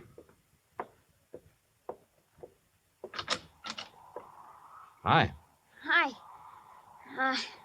I was over here to see the show the other day. Oh? Yeah. You see it? No, I wasn't here then. Oh. Jeez, sure is cold, ain't it? Yeah, sure is. Oh, why don't you come in and get warm? Oh, no, that's okay. No, come on. Nobody's here. No? Oh, okay. Yeah, sure, come on. I don't want to bother nobody, you know. I was just riding by and I thought I'd stop and tell old man Gillis what a swell show they put on. You really liked it, huh? Yeah. All except for that Santa Claus. Oh? What was wrong with him? Nothing. Just that, well, who believes in all that smushy kid stuff? Kids, I guess. How old are you, Bobby Neves. How old are you, Bobby? Almost 11. Well, being that old, I can understand why you weren't impressed with the Santa Claus. All that other stuff, too. You know, like giving presents and singing those hymns and junk like that. You gotta cut it out when you start growing up. You sure do, boy. Yeah. You know, you and my mom, you get along just fine. Oh? Yeah. She feels about Christmas. She feels about Christmas just like you and me do. All right. Yeah. Boy, this log fire sure makes your eyes smart, don't it? Yeah, it sure does. Where do you live, Bobby? Crosstown, Scully Avenue. Well, how'd you happen to be over here the other day? Well, I was riding my bike when I saw this dog. Well, gee, he was... Anyhow, when I tried to catch him, he ran from me. I followed the silly mutt clear over here. You ever catch him? No. I was about to when this man hollered and asked me if I wanted to see a free show. So I came in. I see. Well, you must like dogs a lot, huh? Sure. You got one? Used to have one when my pop was with us, but we can't have no pets where we're living now. Oh, that's rough. Yeah. You know that poem? Which one? You know, about all through the house, not creature was stirring, not even a mouse? Yeah? Well, that fits our place. Especially now. How do you mean? Well, I didn't think he'd miss it, man with a house as big as this one and all. So when I saw this cute little fella up in that cage, well, I didn't really mean to take him on hold with me, but when he got under my sweater and was real quiet, like he liked me, well, you know what I mean. Yeah, Bobby. I know. But I got to thinking and decided to bring him back. So would you give him to the old man, to Mr. Gillis for me, please? No, I think you'd better do that yourself. Oh, no, please. He might be awful mad at me by now. No, Bobby. In fact, you're going to get a reward. Yeah? Word of honor. Now, what do you say we go down where Mr. Gillis is putting on that Christmas show and see it? Okay? Oh, sure. Bobby, Yeah? did you notice anything unusual about this mouse? Yeah, I sure did. What was it? He got some white on his right hind foot.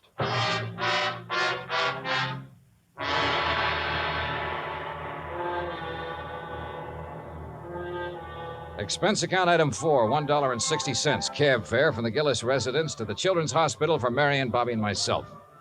Inside, we followed the sound of children laughing and reached the auditorium. Marion found a seat among the nurses, and I took Bobby backstage. When Jediah saw Gulliver, his face lit up like one of the trees he'd had delivered to the war. Oh, Gulliver! By golly. I knew if anybody could do it, you could, Dollar. I didn't do a thing, Mr. Gillis. All the credit goes to Bobby. Oh, to Bobby. Well, I'll speak to you after the show, young man. Yes, sir. Bert, look, he's back. Oh, glad to go, my stout Gulliver. Oh, I do declare I have never been so glad to see a person before. You better hurry, Bert. He's scheduled to go on in just a minute. Oh, he will. Well, I'll go check on the microphone when everything be just so. Don't go away, Dollar. No, he won't. Bobby, why don't you sit over there where you can see the stage? Yes, sir. Bert, you think Gulliver will sing today? I know he will. Oh, get ready, Gulliver. But that boy had Gulliver all day and all night, and he didn't sing once. Did the boy ask him to? Ladies and gentlemen, boys and girls, for the first time in the world, one of the wonders of the world, Gulliver, the singing mouse. Hey, Mr. Dollar, can that mouse really sing? That is what we're going to find out, Bobby. Exciting, isn't it, Dollar? Sure is, Mr. Gillis. All right, thank you, folks. Thank you. And now for Gulliver's first number, he'd like to sing with... what's that, Gulliver? I see. He's going to sing Jingle Bells. But he wants me to get off stage so everybody will know it's really him doing it and not me. Thank you. Is he all right, Bert? Oh, fine. Just feeling his out. Well, why doesn't he start? He's going to. Listen.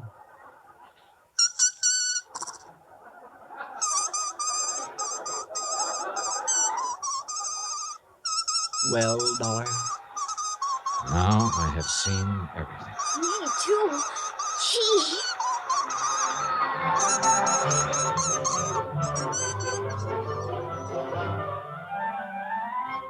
Bert Glazer had a logical answer for having lied about his old vaudeville act. He knew I wouldn't believe the mice could really sing if I'd known he was a ventriloquist. And well, after all, yet sometimes... Expense account total, including cab fare, Hartford Station to my apartment, $38.20. As for my separate and additional fee, as agreed upon before I took this matter, well, there's a boy named Bobby Neves who lives on Scully Avenue over in Providence. See that he gets it, huh? Yours truly, Johnny Dollar.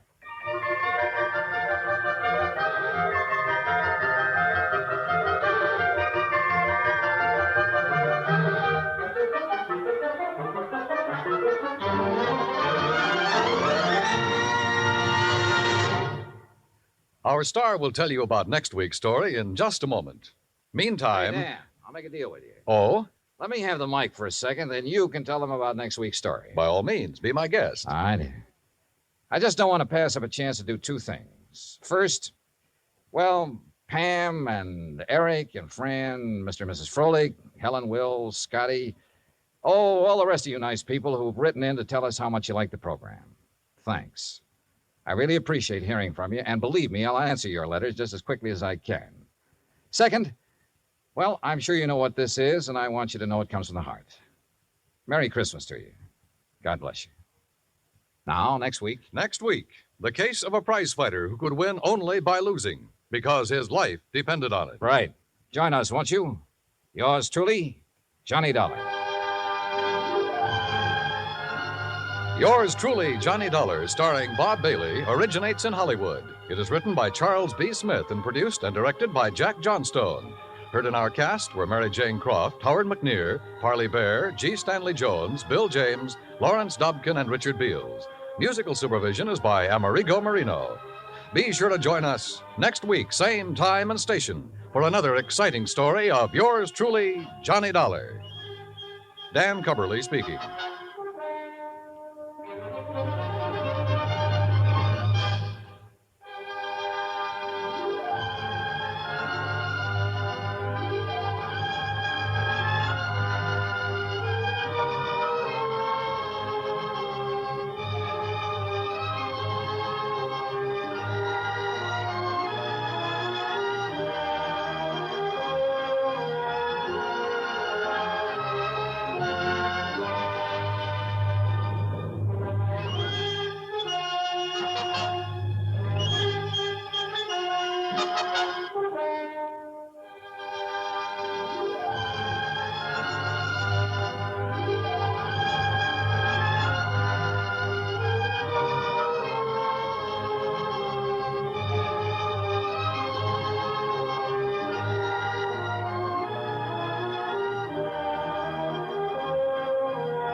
From Hollywood, it's time now for Johnny Dollar. Paul Kendrick, Johnny, over at Eastern Allied Casualty, remember? Oh, sure, Paul. How are you? Seen any good fights lately? Prize fights, that is? Yeah, the championship bout at the stadium over in Mulville last week. Were you there? No, I had to miss it. But it didn't miss me. Huh? The minute Georgie hit the canvas in that fourth round, it cost me $50. Johnny, do you remember Al Coronado? Are you kidding? I've watched that boy come up from the Golden Gloves. Well, he fought in one of the preliminary bouts. I know. I lost on him, too. $20. Come on over, will you? And I'll tell you why the company may lose $50,000 on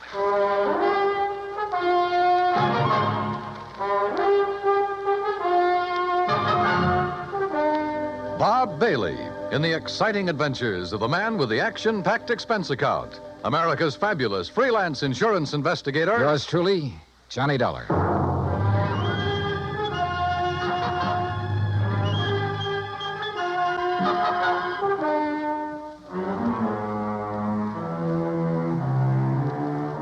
Expense account submitted by Special Investigator Johnny Dollar to Eastern Allied Casualty Insurance Company, 422 Spidal Building, Hartford, Connecticut. Following is an account of expenses incurred during my investigation of the Squared Circle matter. Expense account item 1, $1.10, cab from my apartment to the offices of Eastern Allied. When I got upstairs into his personal cubicle, I found Paul Kendrick pacing the floor. Sit down, Johnny. Have a drink if you want one. No, thanks. Hey, looks like you're the one who could use a drink. What are you worried about? Don't tell me you've been hitting the company till for big money to bet on the fights. Johnny, I'm worried about murder. Listen. I'm all ears. How long since you've seen Al Coronado fight? Oh, 6 months, a year, maybe. But before that, when he was working all the local arenas, you and I were present every time he put on the gloves. So? We knew him when he had reflexes quick enough to... Well, do you remember how he'd show off by picking a fly or mosquito out of the air, grabbing it between his fingers without even hurting it? Yeah, sure. He was no mental giant, not by a long shot, but he had the fastest eyes and hands I ever saw in a man. Right. But something has happened to him, something very wrong, and I think I know what it is. Listen. I'm listening. A few years ago, his manager, Ricky Malone, took out a $50,000 policy on him. Annuity. So what? A lot of managers take out policies on their boys. And then get them killed? Look, Al is fighting again tomorrow night in a small town outside of Joplin. Joplin? Missouri? A little place just across the state line. Johnny, I want you to be there. You mean as a sort of bodyguard? I want you to see the fight, that's all. See Al Coronado fight. Yeah, but this murder crack. I'm having a copy of the policy made, and you can pick it up at the Joplin post office. General delivery. Now, Paul... I know. I may be all wrong. This may only be a hunch, without a single legitimate reason for suspicion. That's why I took a whole week to think it over before calling you. That's why I want somebody who knows Al as well as you and I do to... Look, will you go down there and see him? Well, We'll pay the freight. Pad your expense account, anything you like. Oh, now that's an attractive But do offer. it, Johnny. Will you?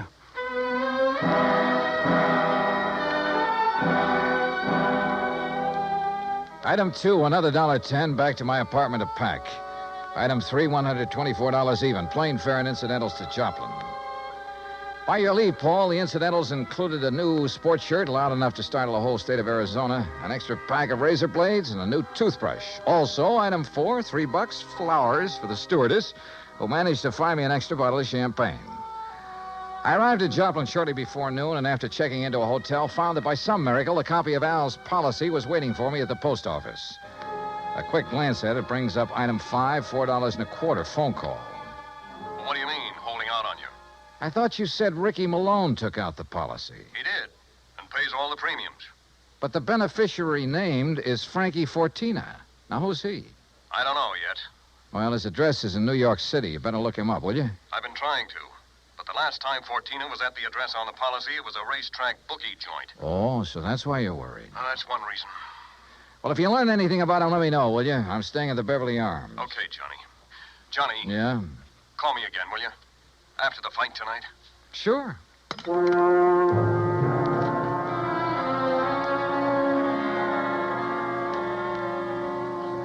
I was tired, so I had a big lunch. That's item 6. Went up to my room and slept. I overslept. It was nearly 9 o'clock when I woke up, so I grabbed a cab, that's item 7, and went out to the arena in the nearby town of Mount Elba.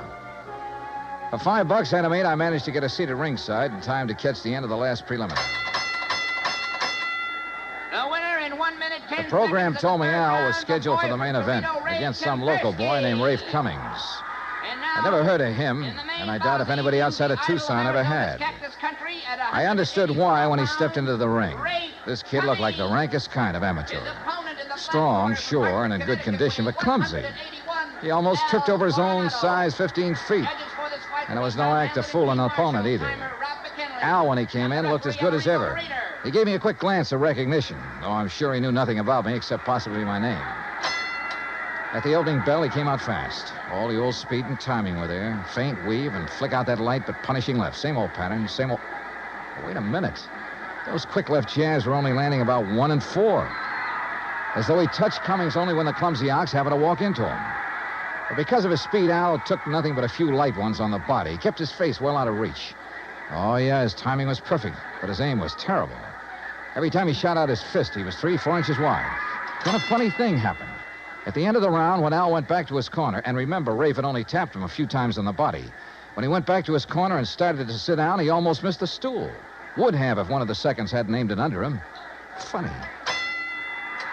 The second round got underway the same as the first. Al was all speed, dodging, weaving, keeping his face out of the way. But again, he wasn't hitting his mark. And then it happened. He missed Cummings wide, then practically ran into his glove, catching it hard in the cheek, and down he went. Why, there wasn't enough steam behind Cummings' glove to hurt her. But Al took the count. He'd been hurt by that tap on the face. Then another thing.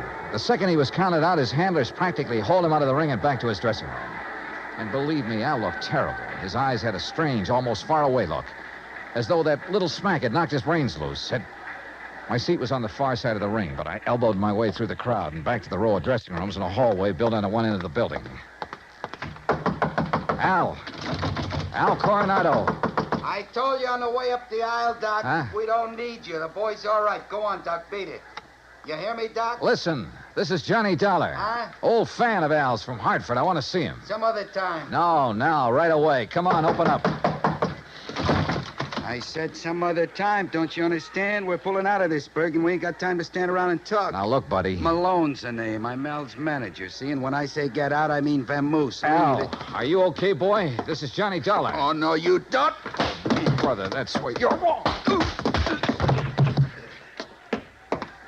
Hey, Al. Al. Good Lord, Al, what's the matter with you? Hello, Johnny. Hey, Al, look at me. No, I mean straight at me. Here. Al. I'm all right, Johnny. You're in bad shape. You should never have fought tonight. Oh, that's all right. Where are your seconds, your trainer? Ricky, he don't let nobody in after fight. Look, Al, can you get up off that table, stand up and walk? Oh, sure, Johnny. Then come on, I'm taking you out of here to No, a doctor. Johnny. Easy, Al. No, look behind Al, you, Rick. please, He's come on. up, he's got it. You bet I am, Dollar.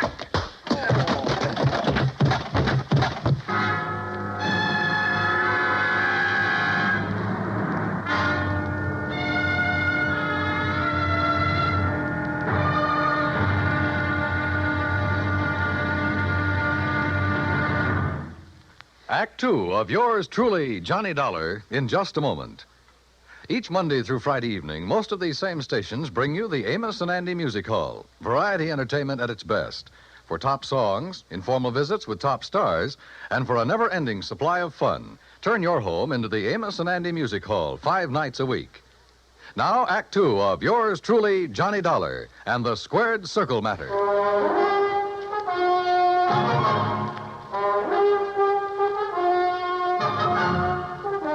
When I came to, the dressing room was dark and quiet. After carefully falling off the table where they'd left me, I groped my way to the light switch, stumbling incidentally over the remains of the chair Ricky Malone had used on me. It was well after midnight, so I left by the dressing room window. The second I reached my hotel room, I put through a long-distance call, hoping Paul Kendrick would be in bed. He was. Yeah, hello? Johnny Dollar. And, Paul, you're right. It'll be murder unless I can stop it. Hey, you awake? Oh, you mean Al Coronado? What's happened, Johnny? Plenty. And listen, that boy is more than punch-drunk. He's had a brain injury of some kind. I'll bet on it. That's what I was afraid of. The tap on the face that knocked him out tonight wasn't enough to hurt a kitten. But a good solid blow would probably kill him. That's why he kept protecting his face. But Ricky Malone is making him keep on? Who else? I just met the gentleman, by the way. Well, what'd he say? Did you question him? Before I could, he cracked me over the head with a chair. Where's he now? Oh, I don't know. What are you going to do? See if the police can track them down. Malone said something about leaving town right away. Keep after him. Did you read that policy carefully? You kidding? I haven't had time. It's an annuity. That much I saw. Beginning in 3 or 4 years, it'll pay Al a nice little income for the rest of his life, if he survives. But the beneficiary named. Yes, Frankie Fortina, who gets the full face value of the policy if Al dies. Johnny. Yeah? I got a rundown on Fortina. You said he was a bookie at one time. That was the least of his crimes. He has a record as long as your arm. As I see it, he owns Al Coronado. Then you're probably thinking what I am. But Al hasn't been doing so well lately. He's taken a big drop in class. Isn't making the purses he used to. You know that? Yes. The ANBA keeps a complete record. So with this injury to his brain, the only way Fortina can clean up on him is by seeing him dead. That's right. Well, what about medical examinations before these fights? Ricky Malone could bribe his own mother, especially in some of the towns where Al has been fighting lately. Yeah, it's possible, of course. Also, what you and I believe is wrong with Al is one of the hardest things in the world to detect. Yeah, I must admit he looked great when he entered the ring. Okay, Paul, one thing's in our favor. Neither Al nor Ricky Malone knows who I am, outside of being a fight fan. Just so Fortina doesn't learn different. Where is Fortina, by the way? I don't know. So, Johnny, whatever you do, be careful.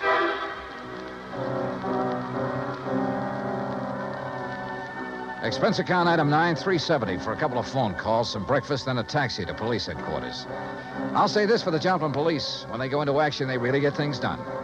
Within less than 2 hours, Sergeant Danny Ruskin dug up all the information I wanted. Well, that ties in with what Conroy found out at the airport.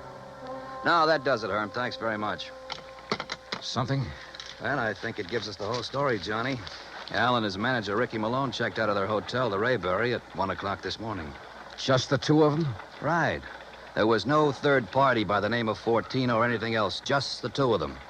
They caught the 140 plane for Oklahoma City. Oh? And there they bought tickets routing them to Monterey, Mexico. Mexico? How soon can I get a plane? You going down there, huh? I told you, I gotta save that guy's life. All right, look, in Monterey, look up Sergeant Romelia Garcia, Main Homicide Division. You mention my name, he'll give you anything you want. Good. Now, what about that plane?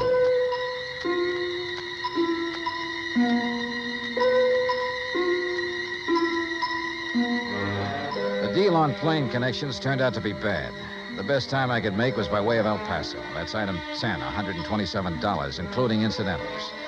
I finally pulled into Monterey shortly after 8 p.m. I parked my bag at the airport, taxied into town. Item 11, and went straight to main headquarters of the Policia. Sergeant Romeo Garcia was off duty. Had gone to the fights. Item 12, $4 American for a fast taxi ride to the Plaza del Fisticuffs, or whatever they call it. There, for item 13, $5, I had the sergeant paged over the PA system.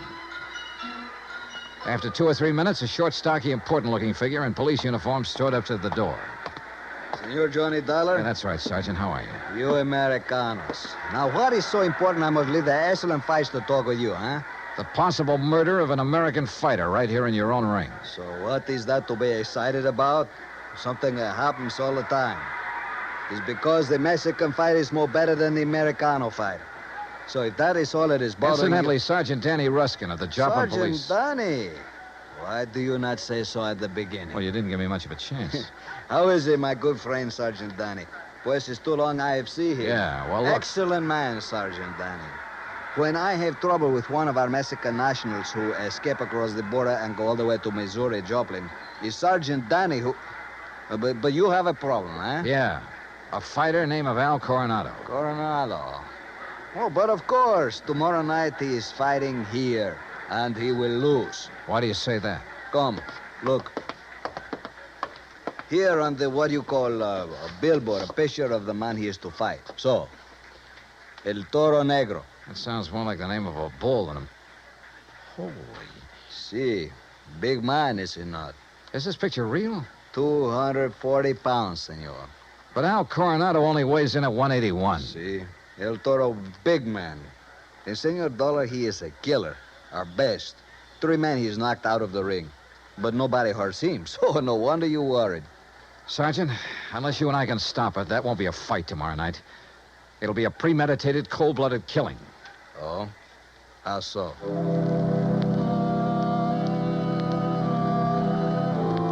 I showed Garcia my credentials, then told him what I knew and what I suspected. But until we have proof of this, senor, to start what you call an international situation, you are not now in your own country, you know.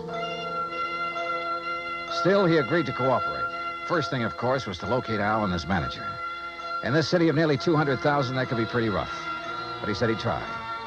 He drove me by the airport to pick up my bag, then to a hotel. And there, as the bellhop unlocked the door of my room, I got a real break. The next door down the hall opened. Hey, kid, how'd you like to bring me up a glass of warm milk, huh? Al Coronado. Huh? Oh, hi. Here, boy. Just put in my bags inside and leave the door open. Gracias, senor. Hey, Al, are you alone? Oh, sure. Hey, you're Johnny, ain't you? Yeah, that's right, Johnny, and I want to talk to you.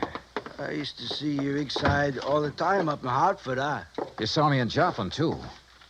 Only you don't remember. Where's Ricky Malone, your manager? Oh, he said he had to go meet somebody. He's always going out. Look, Al, I'm an insurance investigator. Oh? Oh, I got some insurance. Yeah. One more fight and somebody's going to collect it. Ah, no, Johnny, that's my retiring money. The only one who'll retire on it is Frankie Fortina. Hey, Frankie, he's my owner. You know him? Hey, who takes all the aspirin around here? Me. I get a lot of headaches all the time. And maybe that's why I ain't been hitting so good lately. Yeah. Here, catch this bottle. Hey, now... now look what you did. No, Al. You look what you did. You missed that bottle by 3 inches.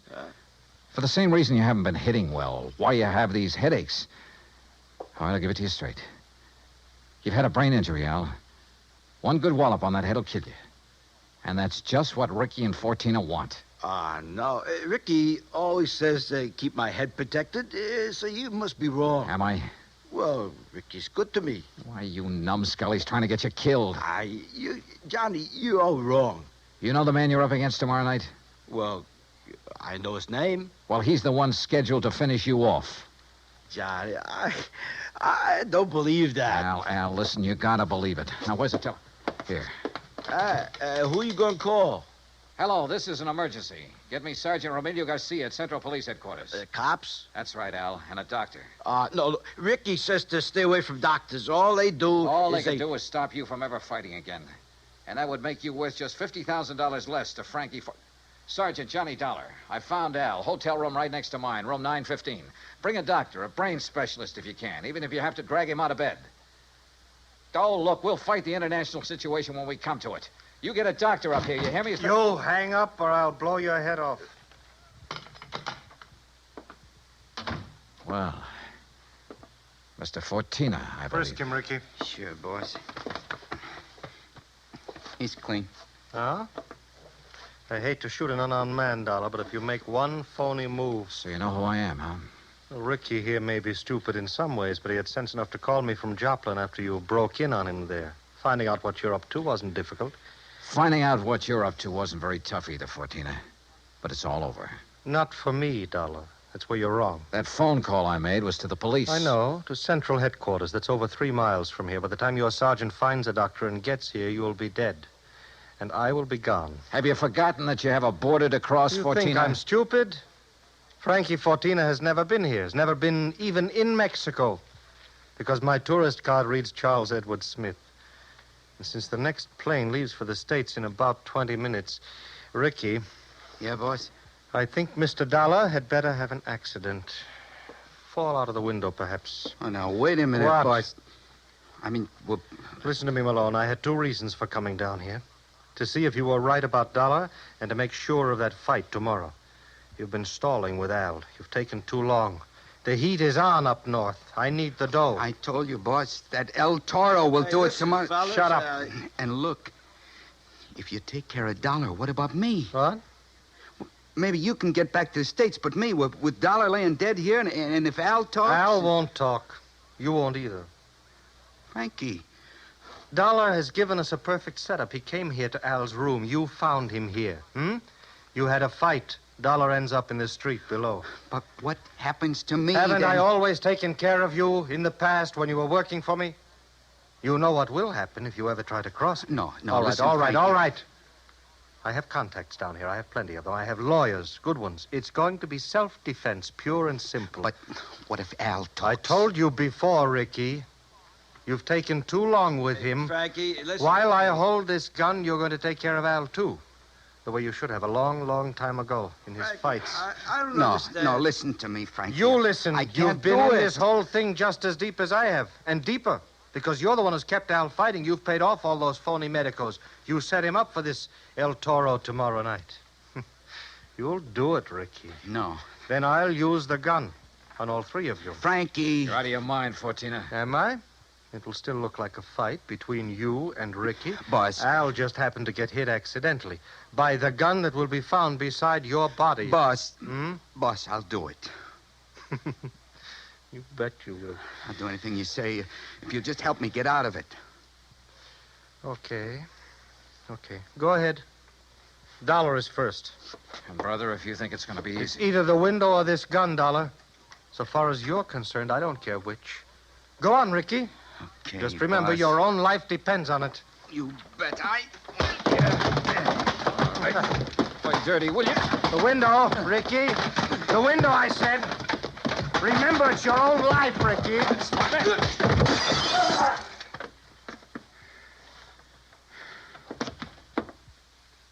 All right, Fortina. So you have got a gun? Al. Yeah, Johnny, I hit him. Well, don't be.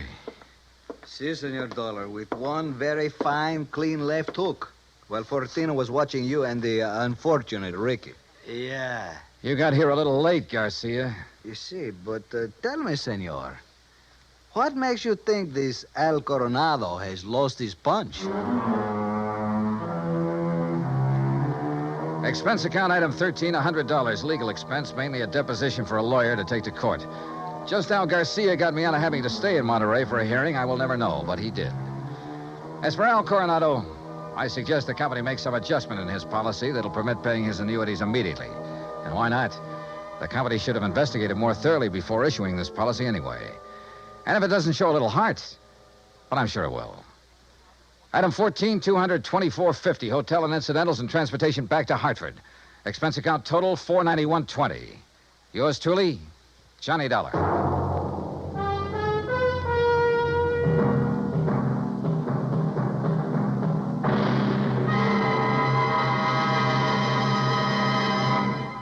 Now, here is our star to tell you about next week's story. Next week, a fast trip to the West Coast to an impossible case involving an impossible man.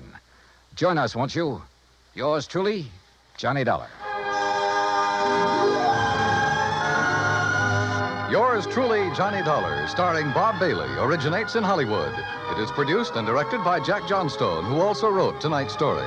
Heard in our cast were Harry Bartell, Herb Ellis, Victor Perrin, Jack Crucian, Les Tremaine, and Lawrence Dobkin. Musical supervision is by Amerigo Marino. Be sure to join us next week, same time and station, for another exciting story of yours truly, Johnny Dollar. Stay tuned for 5 minutes of CBS News, to be followed over most of these same stations by the FBI in Peace and War. Dan Cubberly speaking.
From Hollywood, it's time now for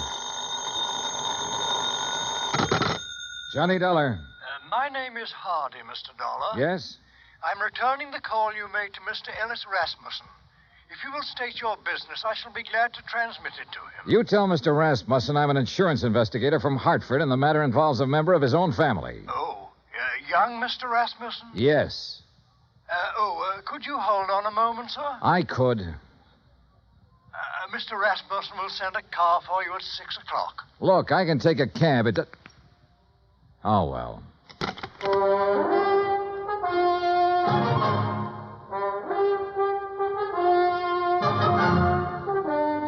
Bob Bailey in the exciting adventures of the man with the action-packed expense account. America's fabulous freelance insurance investigator. Yours truly, Johnny Dollar.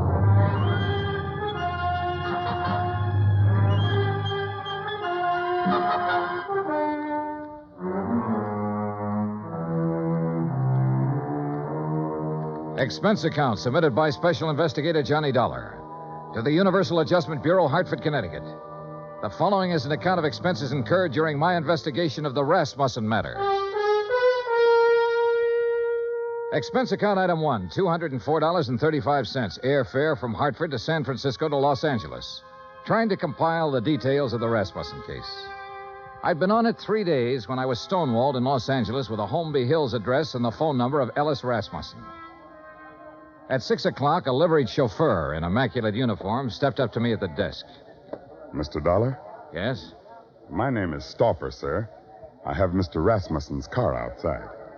Well, gee whiz, Stauffer. Ain't it the truth, sir?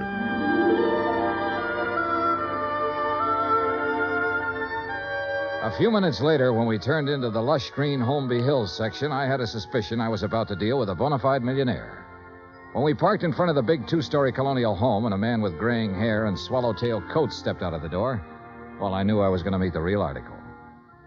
I'm Hardy, sir. Hello, Hardy. Mr. Rasmussen is waiting for you. This way, please. We stopped in front of a huge paneled door. Hardy tapped on it once, then pulled on the knob. As we entered, a tall man with a shock of pure white hair rose from his chair and turned toward us. This is Mr. Dollar, Mr. Rasmussen. I want about 4 fingers of sour mash. What do you want? Oh, you took the words right out of my mouth, Mr. Rasmussen. Very good, sir. He's a pretty nice fellow. We're all pretty nice fellows around here, Mr. Dollar. Sit down. Thanks. Could you hand me that lighter?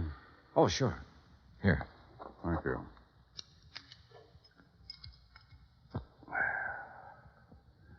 What are you doing in Los Angeles? Why, federal underwriters of Hartford wrote a blanket policy for all Imperial Rubber Company employees. Your son was an executive with Imperial when he was killed in Malaya last spring. Federal owes his widow $25,000. I don't know where she is, Mr. Dollar. I see. I doubt if you do. Let me put it this way. I never met the young lady.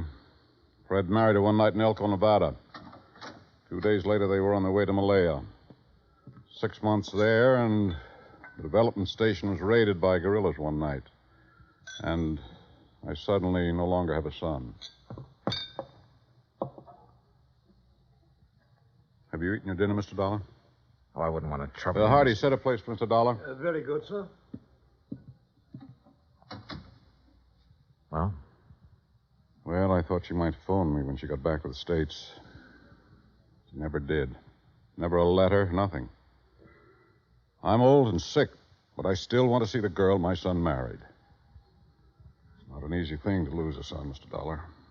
And I lost a good one. I lost the best son a man ever had. I'm sure you did, sir. To your son. To Fred.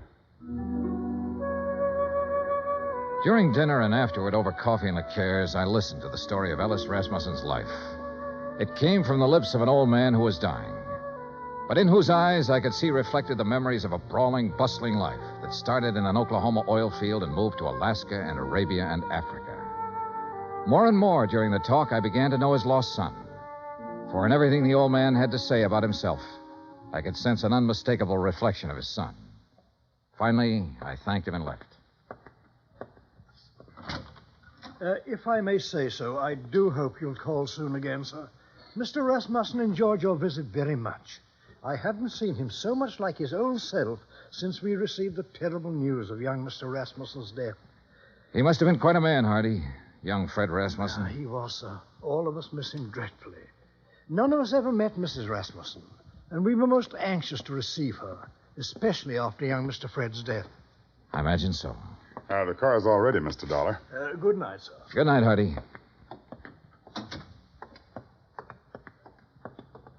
Fine night, Mr. Dollar. Yeah. Stauffer. Yes, sir?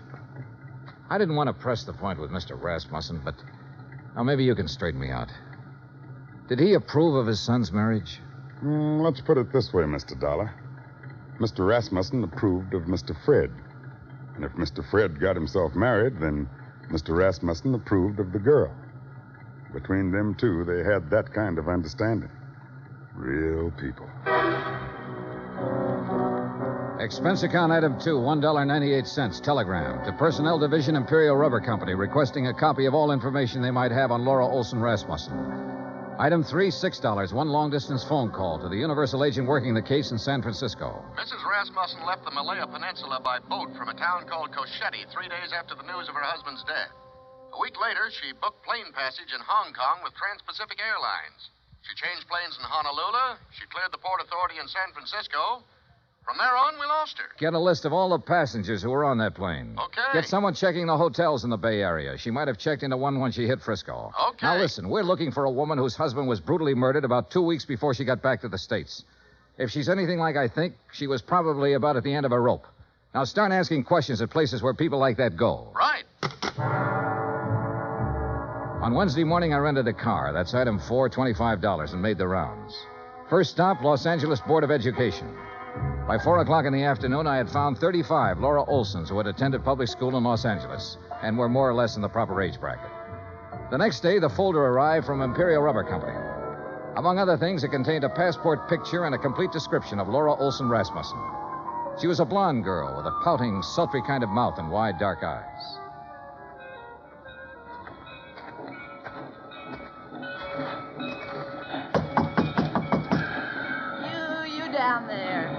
Yes? What do you want? I'm looking for Mrs. Frances Olson. Are you Mrs. Olson? I don't want to buy nothing. Do you have a daughter named Laura Olson? Are you a policeman? No, I'm an insurance investigator. I'm trying to locate Laura Olson Rasmussen. Well, how'd you get this address? What's that? A picture of her. Let's see. That's my Laura. What about her? I've been trying to locate her for some time. Is she here? No, she ain't here. She ain't been here for 5 years. Do you have any idea where I can find her? Friends, maybe? Other relatives? You say her name's Rasmussen now? Yes, she married a man named Fred Rasmussen. Married? Well, ain't that just something? You didn't know your daughter had been married, Mrs. Olson? How would I know? How would I know anything about her?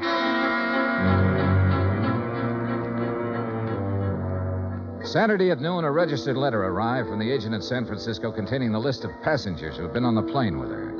3 of the names were in the Los Angeles area, including a Mr. Oberlin, who lived in Pasadena. Well, sure, I remember her. Real pretty. We sat together all the way from Honolulu. What's up? We're trying to locate her, Mr. Oberlin. Did she happen to mention her plans when she returned to the States? Plans? You know, what hotel she might be staying at in San Francisco? Or if she was going on to another city? No, not her. You say that very emphatically. Yeah, I guess I do. You didn't have to show me a picture. You know, a guy always prays he'll meet someone like her on a plane, you know what I mean? Yeah, live it up. Yesterday's gone, she said tomorrow ain't here, and the only thing we got is today. Yeah, we had a swell time. You're sure about this? We were pretty chummy, pal, if you want the truth of it. Mr. Oberlin, did she mention anything about being in Malaya before she boarded that plane? Then she didn't tell you that her husband had been killed a week before. Killed? How? He was murdered by guerrillas in Malaya. Oh, no, she didn't mention that. She didn't mention that at all, Mr. Dollar.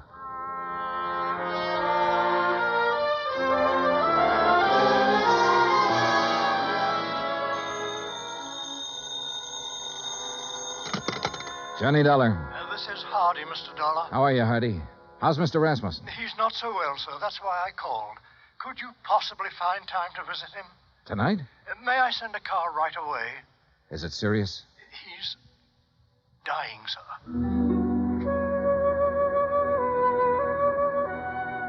I knew why he wanted to see me. Have you located my daughter-in-law yet? No, I haven't located her, Mr. Rasmussen. But I know something about her. I know she drank whiskey and flirted with a fat salesman on an airplane all the way from Honolulu to San Francisco. I know her mother's a drunk. I know she didn't think enough of you or your son to contact you or anybody else when she got back.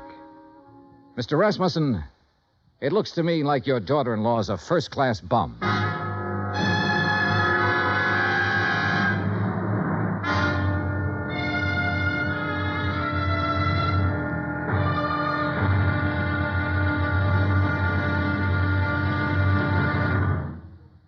Act Two of yours truly, Johnny Dollar, in just a moment. Our daily lives are sharply affected by world news. And for a complete roundup of the news every single weekday evening, just keep your dial on CBS Radio for the news broadcasts of our famous CBS newsmen, Edward R. Murrow and Lowell Thomas. Hear up-to-the-minute news with Edward R. Murrow and Lowell Thomas on CBS Radio. Now, Act Two of yours truly, Johnny Dollar, and the Rasmussen Matter.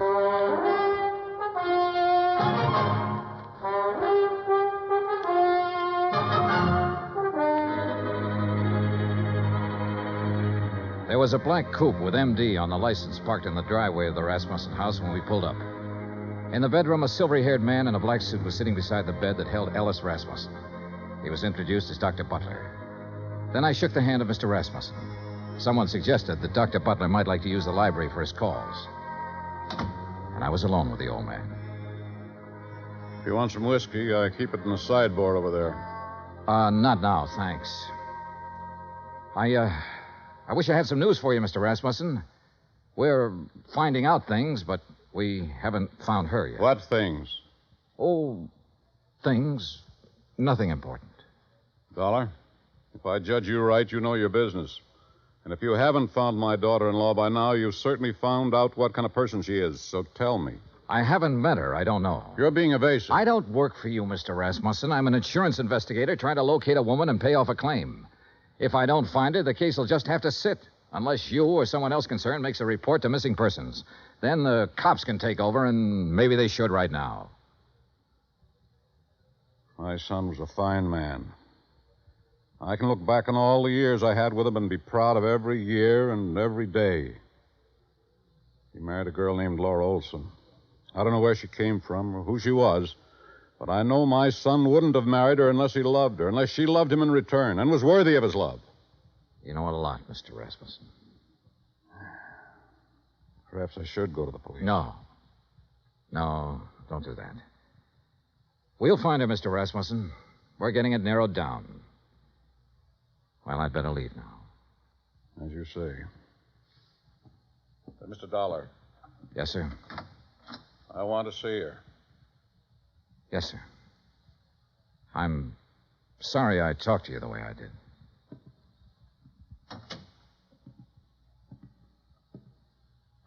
Phone call for you, Mr. Dollar.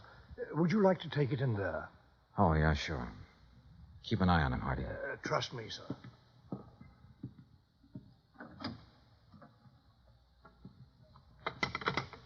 Johnny Dollar.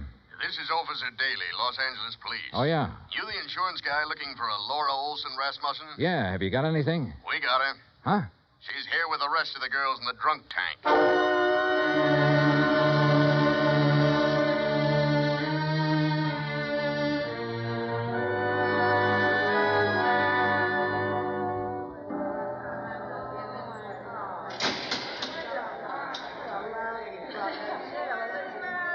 A drunk tank will always smell of disinfectant.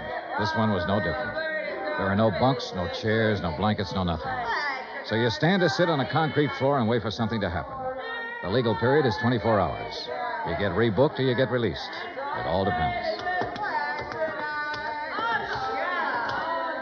What's the story on her, Dollar? I've got a check for $25,000 for her. Gee, insurance money? Yeah. Quiet! Quiet in there! All right, quiet down! You girls better learn to get along. Which one? Back there, sitting on the floor. Oh, brother. What's the situation? If somebody comes up with bail, they can have her. Expense account item 7, $100 bail. While I was waiting around, Officer Daly broke open a file on her. A dozen aliases, a dozen charges, and one conviction for shoplifting. A career of petty thievery that began at the age of 16 and ran up into a 22nd year. Expense account item A, $35 telegrams. I sent wires to all parties concerned, all parties except Ellis Rasmussen, ordering a stop on their activities since Laura Olson Rasmussen had been found.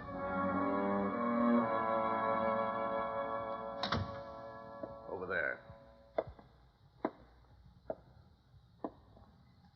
Who are you? My name's Johnny Dollar. Thanks for getting me out. Why? I did it for a friend. Friend. I didn't know I had any.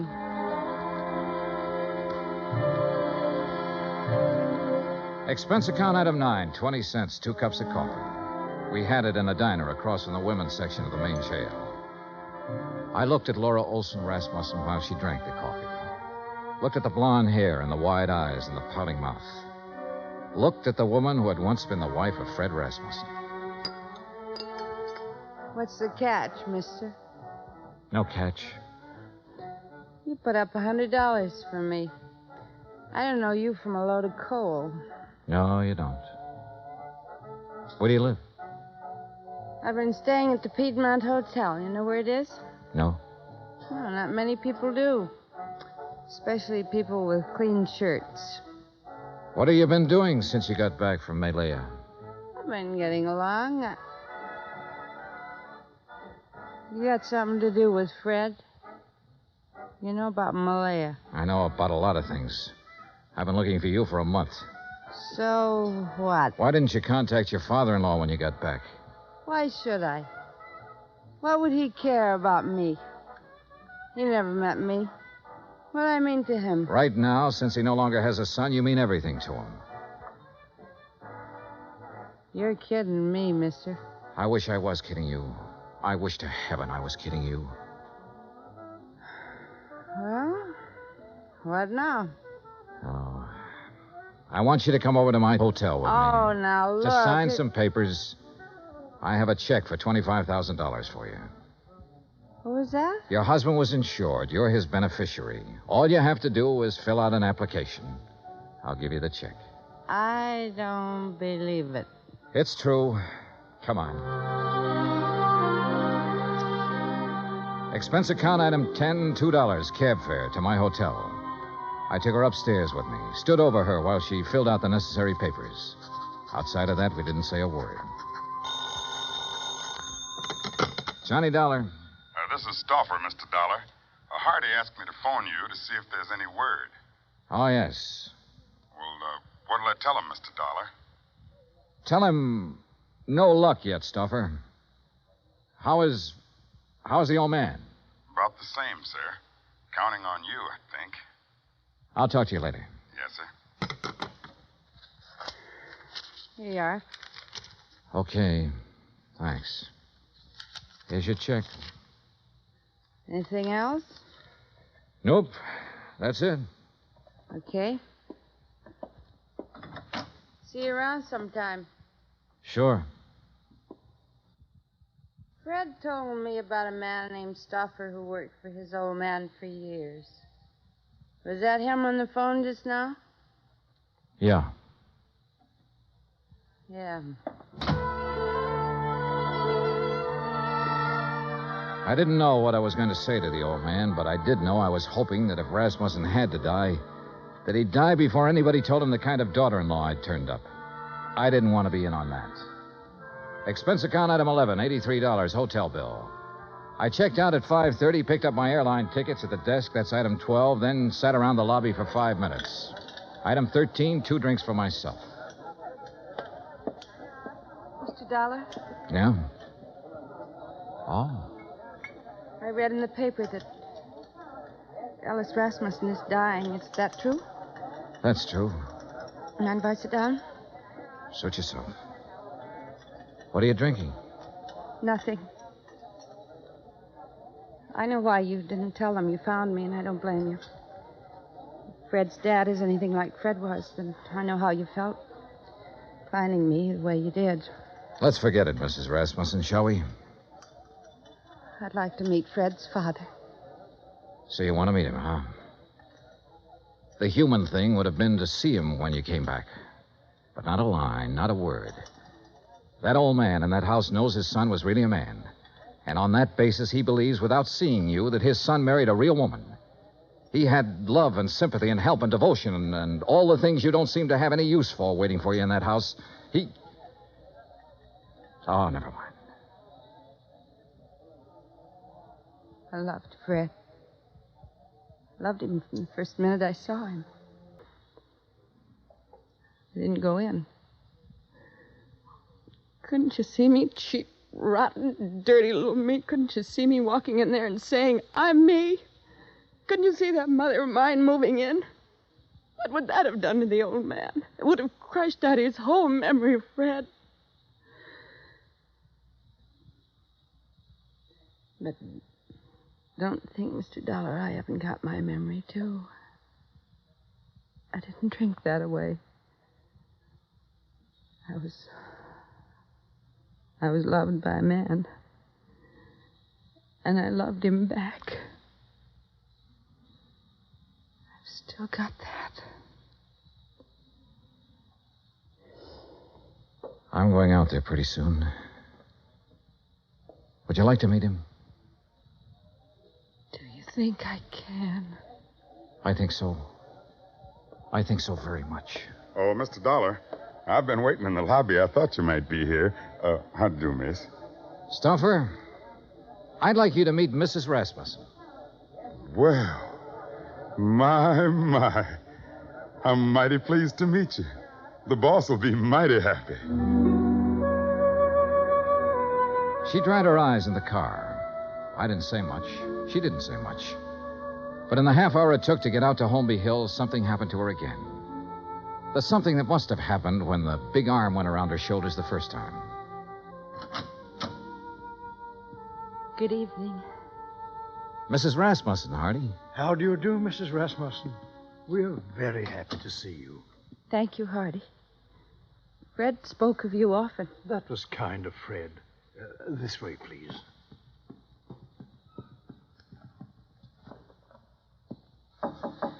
Come in, come in.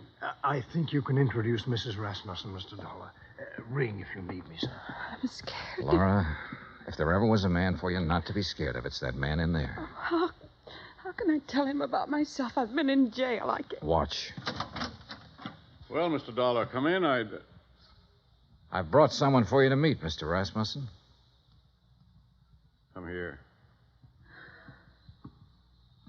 You'd be my son's Laura. Yes, you're Laura. Hello. Yes. Oh, now, there. Here. Now, look. Us Rasmussens mustn't meet like this with tears. There's so much I have to tell you. No. There's nothing you have to tell me. What? Let me put my arm around you. There. Now, feel it? Mm-hmm. You're my daughter. Do you understand that? Yes. Oh, yes. Then that's all the explanations we need between us. Yes. Hardy. Yes, Mr. Rasmussen? Bring Mrs. Rasmussen some brandy, I think. And I'll have some sour mash. Mr. Dollar? Sure. Make mine sour mash, too, Hardy. Very good, sir.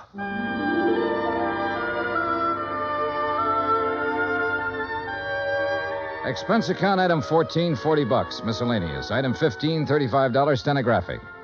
Expense account total, $1,965. Remarks? The old man's got a few weeks more. Laura's moving into the house with him to take care of him. She won't be telling him a lot of things about herself. She doesn't have to. You should have stood there like I did and seen that big arm go around her shoulder when he said, "You're my daughter." Yeah. Yours truly, Johnny Dollar.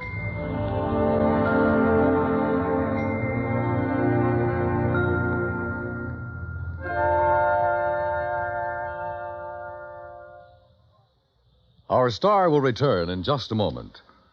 Folks abroad want to know more about us Americans, how we live, how we eat, what we do in our leisure time. You know something? You can help promote international goodwill by corresponding with someone abroad. For the name of a correspondent, write to Letters Abroad, 45 East 65th Street, New York. That's Letters Abroad, 45 East 65th Street, New York. Stay tuned for 5 minutes of CBS News to be followed over most of these same stations by the FBI in Peace and War. Now, here is our star to tell you about next week's story. Next week, one cute, tiny little mouse, that's right, mouse, almost scares a big insurance company out of business. Join us, won't you? Yours truly, Johnny Dollar.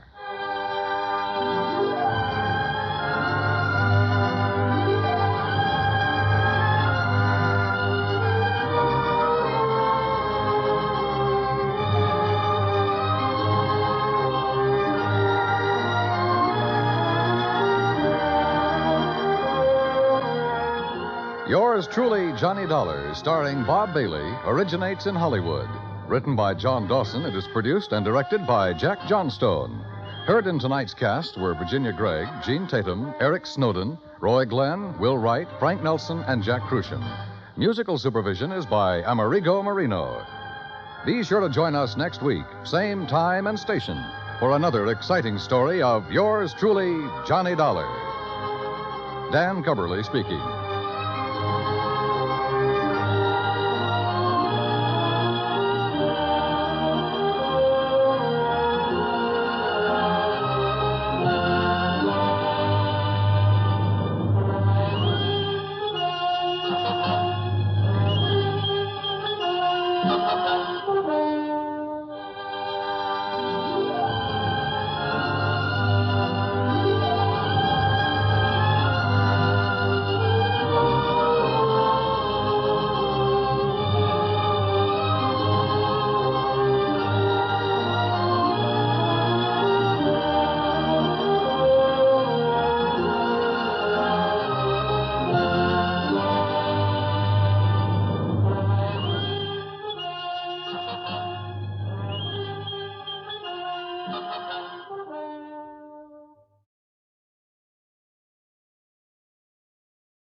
From Hollywood, it's time now for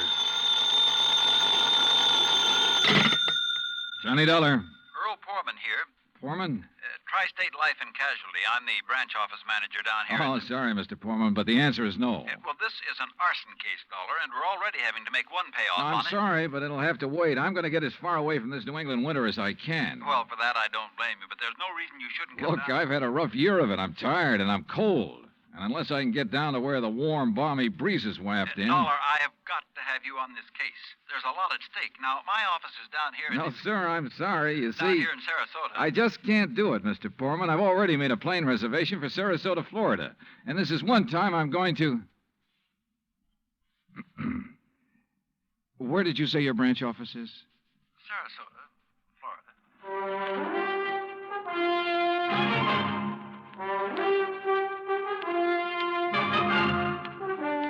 Bob Bailey in the exciting adventures of the man with the action-packed expense account.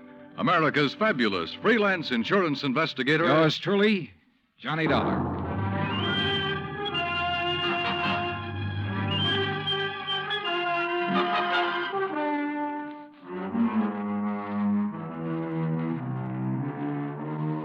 Expense account submitted by Special Investigator Johnny Dollar to the Tri-State Life and Casualty Insurance Company, Home Office, Hartford, Connecticut.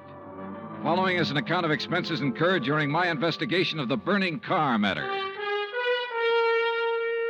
Expense account item 1, which I'd thought I was going to have to absorb myself. $129, transportation and incidentals to Sarasota, Florida. It was nearly 5 p.m. when I got there, so instead of checking into a hotel, I taxied, that's item 2, $1 even, I taxied to Earl Foreman's office in the Conroy building.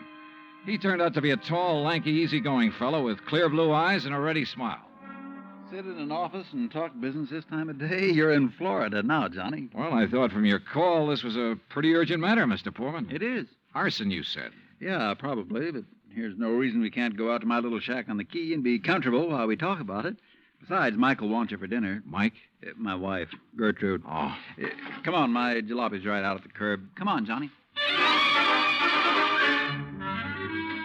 Poor man was a misnomer for this man because his jalopy turned out to be a spanking new Cadillac, complete with air conditioning and all the fixings. And the shack, anything but. It was on St. Armand's Key across Sarasota Bay from the mainland, a beautiful 2-story concrete and stucco job. The big yard backed on a quiet bayou, and there, tied up at a private dock, was a 24-foot lap strake speedboat, ideal for fishing the Gulf of Mexico. After all, as long as you're down here on expense account. Yeah, but it's charged to your company, remember? Oh. Hey, there she is at the door. Huh? The big, fat, overbearing broad I'm married to. This was another switch. For Earl's wife, standing in the doorway, was the cutest little trick I'd seen in a long time. Petite, pretty, and blonde, and with eyes that you noticed right away because they were almost green. Eyes that suddenly narrowed as she looked at me. And I wondered why.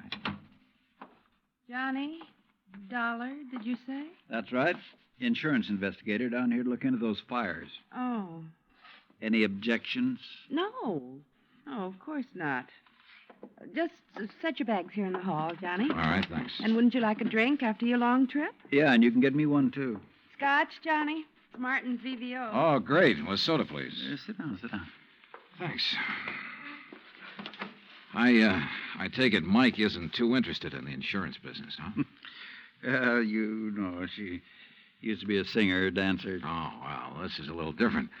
But now, tell me all. Well, actually, I guess we ought to wait until Arnold Carr gets back. Carr? Carr Brothers, Lumber Enterprises. Arnold runs the business, and his brother Edward... Well, Ed just shares the profits. Real black sheep of the family, from what I've been able to learn. Oh? Anyway, they have yards all over the state. There's one here in Sarasota, one up the coast a ways at Fort Pierce, and still another at Arcadia. That's about 40 miles inland, just east of here. And there was one up in Orlando. Was? Completely destroyed by fire a couple of weeks ago. And a $120,000 claim has been filed. Wow. That's where Arnold Carr is then, in Orlando, trying to clear things up. Here's your drink. Oh, thanks. Here, Earl. Yeah. Well, to the gods and goddesses and us. But shouldn't I be up in Orlando then? Arnold's on his way back here now. He lives here. He just went up there to arrange for clearing off and selling the property. You mean he's planning to just pocket the money? If Tri-State pays off, I mean. Looks like it. But I take it you suspect arson. Yes, Earl suspects arson, Johnny, and so does Arnold Carr. At least he says he does, but they have no reason. No? How about the other fires?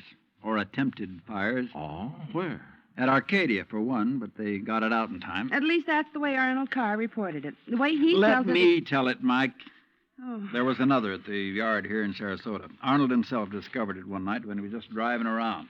But nothing to indicate it was attempted arson. No, Well, and the authorities up in Orlando found no indication of it there. Mike, you know as well as I do that a lumberyard fire will obliterate signs of arson better than any other kind of fire in the world. Yeah, but she has a point, though, Earl. Unless there's some evidence of arson. Of course.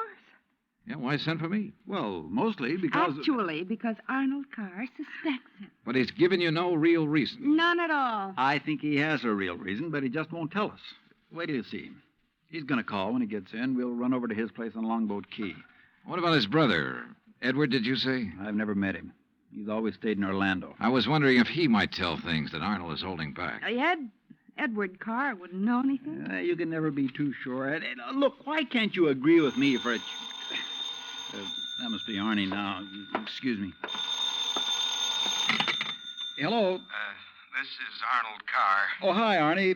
Johnny Dollar arrived, so we'll be... Well, here, I'll let you talk to him. Here, Johnny. No. Okay. No, Earl, listen. What? I told you before it was arson. It was arson again tonight. Tonight? What's that? Arcadia just went up in flames. The whole yard. Good Lord. Did you hear that, Johnny? Yeah, I heard it. Well, can you prove it was arson tonight in Arcadia and before in Orlando? I have proof. Well, Arnie, we'll be over just as fast as... No. What? No. Wait for me there at your home. Well, but look now. You mustn't come here. And I mustn't stay here because I... Now, listen, man. You... Arnie? Well, I guess he's ready to tell us now. A suspicion began to grow in my mind. A suspicion that Mike apparently shared with me. That Arnold Carr himself might be responsible for the fires. After all, he was the only one who had seemed to know about the two unsuccessful attempts. He himself had planted the idea of arson. He'd lost no time in filing claim for the Orlando burnout. But Earl said I was wrong. Arnold was too honest a man. Earl had also said we were only 15 minutes from Carr's home. So when half an hour passed, we called him back. Got a busy signal. After the fourth try, the three of us took off in Earl's cab. As we pulled into Carr's driveway, we could see him through the picture window, sitting at his desk, telephone in hand, apparently engrossed in a call. Then, as we walked up to the door, I noticed something else. Arnold Carr looked enough like me to be my brother. Maybe that explained Mike's reaction when she first saw me. Hey, Arnie. Can't you see? He's on the phone in there. Well, the least he can do is hear his own doorbell. Earl, wait. Good Lord. What's the matter? Through the window. Oh, no. Earl? Stand back. Earl, for heaven's sake, what is it? Couldn't you see from out there? No, what's wrong? Oh, Well, Johnny? Right through the forehead, Earl. Looks like a 38. Before I could stop him, Earl took the phone out of the dead man's hand and called headquarters. Mike turned pale and slumped into a chair. And I gave the place a quick rundown, checked doors, windows, etc. A few minutes later, an officious young sergeant named Larkin arrived and took over. 38 caliber straight through the middle of the forehead. Were all three of you here when it happened? Mr. Foreman, Mrs. Foreman, and who are you? The answer to your first question, Sergeant, no, none of us was here. And this is Johnny Dollar, insurance investigator. Hiya. You insurance guys work pretty fast. You related to Mr. Carr? No, why? Look a little like him. Who busted in the front door? The killer? I did. When we drove up, we saw Mr. Carr sitting there at his desk. We rang the doorbell and knocked, but... And when he didn't move, you took things in your own hands and busted in, huh? That's right. You haven't moved anything, have you? No. Except I took the phone out of his hand to call you. Dollar, if you're any kind of investigator, you should have known better than let him touch anything. Now, let's see. The shot must have come from somewhere near this window by the fire. Ah, sure, here we are. Bullet hole right through the pane. Bullet was fired from outside. You're sure, Sergeant? Sure, I'm sure. Look for yourself. You call yourself an investigator? Hey, Cummings, Woolway, check the area around that window beside the chimney out there for footprints. Maybe an empty cartridge case. Now, you folks get out of here so I can call Doc Hanley over and get on with my investigation. And no, Dollar, I don't need any of your help. Well, thank you, Sergeant. Your job is fires, not... Hey, where did Mrs. Portman go? Out to the car. Why? Who told her she could leave? Who told her she had to sit here looking at a corpse? All right, Dollar, all right. Just be sure the three of you stick around town in case I decide to question you further. Oh, of course, Sergeant. Yeah.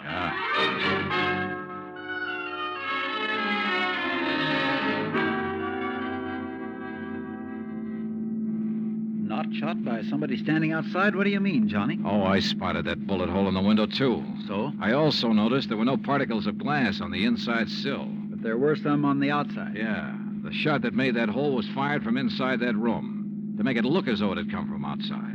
Then somebody was in there with Arnold Carr. Yeah. Either somebody he let in or who had normal access to the house.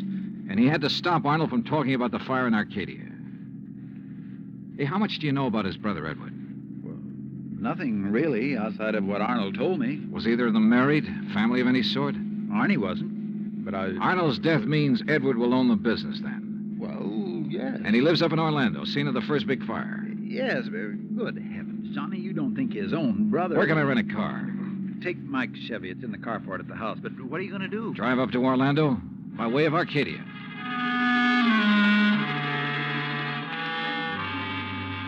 When I got to Arcadia, only a few people were standing around the remains of the fire.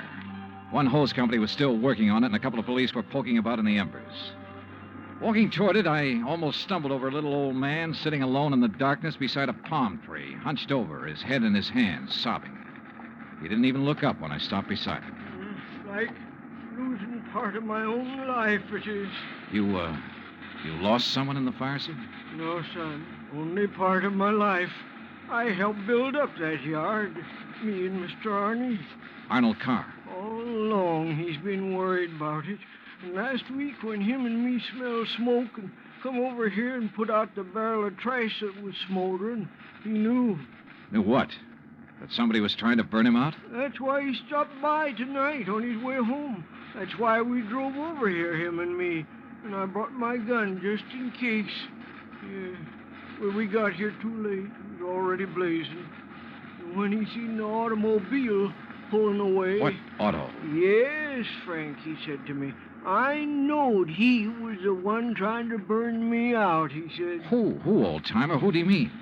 He didn't say. Then he called the fire department. That car that pulled away, what was it? Just a auto, big white Buick. But he tied it in with whoever set the fire. All he said was, I knowed he was the one. Do you know who it was he meant? Well, he told me even if I did know, I should never tell. Even the police. Well, who do you think it was? Break my word to Mr. Arnie? Never, son. All right, look, old man, I'm sorry to have to tell you this. Mr. Arnie's dead. What? But he can't be. He was... You. Huh? Maybe you thought in the darkness I would know you. But I do know you. Oh, now, just a minute, old-timer. If Mr. Arnie's dead, it's because you killed him. What? Just like you set the fires. No, I'm not who you think I am. And I'll kill you. That's what I'll do. Put down that gun. I'll kill you.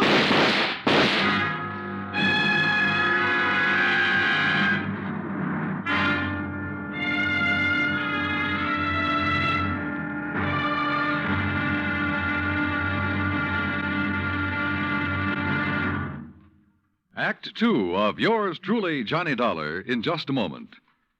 Back in the old days, the very old days, that is, a girl named Cassandra had a corner on the oracle market.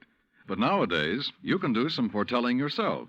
On Jukebox Jury, for example, you can help decide which of Tin Pan Alley's new recordings are destined for the hit brackets and which ones are likely to spiral all the way down to oblivion. Remember, Jukebox Jury is yours to hear on most of these same stations every Sunday. Now, Act Two of yours truly, Johnny Dollar, and the Burning Carr Matter.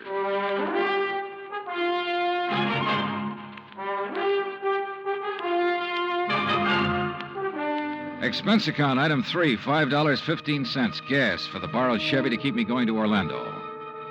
Either the old man's eyesight was bad or he was just a lousy shot. Either way, it was okay by me. I hated to slap him down, but there was no point hanging around Arcadia trying to explain things to the local authorities. So after making sure I hadn't really hurt him, I appropriated his gun and took off fast. He'd thought I was someone else.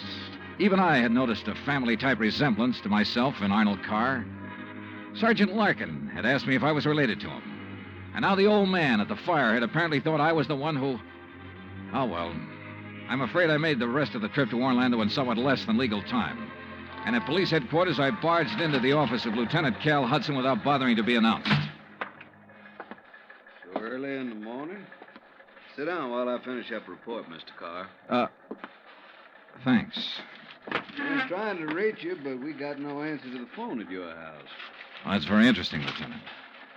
I'm afraid I have the painful duty of notifying you that your brother Arnold down in Sarasota last night... Why did you say very interesting, Mr. Carr? Or had you already learned... I'll be doggone. Yeah. You're not the first one. Who are you? Johnny Dollar, insurance investigator. I can't believe it. Dollar, you look enough like Edward Carr to be his twin. You even sound a lot like him. I take it you haven't located Edward yet? Well, no. Lieutenant, I think Edward Carr is the firebug we're after. And the killer. Wait a minute. Briefly as possible, I told him of Arnold Carr's phone call to Earl Poorman, his emotional upset just before he was killed. I told him Arnold had been murdered by someone inside the house, someone close to him, and that everything indicated that someone could very well be Edward Carr. That's still all just theory, Dollar, without any proof. Well, I will admit that Edward is a pretty worthless playboy living off the profits of the lumberyard. In any event, the lieutenant promised to put out an APB on Edward Carr. That was at breakfast for the two of us, item 4, $3.25. Before I left him, he gave me Ed Carr's address, 1726 Allen Place. As I expected, there was no answer to the doorbell at 1726, so I tried visiting up the street. It quickly became clear that Ed Carr wasn't very popular in this otherwise quiet, well-ordered neighborhood. Those big, noisy parties at all hours of the night, cars parked up and down the street, blocking respectable people's driveways. Yes, ma'am. You know, well... once in a while you expect a person to have callers and such. Me, I have the ladies' bridge club every third Wednesday, for instance. Well, that's nice. But these are all ladies, not like some of the trash that man and his friends have, dancing and drinking and carrying on at all hours. Yes, you mentioned cars, Mrs. You Harper. know, people like Mrs. Hereford Robbins. She's awfully nice. And Janet Osterworthy. Now, she's a widow. Well... And, you know, she could have her pick of anybody she liked, but does she ever look at another man? No, sir. And then there's Mrs. Harper. Yes? You mentioned cars. Do you know what kind Mr. Carr drove? Why, yes. It was a big white one. And the make? Well, no. My husband, when he was alive, always drove a Maxwell, and I guess that's the only kind I ever got to know by name. But Mr. Carr's is white. Only I guess that isn't much help to you, is it? All the white cars here in Florida, I mean. Look. Now, even that blonde hussy who's around him all the time drives a white car. Oh, I really shouldn't use a word like that, though, should I? But it fits. Wait a minute. What blonde, Mrs. Harper? Mr. Dollar, I don't pay any attention to people like that. Why, you'd think she owned that house of his. The way she keeps popping in and out all hours as if she belonged there. Mrs. Harper. And drives all the way up from Sarasota, too. Do you know who she is? I do not. I refuse to pay any attention to people like... And the way she dresses, too, like a newly rich chorus girl with all her fancy clothes and furs and things. How do you know she comes from Sarasota? By the license on her car, of course. Every city has its own number. You know that very well. And hers is 12WW something. And you don't know her name? Of course not. Flaunting all those expensive furs as though she bought and paid for them herself. And if there's anything I hate to see, it's a little shrimp loaded down with furs. Now, a tall person I like see. me... And Well, her thanks. eyes... Oh, if there's anyone I don't trust, it's a person with green eyes. Why, Thank you, Mrs. Harper. Her description of Carr's girlfriend stopped me in my tracks. That description could fit Mike Poorman to the letter. Petite, blonde, green eyes, and she came from Sarasota. And then I remembered Mike's reaction when she first saw me. Her dismissal of Edward as a possible suspect. There was obvious friction between Earl and Mike, too. I figured it was just normal in a couple who'd been married for a while. But now... Item 5, $1.30 phone call from the nearest booth I could find to Earl Poorman at his office in Sarasota. No, she isn't, Johnny. Why? Well, do you know where Mike is? When I woke up this morning, I could hear her talking to her girlfriend, Betty, on the phone downstairs. Betty? Betty lives here in Sarasota. They used to be on the stage together, sister act, you know. Yeah, well, Well, then when I went down for breakfast, she was gone. Took my car, too. I had to come here to the office in a taxi. Yeah, well, okay, Earl. Thanks a lot. Hey, now, wait a minute. How are you doing? You found out anything I ought to know about this arson and murder business? No, Earl. Nothing that you need to worry about. Liar. I sat down at a corner drugstore. That's item 5, 80 cents, over a sandwich and a Coke to try to think things out. But I'm afraid I didn't like anything that I thought. Finally, I drove over to Allen Place again. I parked a couple of blocks away and walked to 1726. I rang the front doorbell, knocked a couple of times.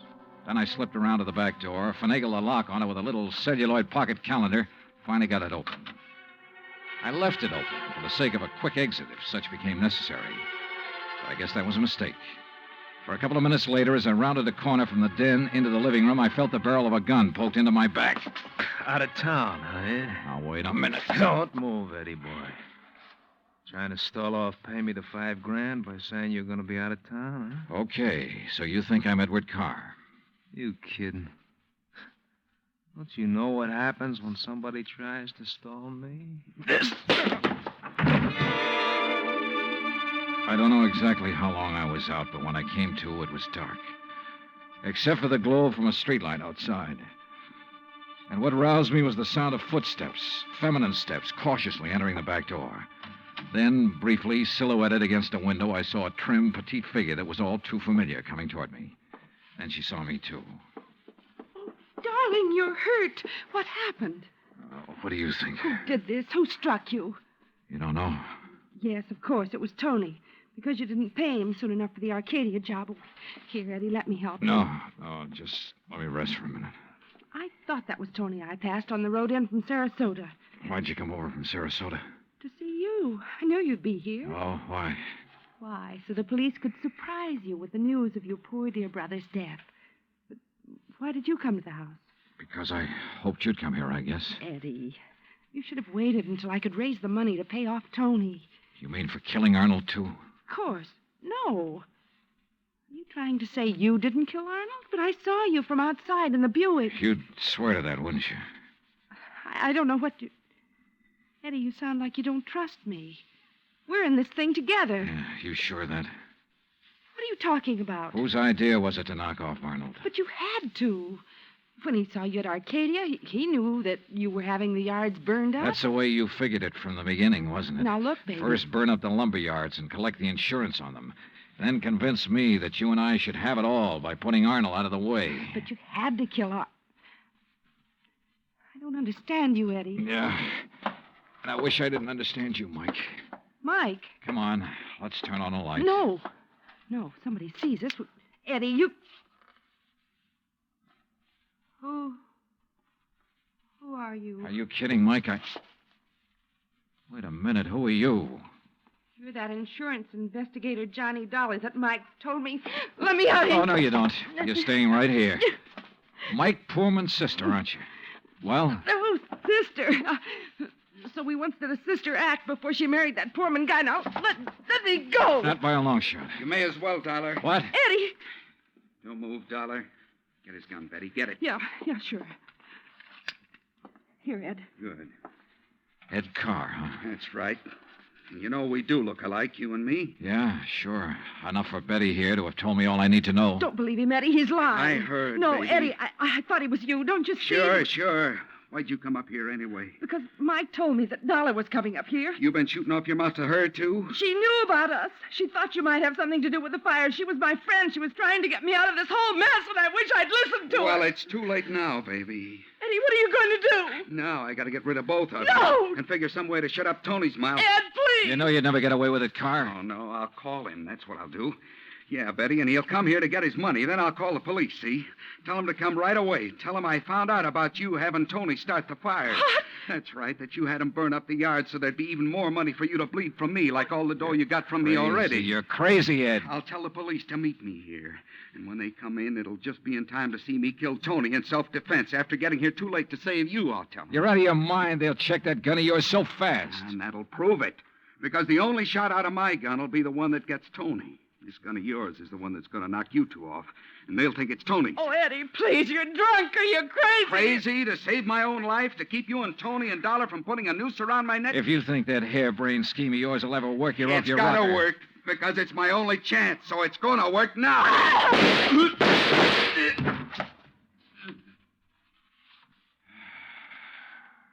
Thanks, Lieutenant.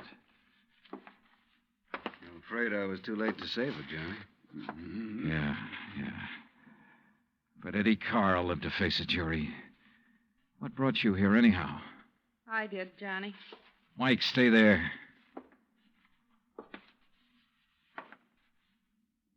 Stay right here, Mike. I know. I don't want to see it.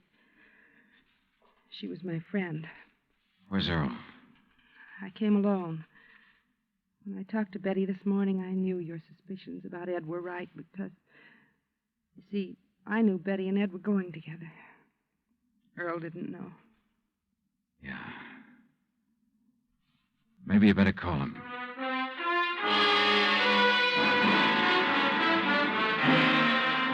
Expense account item 6, $9.80, gas and incidentals for the drive for the two of us back to Sarasota. Remarks? Betty, of course, has already paid for her part in the deal, and I guess it's pretty obvious what'll happen to Ed Carr and Tony Ricardo. The insurance money in the Carr estates will be distributed according to Florida law. Further remarks? The apparent friction between Earl and Mike was only part of a normal married life. They're a pretty nice pair. Oh, and I thoroughly enjoyed 3 days of fishing in the Gulf, thanks to Earl. Expense account total, including all the incidentals I could think of, $385.26. Yours truly, Johnny Dollar.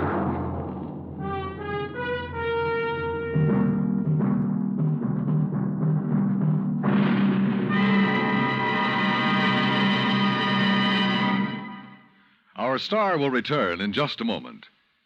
You don't have to be an efficiency expert to figure out that it's easier to lend your support to several worthwhile fundraising campaigns all at once than it would be helping one campaign at a time. That kind of efficiency is yours to enjoy through the United Community Campaigns. CBS Radio hopes that when the United Community Campaigns are underway in your town, that you'll remember how much good you can accomplish with one gesture of support. Now, here is our star to tell you about next week's story. Next week, a case with a real twist. One that I think will just about tear your heart out. Join us, won't you? Yours truly, Johnny Dollar.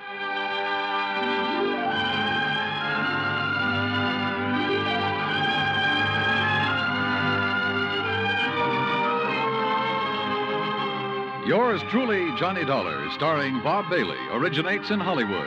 It is produced and directed by Jack Johnstone, who also wrote tonight's story.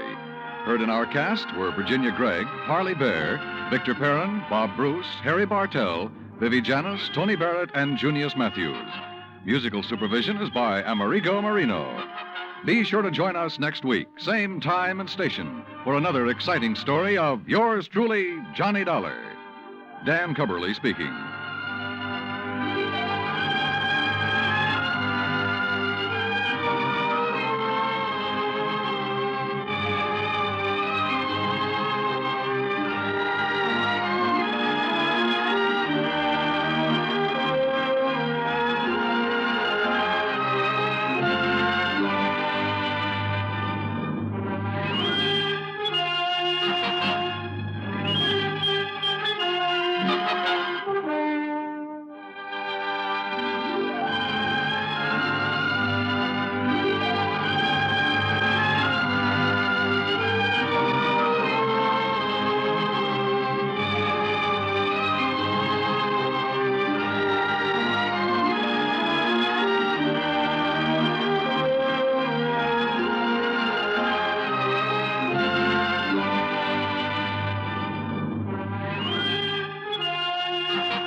From Hollywood, it's time now for...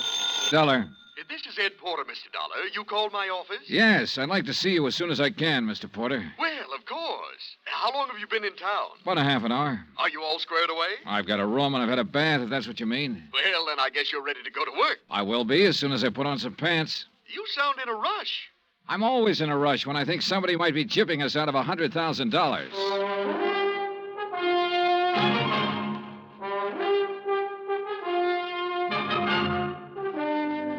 Bob Bailey in the transcribed adventures of the man with the action-packed expense account, America's fabulous freelance insurance investigator. Yours truly, Johnny Dollar.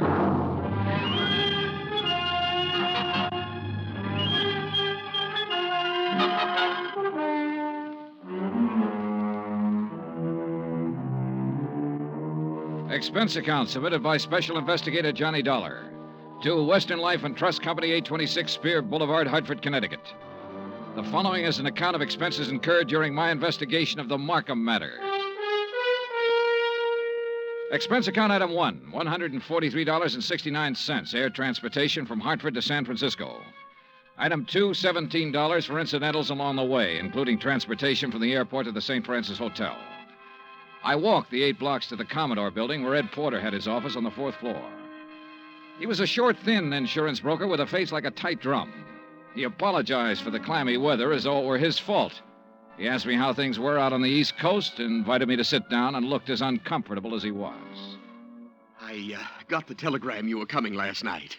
Investigator. I've never met one in all my years in the business. Must be very interesting work. Yeah.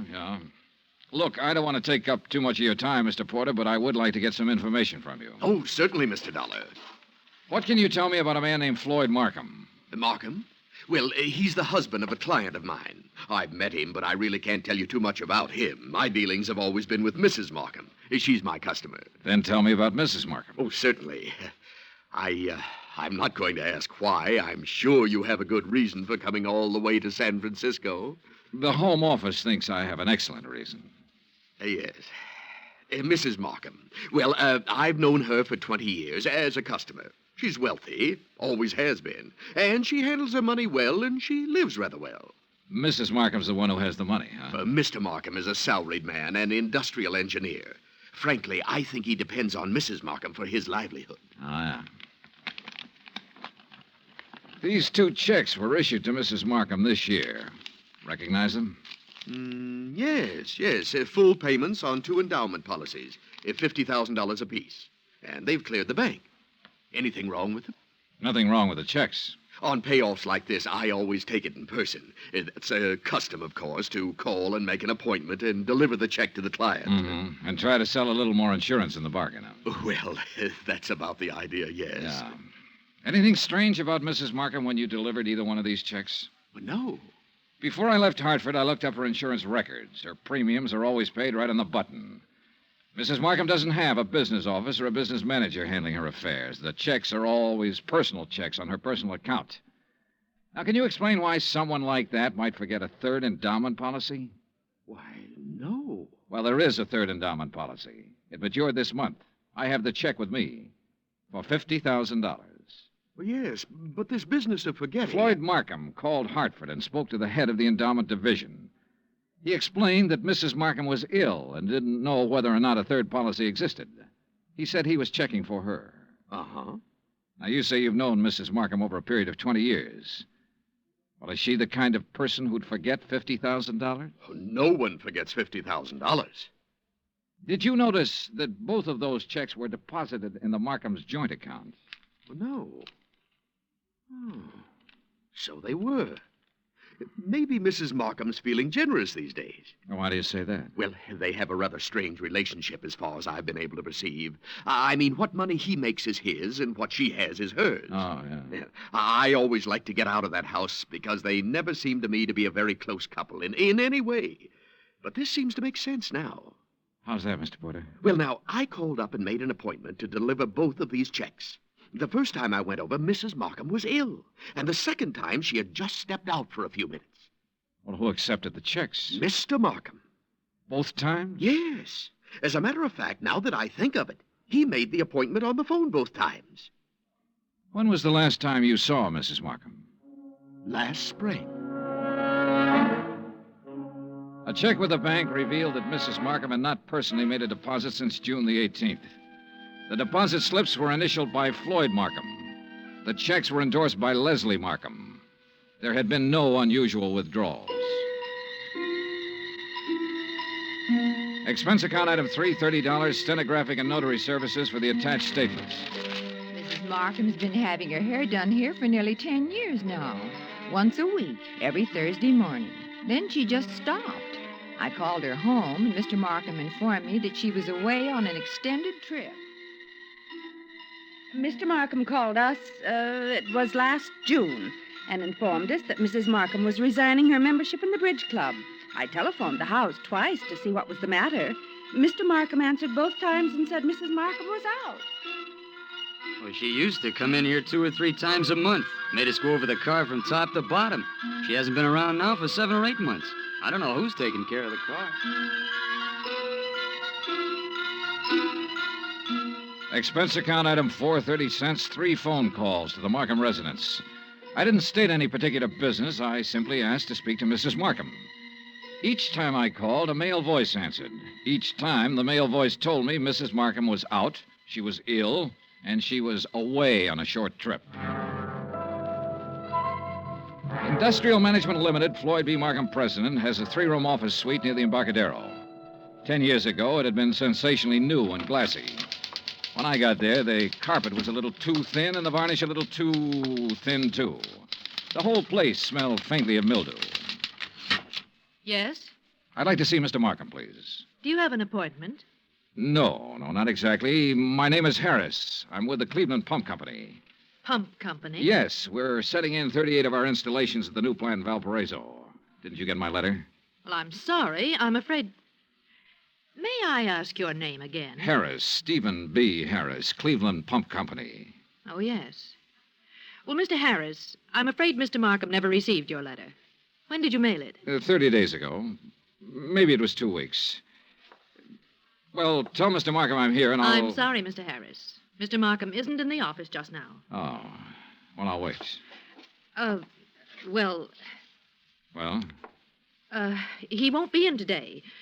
As a matter of fact, he won't be in the rest of the week. Where can I call him? Well, I'm afraid that's impossible. Can't I call him at home? No. Now, look, is he in business or isn't he? Mr. Harris, Mr. Markham hasn't been in the office for 6 months or more. He's tied up on a rather long-range project. What's your name? I'm Miss Beidler. Why didn't you say that in the first place, Miss Beidler? Well, Who else can I talk to here? No one, I'm afraid. You mean that's all there is in this office? Just you and him when he feels like coming in? I'll tell Mr. Markham you were here. The Markham house was on Fiorella Street, about 6 blocks from the Fairmont Hotel. Stone walls, iron grillwork, tangling ivy. An old house that had been built by rich people for rich people to live in. The kind of shabby-looking place that only New Yorkers and San Franciscans can get by with and still be called wealthy. I used Ed Porter's car, with the Western Life and Trust Company emblem on the door, parked it in the driveway as close as I could to the entrance. It was exactly 1 o'clock when the door opened. He was tall and pretty, with black hair and broad shoulders. Yes? What is it? I'd like to see Mrs. Markham, please. I'm Mr. Markham. Can I help you? My name's Dollar. I'm with Western Life and Trust Company. Mr. Porter called you? No, he didn't. Oh, well, it must have slipped his mind. He said he was going to call. What's it about? I brought a check from Mrs. Markham on her 3rd endowment policy. Oh. Well, I'll give it to her. She isn't in right now. Well, I'm supposed to deliver it to her. I'll come back another time when she's in. No, you can give it to me. I'll see that she gets it. I'm sorry, Mr. Markham, but I have Look, to give I know you want to give her the check and try to sell her some more insurance. She's just not in the market. And you can save your little spiel where it'll do some good. Oh, you misunderstand me, Mr. Markham. I have to deliver this to her in person. What's your name again? Dollar. Johnny Dollar. Come in.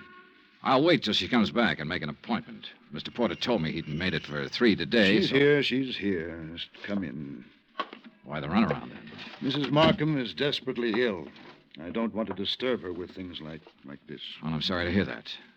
What's the trouble? Very serious anemia. So if you'll just give me the I have check, a report to make out when I deliver this. I just Only take a told- minute to hand her the check. Then it'll be off my mind and off your mind. Now, look here, Mr. Didn't you call the company's home office about this check? I called because Mrs. Markham requested me to call. Oh, yes. Just wait here. In the little swirl of his exit, I smelled shaving lotion and guessed at the brand name. I also guessed that his suit cost $300, even if I didn't know what San Francisco tailor had made it. The shirt, the tie, the shoes were expensive, too. Yeah, Mr. Floyd Markham liked expensive things. I wondered if he dyed his hair to keep it all black. I wondered if he was 45 or 50. I also wondered why, in a house of that size, on that kind of street, a servant hadn't answered the door. This way, Mr. Dollar.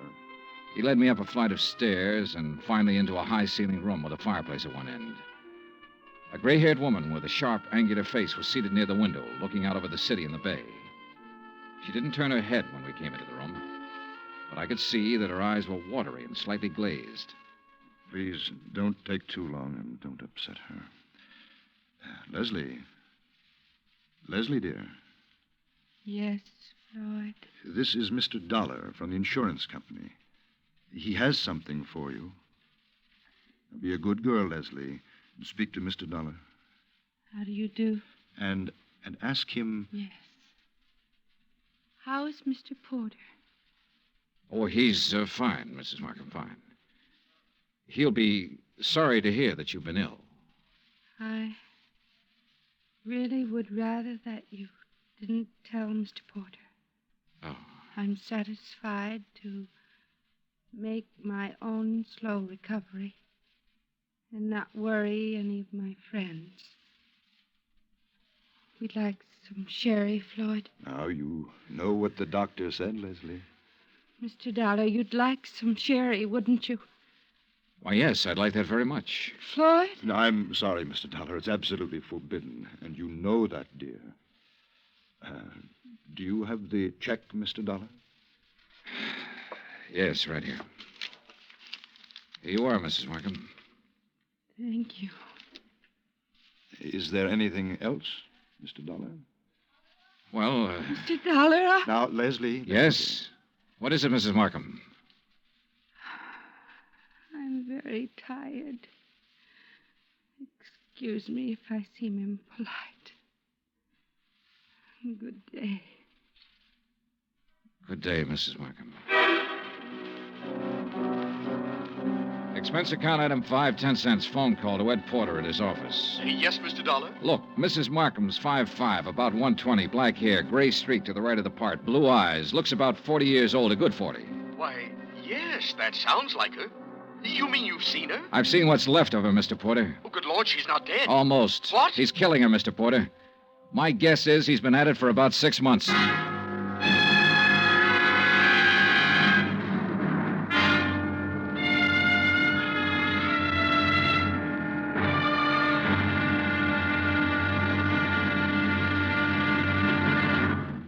Act 2 of yours truly, Johnny Dollar, in just a moment.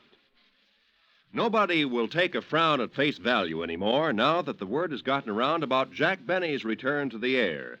With Mary Livingston, Dennis Day, Rochester, Don Wilson, Mel Blanc, Frank Nelson, and Mr. Kitzel, nothing less than your very best smile will do for the occasion. Tonight, and every Sunday night, hear CBS Radio's Jack Benny Show and give your sense of humor a real workout. Now, Act 2 of yours truly, Johnny Dollar, and the Markham Matter.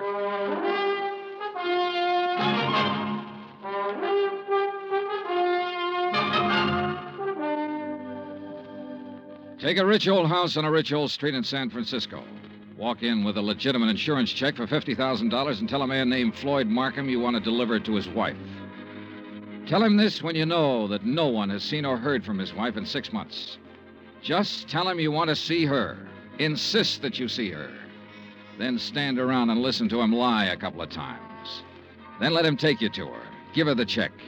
Say goodbye.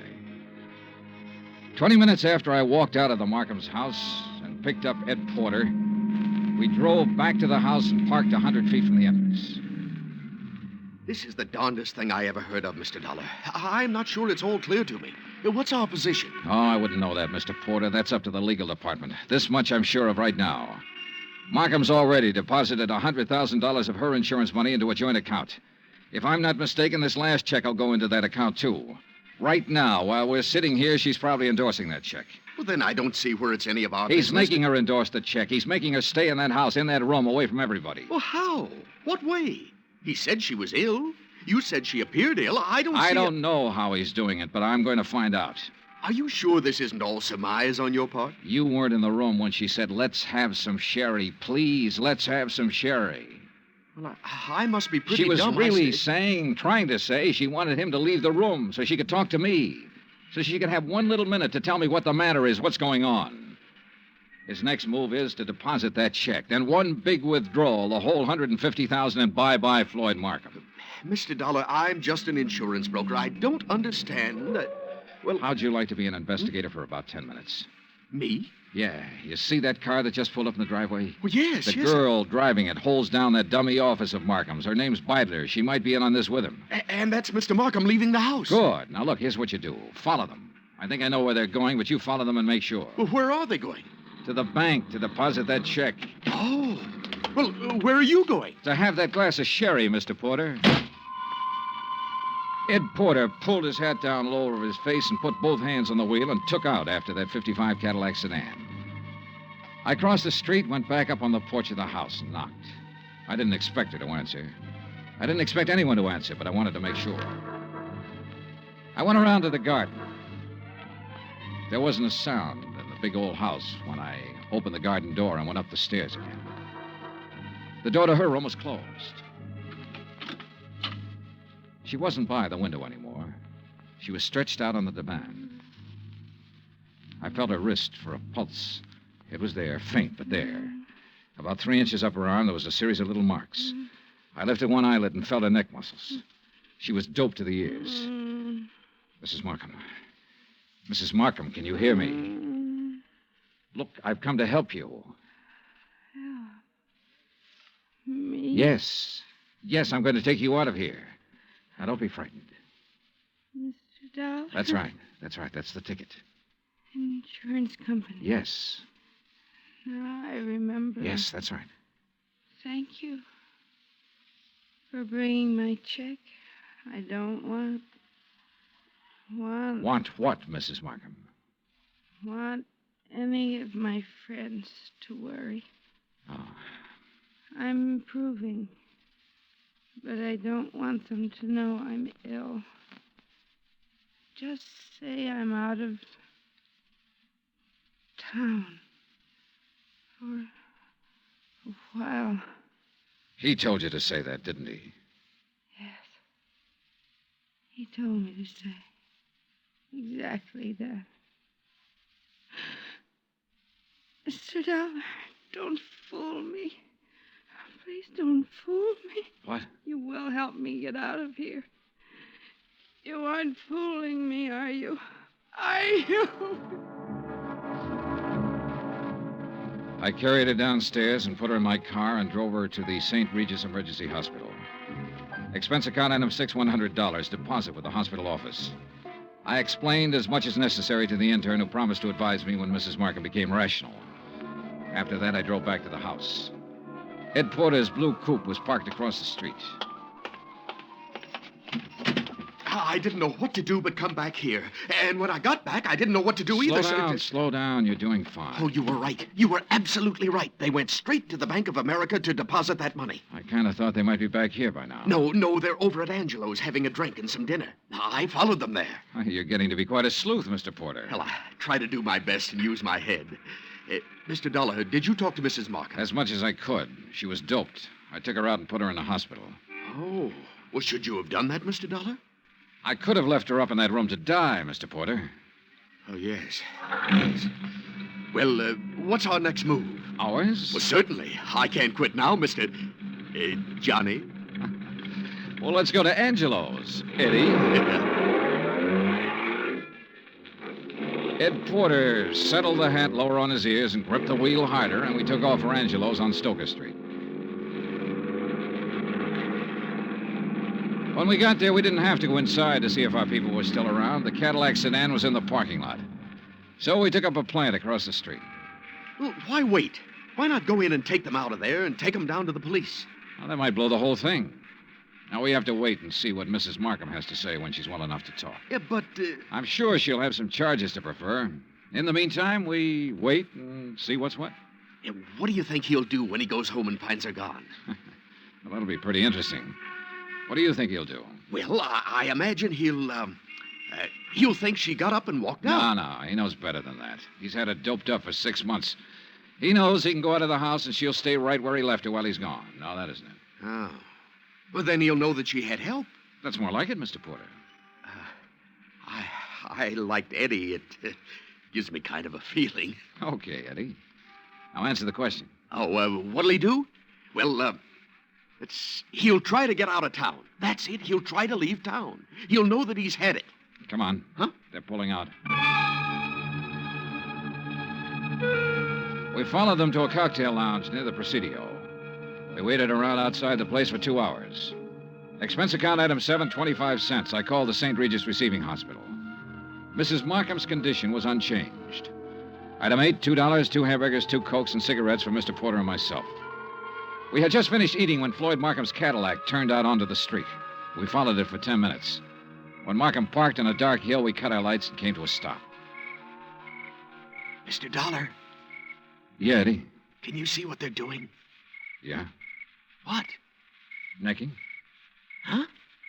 Necking. You know. I should have telephoned my wife. At 12:10, Floyd Markham turned the car around and drove back into town. We followed once more.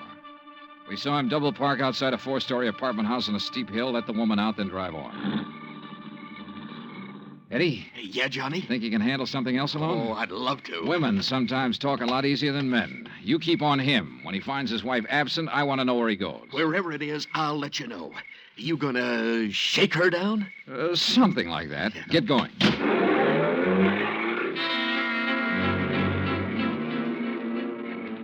I watched my new assistant investigator follow out after Markham's Cadillac. Then I went inside the apartment house. Beidler was on the mailbox of apartment 104. I walked down the hall, listened a minute, and gave it a try.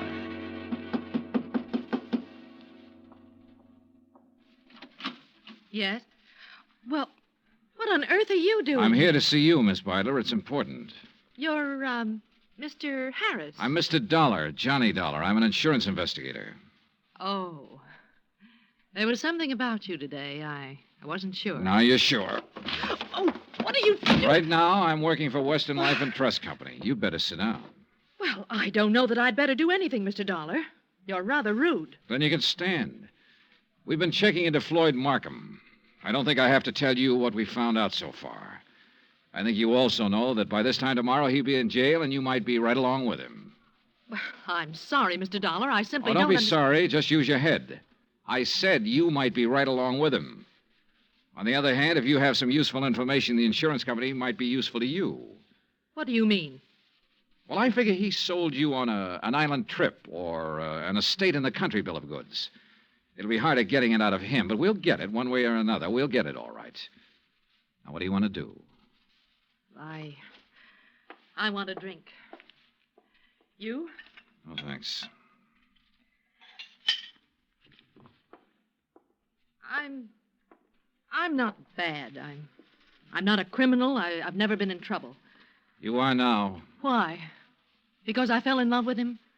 Because you were helping him kill her. What are you talking about? Mrs. Markham. She's in a hospital right now. What? I took her there myself today. He's had her doped with I don't know what for months. Having her sign checks, endorse deposit slips. Funny. Is it? He told me that Mrs. Markham was out of town, divorcing him. I wondered how. You were right. It was a country estate. In England. A genteel life, he said. The London theater, walks in the country, little harmless things that most people can never do. He said we could do them as soon as he cleaned up his affairs. Why, tonight he said we could start packing.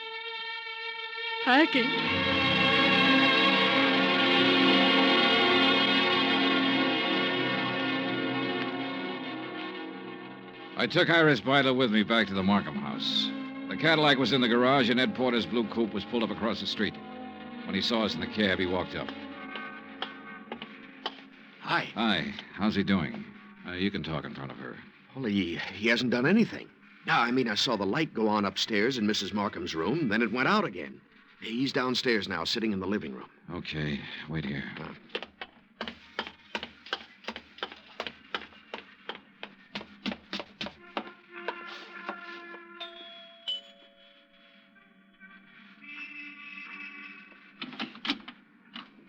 Hello, Markham.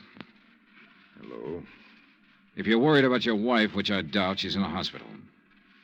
Are you a policeman? Insurance investigator. That's Miss Beiler in the taxi over there. Oh. I want you to come with me now. Of course. Yes.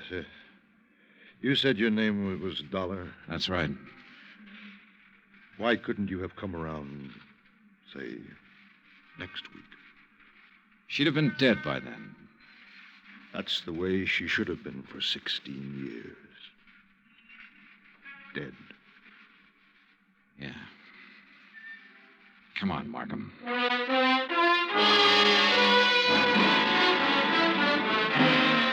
Expense account, item 9, $102, hotel and board in San Francisco. Item 10, $116, airfare back to Hartford.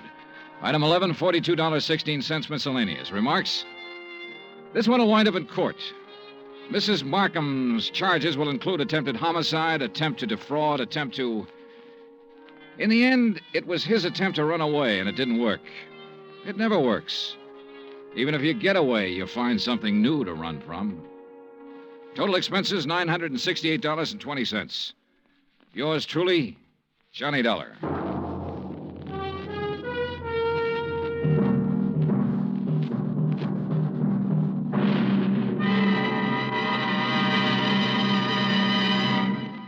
Now, here's our star to tell you about next week's story. Before I do, I want to say something to you about Thanksgiving. Now, there's a day that deserves celebration. And heartfelt thanks to the God who made us for being able to live in the most free and peaceful and bountiful country in the world. And yet, why wait for next Thursday or any Thanksgiving Day? For Americans, it seems to me, Thanksgiving should be every day. Think about it, won't you? Next week in our story, New Orleans, the French Quarter, a beautiful girl, and high adventure. Join us, won't you? Yours truly, Johnny Dollar.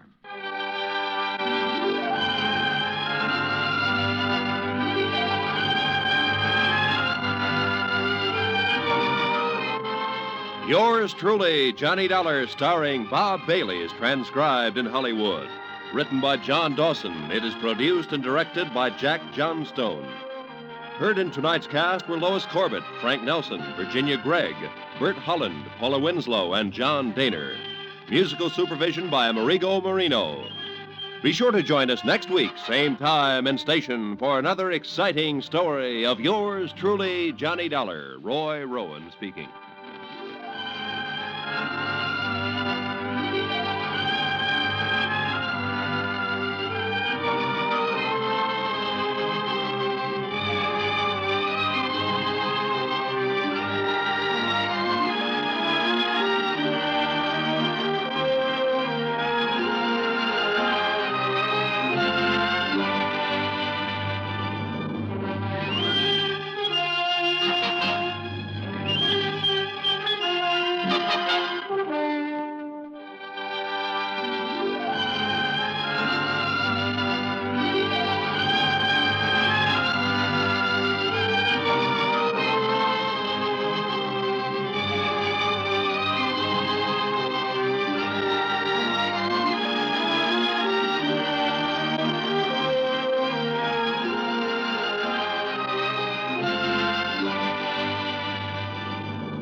From Hollywood, it's time now for Johnny Dollar. Oh, hi, man.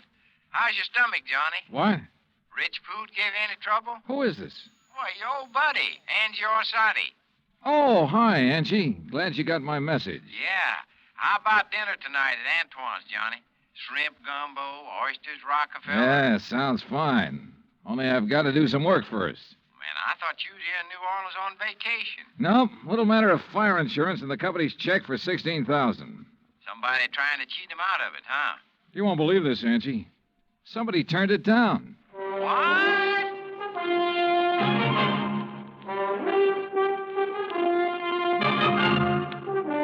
Bob Bailey in the exciting adventures of the man with the action-packed expense account. America's fabulous freelance insurance investigator. Yours truly, Johnny Dollar.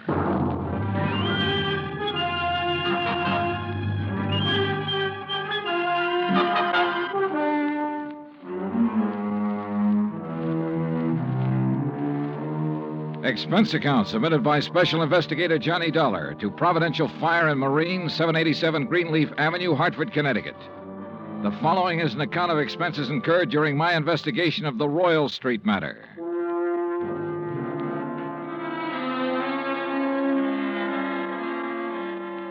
Expense account item 1, $103.82, transportation to New Orleans. Item 2, $4.20, cab from the airport to the Roosevelt Hotel. After unpacking, I put in the call to my old friend Angie Orsatti. Nobody knows the French Quarter or the people living there like Angie does. For 3 months of the winter, he stays in the swamp, trapping muskrats. The rest of the year, he lives with his mother near the Cabildo. Angie wasn't in, but his mother said she knew where to reach him, and 5 minutes later, he returned my call. We arranged to meet for dinner, then I phoned the agent who had sold the policy in question. His name's Binford, and naturally, he was anxious to see me. C.D. Binford's office is on the 3rd floor of the Hibernia Bank building. He's a stocky, red-faced man, probably in his late 50s. Come in, Mr. Dollar. Come in. Thanks. Help yourself to the chair. Say, you fellas sure don't waste any time, do you? We try not to, Mr. Binford. C.D., boy. What? You call me C.D. like all the other folks do. Oh, okay, C.D. Yeah. Now, like I was saying, you boys sure don't waste any time at all. Why, I didn't even call the home office till day before yesterday. I know. When was the fire? Last week on Thursday night. What'd they tell you about it? Well, not very much. Figured I'd get all the information from you. Well, it's a doozy. First time I've ever run across a policyholder who wasn't yelling for us to pay him yesterday for his loss today. You know what I mean? Yeah. Who is the insured, Mr. C.D.? Man named Dupas, Henry Dupas. Took out a policy for $48,000. That's full coverage on his antique shop down on Royal Street. How long ago? August, just 3 months back. I'd been after him for, maybe 5-6 months to buy some protection, but he kept saying didn't have the money. Didn't have the money? And one day I dropped in to see him about his car insurance, and right off he told me to write a policy giving him full fire coverage on the shop. Well, how do you arrange to pay it? Cash, in full, the day I delivered the policy. He tell you why he changed his mind? Yeah, not exactly. Bet he mentioned something about times being better. I reckon there must have been. Why'd he say that? Well, a few days later, he had the back part of his shop all painted and fixed up. And that's the part that burned. And he hired himself a girl to work in the office. A real good looker, too. Well, what caused the fire? You know? I sure do. Antique kerosene lamp got knocked over accidental. According to what Dupas told the fireman, he was in the back of the shop with a customer showing him the lamp. Uh-huh. When it fell, the fire started. The two of them tried to put it out. I reckon that's why they didn't call the fire department right off. Uh-huh. And did Dupas tell you the same thing? Dupas? He didn't tell me nothing. Well, he reported the fire to you, didn't he? He did not. And that's what's got me so riled up. I wouldn't know about it now if I hadn't dropped in there the other day. Was Dupas there when you stopped in? Yes, sirree. And when I saw how the place looked, the whole back of the store gutted out and the slew of his antiques destroyed, I let him have both barrels, I tell you. Oh, what'd he say to that? Well, nothing too much. Just acted like he wasn't interested in whether we paid for it or not. Didn't even ask for a claim for him. That's funny. Sure is. I thought maybe he was so upset over losing some of his valuable antiques, he didn't know what he was doing. So, after I checked with the fire department, got a copy of their report, I typed up a claim for him. You figured the damage at $16,000, right? Mm-hmm. I knew how much he spent fixing up the back. When I'd issued the policy, I'd gotten an estimate on most of the antiques. So what happened when you gave him the claim? He signed it? He did not. Said to forget about the fire. Huh? And when I kept after him, he called me a busybody and told me to get out of his shop and stay out. What do you think, C.D.? You have any idea why he didn't report it or sign that claim? If I had, boy, I wouldn't have sent for you. I left Binford's office and walked over to Canal Street. The sun had gone down and a cool breeze was coming in off the river, bringing with it the smell of coffee beans and fruit from the banana boats. I crossed Canal and turned onto Royal, heading into the French Quarter. When I reached Henry Dupas' antique shop, I stopped. There are a lot of antique shops on Royal. All of them look pretty much the same. The building's as old as the fine rosewood mahogany pieces they shelter. There was nothing different about this one, at least from the outside. The fire had started and finished in the rear of the building. I tried the front door, but it was locked. I didn't think anyone would be there that late, but I knocked anyway.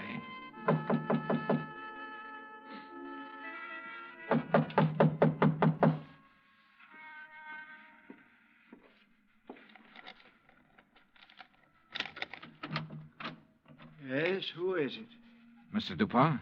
Who is it? My name's Dollar, Mr. Dupas. I represent the Providential Fire Marine. Why do you people persist in annoying me? Well, we wouldn't if you'd tell us about the fire you There's had nothing here. special about that fire, Mr. Dollar. It was an accident. Well, then why didn't you file a claim? You're entitled to enough money to cover your Mr. loss. Binford explained that to me quite carefully. If you haven't talked to him, Mr. Dollar, you should. Oh, I've talked to him. Well, then go away. Well, not until you answer a few No, questions. leave me alone, please. I'd noticed an alley next to the shop that ended where the rear door had been. I started back along it, not quite sure what I was looking for or what I expected to find. But I was sure of one thing. Dupas was a frightened man. It was too dark to see anything at the end of the alley, so I returned to the street. Item 3, $30.50, phone call, taxi, and dinner for two at Antoine's. Oh, man. Kind of nice, ain't it, Johnny? Oh, the way it never changes. Same waiter, same chef, same clientele. Yeah. Like another Cafe Royale, Ashy? No, thanks. Well, Johnny? Yeah? Well, when you going to ask me? Ask you what? Oh, don't kid me, John. You had that old bloodhound look in your eye ever since we sat down. What's the question? Okay, Angie. What do you know about a man named Henry Dupas? Dupas' antique shop? That's right. Oh, not much. Seen him around some's all. Yeah, where? Oh, you know what kind of places I like, Johnny. Yeah, but I can't picture Dupas liking them. Well, maybe he don't, but maybe that little old blonde he's been carrying with him does. Blonde? Yeah, you know. Female, girl, bleached hair. I know. Yeah. How old? Oh, 24, 5. Yeah, real nice for old coot like him. Real winter and spring, huh? Yeah. You seen them together often? Oh, a few times. Saw him about 2 weeks ago at Butcher's place. Hey, you know something? I walked in there that night with a 5, and I walked out with 200. How about that? Great. You know who the blonde is? No, but I might be able to find out.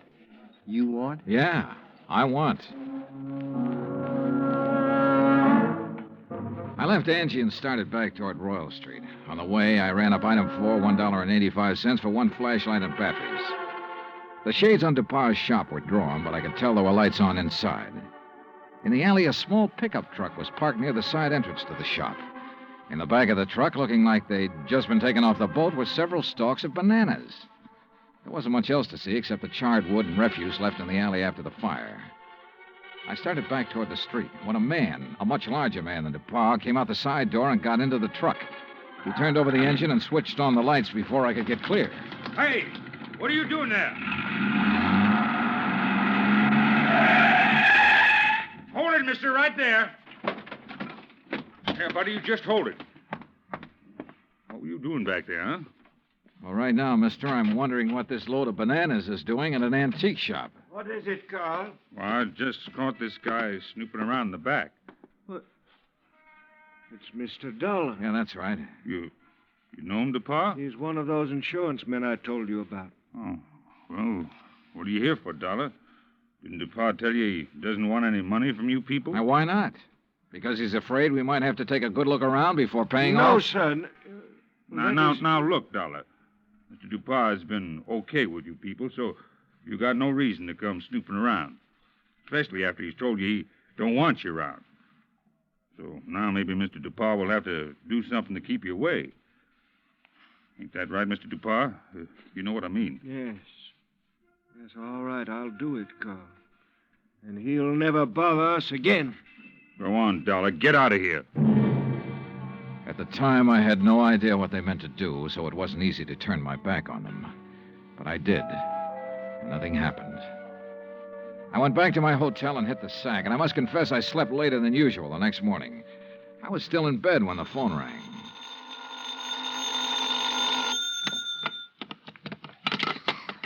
Johnny Dollar.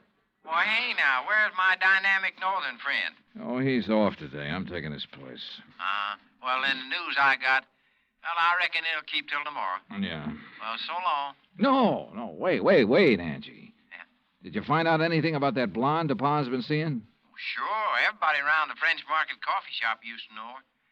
Used to, meaning up till she went to work for Mr. DuPont. She worked for DuPont? Yeah, in the office at his store. Started in there about 3 months ago. Well, come on. Well, since then, nobody sees her anymore. At least none of her old gang. You know where she lives? Yep. The Pont Alba Apartments. That is, unless she has moved. What's her name? Rose Ellen. What? Yeah, she used to be a dancer. That enough for you to go on? Yeah, Angie, thanks. That's plenty. Expense account item 5, $1.40 cab fare from my hotel to the Pontalba Apartments. The list of names on the register near the manager's office told me Rose Ellen's apartment was number 215. But when I got up there, the girl who opened the door wasn't a blonde. Yes? Oh, I'm looking for Miss Rose Ellen. She isn't in. Oh, she at work? Who are you? I mean, are you a friend of hers? My name's Dollar, Johnny Dollar. I'm an insurance investigator. Well, she hasn't done anything, has she? Well, not that I know of. Look, Miss... Garbo. Garbo? May Garbo. You're a dancer, aren't you? How'd you guess? Oh, I'm good at recognizing talent. Oh? Would you like to come in? I've got some coffee on. Well, that'll be just fine. Say, you've certainly got a nice view of the square from here. I suppose. Don't you think so? Oh, sure, if you like that sort of thing. Me, I just think the square's kind of square. Oh, oh, that's good. That's very I brought good. it up the day we moved here. You and Rose move in here together? Uh-huh. Oh, sit down, Johnny. Make yourself at home. Well, thanks. Gee, you're so polite. You wait to be asked. Yeah. Look, tell me, what time do you think Rose will be home? Oh, I couldn't say. May, this is important. What time does she usually get home? Well, I don't know. I mean, after all, she's got her own life to live, you know, and I'm not her keeper. Okay. Sometimes she doesn't get home for days. Oh, I better get the coffee. She ever say anything to you about the fire? Yeah? What fire? The fire down at the antique shop. No, you want cream and sugar? No, thanks, just black. Good. When was that? The fire? Last Thursday night. That's funny. What's funny? That was the last time I saw her. What? Yeah. Rose went to work last Thursday, but she never came home.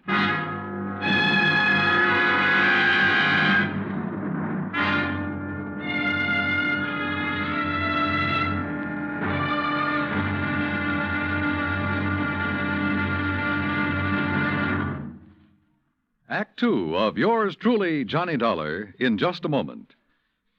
You don't have to be a special investigator to know that Americans don't take their civic responsibilities lightly.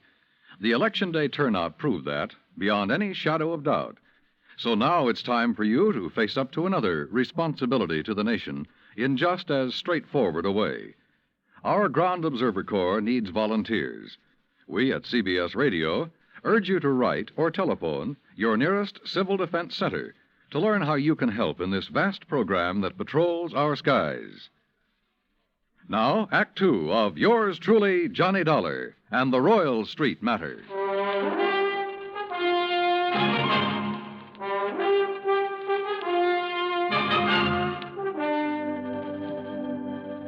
This was the screwiest deal I'd ever seen. A guy refusing insurance money he was entitled to. Rose Ellen was my one lead, so I continued questioning May, her roommate. May told me this was the first time Rose had been away so long without at least sending for a change of clothes. I asked about Rose's boyfriends. She told me Rose had been going with one other man beside Dupont, but she didn't know who he was. After May promised to call me if she heard from Rose Ellen, I left. Expense account item 6, $1.90, taxi from the Pontalba Apartments to the Hibernia Bank Building. My insurance contact, Binford, wasn't in. So while I waited for him, I wondered again why Dupont had refused to sign the claim for the fire damage to his shop. Could he afford a loss of $16,000? I wondered if something had happened in that shop, something Dupont tried to cover up with a fire. I was wondering what it could have been when Binford walked in. Well, I'm glad you're here, Johnny. We got trouble. Oh? I hear you paid Dupont a call last night. That where you've been? Yeah. He phoned me about 10, wanted me there fast. Oh, boy. I wish I had sense enough to stay away. Well, what happened, C.D.? Now, before I tell you that, you tell me what he said to you last night. Nothing important. Just something about fixing it so I couldn't bother him again. Oh? Well, he did. How? He canceled his fire insurance policy and every other policy he ever bought from me. Cancel? Yeah. So you might as well go on back to your hotel and pack, Johnny. It's none of your affair now, no matter what he's up to. Yeah, it's too bad it had to turn out this way. You want a drink before you go? Yeah, I guess I need one. Yeah. What'll it be, scotch or rye? Scotch, neat, please. Good, saves making a mess. When you reckon you leave? Oh, I don't know. I'll check with the airline when I get back to the hotel. Mm-hmm. Yeah, there you go. Thanks. Better luck next time. Mm-hmm. Well, that's that. C.D. Hmm? What about the policy? Policy? Did he return the policy to you? No, I said do it tomorrow. But he's covered until he does return it. Does he know that? Why, no. I don't reckon he does. Good. He might get careless. And as long as that policy is in force, I can bother him as much as I want. Oh, I don't see what's the use, Johnny. He'll have it here by tomorrow evening. That still gives me 24 hours to get lucky. C.D., you said something about a customer being with him when that kerosene lamp was knocked over. Mm-hmm. According to what he told the fire department, there was. You had that person's name? Well, I should have. I took it from the fire department report, and I've got that right here. Here it is. Now, let's see. Mm-hmm. The name was Andrew W. DeLong. Address 1515 West Claiborne.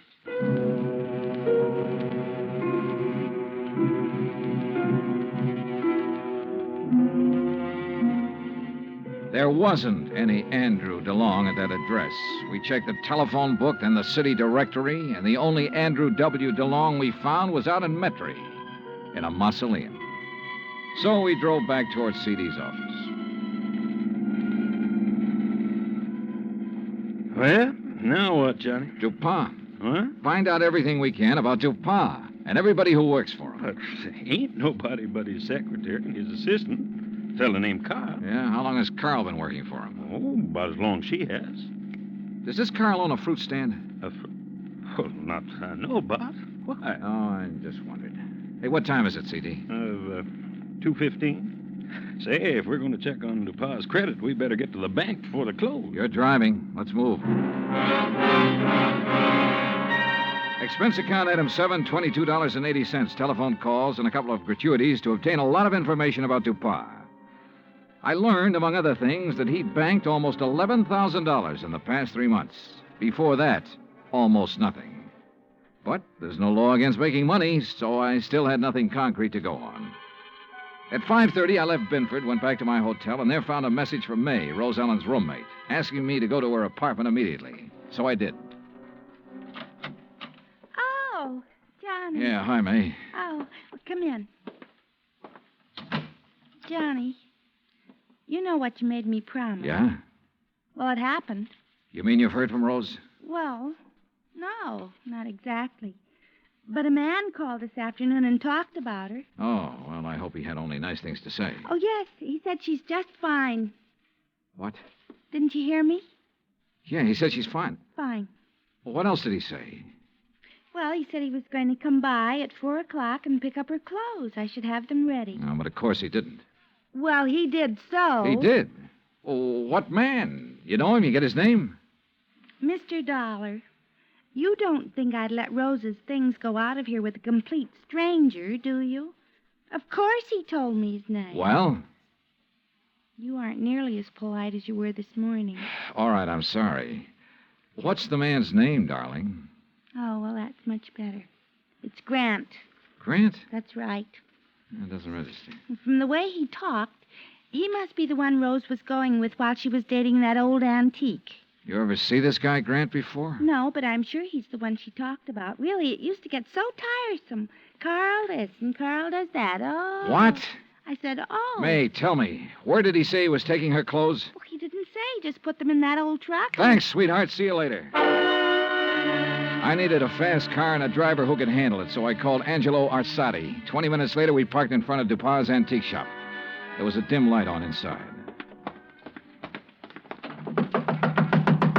Now, look, brother, there's really no reason for you to get mixed up in this thing. Oh, you kidding, son? Looks like Dupas ain't gonna answer. All right, let's see what this hunk of stone will do to the glass. Here. Hey, that got it. I can reach through the lock.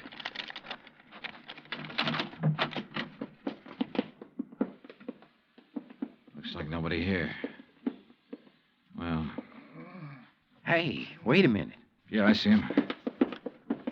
Carl, what happened to you? Dollar. Angie, call an ambulance. Tell him a man's been stabbed here. Yeah, right, Johnny. Dollar. Get to her before he can. Dupas? Gonna kill Rose. You got to help her. Dupas wants to kill her? Why? She found out. Smuggling. Is that what Dupas been up to? Smuggling in banana shipments. Rose found out. Where is she? He thought I'd killed her, but I love her. Yeah, well, look, tell me. You gotta get to her before he does. Where is she? Old Spanish fortress. Yeah? Out on Bayou Slidell. Old Spanish fortress on the Bayou Slidell. Yeah. You know where that is, Angie? Oh, sure. An old ruin out in the swamps north of town near the highway bridge that goes over to the Gulf Coast. Carl, how long ago did Dupas leave?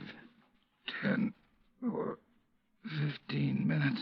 Yeah, well, we could beat him, Johnny, by cutting across the swamps. That is, if you could take it. What do you mean by that? Well, it's rugged. Like what?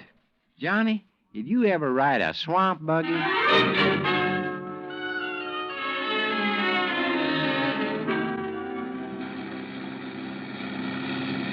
Brother, how much farther, Angie? Well, should be right up ahead.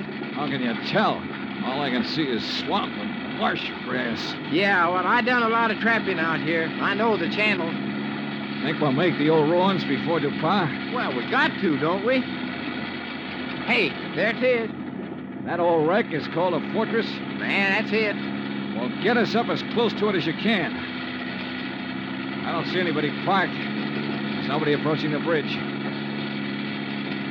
There we are. Come on, let's go. Hey, look, John. There she is at the side entrance. Yeah, I see. Rose! Rose Ellen! She's scared. She ducked back inside. Rose! We're friends of Carl's. He sent us to help you. Well, come on, Johnny. We can get inside to her through this here doorway. Okay. This place looks like it's about ready to fall apart. Rose! Yeah, man. Dark in here, too. Yeah, don't step on them falling bricks. Okay. Rose! Rose Ellen! Yes? Where's Carl? Dupas tried to kill him. Oh, no. Rose! Come on out here where we can see you. Rose!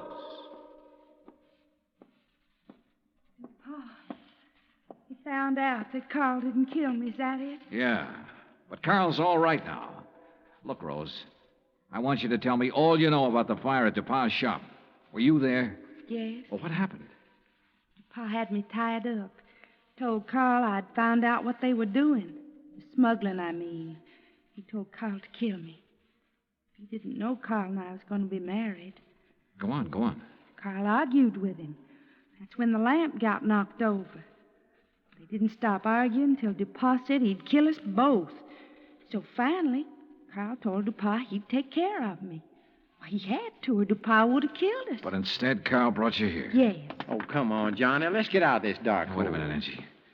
Rose, do you know why DePauw was afraid to report his fire to the insurance company? Some of the things he smuggled in was lost in the fire. If anybody come poking around, they might have found out what he's doing. What was he smuggling, do you know? Little tiny boxes filled with white powder, hidden in the bananas. Johnny, narcotics. Yeah, sure. No wonder he banked so much money so fast. I'll bank much more after I get rid of you, Dollar. Look at that. There he is in the door. Yeah, watch it. See, I ain't fooling, Dollar. He can't see us. No, but what a target he makes in that doorway against the light. No gun, Johnny? No. We can try one of these bricks. Yeah, man, but if you miss... Dollar. Wish me luck. Dollar. Right here to pop.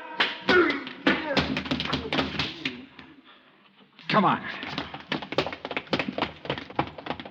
Oh, man, dear. You could qualify for the New York Yankees, Johnny. All right, DePauw. On your feet. Let's get out of here.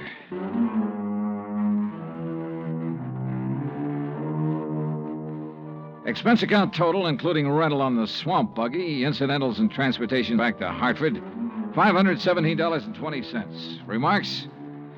Well, where he's going, DePauw wouldn't have any use for the insurance money anyway. Carl Grant turned state's evidence and clinched the smuggling charges against him. Because of that, Carl may get off easy. I hope so. He and Rose could make a very happy couple. End of remarks, end of report. Yours truly, Johnny Dollar.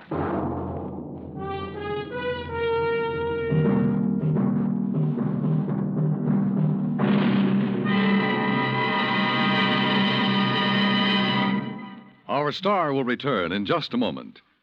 If we are to remain alert to possible acts of aggression, we need the continuous operation of the Ground Observer Corps. And if the Ground Observer Corps is to remain on the job around the clock, 7 days a week, your help is needed. Tomorrow, telephone your nearest Civil Defense Center and volunteer a few hours of your time each week to the Ground Observer Corps. Join our Ground Observer Corps at the Civil Defense Center nearest your home. Now, here is our star to tell you about next week's story. Next week, 3 sets of twins. 2 men, 2 girls, and 2 fires that hit the coast of Florida with the impact of a hurricane. Join us, won't you?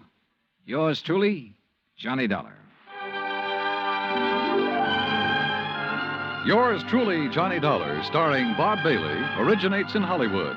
Written by Charles B. Smith, it is produced and directed by Jack Johnstone. Heard in tonight's cast were Virginia Gregg, Forrest Lewis, Lou Merrill, Lawrence Dobkin, and Frank Gersel. Musical supervision is by Amerigo Marino and Carl Fortina. Be sure to join us next week, same time and station, for another exciting story of yours truly, Johnny Dollar.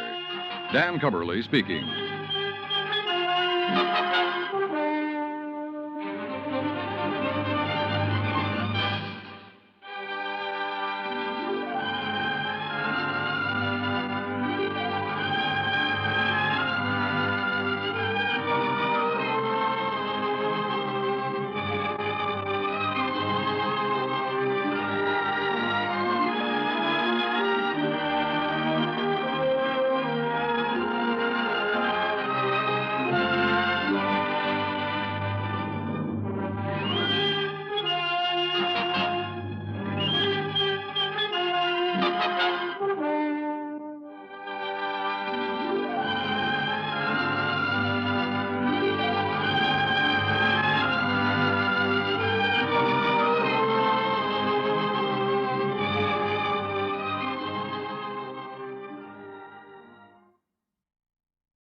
From Hollywood, it's time now for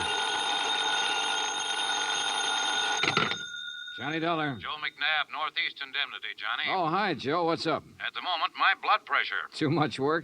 No.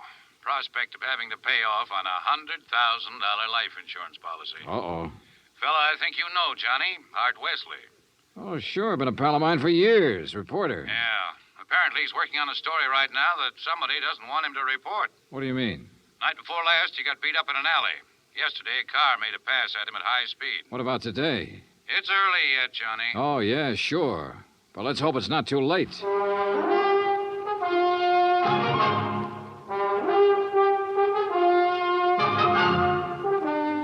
Bob Bailey in the exciting adventures of the man with the action-packed expense account.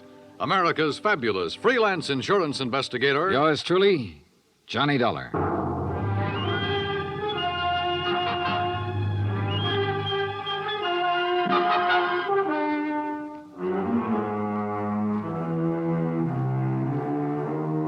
From Special Investigator Johnny Dollar to the Home Office, Northeast Indemnity Affiliates, Hartford, Connecticut. The following is an accounting of expenditures during my investigation of the Big Scoop matter. Expense account item 1, $18.40, transportation and incidentals to New York City. I called Art Wesley's paper. He wasn't in, and nobody seemed to know where he was. Then I remembered a small bar called Tony's over on 3rd Avenue. I took a cab, that's item 2, $1.25, and found him in a corner booth.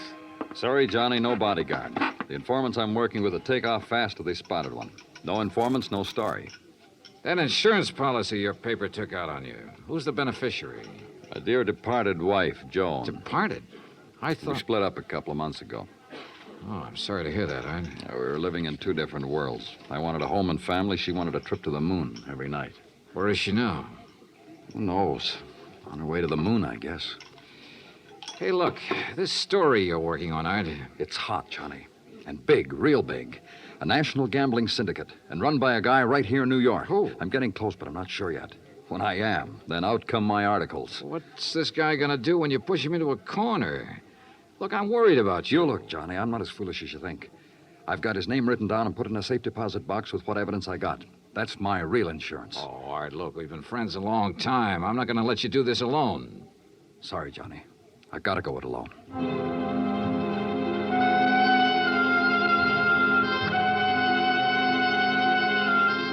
Since I'd gotten nowhere with Art, I decided to try his wife, Joan, even though they were separated. I found her in an apartment on East 68th, but she was hardly what you'd call cooperative. Look, Mr. Dollar, so you're a friend of Art's. At the moment, I'm not. Mrs. Wesley, your marriage with Art is none of my business. But that insurance policy his paper took out on him is. And incidentally, you're still the beneficiary. So? So he could be in danger, those articles he's writing. Why doesn't he drop it? Oh, look, you know Art better than that. Then what am I supposed to do about it? That story is his business. How I feel about things is my business. And come to think of it, I can't see that either of those things is your business. Item 3, $1.80 cab fare to police headquarters in the office of my old friend, Detective Lieutenant Rastelli. Sure. I know about those attempts on Art's life. So I talked to him and got nowhere. He told me the stories about a national gambling syndicate. It's more than he told me. Supposedly the big boss is here in New York. Now, what are you going to do about it? Look, the minute Art quits thinking he's got to hit the jackpot all by himself and lets us in on it, we'll give him all the protection he... Lieutenant Rastelli.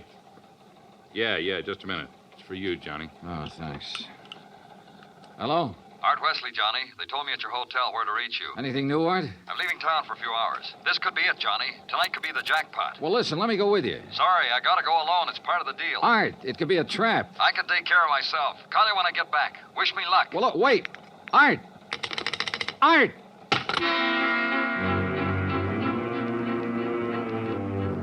Item 4, $1.80 cab to Art's apartment, where I persuaded the manager to let me in. I was looking for anything that would give me a lead. Then, near the phone on a scratch pad, I found where he'd written the word Watika several times. Sure, Lake Watika, upstate. Art had a lodge there. Item 5, $25 even for a rented car. It was a 3-hour drive to Lake Watika, which was bad enough. But to top it off, it started to rain, and rain hard.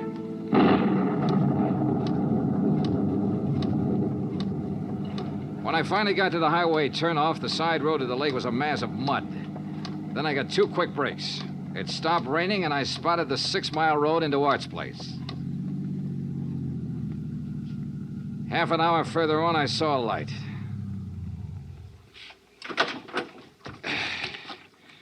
Art's car was parked at one side, and the front door of the lodge was wide open. When I got to it, I saw why. Art was lying in the doorway. Yeah. He was the one who wanted to hit the jackpot. But you can't hit the jackpot with a slug, particularly when that slug is right between your eyes.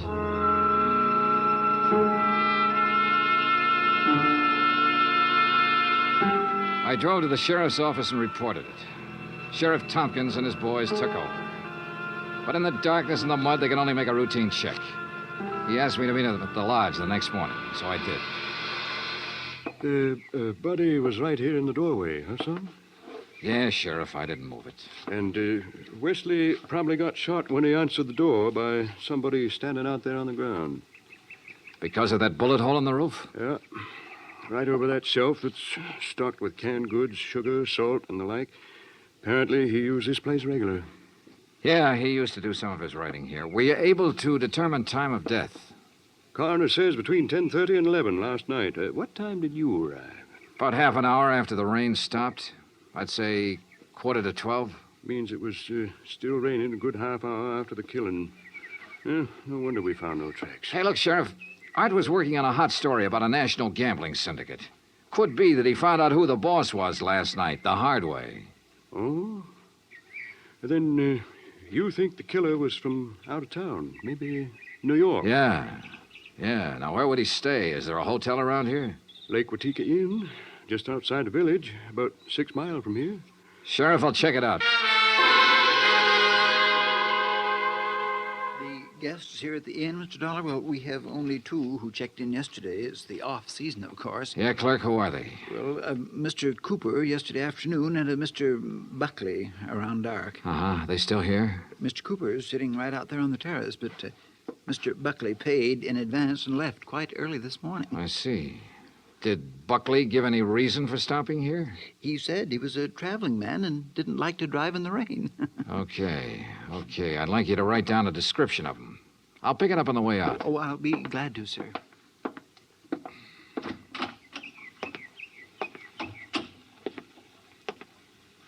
Hi.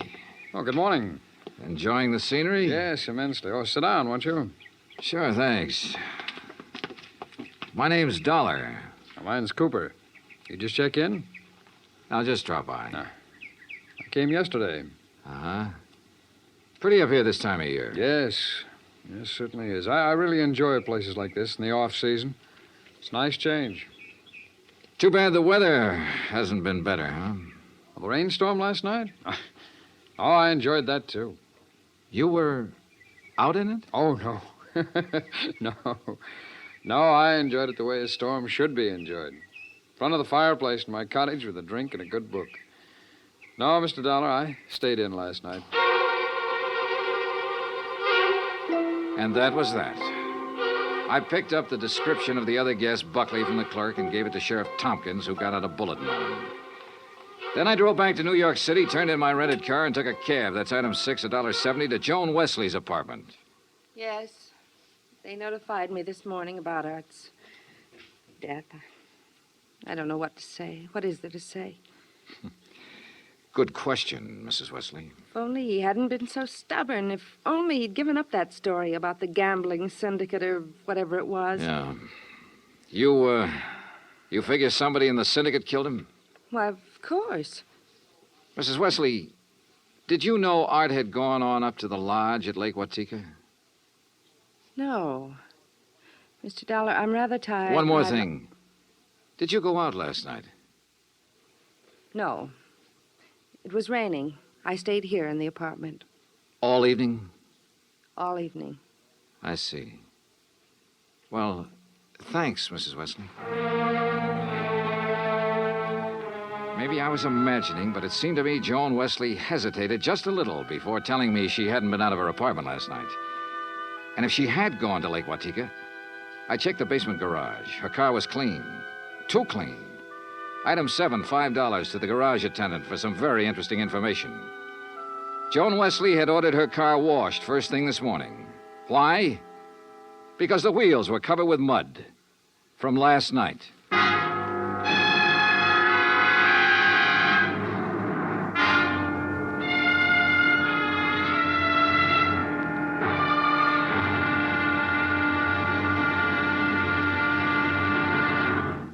Act Two of yours truly, Johnny Dollar, in just a moment.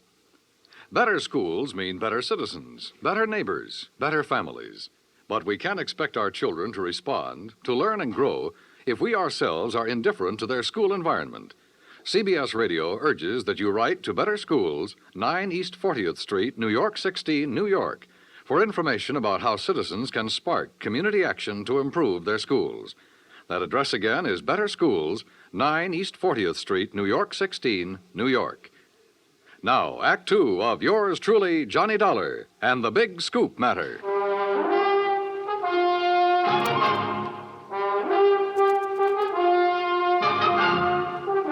I tell you, I didn't leave this apartment last night. Your car says differently, Joan. Carr. You had it washed today because it was all muddy. And the reason it was muddy was because you had it out in the rain last night. Look, Another thing. You told me you didn't know Art had gone to the lodge. You hadn't heard from him. But the switchboard operator told me you had a call from him yesterday. Now, why else would he call you except to tell you where he was going? Well, how about it, Joan? All right. Art did call me yesterday and told me he was going to Lake Watika. And how about last night? Yes. I went out, but not to Lake Watika. Art wouldn't give you a divorce. By killing him, you get your freedom and $100,000. I didn't kill Art. I didn't go up there last night. And where did you go? Might as well know. The reason I wanted a divorce from Art was because I'd found someone else. Oh? That's where I went for a few minutes last evening. Why did you lie about the phone call from Art yesterday? I don't know. I was confused. I was afraid it would look bad for me if it came out that I knew Art had gone up there. It doesn't look good for you this way, believe me. Oh, Johnny, I'm telling the truth. Who is this fella you're interested in? I don't see why he Who has is to- he? His name is Ted Nash. Will you have to talk to him? I sure will. And right now. But I was wrong about talking to Ted Nash right now. I called his apartment and got no answer. Item 9, $1.60 cab fare to police headquarters in the office of Detective Lieutenant Rastelli. You figure this guy Nash and Joan Wesley could have killed Art and used the gambling syndicate threat as a cover, huh? It's a possibility, Lieutenant. Well, I'll see what I can find out about Nash. How'd you do at Lake Watika? 2 guests checked in the day of the killing. One, a man named Buckley. He left early this morning. Sheriff Tompkins has a bulletin out on him. Who else? A fellow named Cooper, who apparently likes to go places in the off-season. Nothing to tie him in particularly. Cooper, huh? We had a rumble some time ago that a guy named Cooper was involved in that gambling syndicate. What? Trouble is, we got no proof. Hey, wait a minute. What's the matter? Art told me he'd put the name of the man he was after in a safe deposit box. If we could find the key to that box. How about Art's apartment? Let's take a look. So we looked, and we found the key tucked away in a desk, but only a number on it. Nothing to tell where it was located. I gave it to Lieutenant Rastelli, and he promised to check every bank in town if necessary. While I went on back to Lake Watika to see if the man named Cooper at the inn was the same one Rastelli told me about.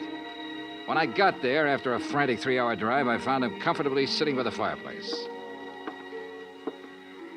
Well, Mr. Dollar, isn't it? Yeah, that's right. Cooper, I'm going to get right to the point.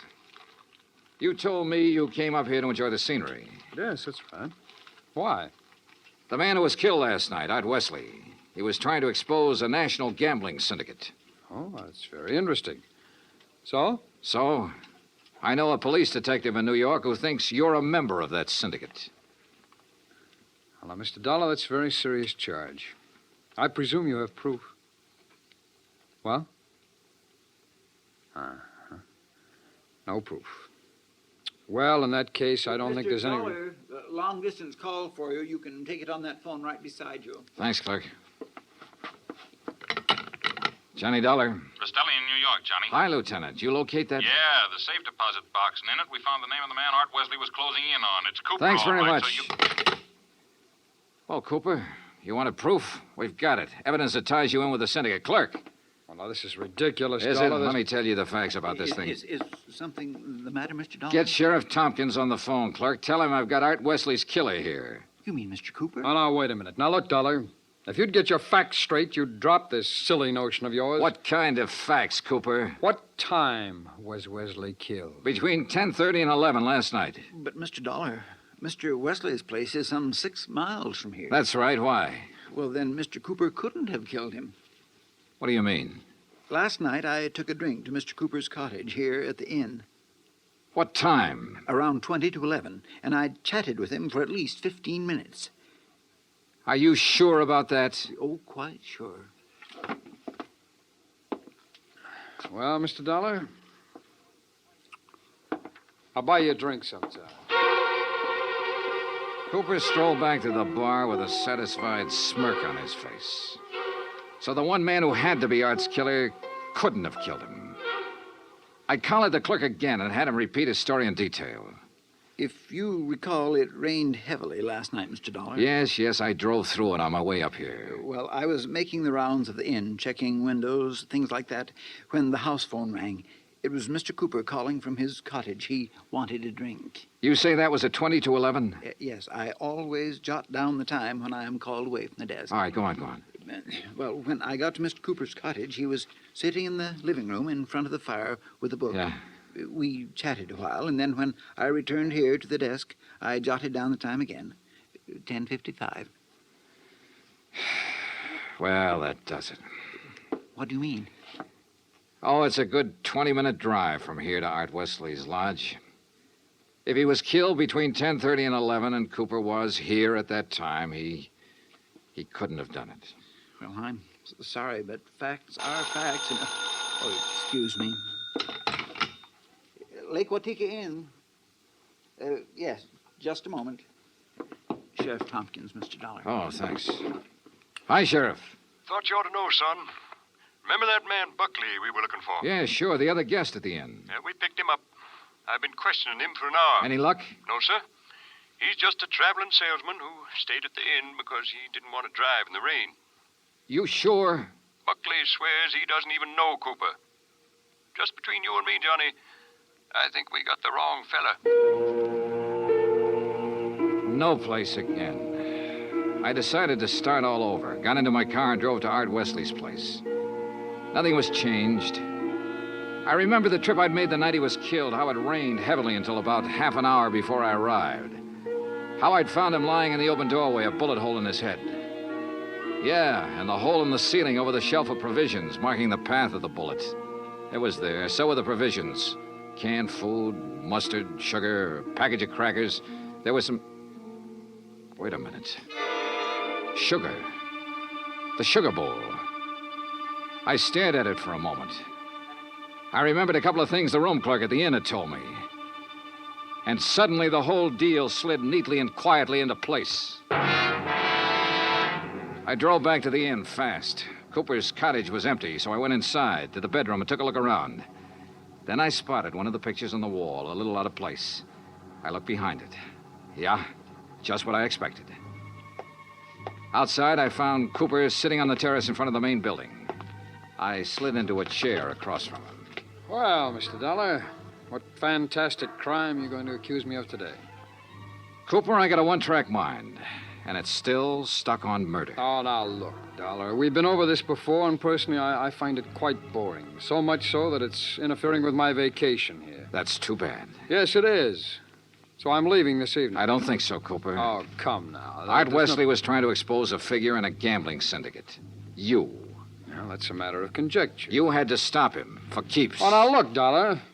The time of Art Wesley's death has been established as between 10:30 and 11 last night. That's right, between 10:30 and 11 last night. And I'm sure you remember the room clerk telling you he was with me in my cottage living room from 10:40 to 10:55. I sure do. So that I certainly couldn't have killed your friend Wesley 6 miles from here during that time. Except that Art Wesley wasn't killed at his lodge. What are you talking about? You see, I remembered something else the clerk had told me. The night of the killing, it stopped raining a little after 11. All right, what difference does that make? All the difference in the world, believe me. Here's what really happened, Cooper. You killed Art Wesley in the bedroom of your cottage here at the inn. Oh, don't be ridiculous. You immediately called the room clerk over and chatted with him in your living room for about 15 minutes. He didn't know there was a corpse in the next room. Oh, really? After he left, you took Wesley's body the 6 miles to his place and planted it in the doorway. Oh, now, look, Dollar... Your problem was to make it look like he'd been killed there. Then you remembered. The slug that had killed him hit the wall in your bedroom. That gave you an idea. You figured out the right angle at the lodge and fired a shot upwards from the outside the door. It went through the ceiling at the back. All right, Dollar, I've had enough of your half-baked theories with no proof whatsoever to back them up. Correction, Cooper. This time I've got proof. There was a shelf of food under the bullet hole and a bowl of sugar directly under it. A bowl of... So what? When sugar gets wet, it gets crusty, and it stays that way. But the sugar in that bowl was dry. Now, if the killing was between 10:30 and 11, and it rained heavily until after 11, then some rain would have dropped through the bullet hole into the sugar. I see. But, Cooper, the sugar was dry. So the bullet hole was made after the time of the murder, when you planted Wesley's body there. Just a little detail, Cooper, but it nails you. That, and of course, the fact I found the slug that really killed Wesley just a couple of minutes ago. Oh? Buried in the wall of your bedroom behind a picture you'd moved slightly to cover it. Well, Dollar, I may as well tell you that I saw you come out of my cottage a few minutes ago. I figured you knew. So ever since you sat down here, I've been holding a gun on you under the table. You know, Cooper, I may as well tell you. Ever since I sat down here, I've been holding a gun on you, too. Well, you... Let's have it. Well, you didn't have any gun. A big-time gambler, bluffed right out of the game. Cooper, you're slipping.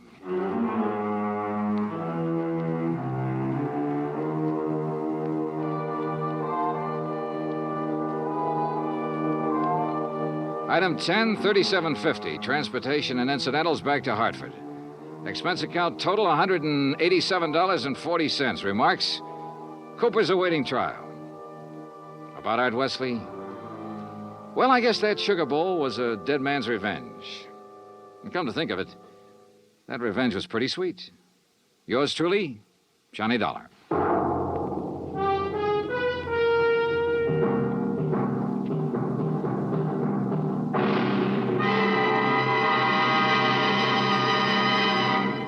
Our star will return in just a moment.